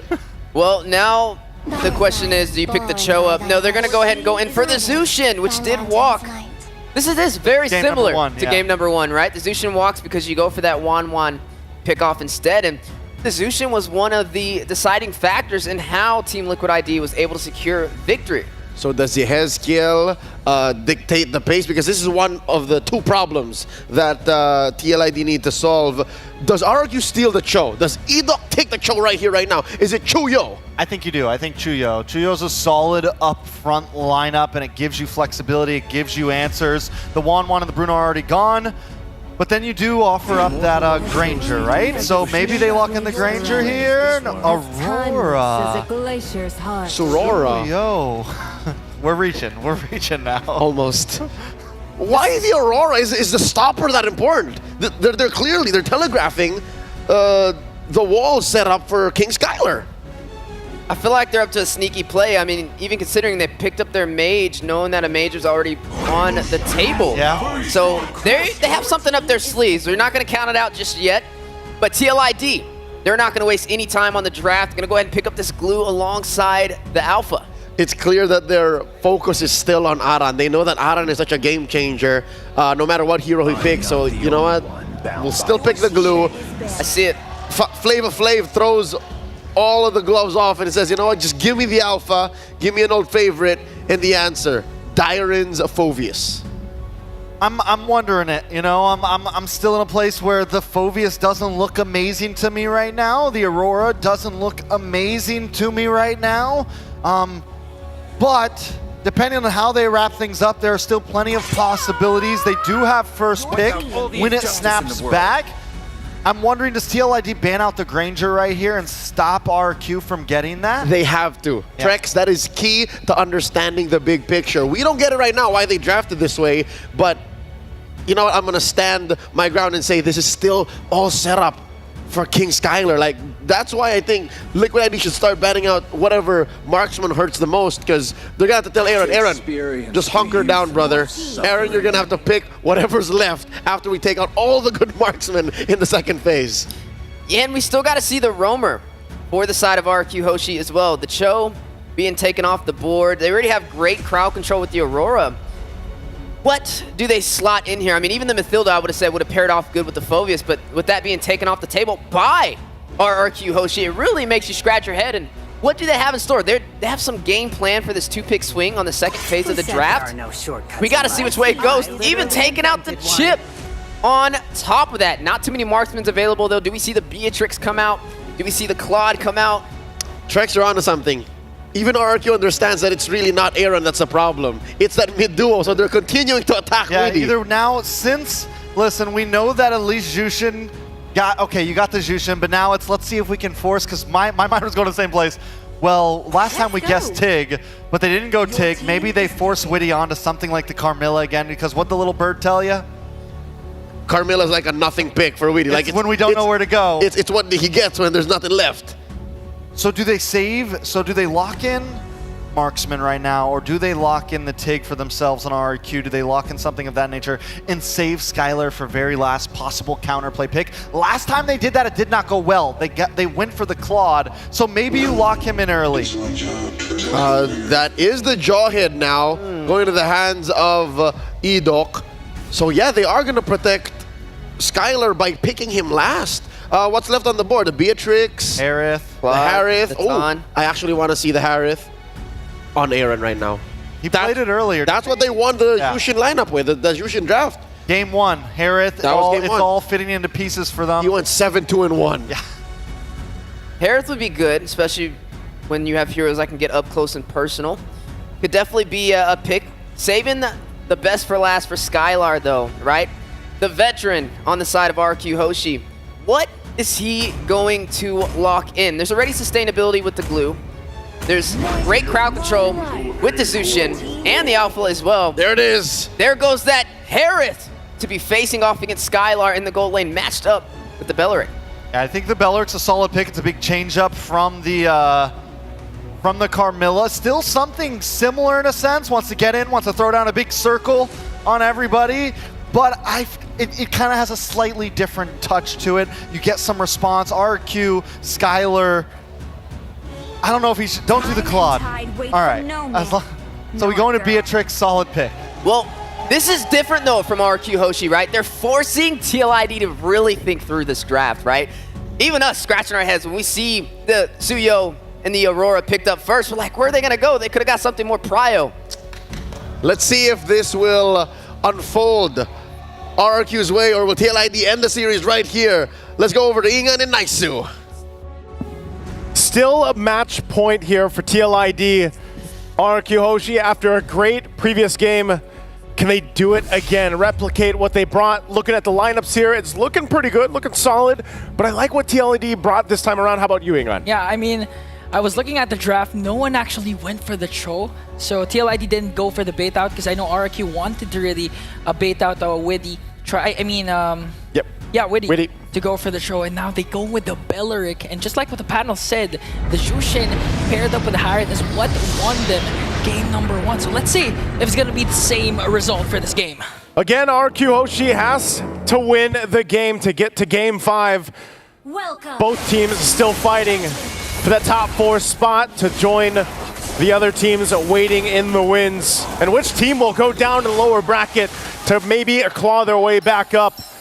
Team Liquid ID. With this lineup that we're seeing here, I find it interesting that, yeah, the Belleric coming out to play once again, but there's so much that they can utilize here if they want to go and scrap it out or fight it out. Because of the Belleric plus the Harith and then the Jushin, there's so much there that you can just lock down one area and win a fight. Not to mention the Spear of Alpha. So this time, for Arkihoshi, utilizing the pickoff lineup that they brought. Yeah. Could work in their favor, you know, Edok, concussive blast, but most of the thing, every time I see the Jawhead, man, I do think, you know, it's a great hero to have, but it can also just, you're sometimes playing against yourself. When you lock in with that unstoppable force, you might put yourself in a position where, oh, you're cut off from your team, and then you just kind of get punished for that. We saw that a lot of times, especially A lot of when times. it's up against the Fanny. Yeah. It's the unstoppable force in its name. It's not going to stop. And at the same time, you expect Arkihoshi to be as aggressive as possible in the early game because, again, you don't want to be on the receiving end if you have a Jawhead on your lineup. It's interesting, too, just because of, again, there's no Revitalize, you know, this time around for Arkihoshi. So another factor that they have to worry about because of the extended team fights that could break out, or the way that Team Liquid ID approaches those fights, knowing that they might have a little bit of more sustainability here. Witty, though, look at the damage on him. It's going to be fine, should heal back up with this. Turtles coming up, though. So a couple of the level 4s not available just yet, especially for the roams. Edok and Witty, but it will get started up by TLID. Fabian holding the turtle there. Meanwhile, Susujin working on the purple buff. Will get here in time, though. Okay. How's the fight? We're going to see if Edok goes in with the flicker. Goes after Fabian with the zone. Now Arkihoshi, they will get the first turtle in exchange for Dyren. Okay, are they? Oh, they're still going. Yehezkiel. Okay, Crimson Beacon in. Trying to go for Susujin. Susujin dashes out. Now Arkihoshi, they got the turtle, but TLID answers right back with a kill. They answer back. So trading from across the board here, but still, again, nothing too crazy, nothing too much of a lead. Of course, this matchup in the gold lane is going to be interesting. You know, Skylar getting that Beatrix locked in. There's the jump in, toss up. Oh, the lockdown as Yehezkiel's taken out. Alley-oops away to Rins. Now Yehezkiel not starting out strong here as they're forcing Aaron, Shiki, and Witty to rotate because they know they have to protect the purple buff for Fabian. Now Arkihoshi, again with the Jawhead pick, it's working wonders for them because so far they already have two great ejector plays. One that zoned out Fabian, and now one that pick up a kill onto Yehezkiel. Fabian will get his purple buff, but the team had to help secure that up. Skylar, first item, a Malefic Gun, getting a little extra gold too. So we'll see. Like I said, he needs that range. You know, playing against the Harith in that gold lane, he's going to have to deal with it. Fabian jumping in. Okay, Spear of Alpha. Trying to work on Edok. Unstoppable Force and Ejector. They're trying to work on Fabian. Here comes Arando, and Edok will fall down. A little bit too over-aggressive play from Arkihoshi. He's going to get punished by TLID. Yeah, that's tough to toss up an Alpha, you know, with Fabian here. And that's the thing I was talking about. You know, when you have this Jawhead, you have to choose your targets safely, you know, and correctly. But earlier on, he made the right play. This time around, gets punished, and now they find themselves with a minor lead for Arkihoshi, leading into the next objective coming up here soon. This is the one that obviously will break out, especially now that you have Witty looking to set up with the Wrath of the Dryad, and they can play into setup potential. I'm not sure if Aaron Shiki will actually join this fight, but it does look like that Skylar might join this one. Kind of waiting there to see if he gets the call. Turtle's up. Susujin will go ahead, lock in that shot. Yehezkiel takes a little bit of damage, but they go and get in position. Skylar will stay top side for now. And Rins picks up the glowing wand, first item priority here. They're going to test each other out, kind of posting up around this turtle, and right now Fabian's going to hold it. The rest of the team's going to set up the perimeter. Okay, the XP lane is just trying to soak up. Here comes the Unstoppable Force. Bridging Glacier is going to connect, but still Fabian will get the turtle. Now the attack of TLID. They're forcing out a lot of flickers coming in from RRQ. Aranj is working on Rins. Yehezkiel with a Lantern Flare. Going to get picked up by Edok. Edok manages to stay alive. Aranj split, but going to get caught up by 3. Arkihoshi again with 2 kills despite losing the turtle. A great fight, you know, for Arkihoshi. Great exchange. Getting a couple kills. Even Skylar making his way. He used that flicker down too, but Rins, you know, not able to get taken down, and Susujin on top of it will now get the tier 1 in the bottom lane. Great starting off for Arkihoshi. Even if at the cost of a turtle, it doesn't really matter right now. They'll continue to put on the pressure, and it's up to Team Liquid ID now. Looking, there's the toss again. Another throw, might be the wrong target. Able to cast the Wrath of Dryad, pick up the Frigid Glacier. Witty was able still to escape, and that's someone you don't want to throw, especially if you can't burst him down right away, as Fabian works on Susujin, forcing out the Retribution. Susujin will be able to walk away. Oh, now look at this top side play. Aaron Shiki is going to have to rely on Yehezkiel up here at tier 1. Nearly going down. Skylar still might be able to get it. There it is with the cannon minion. turret down, so now RQ Hoshi with a space advantage on the map. 2 tier 1s down, and this has been a very aggressive Edok. You know, whether or not puts himself in a bad situation, it's enough pressure to keep TLID kind of second-guessing themselves, you know, on their entry points. Or big items being picked up. Skylar taking a shot right there. Again, he's only got the Malefic Gun, still working on the BOD. And then even some of the defensive items also coming into play. Dyron got the Thunder Belt. You have, of course, the glowing wand for Rins. And then for Edok, he does have a Radiant Armor, as he's just going to be putting himself in that position. Yeah, the beauty of the lineup of TLID is once Witty is able to cast the Wrath of Dryad in the perfect time and sets up a lot of members of RQ Hoshi, they can just easily burst it down because of the fact that they have Fabian as well as Aaron Shiki, but Edok again, unstoppable Force Ejector Flicker combination, forcing Witty to use the Revitalize, but a little bit too deep there as he will fall down in the hands of TLID. Now the counter attack coming in from RRQ. Rins forced to use the Frigid Glacier. Here comes Aaron Shiki with a Zaman Force. Tyron has to walk away here. TLID still standing strong with 5 members. Lantern Flare gonna connect onto Tyron, and they might be able to take down Witty with him, as Tyron will also fall down. Another kill for Fabian. Oh, they're slowed so much. They're not able to get away from the fight the way they want to, but RQ Hoshi again coming out with nearly everything in that fight. Only the cost of Dyron and Edok. Edok jumped in, but that's all he needs to do. If he's enough of a distraction to toss someone to the whims, then that works out. Susujin now taking the purple buff. Now it's Susujin with a lead in this game for against Fabian. They get the tier 1, so now all tier 1 turrets down.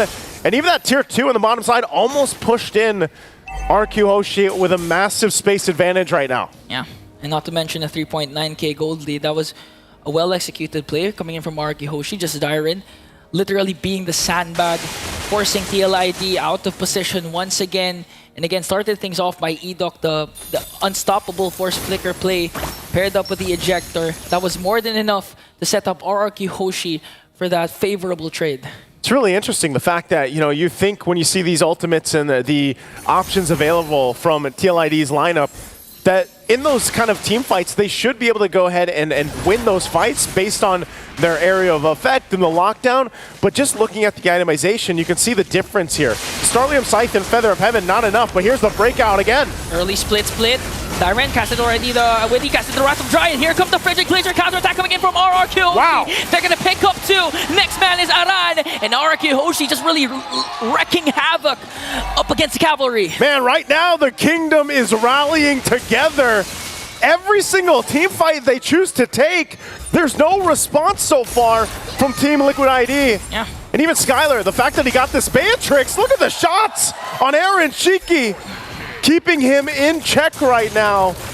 Man, TLID needs a lot of time to be able to go toe-to-toe against RQ Hoshis. Yeah. And it's also the same story once again, just Dyron being the sacrificial lamb for RRQ Hoshi to make sure TLID doesn't get the necessarily space that they want up against a team like RRQ Hoshi, as they make quick work of this Lord once again, extending their lead to 6.5k, giving a hard time for TLID, and you would assume that they would actually have an easier time in terms of the early game, because again, they picked up Aaron Shiki with the Hadith, they also have Fabian with the Alpha that has true damage. So right now, what can you do? Because so far, even if Witty manages to catch the cast the Wrath of Dryad, there's always a response from Rins with the Frigid Glacier, forcing TLID to retreat. It's getting to that point where Skylar is locked and loaded. He is just zoned in. He's got a Sky Piercer now too. So Malefic Gun, BOD, Sky Piercer. And you already got a preview of how much that Renner shot is going to hurt. And so it's great. I mean, if you think about it, like we were saying, you know, you set up those things around the Wrath of the Dryad. Well, Skylar's there based on whatever gun he decides to approach the fight with, but now walking in with the Lord here, again, a massive lead. They're going to put the pressure now on the base turrets. Okay, Wrath of Dryad going to connect. Here comes the counter attack. Frigid Glacier once again! Aran is going to fall down in the hands of Skylar. TLID trying to make quick work of the Lord. They will, however, save their mid lane inhibitor turret. But RRQ Hoshi, their attack might not be over just yet. Skylar's just going to go ahead and whittle down that mid turret. It does finally fall. Edok threatening them with the unstoppable force. He doesn't have the flicker, but he might still choose to go in. Top turret, next target here from RQ Hoshi. They might just go ahead and go with a toss-up turret being worked on. Edok now on the front side, clearing out the minion waves, while Skylar works on that, and now Eric Cheeky won the shot from Skylar. Even with his Salmon Force, misclick, mistarget, and just got bursted down by the members of the Kingdom. 5-man strong. Minions onto the middle lane. Rin flickers in, and they will be able to extend this series. Yes, Gil is the only one left, and RRQ never backs down, even against the Cavalry. And we're off to another Game 5 for the evening. Man, oh man, I hope you guys have your snacks and your drinks, because it's been one hell of a night of MLBB for the teams fighting for that opportunity to move on to the top 4 in Axiata Arena, waiting to just battle it out. And it looks like RQ Hoshi is on par for revenge here from the Indonesia Grand Finals, because right now what we know is it all comes down to one single game ahead of them. But before we get there, our panel, we have to hear their thoughts on Game 4. The Bandung Brawl never ceases to amaze. You expected a certain kind of matchup when it comes to these two teams, and you get that certain expectation because they're going all the way. Ladies and gentlemen, we're going to Game 5 for this upper bracket semi. And technically, if RQ Hoshi can pull this off, that's a reverse sweep in their hands. Now both sides, one more match to go. Trex, we did it again, the 50-50.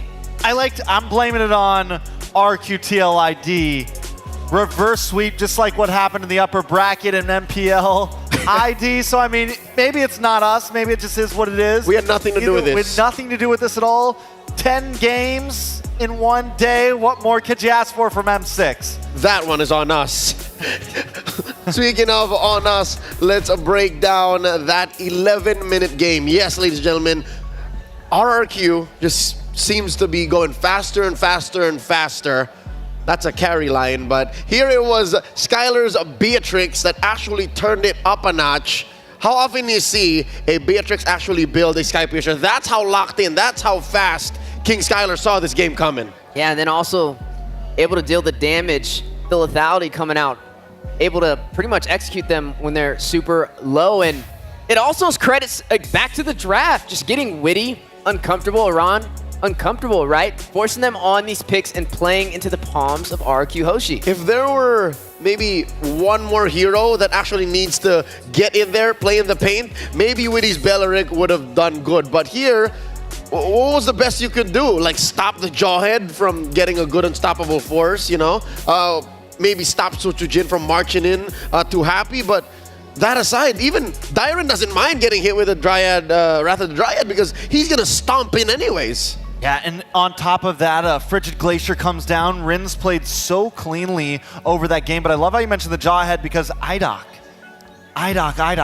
man, I'm starting to feel like it's not just Witty. It is a battle of the roamers, because right now IDOC is also on fire. He's doing what Witty was doing those first 2 games. He is all over the place making plays happen. IDOC is keeping TLID honest, and now it makes more sense. Now we understand why in the first phase, why alongside the Suyo, RRQ Hoshi picked up the Aurora.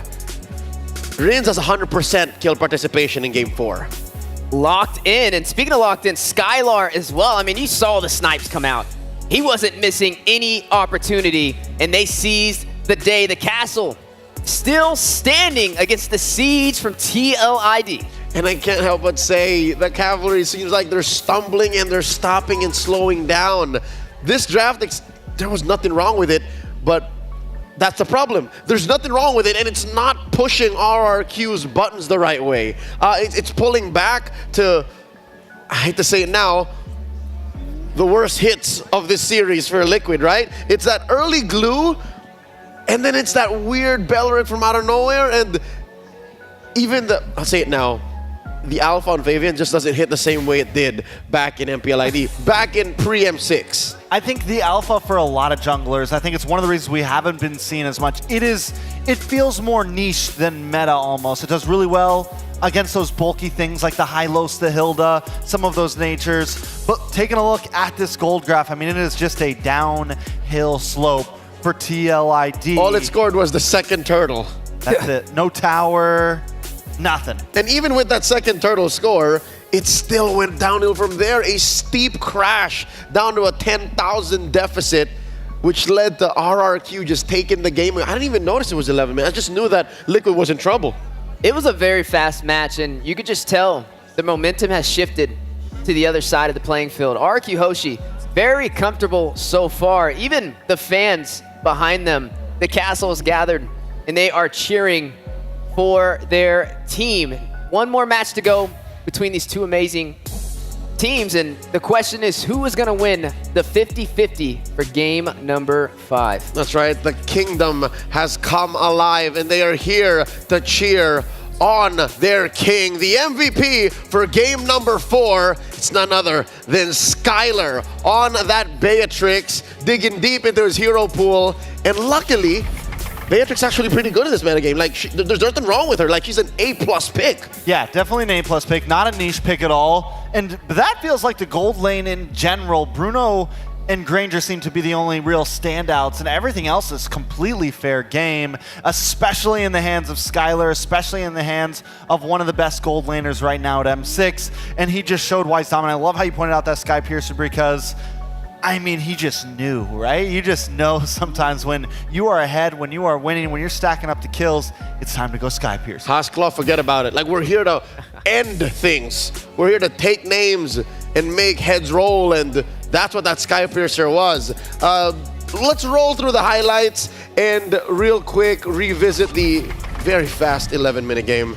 Yeah, just a lot on the table for RRQ Hoshi to clean up. Just some great placements from IDOC on this Jawhead as well.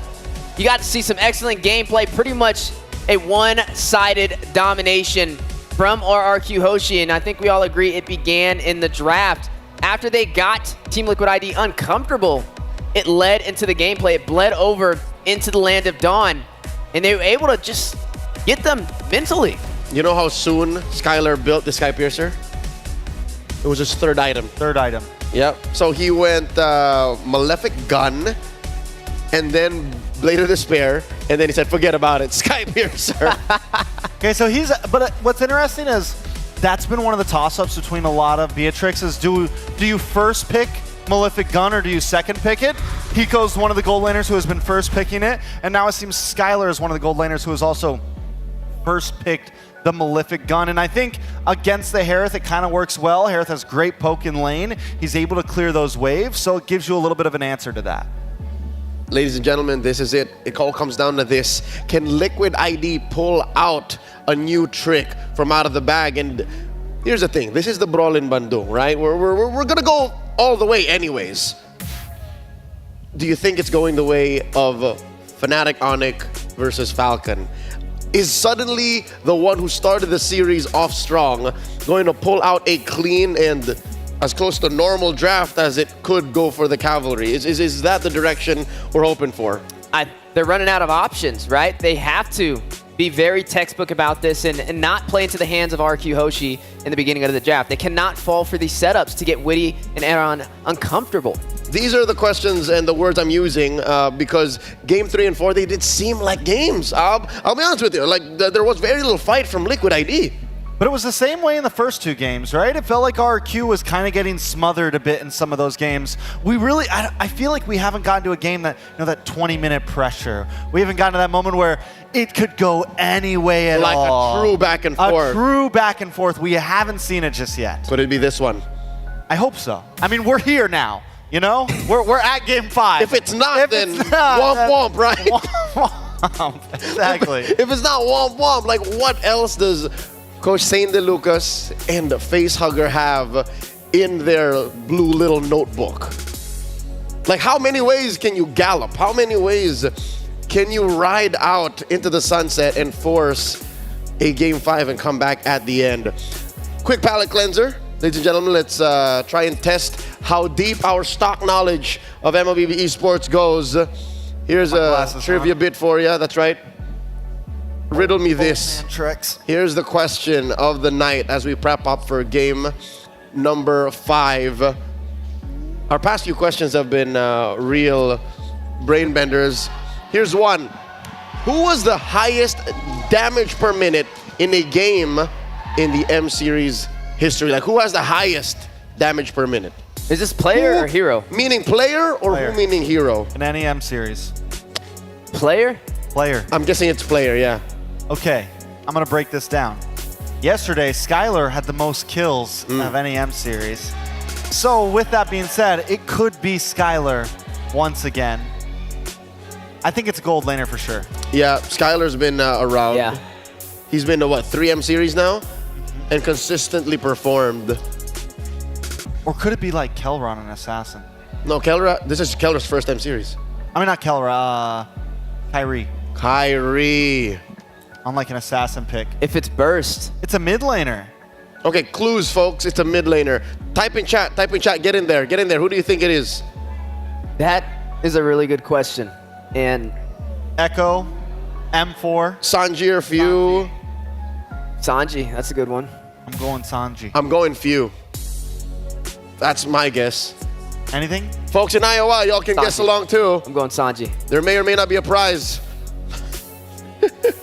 All right, here we go. We're going to reveal the answer. It is Sans. How could I forget Sans. With the Novaria. He did 9.4K with a Novaria M5. Wow. So that means homie is just Star Shatter Pow. Whoop. Star Shatter Pow. Whoop. You know that game went the distance. Do you think that was last game? Do you think that was the grand finals? Could have been. I mean, possibly. Which games did he play Novaria in, right? We don't got time for that. We could check in. Manny was giving us all the hints. He's like, it's an M5. It's a mid laner. He knows what game it was. He just doesn't tell us. Daddy Sean was also whispering in. I am curious, all right? I'm going to look into this because I'm going to lose sleep over figuring out which one it was. But I got good news for y'all, folks. Game's about to begin once more. Let's go on stage and resume this bout. One more game. Satu. One more in the Bandung Brawl rematch here at the M6 World Championships. The knockouts. It's the upper bracket semis. Only one of these teams lock in for Axiata for the first time for this young cavalry, or will RRQ make their pilgrimage successful back into Axiata where it all began? It's been a long drawn battle. A war back and forth, which once looked like it was going to be in favor for TLID, but then you got to see RQ Hoshi would stand their ground and turn this back around. You want to talk long haul? You want to talk about a journey? RQ waited half a decade to go back to Axiata to try and reclaim glory.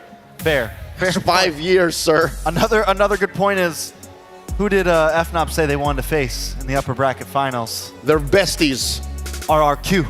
So what's Liquid here? It's just like, hi. So, we'll see you later, maybe. It's Fabian. I want to solo kill King Kong. I want to solo kill King Kong. That's what it is. Folks, here we go. They're like, whoa, he's kind of scary. Let's just... Game 5 proper is upon us. Here comes the draft. Liquid on the play. Banning out the Bruno and the 1-1 and the Phoveus, while RRQ take out the Fanny, the Hilda, and the Matilda. All according to plan. Fabian picks up the Suyo. And they ban out the Phoveus this time, the change up, the switch up. Last time we saw the Eve open, RQ, it is detrimental to take this Eve right now, because if you don't, it goes into Yehezkiel's hands. And I think that is the last thing you want. They also lock in the glue. So we have a bit of a reverse swap TLID. Bruno? And Cho. Both of them can definitely be picked up right here. Could be a possible threat. And this could be the window of opportunity that TLID was looking for. So I guess Aran just eats dirt? Because that's what happens, right? Like, so far, whenever Aran doesn't get the glue or the Hilda, they just leave him to the second phase, and then what does he do then? Well, it's either we secure Aran, or we secure Yehezkiel and Witty right here. Those are your choices, right? All right, here we see the Granger first, and then the Cho. So Weedy now finally gets his pick here. Is this wise, all puns intended, to have Yehezkiel in the second phase again? Because you're going to end up with a frontline mage, and then what do you do then? It's definitely going to be very challenging. Well, technically, Barza is still on the table. Barza is still available. Not for long. Not for long, though. You can go edge to edge. Do they ban the Farsa and the Vixana come second phase? There's Valentina, too, but... We saw what that did. Yeah, we did. There is a clutch pick that could come towards the end if it doesn't get banned out. What is that? The Lu Yi's open. Could see the Lu Yi as a very end of phase pick. Oh, hold on. Whoa. This is not a drill. Ladies and gentlemen, the first phase alone. Game 5. This is game 5, Shenanza foot. I asked Sutsujin, the mercenary here, to his face. This was a first pick remix. I said, Sutsujin, what hero would you use to describe yourself? He said Ling. He is Ling. He is him. Ling is him. He is putting all the cards on the table right now. Now, you know who else could be picked up technically because there's a glue on the other side? The Faramis could sneak up in here. To me, it's Faramis or Vixana. Like, both do the same thing just to pop those glulings. That's true. And both can be very effective. But with this Ling on the table, right? I mean, you have that invulnerability with the tips of blades. You have the mobility to cut to the side lanes. It's going to create an element for RRQ that TLID has yet to face this entire series. It's a tempo breaker. It's a gut check. It's like, hey, are you ready to face this? Game 5, do you have anything left in the tank to face Sutsujin's signature pick? It's up to Fabian now. It's up to Flavor Flav, the usurper, to try and shut things down. The Ruby, that's Edok special banned out.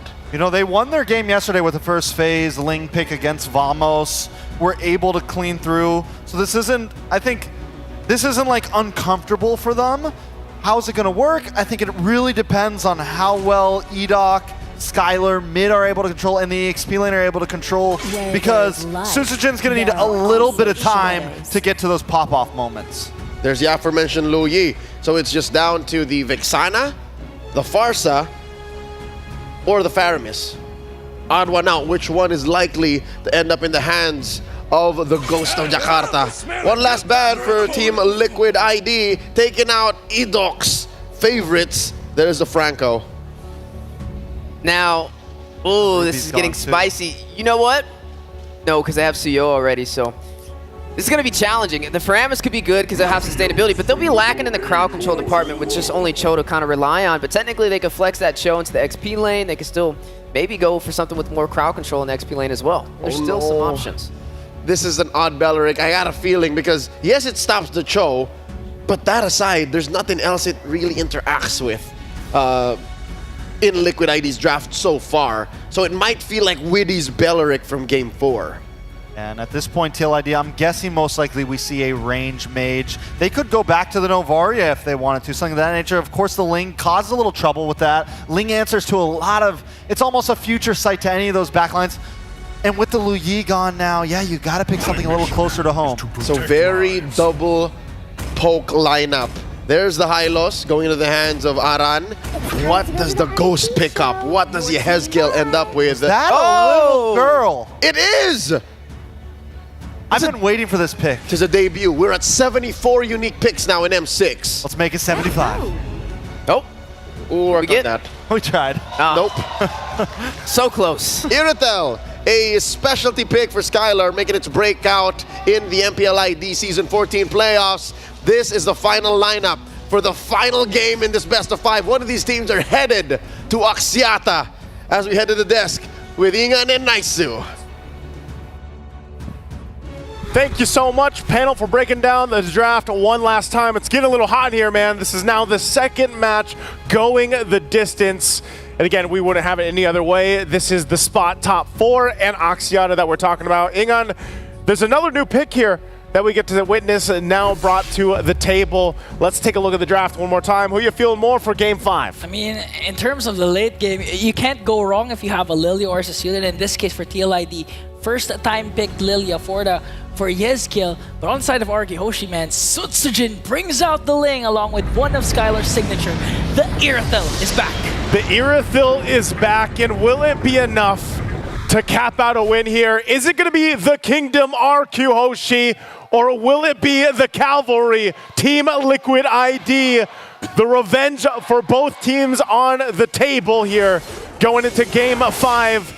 the endurance test of TLID after being 2-0, and now RQ Hoshi has brought it down to a single game, just like we saw earlier. Now talking about the draft here, the fact that Yehezkiel's brought out so many new heroes. From what we've seen in the mid lane so far, now how are we thinking this Lilia is going to work against a pick we see so often in the Eve? Yeah, I mean, he did put out a savior, even the Navaria. A lot of first-time hero pick was cause of Yehezkiel, but Widdy, very aggressive. Just they want to put control on the mid lane, as what we've seen in their first 2 game wins, and that's what they're planning to do up against RRQ again. So they're going to have to do. Widdy, so aggressive and so proactive on the Cho. He might get, you know, sometimes a little overzealous and get punished, but nonetheless, he's had a phenomenal performance up to this point. And looking at the emblems here, you know, this is the other thing. Susujin, like our panel said, you know, they asked him. He is the Ling, and he runs the war cry here. Fabian, though. Okay. Uh-oh. Quite low. A good response coming in from RQ Hoshi. There's a talk from Idok to Widdy, and he's now going to focus his attention onto Rins. All the while, Yehezkiel just trying to poke down Sutsujin. Wow, there's enough of blooms there. Forcing out the Tempest of Blades early on. That was a good play coming in from Yehezkiel. Now Fabian, he has the Queller, not going to connect. Sutsujin remains unbothered. Really limit testing, you know, in the early game at this point. Already getting those Tempest Blades out. Oh, in a hook! Fabian goes in and picks up the kill. That's a solo kill right there, and now Turtle for the taking. Okay. All the while, Sutsujin just focusing on his purple buff, while Yehezkiel zoning out the jungler of RRQ Hoshi. TLID starting out strong. A kill for Fabian, plus secures the turtle. So already off to a good start. Team Liquid ID, based off that whole interaction they had. You know, even right now, just it's proven a point that actually this Lilia pick's really good. Able to slow things down. The Bloom's always a surprise amount of damage early on, even before she gets items. So still, you know, RQ Hoshi gonna have to adjust from it. Nothing too crazy to work from.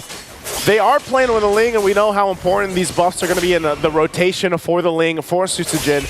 Relying on the team to help him out if the pressure starts. That's the one thing you want to avoid, is a too big of a lead to build for Team Liquid ID to the point where they're just always in Susujin's jungle here. Yeah.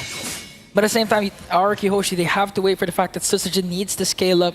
And looking at the proper targets that he could go for, I mean, Yehezkiel has the Black Shoes, so at any given moment, if Sutsujin decides to dive, he can just pop off that Black Shoes and remain safe. And Sutsujin is not gonna get the kill that he's looking for.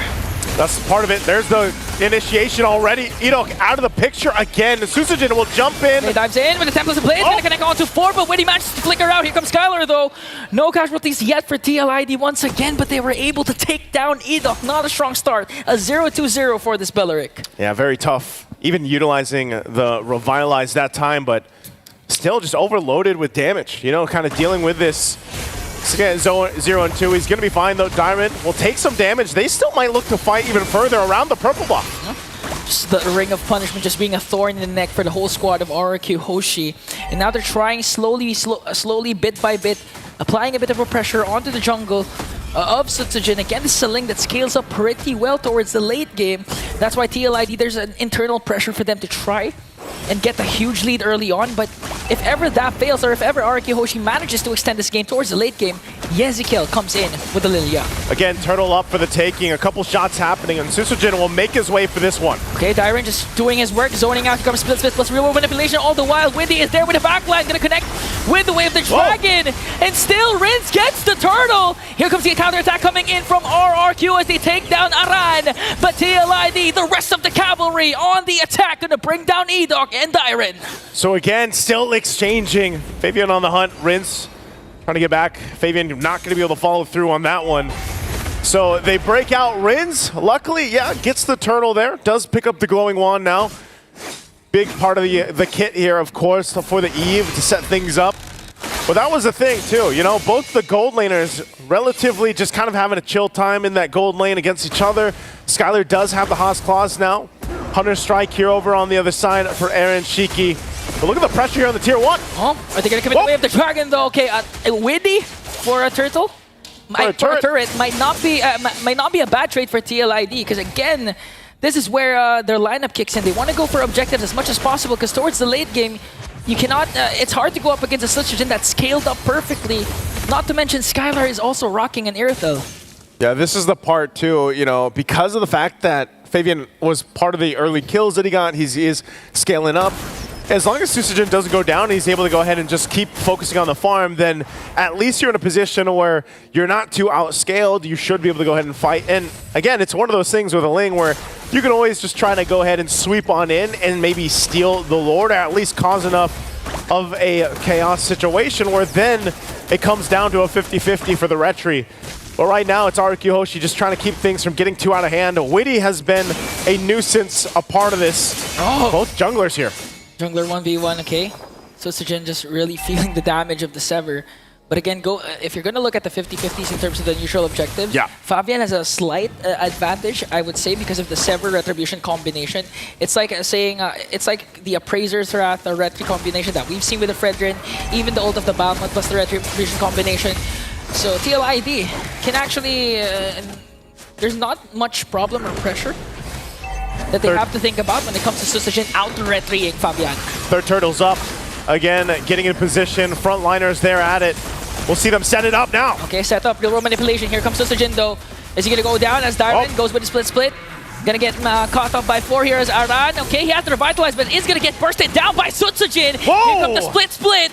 Still there. Still there, gonna get ganked up by 3. He's gonna fall down in the hands of Fabian, but all the while RRQ gets the turtle plus the kill. So right now you can safely say RRQ won that trade. RRQ, I mean, a lot of the times that's Dyron's job. You know, he just tries to do things for the team, whether that's a turtle, whether that's a turret, cuts them off and keeps them focused on the goal for now. Sutsujin will pick up the Haas Claws. They'll also get a turret down. Berserker's Fury now too for Skylar. So 2 items locked in. Looking at how the farm's going, you know, relatively well. Well, right now, Fabian and Aaron Shiki at the top of the standings. They've been doing a great job at just kind of keeping the pace. Aaron Shiki will start to shine later on, already nearly there to the BOD. Does pick it up just now, so Hunter Strike and BOD for Aaron Shiki. He'll start joining the fights a lot more now, especially as we lead into this Lord about a minute away. And RQ Hoshi, they can utilize the split pressure they can put on the map with a Ling if they want to. But still, he's going to have to go ahead and be mostly with these team fights for the objectives later on. Just because, again, even if it's just to steal with the Retribution. But Sutsujin's done a great job at just staying alive. Still trying to cover some ground here, but man, like, these ranged shots here from Team Liquid ID is what they have to overcome. The warning shots coming in from Aaron Shiki, making sure that Edok cannot just zone out the members of TLID, making quick work in the minions in the middle lane. And now looking at Widdy, he does have a good position with the brush. They might be able to take a pick off onto Skylar if Skylar decides to go back up top. See how they go it again. Look at the positioning right now. Skylar approaching. Okay, here comes the wave, the Dragon Flicker combination. Red Spike back with the real manipulation, but they're trying to cut off the exit route. Here comes Aran. Here comes Winnie once again. He's E-killed with the glooms. Gonna bring down 2. RRQ Hoshi, no answer as Sutsujin is just trying to go for the bottom lane push. He pushed in the lane a little bit. Lord's gonna come up. But man, TLID got 2 in exchange. They make their way to the Lord, they'll start it up. And Sutsujin, we'll see if he can pull something off, but he's gonna get spotted out by Widdy.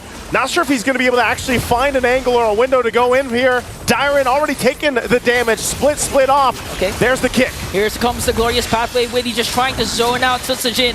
Forced to use out the Templates of Blaze. Here comes Skylar though, gonna pick up again all to Aran. And now a double man knockoff coming in from Widdy. RRQ Hoshi not backing down, trying to poke down Widdy. And now they're back on this Lord fight. Enough to go ahead and stall things out and go for the reset. Both teams might just wait. Aran almost back up. Still, Widdy, Blade Armor now for him. We saw Skylar's damage already to preview it when he pops that heavy crossbow. But now they set things up. Edok still on the front side of it, has the Revitalize nearly available. The Wrath of the Dryad. So they'll find themselves in this situation now, fighting for the Lord here. And despite this lead, even the poke coming out from Aaron Shiki, of course, he is going to have to be able to respect some of the damage coming out in return, but neither team can actually commit to this Lord just because of how much threat there is in around this Lord pit. Yeah, and at the same time, with you can't just go in for the Jit Kundu combination because of the presence of Edok with the Belleric. once he sees or once he feels that Widow is going to go in for the engage, he can just cast the Wrath of Dryad and just foil the plan of TLID. And for the same time, RRQ Hoshi, it's not easy for them to just really try and go for the backline because again, the glooms that Yeskill has been doing, 303 KDA, it's been a thorn in the neck of RRQ Hoshi, honestly. That's why Yeskill trying to zone out the members. Here comes Dyron though. Is he gonna cast a split? Real manipulation coming in from Rins. Aaron Shaky just dishing out the damage with the Rhapsody. Rins has to flicker away. Aran caught in a bit of everything. There's the Glorious Pathway. Windy with a kick and gonna bring down Dyron. Dyron already out of the picture again. A Lord goes for a reset. I think it might just be a full reset again, even with Dyron out of the picture. So still, neither team wanting to fully commit. They continue to test each other's limits. Susujin will go ahead and grab the purple buff. Edok trying to provide that vision, but TLID still wants to poke them down. Oh, they want to go for more! And gonna bring down Edok! Susujin got stunned and got bursted down by Aaron Shaky! TLID executed that to perfection! 2 kills plus the Lord! The patience from the Cavalry will help them win that fight. Again, they took their time, they poked from a distance, and then they collapsed down at the right moment. Now RRQ Hoshi on the defense. Again, with this Lord pushing in, they should be able to hold it together. They might lose that tier 1, some of the tier 2s, but they're still in the game. Skylar has been able to go ahead and farm up now, 3 items locked in. But you see where the difficulty is for RRQ Hoshi. It's the range battle. And that's been the case almost every single time, especially when a Granger is across from you with a Suyo. And right now, they're going to watch the tier 2 in the mid lane fall to this push from Team Liquid ID. Oh. Again, Aaron Shiki taking a couple shots on Susujin. He has to go back, quarter the health left. Lord still make its way on the top side, and RQ, they'll get ready to defend, utilizing Rins' RWM when they try to push in. Not sure if Witty's going to go under and through. They're going to go in. Okay, Cheat Kondo is there. Oh. Real world manipulation coming in from Rins. The Glorious Pathway is also there, and they're going to make quick work of the Lord. No inhibitor turrets will be taken down for the side of RRQ Hoshi. Clearing it out. Susujin dealing with that bottom side. Ultimately, dealing with the Lord, they're going to be fine, but they are going to lose still more in the jungle. You're seeing the gaps here between the gold lane, between nearly every single lane at this point. And you got to start to think, all right, RRQ Hoshi, how can they actually turn this game around? How can they win a team fight? Even if it comes down to the base, it might be up to them. But Edok, this Belric has not been working out the way they've wanted to. A lot of the times he's just kind of slowed down and caught out. Yehezkiel as well. You know, the Gloom's enough for burning him down. I mean, this guy's got the Enchanted Talisman, the Glowing Wand, and the Wishing Lantern. And it just seems to eat away at the tankier members here of RRQ Hoshi. Yeah, honestly, the Belric, it's more of a reactive type of hero wherein you're going to wait for TLID to go in full commit with the dive and then cast your Wrath of Dryad. But TLID knows this. They actually used this previously. Yeah. And they know how to work around Edok. So right now we have to commend Aran because Aran's been providing a lot of vision for TLID, enabling actually Widdy to find the proper angle for those Jeet Kundos. He doesn't even need the Way of the Dragon. The Jeet Kundos alone has been connecting to at least 2 members of RRQ Hoshi, setting themselves up for the burst that can come from Aaron Shiki. And now you got to see Halbert locked in here for Aaron Shiki. He's also got the Wind of Nature, so he has enough defensively, but also offensively to deal with that healing, that sustainability from RRQ Hoshi. Whether that's the Revitalize being dropped down, but so far, even without the Sea Halberd, they've just been able to overload the damage. I mean, look at the shots here. Able to just take down, you know, almost a half health with the Death Sonata alone. The fight once again for the purple buff with the Lord coming up. RRQ Hoshi, they're going to have to deal with that, so it looks like no purple for Susujin. And we know this is a tough place to be if you're a Ling and you're also just this dependent on the purple buffs. We'll see if they can make a play elsewhere, because right now, Team Liquid ID wants to make their way to the Lord. Yeah, but they're not going to burst down the Lord just yet, because again, Fabian actually uses Retribution, because that's how much they know how valuable is the purple buff for Susujin. A scaling type of hero needs that purple buff. So right now, TLID, they're just going to play it safe, wait for Fabian's Retribution to be up, and again, look for a proper angle for Widdy to deliver the Way of the Dragon that Jeet Kundu. And the beauty of the lineup of TLID, because of the range that's coming in from Aaron Shiki, it's not even just the Jeet Kundu or Aran's Glorious Pathway that procs the Tempest of Blades from Susujin. Even just the Death Sonata alone will sometimes forces Sutsujin to use the Templars of Blades right away. It's almost enough, and I like how Witty was just kind of waiting with Fabian there, even as they were pushing down that bottom side, the long lane from this Lord, just to make sure that he can rotate and he's going to be fine, especially when the Retribution's up. So that time is now. Sutsujin picking up the BOD. They'll get the information they need. They're going to rely on Dyron and Edok to go ahead, but it's already going to be taken out. So Fabian gets the Lord. They don't want to fight this, so it looks like RQ Hoshi will just go ahead and get ready for a defense again.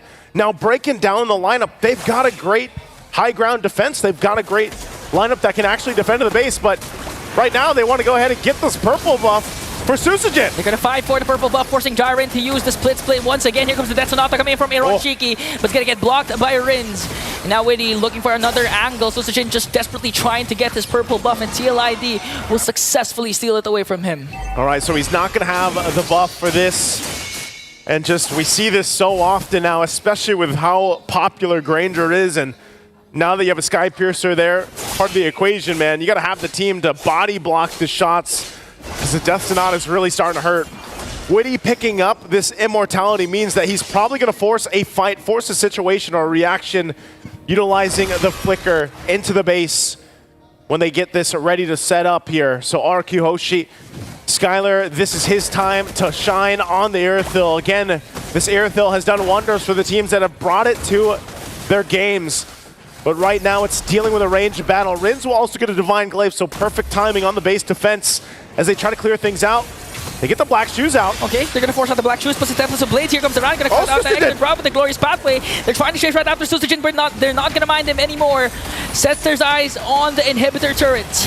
They got the black shoes, they got the flicker down. They still have to deal with the Lord here on the top side. RQ Hoshi wants to hold on to what they can, even if at the expense of the base turrets.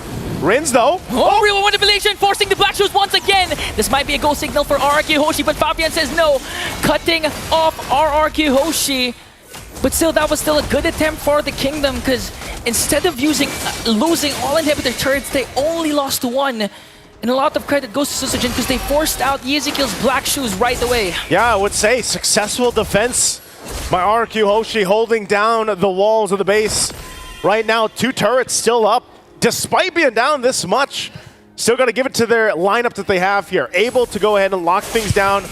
Rins as well. This time, they still get a position because they want to go ahead and allow that purple buff to be secured if it can and go in the hands of Sutsujin. It's going to work on the orange for now, but still, again, RQ Hoshi staying in the game. If they can drag it on a little bit further, they might actually be in a position to contest the next Lord that comes up here, because nearly itemization-wise, they almost have everything they need, at least damage-wise. Now, tankiness, they got to build up a little bit more. Sutsujin also picking up a Malefic Roar. Edok, you know, he's along the way. He's got an anti-Cuirass and a Radiant Armor. That's why you just kind of see him dealing with a lot of the damage. I mean, as tanky as he's supposed to be, as the Spellrick is supposed to be, it just doesn't feel like it. And it's not like you're going to be able to just surprise anyone because of the fact that, you know, they're going to see you coming from a mile away. Yeah, exactly. And they're playing against, too, a Glorious Pathway. Arana's been a really good... I mean, look at this. Look at the Gloom damage. Okay, they're going to try and work on the Lord and try and burst it down. Aaron Shiki with the Tetsunato. Just look at Edok soaking up the damage. Too much. Aaron Shiki might get a kill onto Edok there. Sutsujin trying to survey the scene. TLID still holding on to this Lord. Edok able to get away. RWM dropped down. There's a Glorious Pathway, though. The Lord still for the fight. Sutsujin goes down. Templars of Blade gonna try and catch Aaron Shiki, but waiting with a Jitkanto kill. Assisted him off to Aaron Shiki for that huge takedown. An answer for RRQ to bring down the run. Direct Immortality will be popped and gets a flicker out to safety. But Aaron Shiki, does he have the ultimate, though? RRQ Hoshi manages to lose Sutsujin, but TLID also got the Lord. The little glues trying to catch up, too, but I'm surprised Dyron stayed alive. Great usage of the flicker.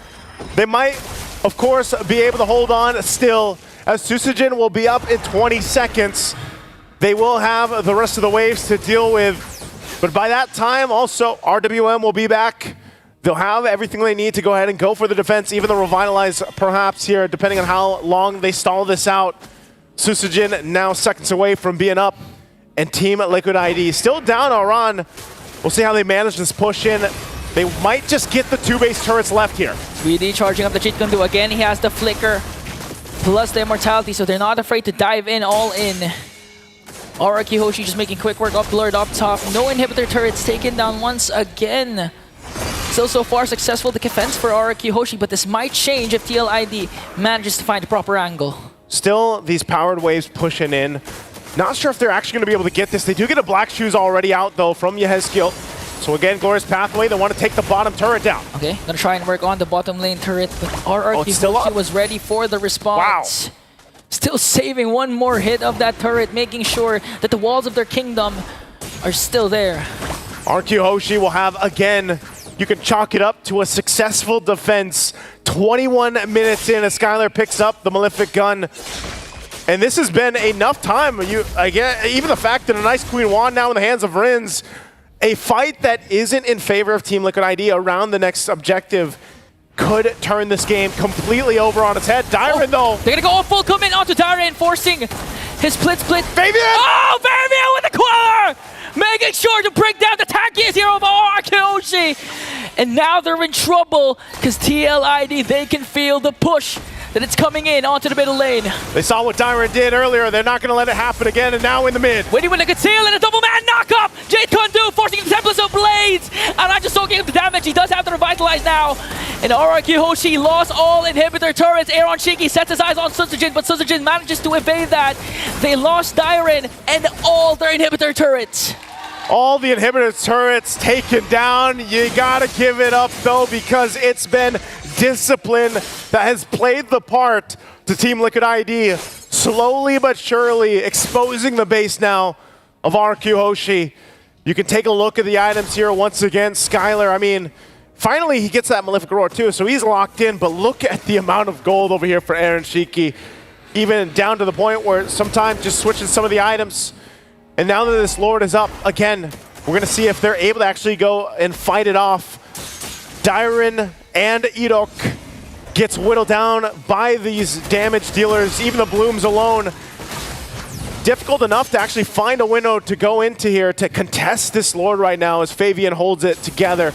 Witty's positioning as well. Might look for a play, but they take their time. This has been the story so far for Team Liquid ID, is just taking their time when they know that they have somewhat of an advantage against RQ Hoshi, but still respecting how this can change in the course of a team fight. Yeah, there's a fat wave up top building for TLID. Eventually, someone has to deal with the wave up top as Sutsujin works on the purple buff. Just look at the Death Sonata forcing Rins and Edok to walk away. Aran cuts the exit route off with a glorious pathway, but gonna get a shutdown onto Ezekiel. A kick coming in from Witty. The Immortality will be popped and will be brought down by Aaron Shaky. The Death Sonata was just too much for them to handle as Sutsujin will fall down. Now they have to worry about the minions. The minions are already pushing into the base, but the Lord is secured by Team Liquid ID.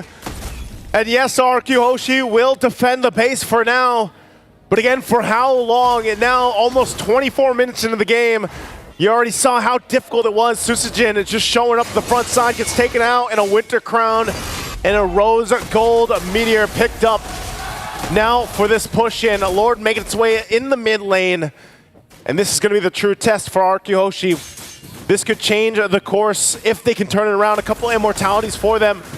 And still holding on to that Wind of Nature. Now Lord makes its way into the base. How do they pull this off? Witty goes in. Okay, there's a conceal. Not gonna commit the Jeet Kundu. Here comes the glorious pathway. They can actually focus on taking down Aguerto. TLID moments away from repeating history and bringing down the kingdom. 5 games. And history for now will be repeated as the cavalry goes through the gates of the kingdom. RRQ Hoshi, as now they're one of the teams to represent Indonesia in the top 4 and going to Axiata Arena. What a match we had. What an evening of matches we've had. Absolute great gameplay, absolute cinema for a lot of people that would be watching this. Again, from the first match to now, it's been great to call the games here. Again, I'm Nice2, that's Singon. We're gonna throw it back to the panel to break down the last game of the series. A match and what a day. Liquid ID secures Axiata, extending the journey back to where it all started for the kingdom. Gentlemen, was that last chapter in this 5-game series of an epic Worthy. Definitely worthy. The Cavalry able to withstand their siege and push through the kingdom of RQ Hoshi. Yeah, I think it was, we got our 20-minute plus. We got our 20 plus on there, so I'm happy with it. I wish it was a little more back and forth. It felt more like RQ was kind of hanging on, just doing the best they could to make that last as far as possible. In the end, TLID, though, a methodical approach, able to just come out on top, get those lords, get those objectives, and eventually smother down onto RQ. We gave Liquid ID an ultimatum. Come up with something new, a pocket pick, a pocket strat to put them back on the up and up, and here they did. They brought out and debuted successfully a Lilia in the hands of the Ghost of Jakarta, and luckily, despite not picking up a Purify, the Black Shoes was enough to keep him at his quota. Just one death on this Lilia, and all is well. Again, same story here for Weedy. We talked about how the mid was the priority for Team Liquid ID, and they secured both and got the win. You know, for a second there, I thought we were going to get a repeat of Season 14 of MPLID. In the upper bracket, yes. Close. Close. But looks like we got a repeat of history of what we saw in our first series today, when we got to see Fnatic Onyx up against Falcons. Same exact way the matches played out, but they were able to find victory at the very end, able to find their composure. Just imagine if any of these were Game 7s today. What was that? 14 for us in 14 total? games, yeah. Why would you do that, Why would Weezy? you do Why? that? I'm not doing it. They're doing it. All right? You're putting it out there. Putting the energy out there. Hey, you can't I'm talk. not vibing with it. He ate all the Hello Panda today. Don't He bring does up the not past. forget. I have not forgotten. Never forget. I've been starving. This is just how the Florida brothers roll. That's how we roll. You put us together in a hurricane forms, hot and cold. Oh, yeah. Miami. There you go. Heat. No, that's the part where you say where you're from. Oh, I'm from Tampa Bay. Jacksonville. So shout out to everybody from Florida. And out. If you guys don't know, Leo's from Miami. He doesn't tell anyone. He says he's Filipino, but really, he's a Miami native. I've never been to the... Don't lie. I've never been to the East Coast. Don't lie. Look, we're First from I've been Florida. is Oregon. That's it. That was off of a domestic flight stopover. I've never been to the East Coast. But we'll call this the Florida Man Trio, and we get the longest series of them all. On Steph Weezy's debut, we go all the way. Well, more on the long series, more on the matchup that we just witnessed in just a bit. But for now, we are going to be throwing over to the stage. Rose is standing there with Team Liquid ID, and she's going to ask how they went. The Calvaries has just sent the Kings of the Kings to the lower bracket. And right now, Team Liquid Indonesia holds top 4 this M6 World Championship. Right now, I'm with Widdy and Coach. Widdy, how are you feeling? Congratulations on top 4. I feel really happy freely because I got the tough game and like, yeah, they are pretty opponent, but we can execute them better. So yeah, I feel very free. And You feel very happy. I can see you're sweating. Was it a very intense match, Widdy? Intense? very. Very intense. It was a 3-2. Now, Coach, how are you? Congratulations on top 4. Okay, feeling good. Feeling good. Okay, now, Widdy. We know that RQ Hoshi was also your opponent in the MPLID Grand Finals. How is it like rematching against RQ Hoshi and still winning? Very happy sih. Karena apa ya, mereka punya banyak potensi, terus juga resource yang mereka punya tuh sebenarnya emang potensial banget. Jadi ya kita pasti bisa belajar banyak lah dari mereka. Contohnya tadi kita juga dapetin game yang seru, jadi ya bakal banyak pembelajaran gitu sih. I see. He said that actually he's very happy to go up against RQ Hoshi once again, as he sees that the team actually has a lot of potential, and whenever they match up against each other, they do learn a lot, especially after such an intensive match, which was a 3-2, an amazing best of 5. Okay, now Coach, we know that RQ is a team you guys are very familiar with, and I think we can say they're also familiar with you because you guys are from the same region. However, Coach, is preparation harder or easier if you guys are this familiar with each other? I think against RRQ is like we are always playing puzzle. Like every match, every best of 5, best of 7, like we are like connecting each other. Like what's the best heroes for us to play at the game 5, at the game 4? Like I think like we are connected and we just play like a puzzle. I see. So is that why they managed to actually secure a reverse sweep? Because, it's like a puzzle. We don't know the missing pieces every game. Yeah, I think we found the last piece at the game 5. Yeah. You guys managed to get the last piece. Now, Coach, I also have another question, which is regarding your mage picks, which took a lot of the casters and people by surprise, because you guys took Novaria and Alilia, which is not very common, especially this M series. Maybe you can share a little bit on why you guys decided on these two heroes? I think Novaria and Lilia because Yeskiel is one of the best in his city. He got top 1 in the Novaria and Lilia. That's why he very confident. Yeah. I see. So it's more towards your trust for the team. Yes, yes. I see. Okay, I like that. Now, Widdy, what are the differences with facing RRQ Hoshi in the international stage and in MPL back home? Apa bezanya? Mungkin mereka sekarang lebih berpengalaman aja sih, soalnya kan kita emang banyak kedatangan rookie juga kan, kita berdua. Jadi ya kita ajang adu pembelajaran aja sih, siapa yang lebih berproses dan ajang pembuktian satu sama lain aja gitu. Okay, so the difference honestly is that because they're both learning here in M6, so we can see that RRQ Hoshi had a smoother run to the knockout stage. They learned differently compared to TLID.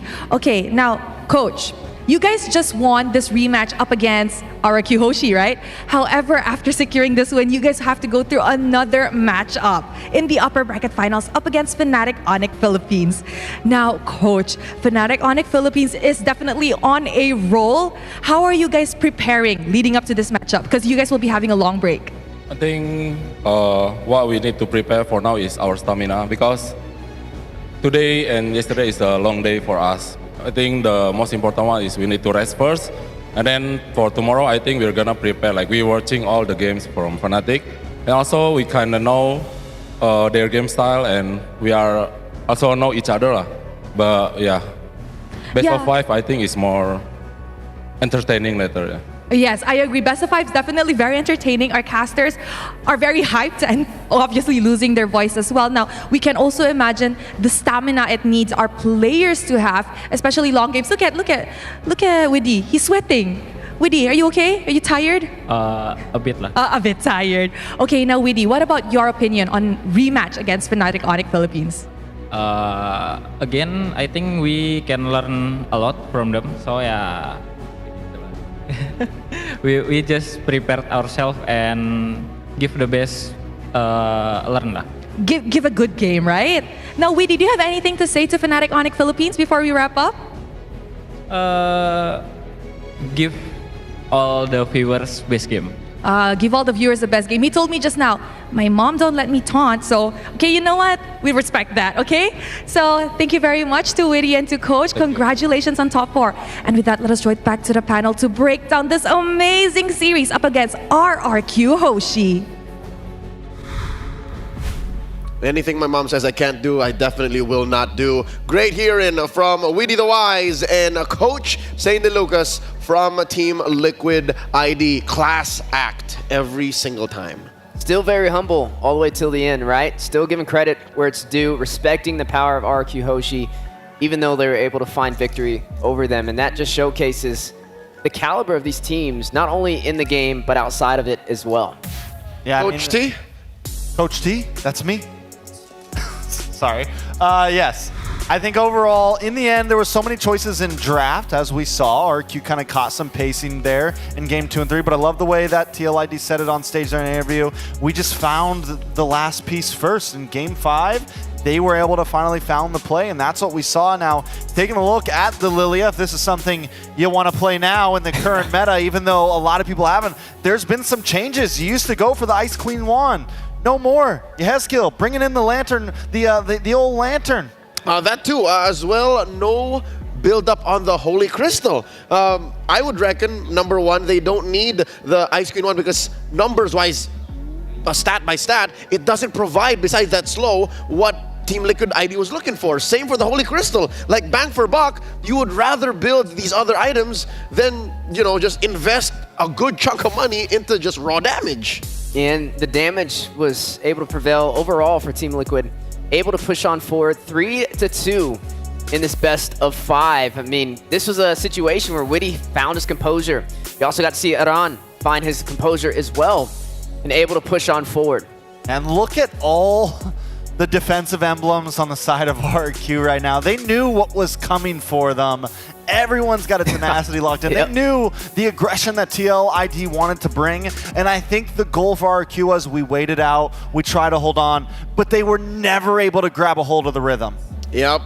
Again, even in the emblem setup, you saw that the Kingdom was setting up for the defense, which maybe if you first phase pick a Ling, might not be the best go. More on that in just a bit. We will see the highlights as to how Sutsujin was kind of compromised. Quick gasp here. Is that the damage on the untouchable Aaron Shiki? Yes. The Ghost of Jakarta over there with 127,000 damage. But look at Renz as well, though, on the Eve. Tell me you did not just call Aaron Shiki the Ghost. Oh! You're right. Yeheskill. Yeheskill. He did his job. He did a midway job of being a core. Forgive him for sins. And a utility. It's been a long day and it's his first day. he just flew for 30 hours. So. I did. That's true. The ghost is gonna haunt you, bro. You get today as a break. No, you look Yeheskill in the eye. Yeheskill is gonna haunt me now. The ghost. You say Ma'af. That's Bahasa first. I'm sorry, but yeah, no. Both cores were very impressive.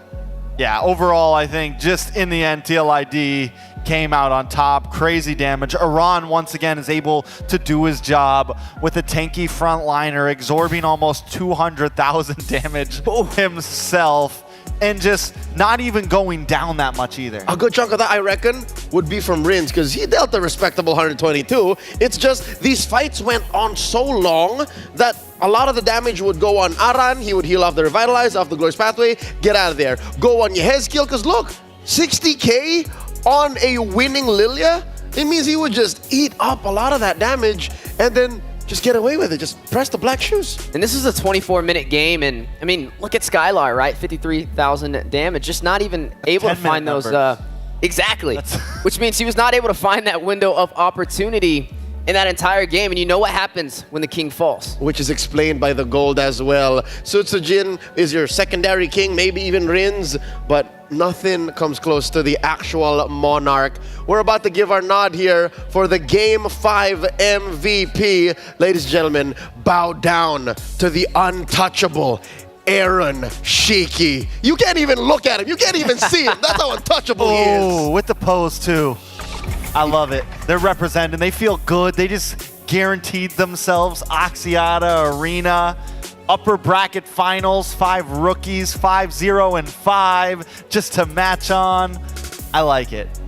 And a guaranteed top 4 for Indonesia as well, which is also something that hits home.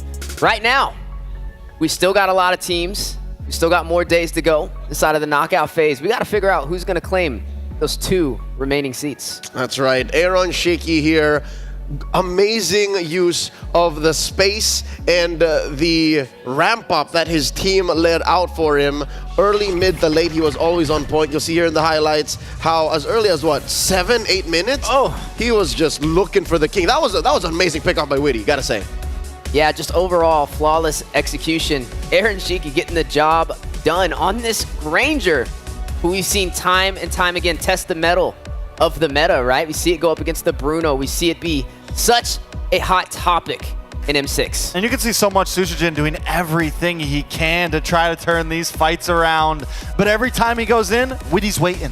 Witty is always waiting for the perfect time to kick you in the face. Whenever Witty's not doing anything, it's not like he's just standing there. He's waiting. He's waiting. And Witty the waiter.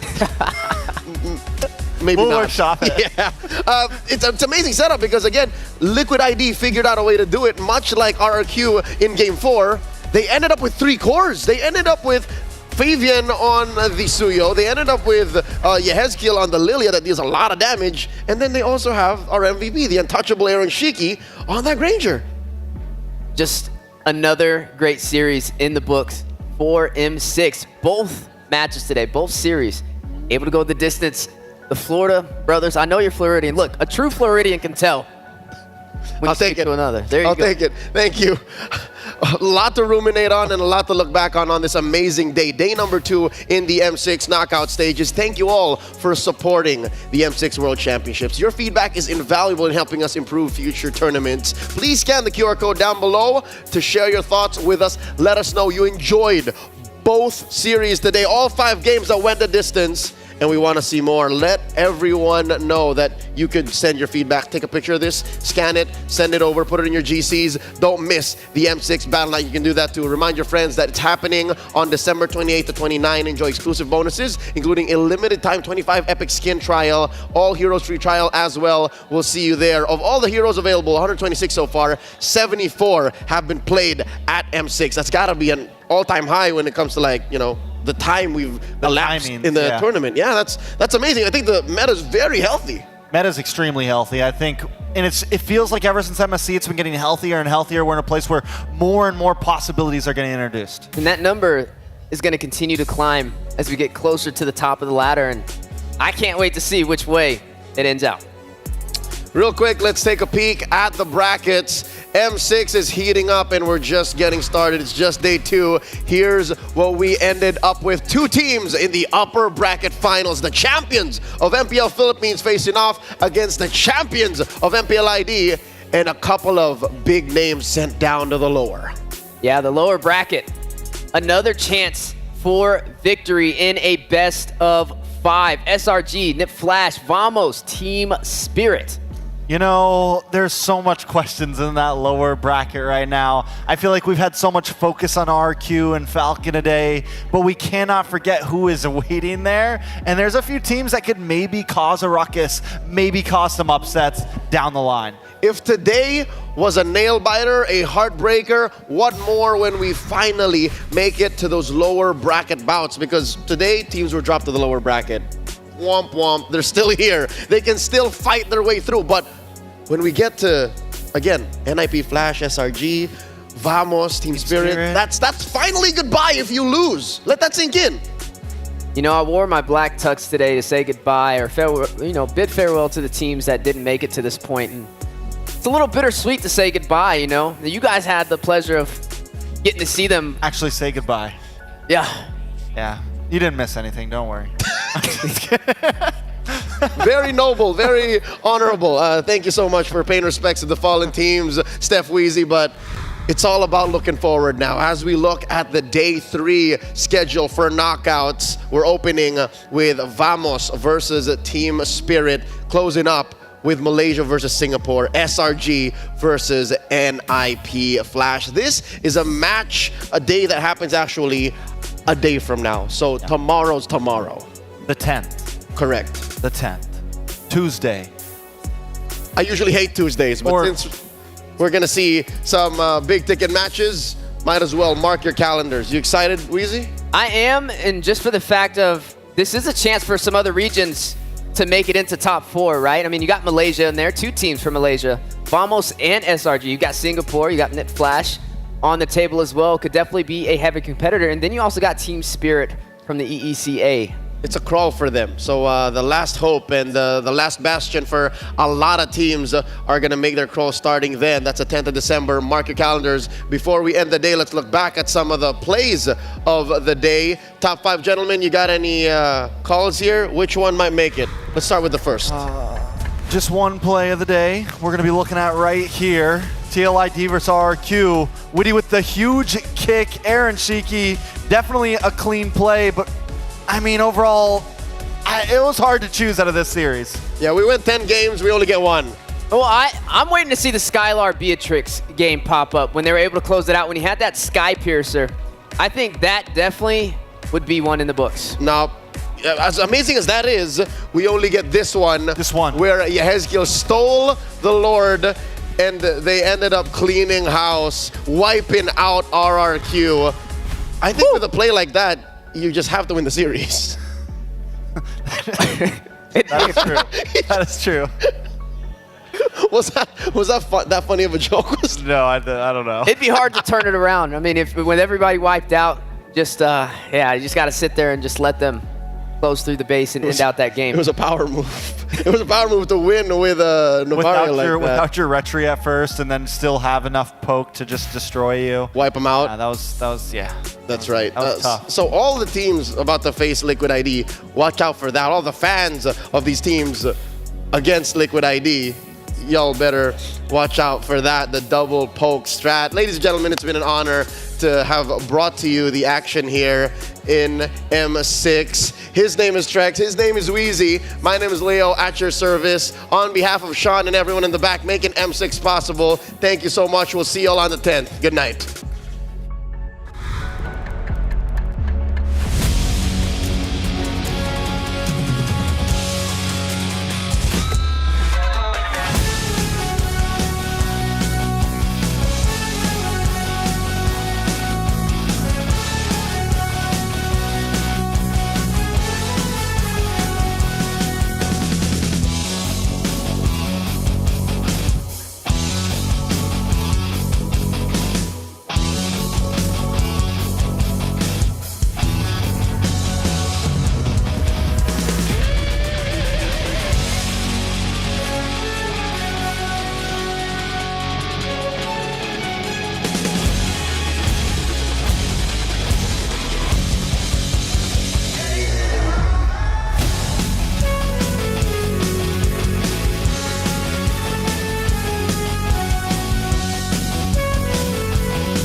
Lost in the shadows, feeling so small. But I've got a fire, won't let myself fall. Every hit taken, every scar earned, lessons in pain from which I've learned. When the world says I'm done, I'm just starting my run. Through the darkest of nights, I will find